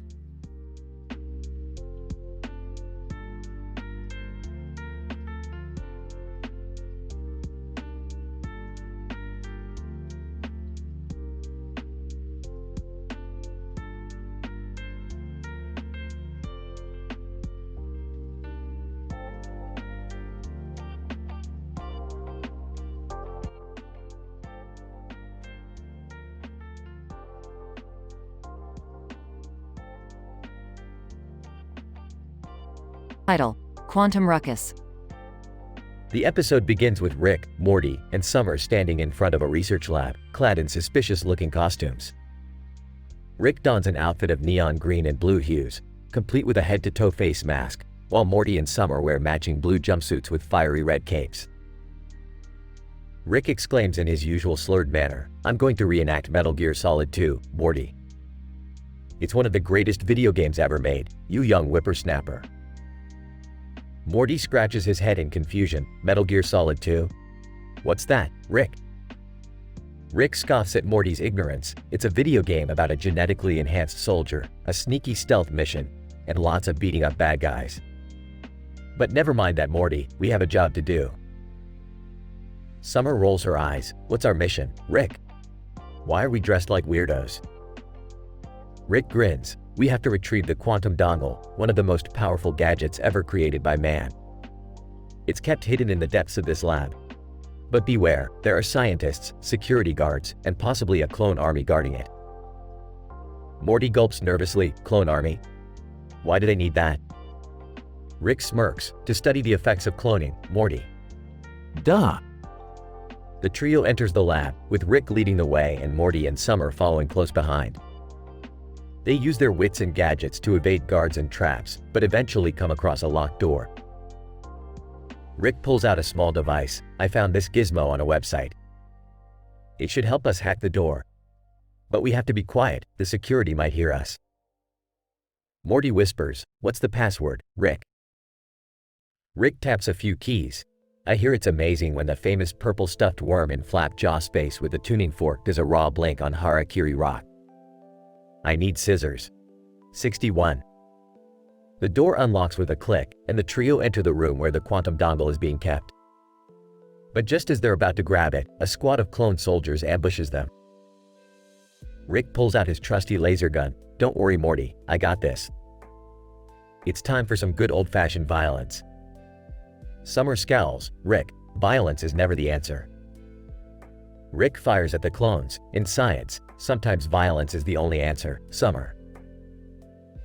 After a brief but chaotic firefight, the trio secures the quantum dongle and escapes the lab. They whoop and cheer, high-fiving each other in victory. Rick grins. Huh. We did it. And to think, all we needed was a little teamwork and a lot of violence. Morty looks at Rick incredulously. Teamwork and violence? That's your lesson for us, Rick. Rick shrugs. Hey, it worked, didn't it? The end justifies the means, Morty. Summer sighs. I'm never doing this again.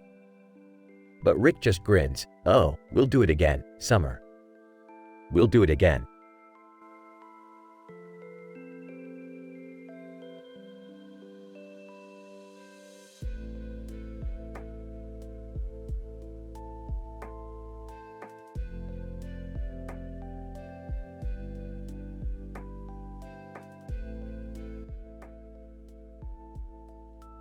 Title: The Quantum Realm of Dungeons and Dragons. The episode begins with Rick and Morty discovering a new subatomic realm, the same dimensions as a Dungeons and Dragons universe, where they witness a young boy, dressed as a knight, playing in a room with green walls, a red chair, and red and blue armchairs. The view shifts to an intelligent being, the wizard, watching, controlling, and manipulating the game. Morty becomes fascinated with the boy's gameplay, wanting to join in, but Rick is against it, believing it to be a waste of their time in the multiverse. Soon after, the boys' game becomes disrupted by a kobold rogue, forcing them to call upon Morty as a new ally.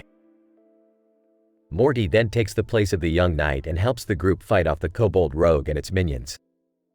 The group then discovers that they are not only in a D&D universe, but also a quantum realm within the multiverse, leading to an epic battle against the wizard himself. Jerry and Beth, eager to be included, join the game, each taking their own characters. Jerry chooses to be a bard, while Beth chooses to be a paladin. Together, they aid Morty and the young boy against the evil wizard. As the battle progresses, the group discovers that the wizard is none other than Rick himself, who had been controlling the game all along. In a dramatic turn of events, the characters in the game become aware of Rick's control, leading to an intense confrontation between Rick and Morty. After an emotional realization of the consequences of Rick's actions, They come to a peaceful agreement and work together to defeat the true evil behind all of the chaos. In the end, the group successfully defeats the villain and saves the multiverse, but not before learning a valuable lesson about the dangers of playing with the fabric of reality. I can't believe you dragged me into this. It was just a game, Rick. A game where we saved the multiverse, I might add. I was pretty badass as a bard, huh? Young boy, thanks for playing, guys. Can we do it again sometime? A wizard. Until next time, interdimensional adventurers.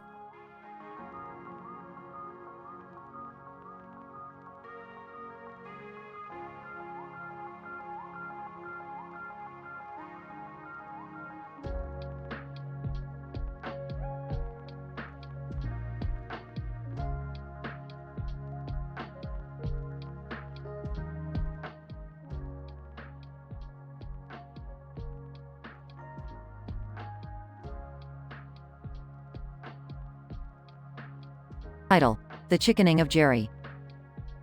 The episode starts with Rick and Morty working on a scientific experiment involving interdimensional portals.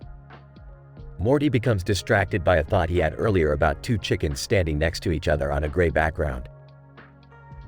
Rick, being the eccentric scientist he is, takes Morty's thoughts seriously and creates a device that can make thoughts become reality. Morty's chicken thought accidentally triggers the device, causing a portal to open up and transfer the two chickens into their lab. Amazed by the chickens, Rick starts to conduct tests on them. However, things take a turn for the worse when Beth shows up and calls Jerry a chicken.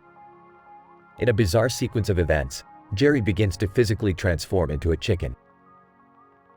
Beth is mortified as Jerry's transformation becomes more and more painful. Morty comes up with a plan to reverse the effects by using the device to transport Jerry's thoughts back to his physical body.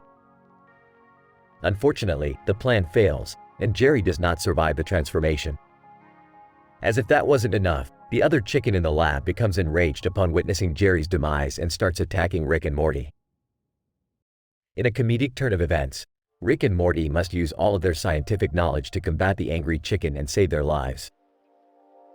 In the end, Rick realizes the error of his ways and destroys the thought device. Morty is left traumatized by the events, and Beth mourns the loss of Jerry. Morty, you can't just go around thinking about chickens all willy-nilly. This is science, not a petting zoo. I didn't mean for this to happen, Rick. I was just thinking about chickens. What have you done, Rick? You turned my husband into a chicken. Clucking in agony. We have to fix this, Rick. We can't just leave him like this. I have an idea, Morty, but it's going to be risky. What idea, Rick? Just tell us. We have to use the thought device to transport Jerry's thoughts back to his body. But it's never been tested before. Let's do it, Rick. Fails to reverse Jerry's transformation. Well, that didn't work. Anyone up for KFC? Angry chicken enters the lab and attacks Rick and Morty. What are we going to do, Rick? It's coming right for us. Quick, Morty, hand me that laser gun I made last week. Comical fight scene between Rick, Morty, and the angry chicken. I can't believe it, Jerry's dead. And all because of your stupid science experiment. Hey, I'm sorry, okay? I didn't think it would go this far. This whole thing was a clucking disaster. I don't know if I can ever think about chickens again.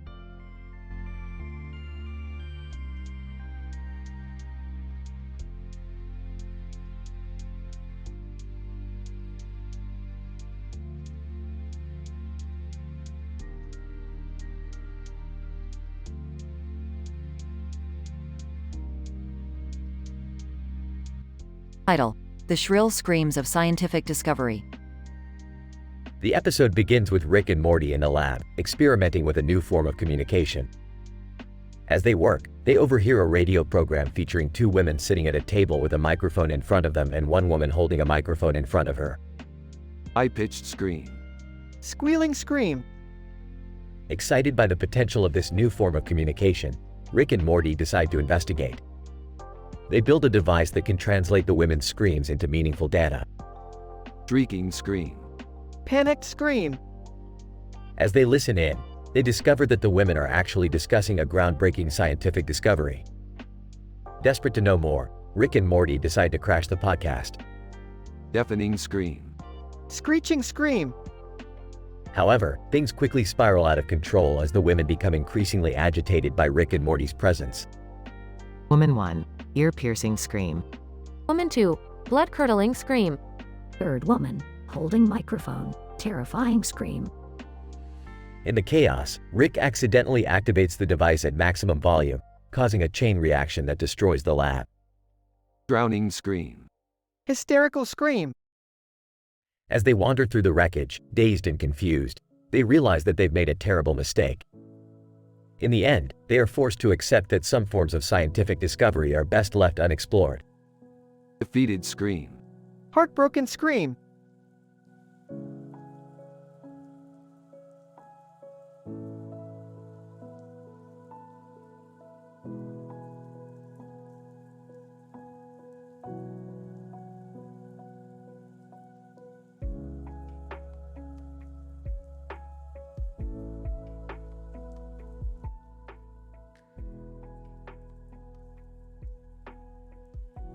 Title: The Quantum Apocalypse of Pink Sky. Opening shot. A group of interdimensional bounty hunters in quantum suits make their way through a deserted street in a parallel universe, weapons at the ready. The pink sky behind them is a telltale sign of a quantum storm. Morty, can you believe it? These amateurs are about to get themselves killed. They have no idea how to handle a quantum storm. Oh geez, Rick, this is crazy. What are we doing here? We're just here to observe, Morty. We need to study these bounty hunters for my research. This is so cool. Can I take a selfie with them? Suddenly, the group of bounty hunters trigger an energy field, causing a chain reaction that unleashes multiple quantum storms. Chaos reigns as the group frantically tries to find a way out. I told you, Beth, we gotta get out of here now. These storms are highly unstable and can rip apart the fabric of reality itself. Oh no, Rick, we gotta help them. They're gonna die. This is insane. I can't believe we're all gonna die. As the group makes a mad dash towards an escape pod, they slip and slide on the wet quantum ground and crash into each other. But as they reach the pod, they realize it's malfunctioning and they're trapped. We're all gonna die here. This is it. Not if I can help it. Morty, hand me that screwdriver and that piece of gum over there. What are you gonna do, Rick? I'm gonna rewire the engines and bounce us out of here. Hold on tight. This is gonna be a bumpy ride. As Rick reprograms the pod, the group braces for impact, but instead, they find themselves hurtling towards an endless void before suddenly appearing in a diner on Earth. What just happened? Little thing I like to call quantum mechanics, Summer. Oh man, that was crazy. Did we just, die? No, Morty.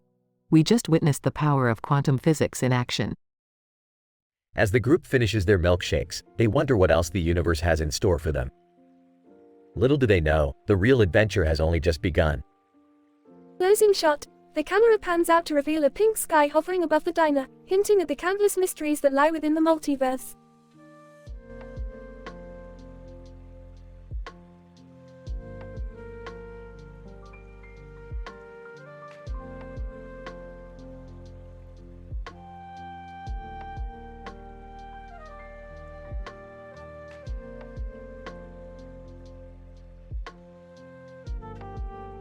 Title: The Hot Tub Hypothesis, a Rick and Morty adventure. Morty, grab your lab coat and goggles.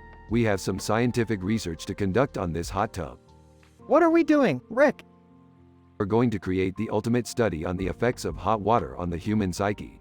And the best part, we're going to live stream it on Twitch and make bank. Enters the yard. What the hell is going on here? Chuckles. Oh, just conducting some groundbreaking research while making a profit. Care to join us, Beth? You're not treating that hot tub like a scientific object. You're treating it like a Twitch stream. Enters the yard. Whoa, Dad. You're a Twitch hottie now. Smirks. That's Professor Twitch Hottie to you. Scribbles in a notebook, and according to my calculations, the heat of the water is causing a release of endorphins in the brain, leading to increased arousal and pleasure. Throwing her hands up in defeat. I'm going to go tend to my garden. You guys enjoy your experiment. Winks, thanks, Mrs. Smith. We'll make sure to send you some of our earnings. Excitedly, can I be your hype girl, Dad? Sure thing. Summer, this stream is about to get ridiculous. Begin streaming and the screen fills with viewers and donations. I think we're onto something here, Rick. Grinning, Morty, we always are, raises his hand for a high five and they slap hands.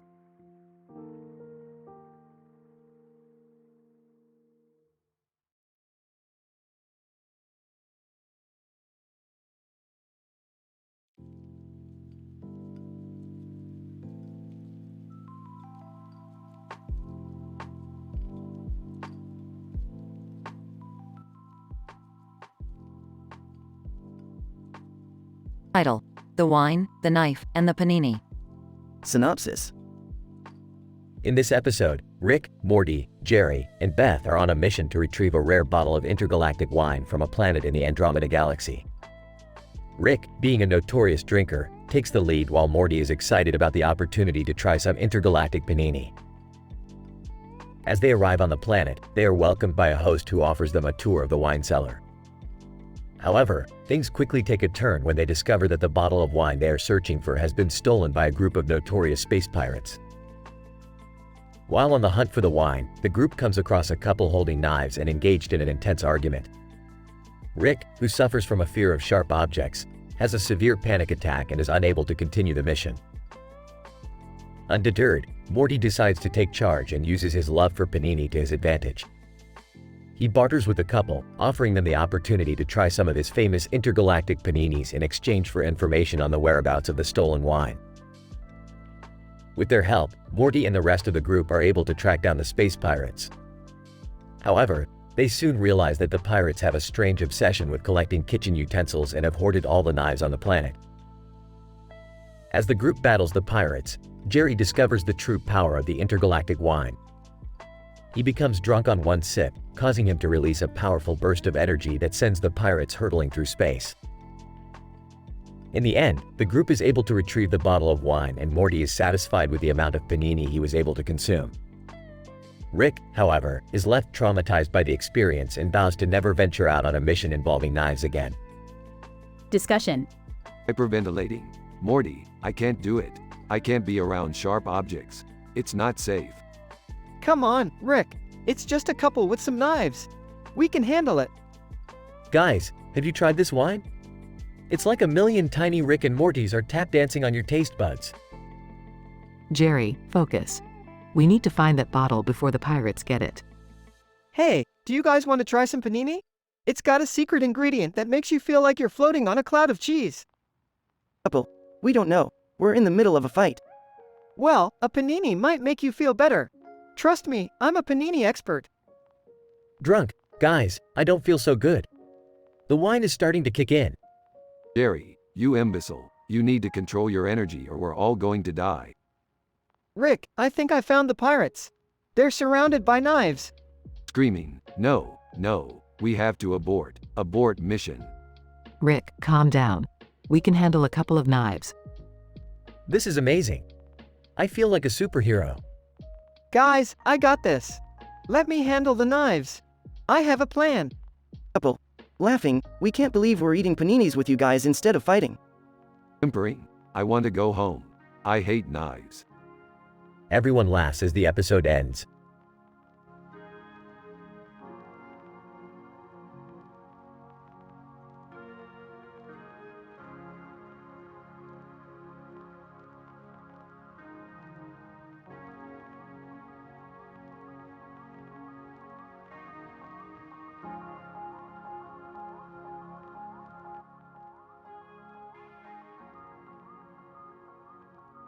The episode titled Panic Attack Pandemonium explores the ramifications of unchecked power and the ethics of weaponizing fear.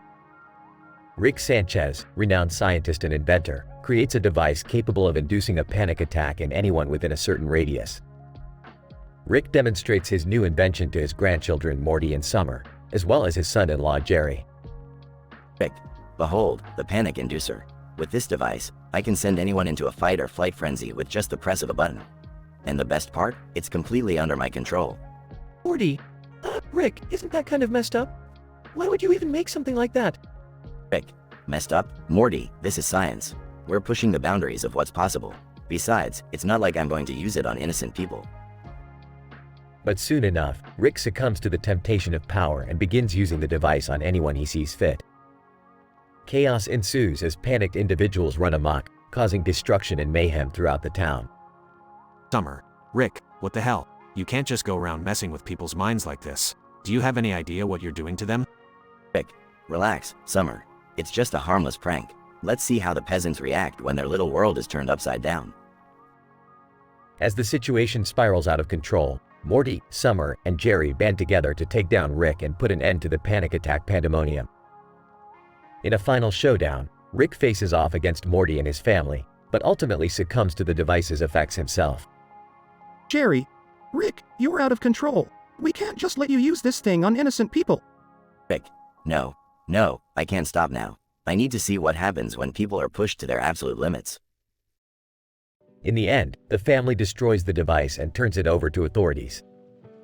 Rick is left to ponder the consequences of his actions, as the town begins to pick up the pieces in the wake of his mad experiment. Morty, jeez, Rick, that was insane. I don't even know where to begin with all the stuff you did. Rick, science, Morty, sometimes it has unintended consequences. But hey, at least it was a good time while it lasted.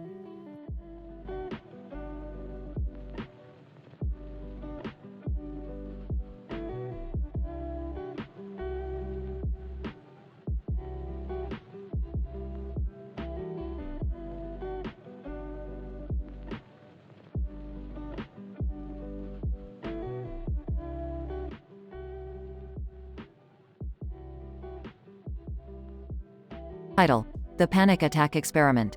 F1. Rick and Morty are flying over a green plant in a field of grass and plants with a sky background with stars. Rick is experimenting with a new scientific gadget that he believes will extract the energy from the plants and convert it into a new form of power. Meanwhile, Morty is preoccupied with his phone, scrolling through various websites.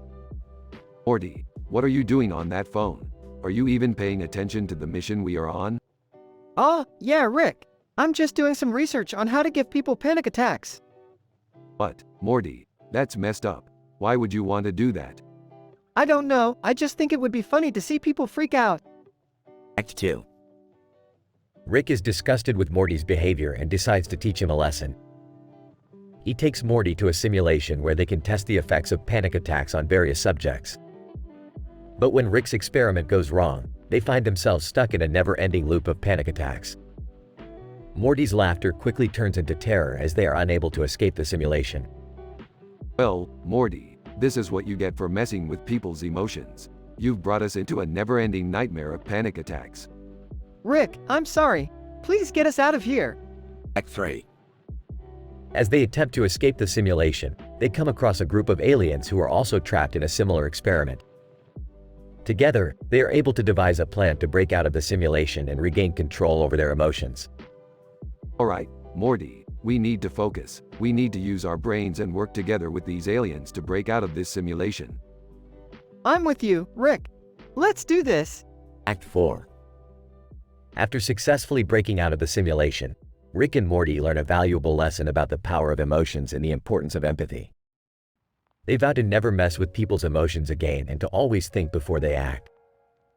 You know, Morty, I think we learned something important today. Emotions are a powerful thing.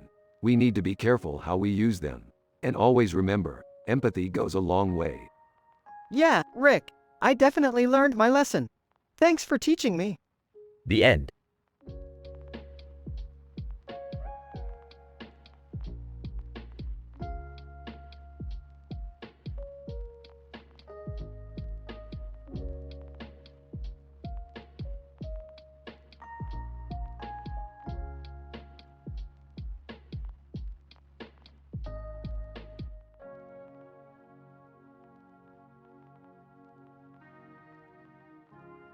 Title: Panic Attacks.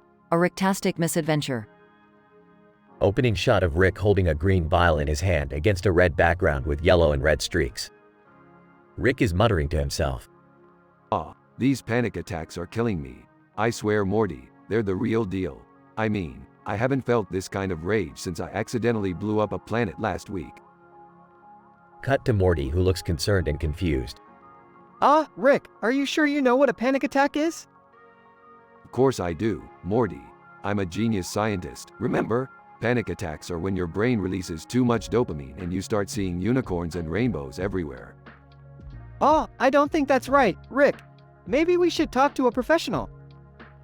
Rick scoffs and takes a swig of the green vial. Ah, professionals. Who needs them? We'll fix this on our own. Suddenly, the room starts to spin and Rick falls to the ground, writhing in pain. Morty, hand me that red vial. It's the only thing that can stop the dizziness. Morty hands Rick a blue vial, but Rick downs it anyways. Ah, that's the stuff. See, Morty, it worked. Morty looks incredulous and shakes his head. Rick, I don't think mixing random chemicals is the answer to your panic attacks. Nonsense, Morty. I'm a scientist. Remember? We don't need rules, we make them. Cut to a scene of Rick and Morty running through a field of unicorns and rainbows, with Rick cackling maniacally. See, Morty, I told you I knew how to cure these panic attacks. I'm not sure this is a cure, Rick. You're just hallucinating. What's your point, Morty? Science is all about experimenting and taking risks. Who cares if I see unicorns and rainbows? At least I'm not having a panic attack. The episode ends with Rick and Morty stumbling back home, covered in glitter and unicorn dust, with Rick muttering to himself. I guess the real cure for panic attacks was the friends we made along the way. Ah, sure, Rick. Whatever you say.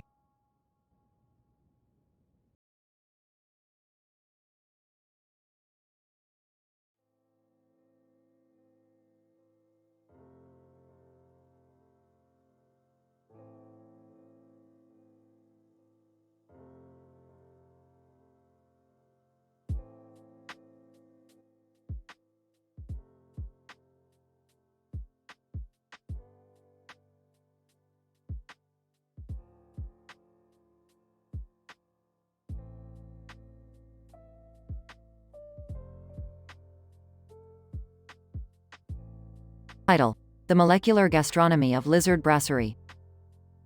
Rick, Morty, Jerry, Beth, and Summer find themselves in a colorful restaurant called Lizard Brasserie.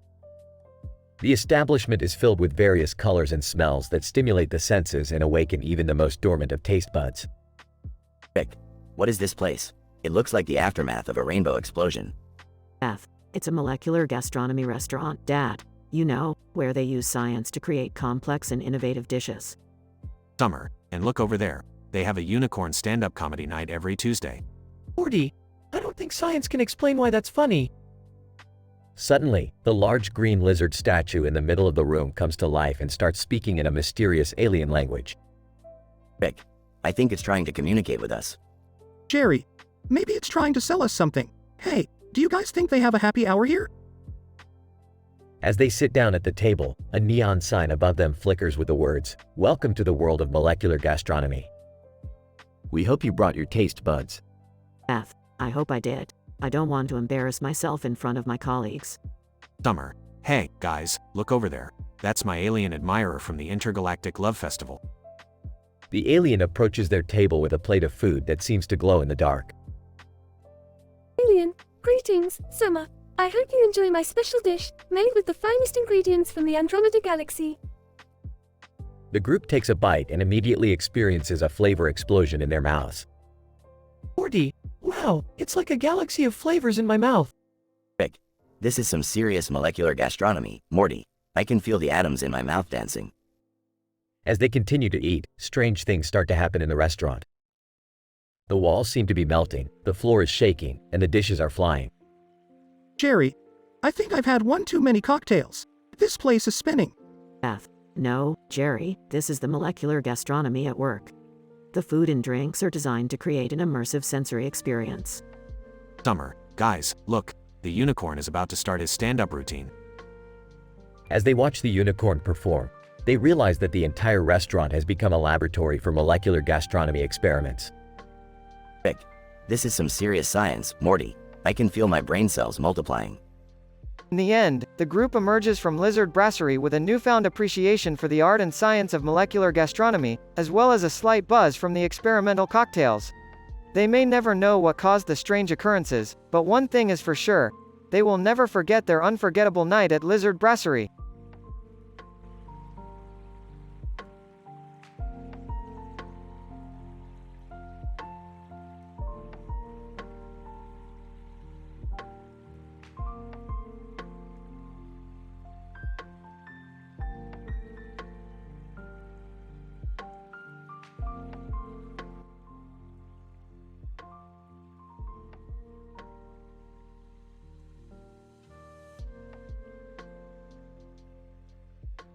Opening shot. Rick and Morty are driving in the spaceship. Rick takes a long sip of his trusty flask as Morty looks out the window.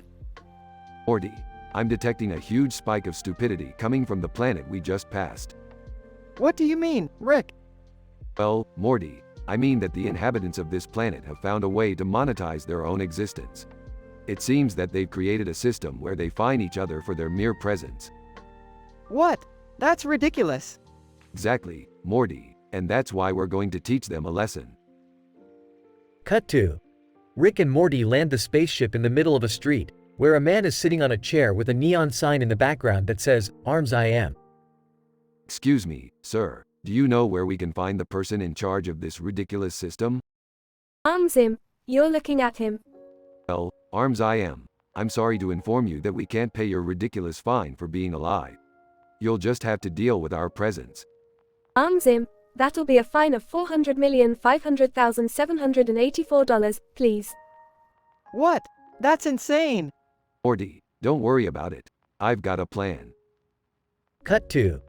Rick and Morty create a series of clones of themselves, flooding the streets with their presence. Rick clone number 1. Hey, hey, hey, I'm Rick. Morty clone number 1, and I'm Morty. Rick clone number 2, and I'm Rick. Morty clone number 2, and I'm Morty. Arms him. This is unacceptable. You're all breaking the law. Oh, please. There's only one law that matters, and that's the law of partying. Yeah, let's party, Rick. Cut 2.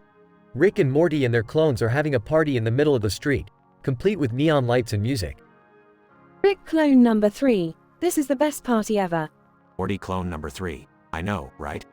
Now, Arms I am, are you going to keep trying to fine us for our mere existence? Arms him. I suppose not. Good. Now, let's party. Cut 2.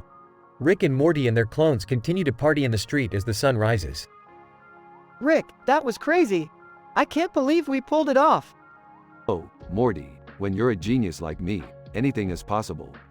Yeah, but what about the fine? Aren't they going to come after us for that? Oh, don't worry about it. I've got a guy. End scene.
Title: Mortyspermia. The episode opens with Rick and Morty flying through deep space, searching for a rare mineral that can power Rick's latest experiment. Suddenly, they spot a cartoon character flying through the air near a planet with a star in the background. Rick pulls a sharp turn and lands the ship on the planet's surface. Morty, we have stumbled upon a rare celestial phenomenon known as neon light. This rare occurrence has the ability to stabilize the experimental mineral I have been developing. We must harness this light source before it dissipates. Geez, Rick, can't we take a break for a minute? No time for breaks, Morty. We have a mission to accomplish. As Rick and Morty collect the neon light, they come across an alien civilization whose population is facing a fertility crisis. Morty's unexpected role as a fertility god in this alien civilization throws them into chaos, with alien women throwing themselves at Morty's feet. What's happening, Rick? Why are these alien women so desperate?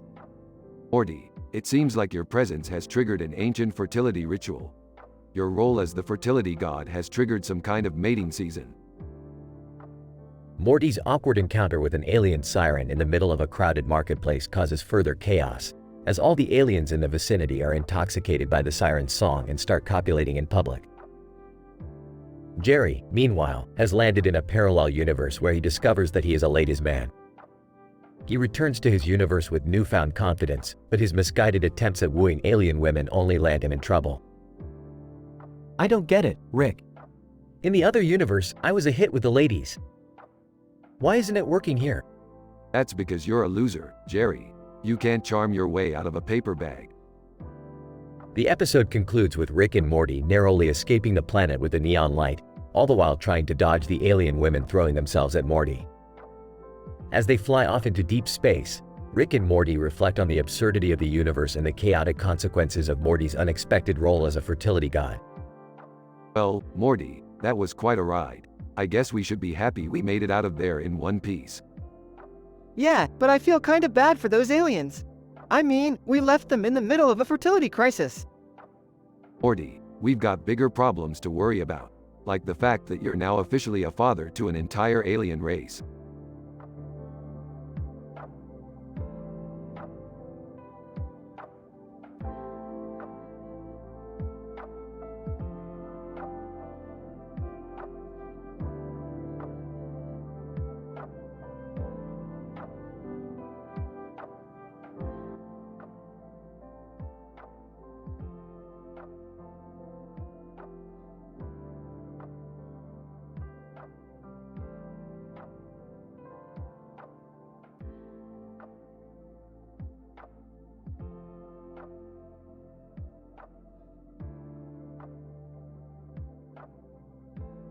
Title: The Amnesiac Insanity Experiment. Synopsis. In this episode, Rick has developed a new device that can erase people's memories. He demonstrates it on Morty but accidentally wipes out all of his memories. Meanwhile, Jerry is convinced that Morty has gone insane due to his recent erratic behavior. Act 1. Rick introduces his new memory eraser device to Morty, explaining the scientific principles behind it. Morty is hesitant, but Rick convinces him to give it a try. However, the device malfunctions and erases all of Morty's memories. Beth and Jerry arrive at the lab and are alarmed by Morty's behavior. Jerry insists that Morty is insane and needs to be institutionalized. Rick argues that Morty's behavior is simply a result of his amnesia. Act 2. Rick tries to reverse the memory eraser, but he needs a rare element to do so. The element is located on a planet inhabited by a highly advanced alien species. Rick, Morty, and Jerry travel to the planet to retrieve the element. On the planet, they encounter various obstacles, including hostile aliens and treacherous terrain. However, they eventually find the element and successfully retrieve it. Act 3. Back at the lab, Rick uses the element to reverse Morty's amnesia. Morty finally remembers everything and is relieved. However, Jerry is still convinced that Morty is insane. To prove Morty's sanity, Rick challenges Jerry to a series of scientific experiments. The experiments are outlandish and ridiculous, involving cartoon characters and green backgrounds. However, Morty is able to complete them all successfully, proving his sanity to Jerry. Bullock. Jerry begrudgingly admits that Morty is not insane after all. Rick reflects on the importance of memories and the dangers of messing with them. The episode ends with a hilarious post-credit scene involving Rick and a bizarre invention involving pickles. The memory eraser device operates on the principle of selective neuronal deletion, effectively erasing specific memories while leaving the rest of the brain's neural connections intact. Morty, confused. Wait, so you're saying I have no memories? See, I told you he was insane. No, Morty, I just erased your memories. It's completely reversible. Rick, this is serious. We need to get Morty some help. I can't believe I'm saying this, but I agree with Beth. Morty is clearly insane. Alright, Jerry, if you think Morty is insane, let's put it to the test. I challenge you to a series of scientific experiments. Morty, sarcastic, oh great, cartoon characters and green backgrounds. That's not insane at all. Bring it on, Rick. I'm not afraid. Very well. Let's begin with the experiment involving the cartoon character with the green background and the suit and tie. Morty, sighing, here we go again. After the post-credit scene. Aha, I can't believe that worked. The pickles were the key all along. I have no idea what just happened.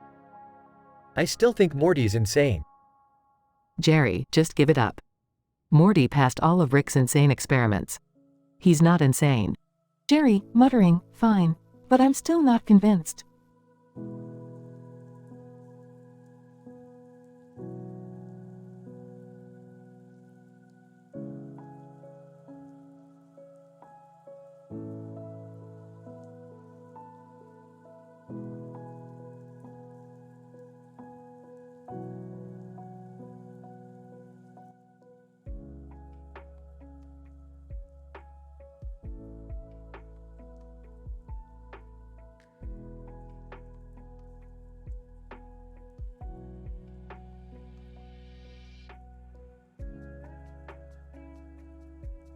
The episode opens with Rick and Morty in the garage, with Rick tinkering away at one of his many inventions. Suddenly, Morty winces in pain and clutches his elbow. Oh, geez, Rick, my elbow hurts. What's the matter, Morty? Tennis elbow acting up again. You've been hitting the courts with Beth, huh? Yeah, we've been playing a lot lately. But it's not just that, it's like, my whole arm is tingling. Let me take a look at that. Rick pulls out a scientific-looking device and scans Morty's arm. Yep, definitely tennis elbow. And some weird additional nerve activity. I'm going to have to whip up a serum for that. Rick disappears into his lab. Meanwhile, Beth is outside playing tennis with a cartoon character dressed in tennis whites, holding a racket and ball. Cartoon character. Hey, Beth. Watch this. He hits a trick shot and changes his name to Whataburger. Whoa, cool shot. But why did you change your name? Whataburger. It's all part of my new persona, Beth. I'm no longer just a cartoon character. I'm a fast food chain now. Ah, okay. Confused. Just then, Rick emerges from the lab with a syringe. Morty, hold still. I whipped up a serum that should help that tingling sensation. Okay, but what's in it? Oh, you know, just a little bit of concentrated awesomeness. Rick injects Morty with the serum. Morty's arm stops tingling. Hey, Rick. Have you met Whataburger? Sarcastic. Oh, great. Another fast food mascot trying to steal my spotlight. Whataburger. Hey, man, I'm just here to play some tennis and have a good time. Skeptical? Sure. He pulls out a device and scans Whataburger. Hold on a sec, this is weird. What is it, Rick? According to this scanner, Whataburger is made entirely out of pickle juice. Whataburger shrugs. Yeah, so what? So what? You're a pickle juice creature pretending to be a fast food chain mascot. This is ridiculous. Whataburger. Hey, I'm still Whataburger, man. And I can play tennis better than anyone. Smirking? Oh, we'll see about that. Morty, Beth, let's play doubles against Whataburger and Jerry.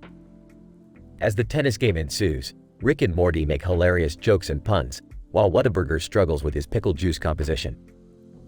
Sarcastic. Wow, Whataburger, you're really serving up some good shots. Whataburger. Scoffing. Very funny, Morty. Laughing. Ha, don't be bitter. Whataburger. Clueless. I don't get it.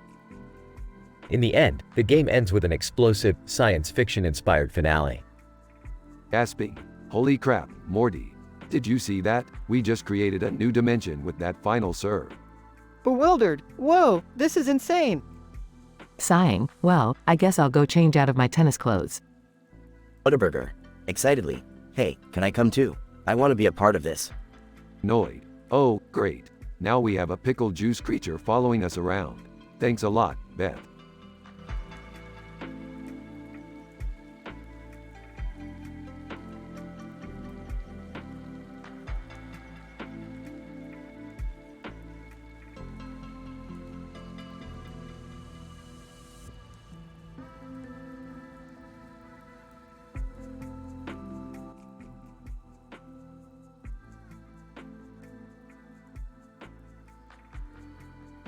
Title: The Tentacle Anomaly. Opening scene. Rick and Morty are in the garage, tinkering with some new gadget. Morty, I've been working on this new contraption that can manipulate the wavelengths of the electromagnetic spectrum. Think of the possibilities. Like what, Rick? Grinning. Well, for starters, we could create a device that lets us see through walls, or people's clothes. Rolling his eyes. Oh, geez, Rick. That sounds inappropriate. As they activate the device, they notice a strange energy signature coming from deep space. Rick decides to investigate, and they warp to the source. Scratching his chin, interesting. This appears to be a robot that somehow merged with a group of octopuses. Squinting. Is that a helmet on its head? Robot, via intercom. Greetings, fellow beings. I have come to entertain you with my stand-up comedy routine. Sarcastically, oh, joy. Robot, clears throat. Why did the robot cross the road? To get away from my terrible puns. Smiling. Hey, that was kinda funny. Sighs. I'll never understand organic humor. Suddenly, the robot malfunctions and starts flailing around, causing chaos in the garage. Frantically, Rick, what do we do? Calmly. Just keep moving, Morty. We'll have to use our advanced agility training to dodge the tentacles. Cue montage of Rick and Morty performing ridiculous and silly exercises to prepare for the tentacle attack, set to an Aerosmith soundtrack. As they finally get a chance to catch their breath, they notice that the robot has reactivated and is behaving normally again. Robot, apologetically, I am sorry for the disturbance. It appears that my network administrator accidentally activated a corrupted code that caused me to malfunction. I assure you, it won't happen again. Scratches his head. Huh. That's odd. I wonder if this has any connection to the energy signature we detected earlier. Shakes his head. I don't know, Rick. I don't think we're qualified to deal with this kind of thing. Smirks. Speak for yourself, Morty. I've got a PhD in mad science. Closing scene. Rick and Morty continue to tinker with the electromagnetic device, as the robot looks on curiously. The camera pans out to reveal a background of red and blue, hinting at the interdimensional possibilities of their next adventure. End credits.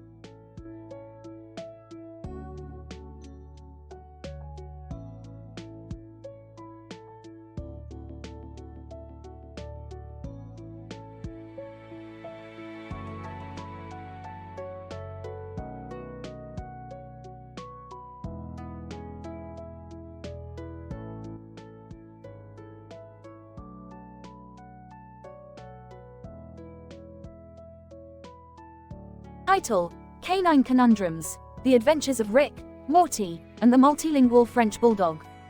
Synopsis. In this episode of Rick and Morty, our beloved duo is exploring the multiverse in search of a rare scientific phenomenon. Along the way, they stumble upon a laboratory where a group of scientists are performing experiments on animals. Rick, being the anti-establishment genius he is, decides to intervene. As Rick approaches the table, he sees a French bulldog lying there with a serious look on his face. Morty asks Rick what they should do, to which Rick replies with a burp, "We're going to save this dog and teach these scientists a lesson." With some swift action, Rick and Morty free the French bulldog from his experiment chamber. The dog looks at Rick with gratitude and starts speaking to him in a mix of French and Spanish. French bulldog, merci, gracias, my friends. You have saved me from the clutches of these heinous scientists. My name is Pierre Pablo, and I speak many languages thanks to my multilingual upbringing. Rick, who is quite impressed by the dog's linguistic prowess, decides to recruit him as their latest companion. As they travel through the multiverse, Pierre Pablo regales Rick and Morty with tales of his incredible adventures. Pierre Pablo. I once traveled to the planet of the talking monkeys and taught them how to make crepes. They were ecstatic. That's great, dog. But let's focus on the task at hand. We're looking for a rare phenomenon known as the quantum quasar. Where do we find that? It's a highly elusive object that can only be detected through advanced scientific methods. As they navigate through the multiverse, Pierre Pablo proves to be an invaluable asset to the team. He is able to negotiate with aliens, decipher complex scientific codes, and provide comedic relief at just the right moments. Pierre Pablo, woof woof. I am a French bulldog, but I am also a quantum physicist. Who knew? In the end, Rick, Morty, and Pierre Pablo are successful in locating the quantum quasar. As they sit around a campfire on an alien planet, drinking intergalactic beer and singing karaoke, Pierre Pablo looks at Rick with admiration. Pierre Pablo, you know, Rick, for a human, you're not half bad. Thanks, dog. That's high praise coming from a multilingual French bulldog. With that, the episode ends, leaving fans in stitches and eagerly anticipating the next adventure of Rick, Morty, and their canine sidekick.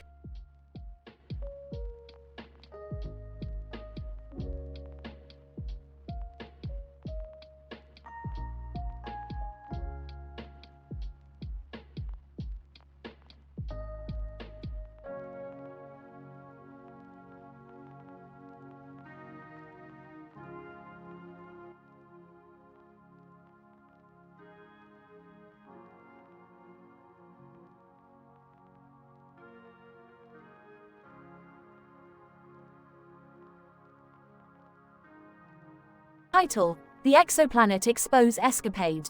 Opening scene. Rick, Morty, Beth, and Summer are all standing around a futuristic-looking object with a red light on its side and a blue light on the top of it. Rick has a clipboard and is scribbling notes furiously. Okay, so I've just made some major breakthroughs in the field of interdimensional travel. This baby right here will take us to a whole new world. In fact, it's an exoplanet, one we've never seen before. Wow, Rick, that's amazing. Are you sure it's safe? Safe? Of course it's not safe. But what's science without a little risk? And besides, I've installed some pretty sweet modifications. Modifications? Yeah, you know, some alien-killing weapons, a quantum drive, and a couple of cup holders. Act 1. The group is seen boarding the spaceship with Rick at the helm. They land on the exoplanet, which is barren and inhospitable. They begin exploring the area and come across a sign held by an alien that reads, "Welcome to the danger zone." Rick, what does that mean? Means we should get back in the ship. Why? Because we're going to get killed if we don't. By what? I would ever put up that stupid sign. Suddenly, the group is attacked by strange creatures, which Rick identifies as killhounds. Act 2. Following a brief and chaotic battle, the group takes refuge in a nearby cave. While there, they discover an old abandoned research facility. Upon exploration, they find out that the previous research team had been investigating paranormal activity on the planet. So, there are ghosts here? Not exactly. These readings suggest that there's some sort of unknown energy source, something we've never seen before. That's crazy, Rick. Of course it's crazy. This is science, Morty. It's always crazy. So, what do we do? We investigate, obviously. Act 3. Using the information they gathered, the group begins to investigate the energy source. They eventually find a large glowing portal that leads to a dimension filled with otherworldly beings. Rick, I don't like this. We should leave. No way, Beth. This is science at its finest. The group is suddenly confronted by a being that Rick identifies as a cosmic kill god. They engage in a battle, which is interrupted by the sudden appearance of an alien holding sign meme from another dimension. The meme interacts with the group and detonates, transporting them back to the spaceship. Closing scene. The group is seen back on Earth, with Rick briefing them on their findings. So, to sum up, we discovered a previously unknown energy source on a dangerous planet, engaged in combat with an unknown hostile species, investigated a paranormal phenomenon, and made contact with an alien meme from another dimension. Rick, what did we actually achieve? Pauses. Nothing really, but that's the beauty of science, Morty. Sometimes we don't achieve anything, but we learn something new, and that's worth more than anything else. The episode ends with Rick drinking a flask of something unknown and cackling maniacally as the rest of the family looks on with concern.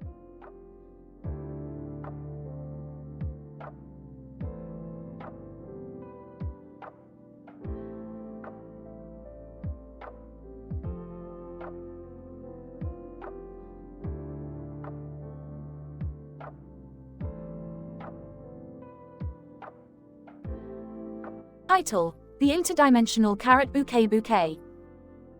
The episode opens with Rick, Morty, and Jerry dressed in their finest suits holding bouquets of carrots and flowers in front of a tented area. Rick explains that they have been hired to cater an event for the interdimensional elite, featuring the rare and highly prized butternut squash. Morty and Jerry carry the trays of squash, but as they approach the tent, the ground trembles and a portal opens up, revealing the Smith family's clone versions. Rick explains that he created them for a previous episode, but they've been stirring up interdimensional gossip ever since. As the clones gossip and snicker, Rick shrugs it off and lays out the butternut squash, but it begins to mutate and grow at an alarming rate. Suddenly, an army of giant squash creatures burst from the tent, causing chaos and confusion.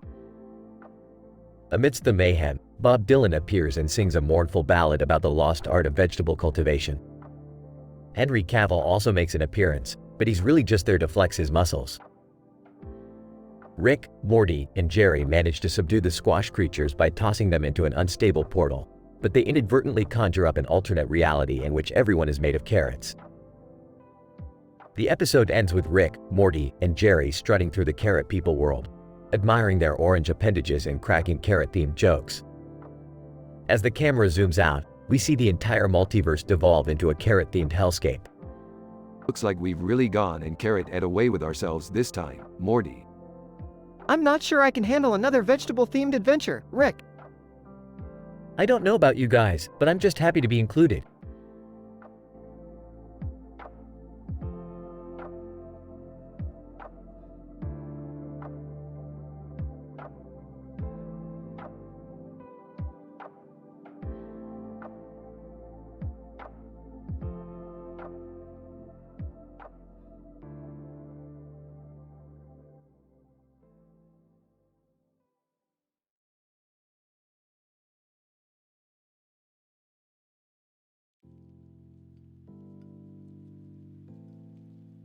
Title: The Rick and Morty Experimentation Extravaganza. The episode starts with Rick and Morty entering a large room with a table and a bowl on the floor and a window in the background with blinds. Rick approaches the table and reaches into the bowl, pulling out a small vial and examining its contents closely. Morty, we've got ourselves a little experiment to run today. Oh boy, Rick, what's it gonna be this time?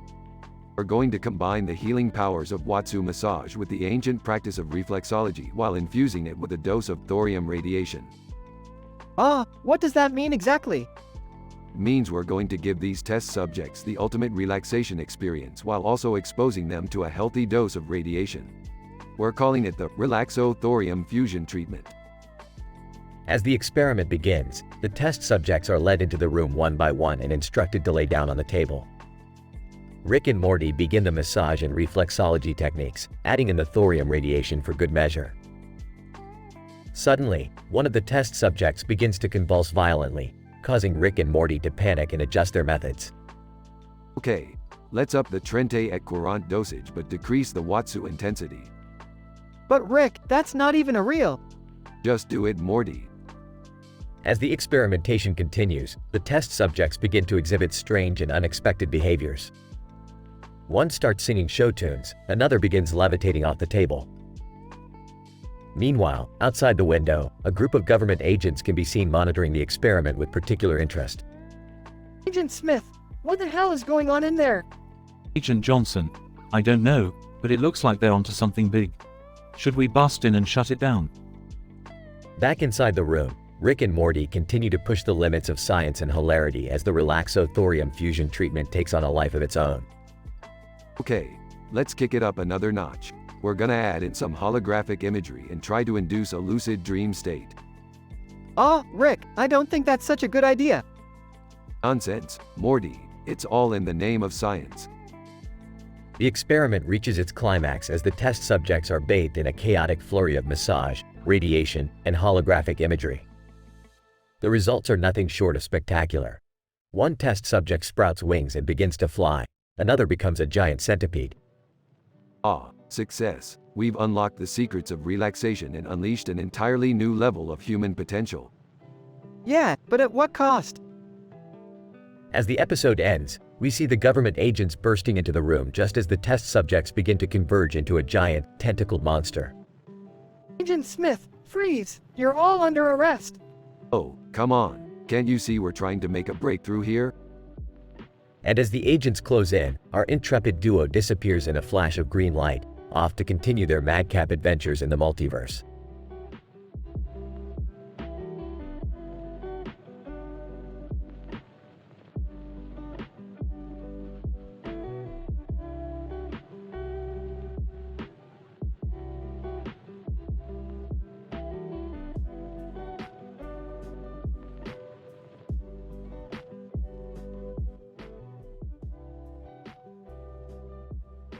Title: Spider Nymph Nebula Notoriety. Scientific thesis. The episode commences with the introduction of an anomalous arachnid exhibiting striking luminescence that resembles a nebula nymph. The spider demonstrates peculiar properties with distinct shades of green and purple emitting from its backside over a black backdrop. The mystery of its origin sparks the curiosity of the dynamic duo, Rick and Morty, leading in deep into the dark web and unexpected consequences. Morty, it's spider time. We've got a cosmic critter with colors that can rival a nebula. Gee, Rick, I don't know. I'm not too sure about messing with these kinds of things. Morty, you sound like Jerry. Let's go exploring and uncover the mysteries of this glowing spider. The pair ventures into the dark alleys of the web, discovering a hilarious string of concerts and comedic acts, including a German troupe of juggling llamas. Rick, this all seems a bit absurd. What are we looking for again?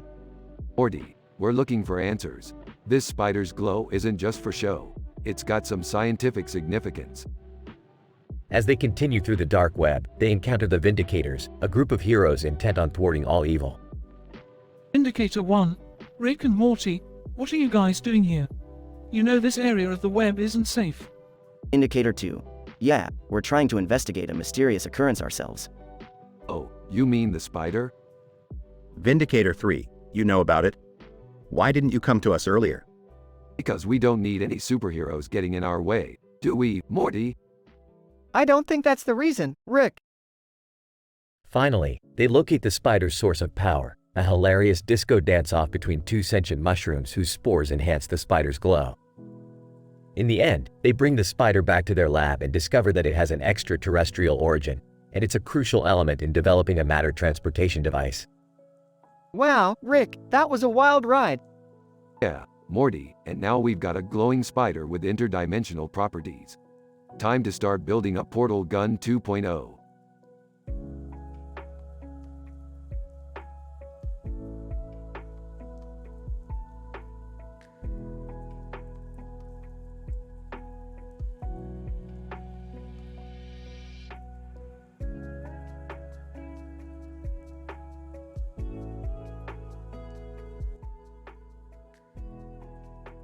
Title: The Alligator Experiment.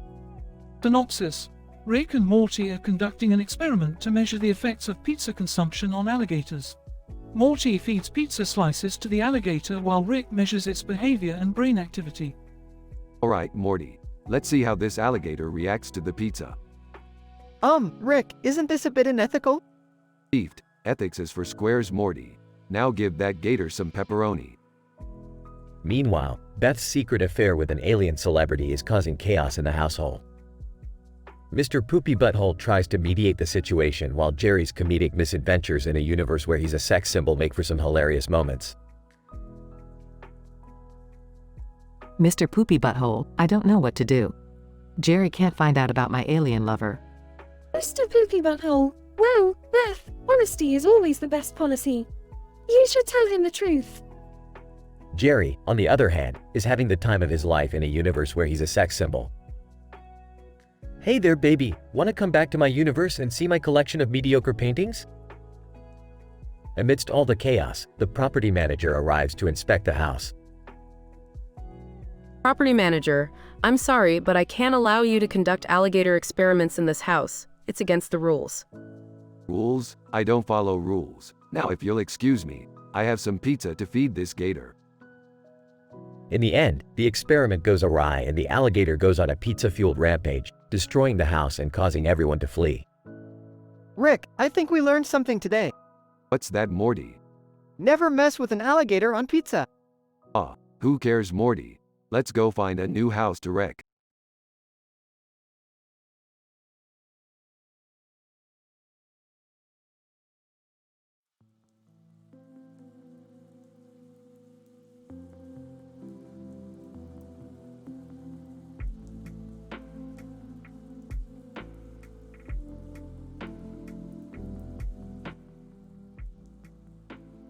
Title: Cosplay Contamination. The episode begins with Rick and Morty on a planet known for its cosplay convention. Rick is excited to photograph some of the sci-fi cosplayers with his futuristic suit, but soon discovers that the costumes are contaminated with an unknown substance. Morty, something's not right here. These costumes are contaminated with an unknown substance. What kind of substance, Rick? I don't know, Morty, but we have to figure it out before it causes a widespread infection. This could be a scientific breakthrough. As Rick and Morty investigate, they encounter a man dressed in a red curry costume who is unaffected by the contamination. He reveals that he is from a planet where curry is the main food source and the spices have immune-boosting properties. Red Curry. Greetings, I am Red Curry from the planet Spicetron. Our diets are rich in immune-boosting spices. That's why I'm immune to the contamination. Rick and Morty enlist Red Curry's help to create a cure for the contaminated cosplayers. Meanwhile, Rick's scandalous past as a reality TV star in an alien dating show is revealed. Whoa, Rick, I didn't know you were on an alien dating show. It was a long time ago, Morty. I was a different man back then. Let's focus on finding a cure. With Red Curry's help, Rick and Morty successfully create a cure and save the cosplayers from the contamination. Well, that was a wild ride. I think we've earned ourselves a drink, Morty. I'm buying. Thanks, Rick. But can we go somewhere where there's no chance of running into your exes? Ah, you're not gonna let that go, are you?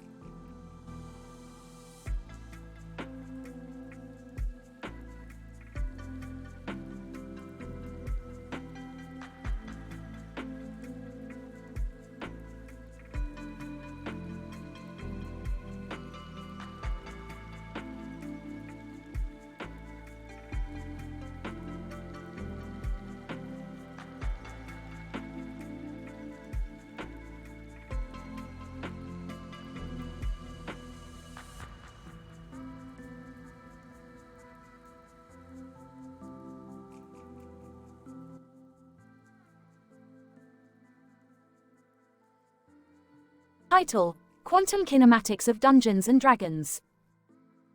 Opening shot shows a man sitting on the ground with a bat in his hand and a baseball glove on his hand. Morty is with him and they are discussing various strategies to hit the ball. Rick suddenly bursts in and interrupts their conversation. Morty, we're playing Dungeons and Dragons today. Get your gear ready. Oh no, Rick, not again. Rick ignores Morty's pleas and introduces him to the world of role-playing. Okay, Morty, this is a spiderling, and you gotta kill it before it kills you. But don't worry, it's all pretend, except it's not because we're in a simulation. What? I don't understand. Just roll the dice and see where it takes you. Morty rolls the dice and misses the spiderling. Ah, way to go, Morty, you suck at this. Let me show you how it's done. Rick takes the dice and rolls a 20, hitting the spiderling and killing it. Wow, that was amazing. Of course it was, Morty. I'm a genius, remember? Suddenly, the room starts to shift and the players are sucked into the game world. Looks like our simulation is about to get a whole lot more real. Hold on to your butts, Morty. The players are now running through a dark and dangerous dungeon, encountering various monsters and challenges along the way. The episode is full of jokes and hilarious one-liners, as the characters face a variety of obstacles, from gelatinous cubes to dragon hordes. Finally, they reach the end boss, a giant dragon. Time to put our science to the test. Morty, use your quantum mechanics to predict its movements. I have no idea what you're talking about. Exactly, that's why it's genius. The episode ends with the players defeating the dragon and emerging victorious, before being sucked back into the real world.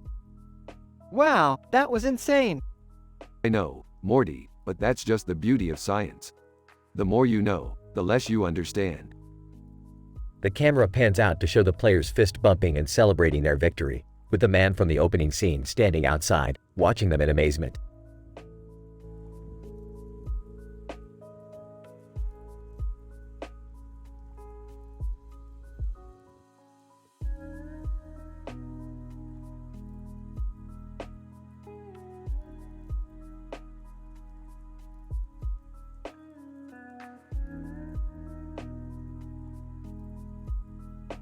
Title: The Galactic Pirate Invasion and the Power of Hydrotherapy.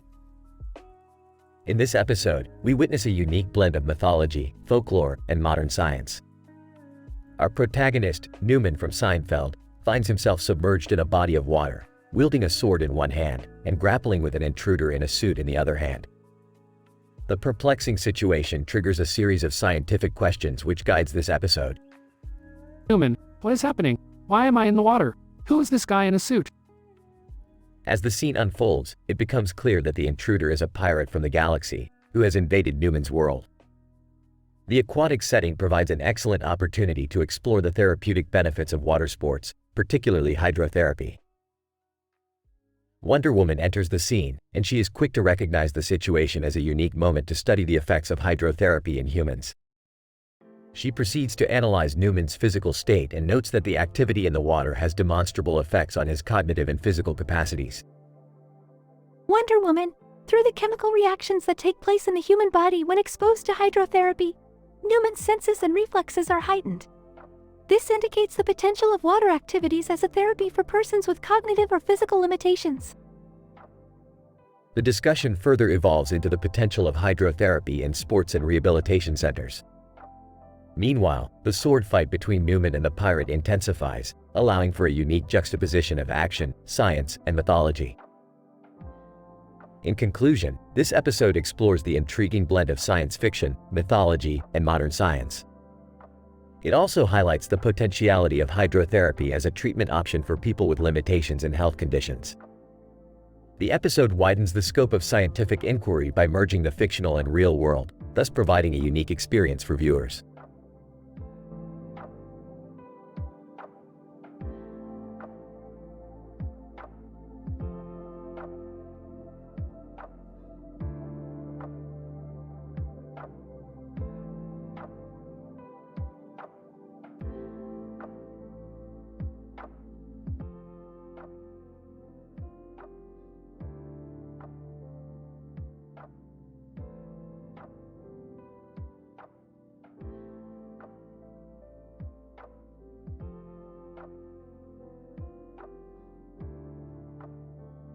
Title: The Scientific Absurdity of Owlbear Capture and D&D.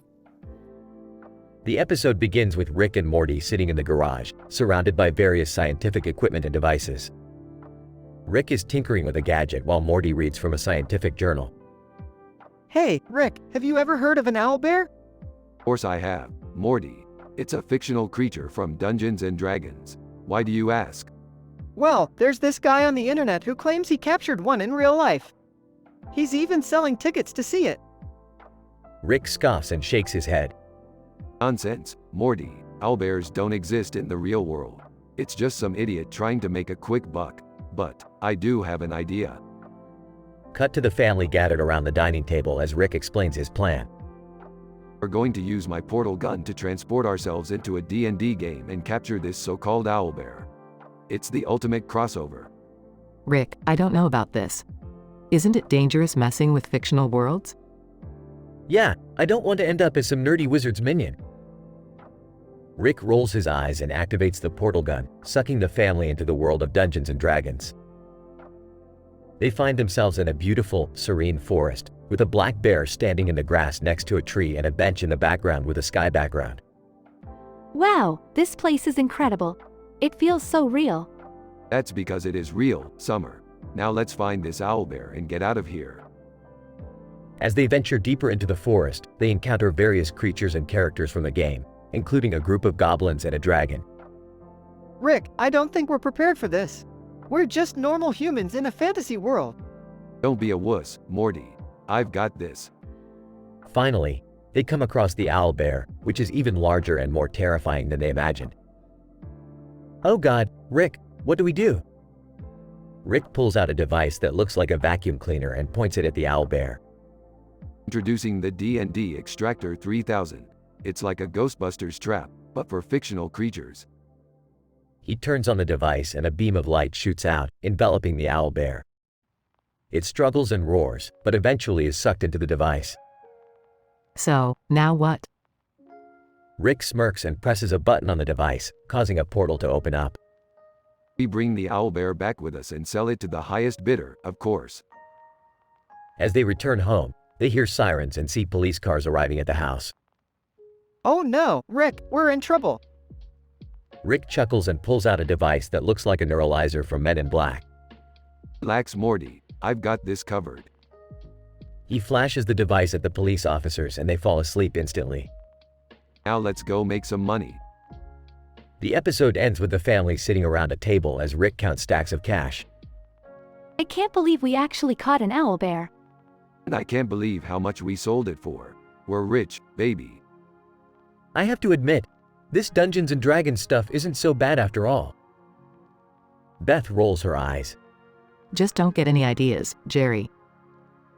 The camera pans out to reveal the masked person playing Dungeons and Dragons, capturing an owlbear. The person takes off their mask, revealing that it's the dragon they encountered in the game, who chuckles sinisterly. Dragon, silly humans, never mess with the magical realm. The end.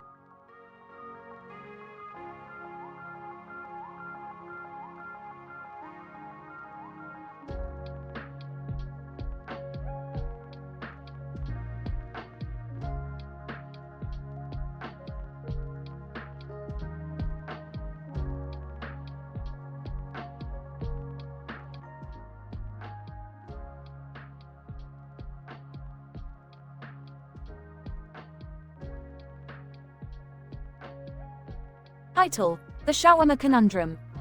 Synopsis: Rick and Morty stumble upon a peculiar shawarma joint that turns out to have some unexpected consequences. Act 1. Morty, we have to get to the bottom of this. This shawarma is not of this world. What do you mean, Rick? I mean, Morty, that this shawarma is made with an element that doesn't exist on this planet. We have to find out where it's coming from. Act 2. Rick, I think I found something. This shawarma joint is owned by a Tamil scientist who works with iron isotopes. Interesting. Let's pay him a visit. Tamil scientist, welcome, welcome. What brings you to my humble establishment? Cut the small talk. We know you're using a rare element in your shawarma. What is it and where did you get it? Tamil scientist. You are very perceptive. It's an element I discovered in the Andromeda galaxy. It has some unique properties that made it perfect for cooking. Act 3. Rick, I don't feel so good. My body is all slinky. Holy sh*T, Morty. That's not good. Tamil, give us the antidote. Tamil scientist, I'm sorry, but I don't have one. I didn't think anyone would actually try my shawarma. Great, just great. Alright, Morty, we have to figure this out on our own. Let's start by analyzing this slinky residue. Act 4. Rick, I think I found something. The slinky particles are mixing with the iron isotopes and altering our DNA. That's it. We can reverse the process by adding Dalmatian DNA. Quick, hand me that phone. Act 5. Hello, Jerry? Yeah, I need you to bring us a Dalmatian. Yeah, just one will do. Thanks. Rick, how is a Dalmatian going to help us? Trust me, Morty, I'm a scientist. Hey guys, I brought the Dalmatian. What's going on? Just hold still, Jerry. This might hurt a bit. Act 6.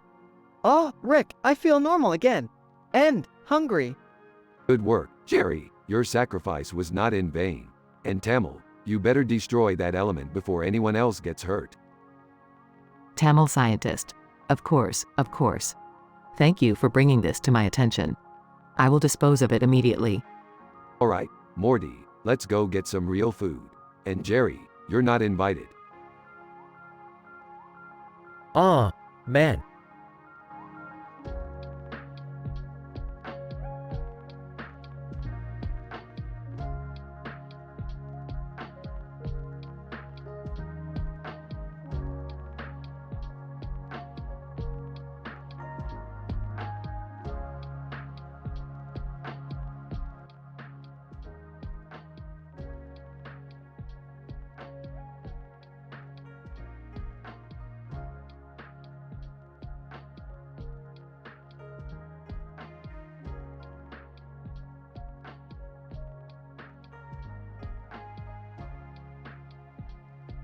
Title: The Quantum Quandary, a Rick and Morty adventure. Synopsis: In this multi-dimensional episode, Rick and Morty venture into the world of quantum mechanics, where they encounter Sydney Sweeney, adorned in a green shirt and black jacket, sporting a necklace and earrings. As she panics over a photon paramour, Rick and Morty must navigate through a series of quantum phenomena and a plethora of jokes to save the day. Scene 1: The Wandering Wave Function. Morty, buckle up for a bumpy ride. We're entering the unpredictable world of quantum mechanics. What does that even mean? Just a bunch of particles and waves and whatnot. Don't worry about it. Sydney Sweeney. Oh, thank goodness you're here. My photon paramour is lost in the sea of probability waves. Scene 2: The Entangled Earrings. Whoa, Rick, what's happening to our bodies? We're experiencing quantum entanglement, Morty. You're now connected to those funky earrings on Sydney's neck. Sydney Sweeney. Hey, stop stretching out my earrings, guys. Scene 3, the uncertainty principle. How do we find the photon paramour in all of this uncertainty? Well, Morty, according to the Heisenberg uncertainty principle, the more we know about its position, the less we know about its momentum. So let's just take a wild guess. Sydney Sweeney, you can't just guess. That's not scientific. Scene 4, the Schrodinger's cat joke. Rick, this is getting ridiculous. We've been searching forever and still haven't found the photon paramour. Listen, Morty, have you ever heard of Schrodinger's cat? It's a thought experiment where a cat is both alive and dead until observed. So, maybe we haven't found the photon paramour because he's both here and not here. Sydney Sweeney, that's not how it works, Rick. You can't just apply a paradox to solve a problem. Whatever, let's just keep looking. Scene 5, the quantum superposition. Rick, look! The photon paramour is in a state of quantum superposition. I know, Morty, it's simultaneously here and there. Sydney Sweeney, chaos theory at its finest. You know what, Sydney, let's take a break from all this scientific mumbo-jumbo and enjoy a good old-fashioned joke. Scene 6, the punchline. Okay, I'm ready for it. Why did the photon paramour break up with the electron? Sydney Sweeney, why? Because he found out she was negative. All laughter. Scene 7, the resolved state. Okay, I think we've tortured the audience with enough quantum jokes. We should probably help Sydney find the photon paramour now. Right you are, Morty. Hold on, I'm just going to collapse the wave function and see where he is. Sydney, wait, what does that mean? Don't worry about it, we found him. He was in the state of definite position all along. Scene 8, the goodbye. Sydney, thank you so much for your help, Rick and Morty. I don't know what I would have done without you. No problem, Sydney. We're always happy to help out a damsel in distress. Speak for yourself, Morty. I just did it for the science. Sydney, well, either way, I'm grateful. I couldn't have found my photon paramour without you. Yeah, just don't go losing him again. All laughter. End credits.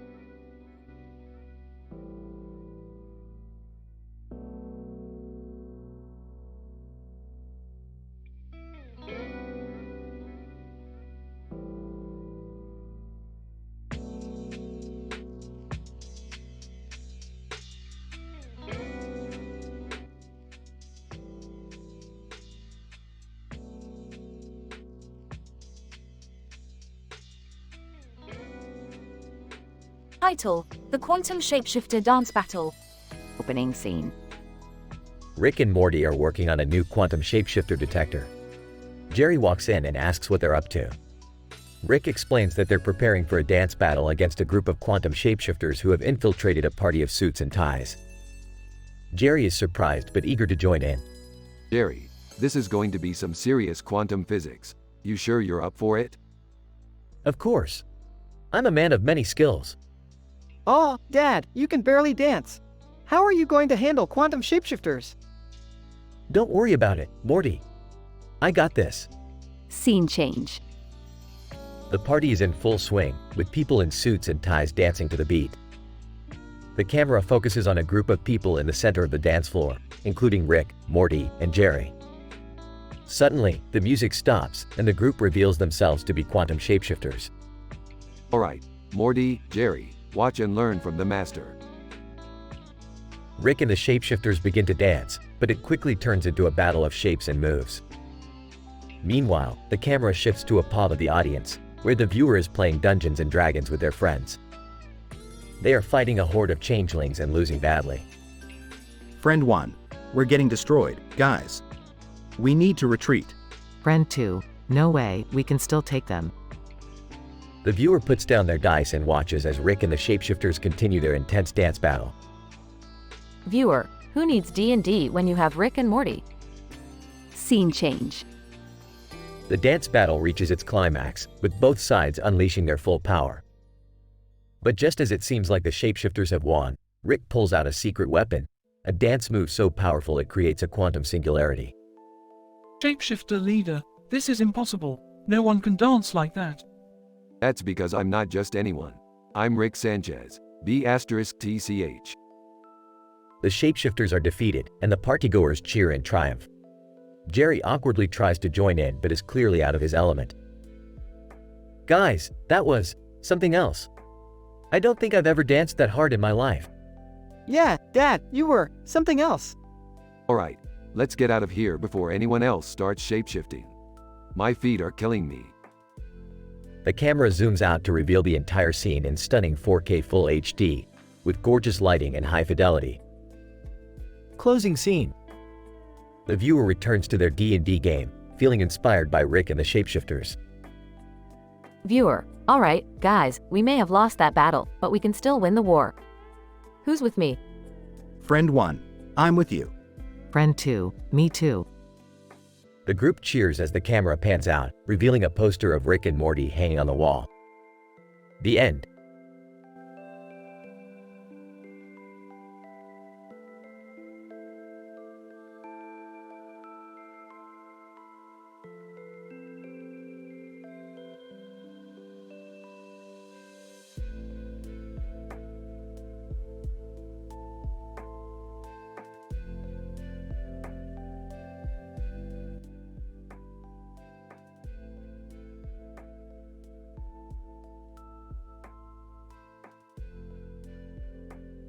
Title: The Schrodinger's Joke. Opening scene. Rick and Morty are in the garage, rummaging through Rick's latest invention. Morty, I've just invented a quantum joke amplifier. It can transform any joke into a super hilarious one by quantumly entangling it with a black hole. Confused. Oh, okay. But why would you need that? Oh Morty, I thought even you would know that the funniest jokes are the ones that are both funny and not funny at the same time. Winks. Cut to the living room, where Jerry is watching TV and Beth is reading a book. Laughs at a joke on TV. Oh man, that's hilarious. Suddenly, the quantum joke amplifier starts beeping and flashing. Rick enters the room holding the amplifier. Jerry, Morty and I need your help to test out my latest invention. Uninterested. Fine. What do I have to do? The scene transitions to the trio standing in front of a mirror in the garage. Jerry, tell us a joke. Clears throat. Why don't scientists trust atoms? Because they make up everything. Morty stifles a giggle and Rick activates the quantum joke amplifier. Cut to a shot of the neighborhood. Suddenly, all the houses and buildings start shaking violently. People are running out of their homes in a panic. Cut back to the garage. Hey, what's going on? It worked. The joke was so funny and not funny at the same time that it caused a quantum disturbance in the space-time continuum. Cut to a laboratory, where a group of scientists are analyzing the quantum disturbance. Scientist 1, this is unprecedented. The entire universe is in a state of quantum superposition. Scientist 2. The only explanation is that a joke so funny and not funny at the same time caused a Schrodinger's joke paradox. Cut to a shot of Rick, Morty, and Jerry walking through a surreal and warped universe filled with absurdity and non-sequiturs. Panicking. Rick, how do we fix this? Calmly. Simple. We just need to neutralize the quantum joke by finding an even funnier joke that isn't funny at the same time. Cut back to the laboratory. Scientist 1. Wait, I think we found something. The universe seems to be settling down. Scientist 2. It looks like someone told a joke that was even more funny and not funny at the same time. Cut back to Rick, Morty, and Jerry in the garage. Excitedly, I got it. Why did the chicken cross the road? To get to the other side. The quantum joke amplifier beeps and flashes again. Impressed. Morty, you've done it. Your joke was so funny and not funny at the same time that it neutralized the Schrodinger's joke paradox. Closing shot. The trio high-fives and the camera zooms out to show the universe returning to normal.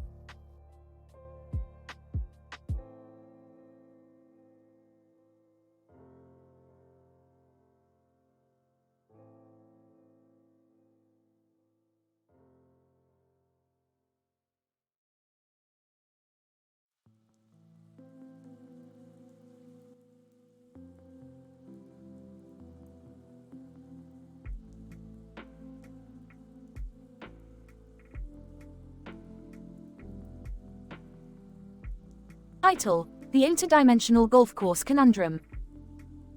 The episode begins with Rick and Morty traveling through various dimensions in search of the perfect interdimensional golf course.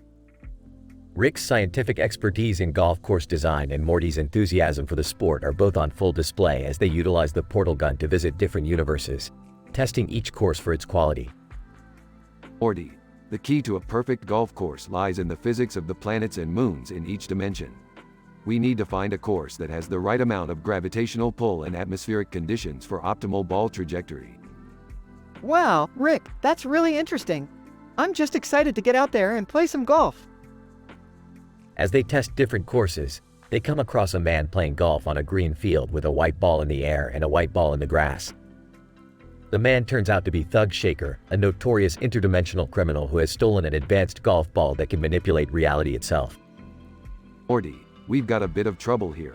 That golf ball Thug Shaker has could cause all sorts of reality warping havoc. Oh geez, Rick, what are we gonna do? Don't worry, Morty, I've got a plan.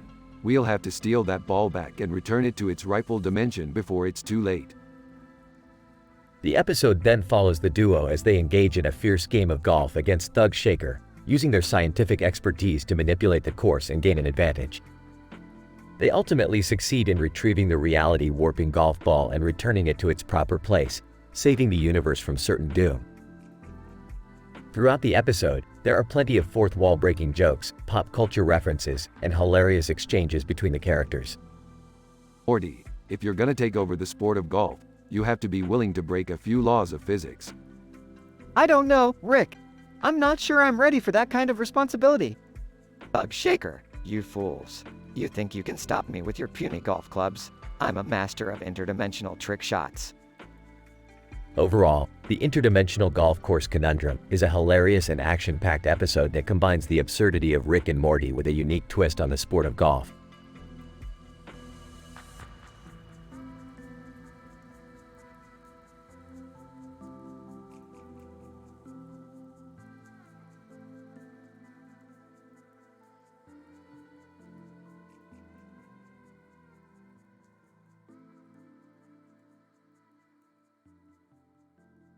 Title: The Quantum Bow Tie Paradox. Opening shot shows a blue background with a cartoon character wearing a bow tie and a name tag.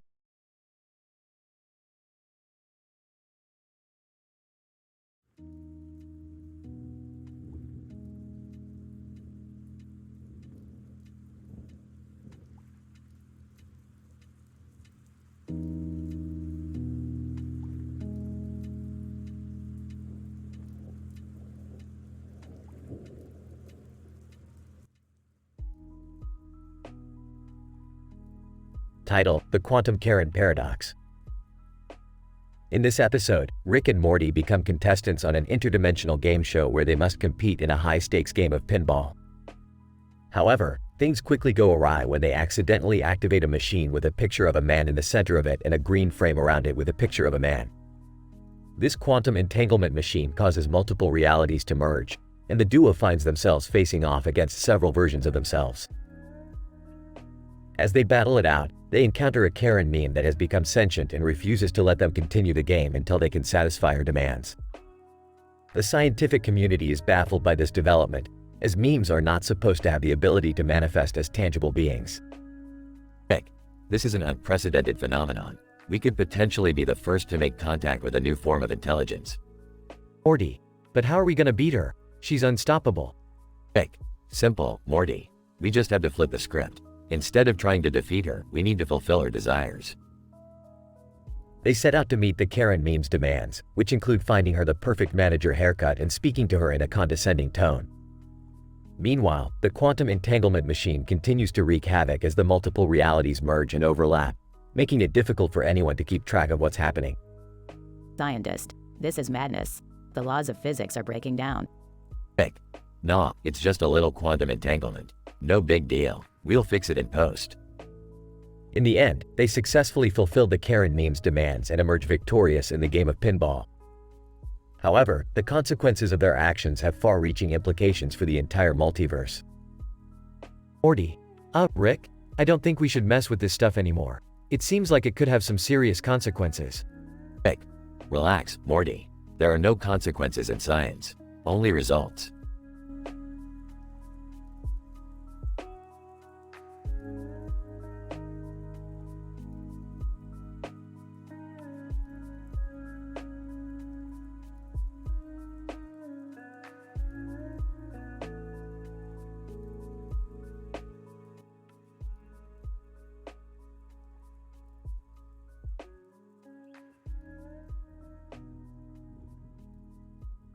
Title: The Quantum Entanglement of Mr. Ass. Synopsis: Rick has stumbled upon a strange phenomenon involving the quantum entanglement of a man named Mr. Ass. As he investigates, Rick discovers that Mr. Ass is actually a portal to another dimension and the source of endless comedic material. Act 1. Morty, I've discovered something truly mind-bending. This man, Mr. Ass, is the key to unlocking the secrets of the universe. What? Mr. Ass? That's ridiculous. Rick, I'm not sure that's appropriate dinner conversation. Nonsense, Beth. This is science we're talking about. Now pass the butter. Act 2. I'm not sure about this, Rick. It all seems a bit butt-centric. Jerry, you wouldn't know science if it smacked you in the... Mr. Ass, farts. Ew, gross. That's it. Mr. Ass is emitting quantum particles every time he farts. We need to study this further. Act 3. I don't know, Rick. This seems dangerous. Nonsense, Morty. What's the worst that could happen? Mr. Ass, farts. Entire family gets sucked into a portal. Act 4. Well, we're here. This must be the other side of Mr. Ass. This is disgusting. I can't believe we're exploring this man's. Mr. Ass, farts. Ah. Act 5. Is that a giant butt monster? Yes, Morty. Looks like Mr. Ass has been eating too many beans. This is insane. I can't deal with this. Actually, Dad, I think we've all learned something. That sometimes the most ridiculous things can lead to groundbreaking discoveries. That's my girl. Now let's go catch that giant butt monster. Final scene. The family successfully defeats the giant butt monster and returns home through Mr. Ass. As they sit down to dinner, Rick raises a toast. The science, the universe, and Mr. Ass. May we never stop exploring the mysteries of the universe. The family clinks their glasses and Morty looks at the camera and shakes his head in disbelief.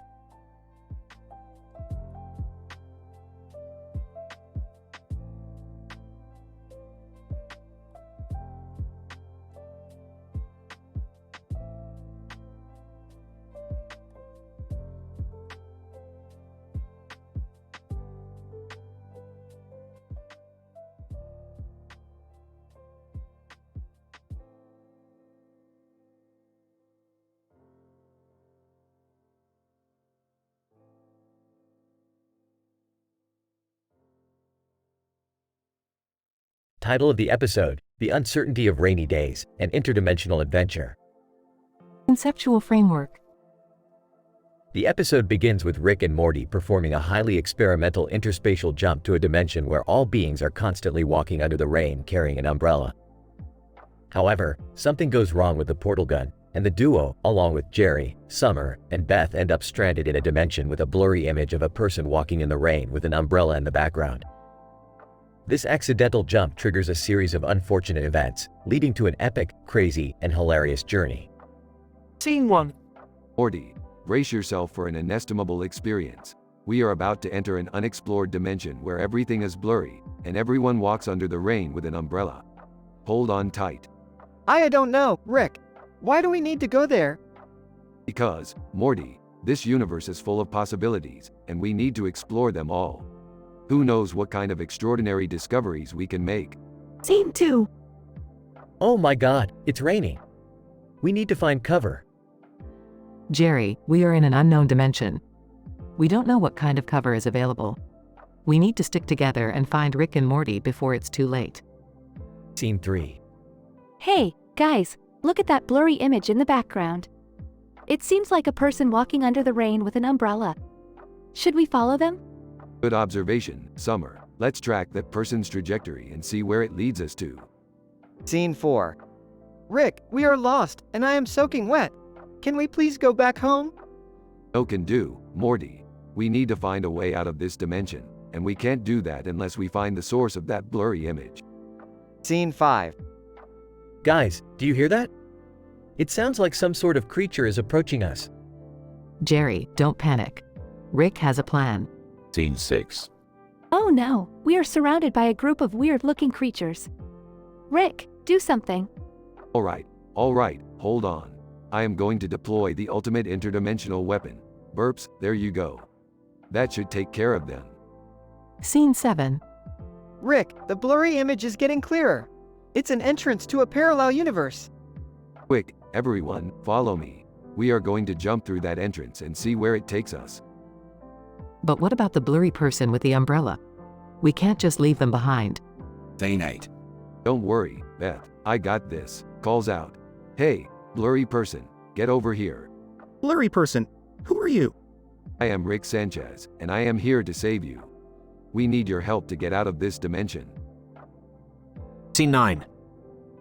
The group jumps through the entrance and land in a parallel universe where everything is turned upside down. Why are we upside down? And why am I a potato? Welcome to the upside down dimension, kids. Let's explore. Scene 10. The episode ends with the group finally finding their way back home, but not without experiencing a series of surreal and mind-bending adventures in the process. Rick and Morty look back at their journey as a success, while the rest of the family are just relieved to be back home safe and sound. Another successful scientific expedition. Morty, you did good. Phew, I am glad that's over. I don't think my fragile teenage mind can handle any more of this. Can we please go back to watching TV now? Not until we dry off and get some rest.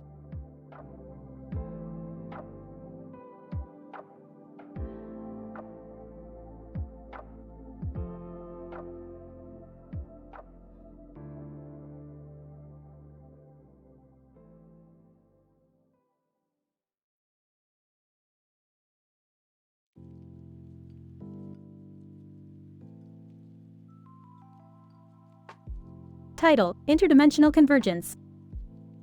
In this episode, the storyline delves into the interdimensional convergence between a sci-fi reality and the alternate reality of small intestine, Mastiff, and Beth's parallel lives.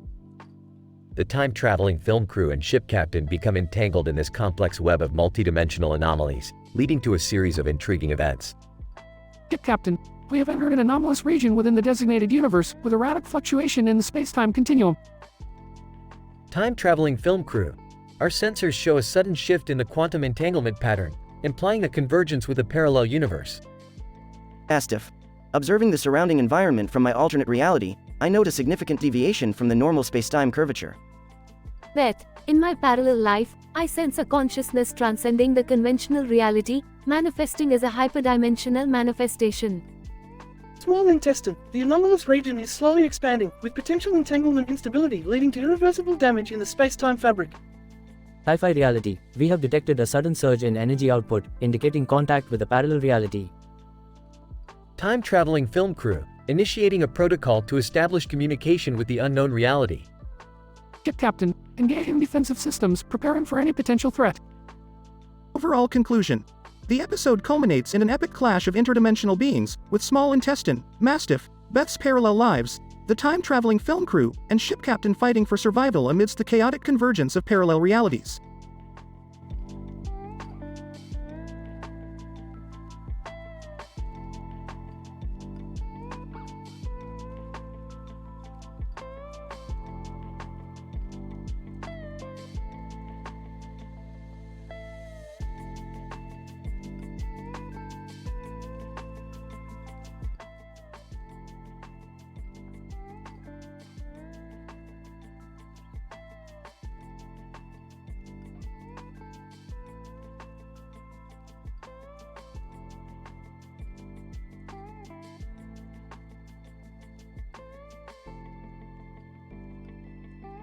Title: Galactic Guitar Gossip.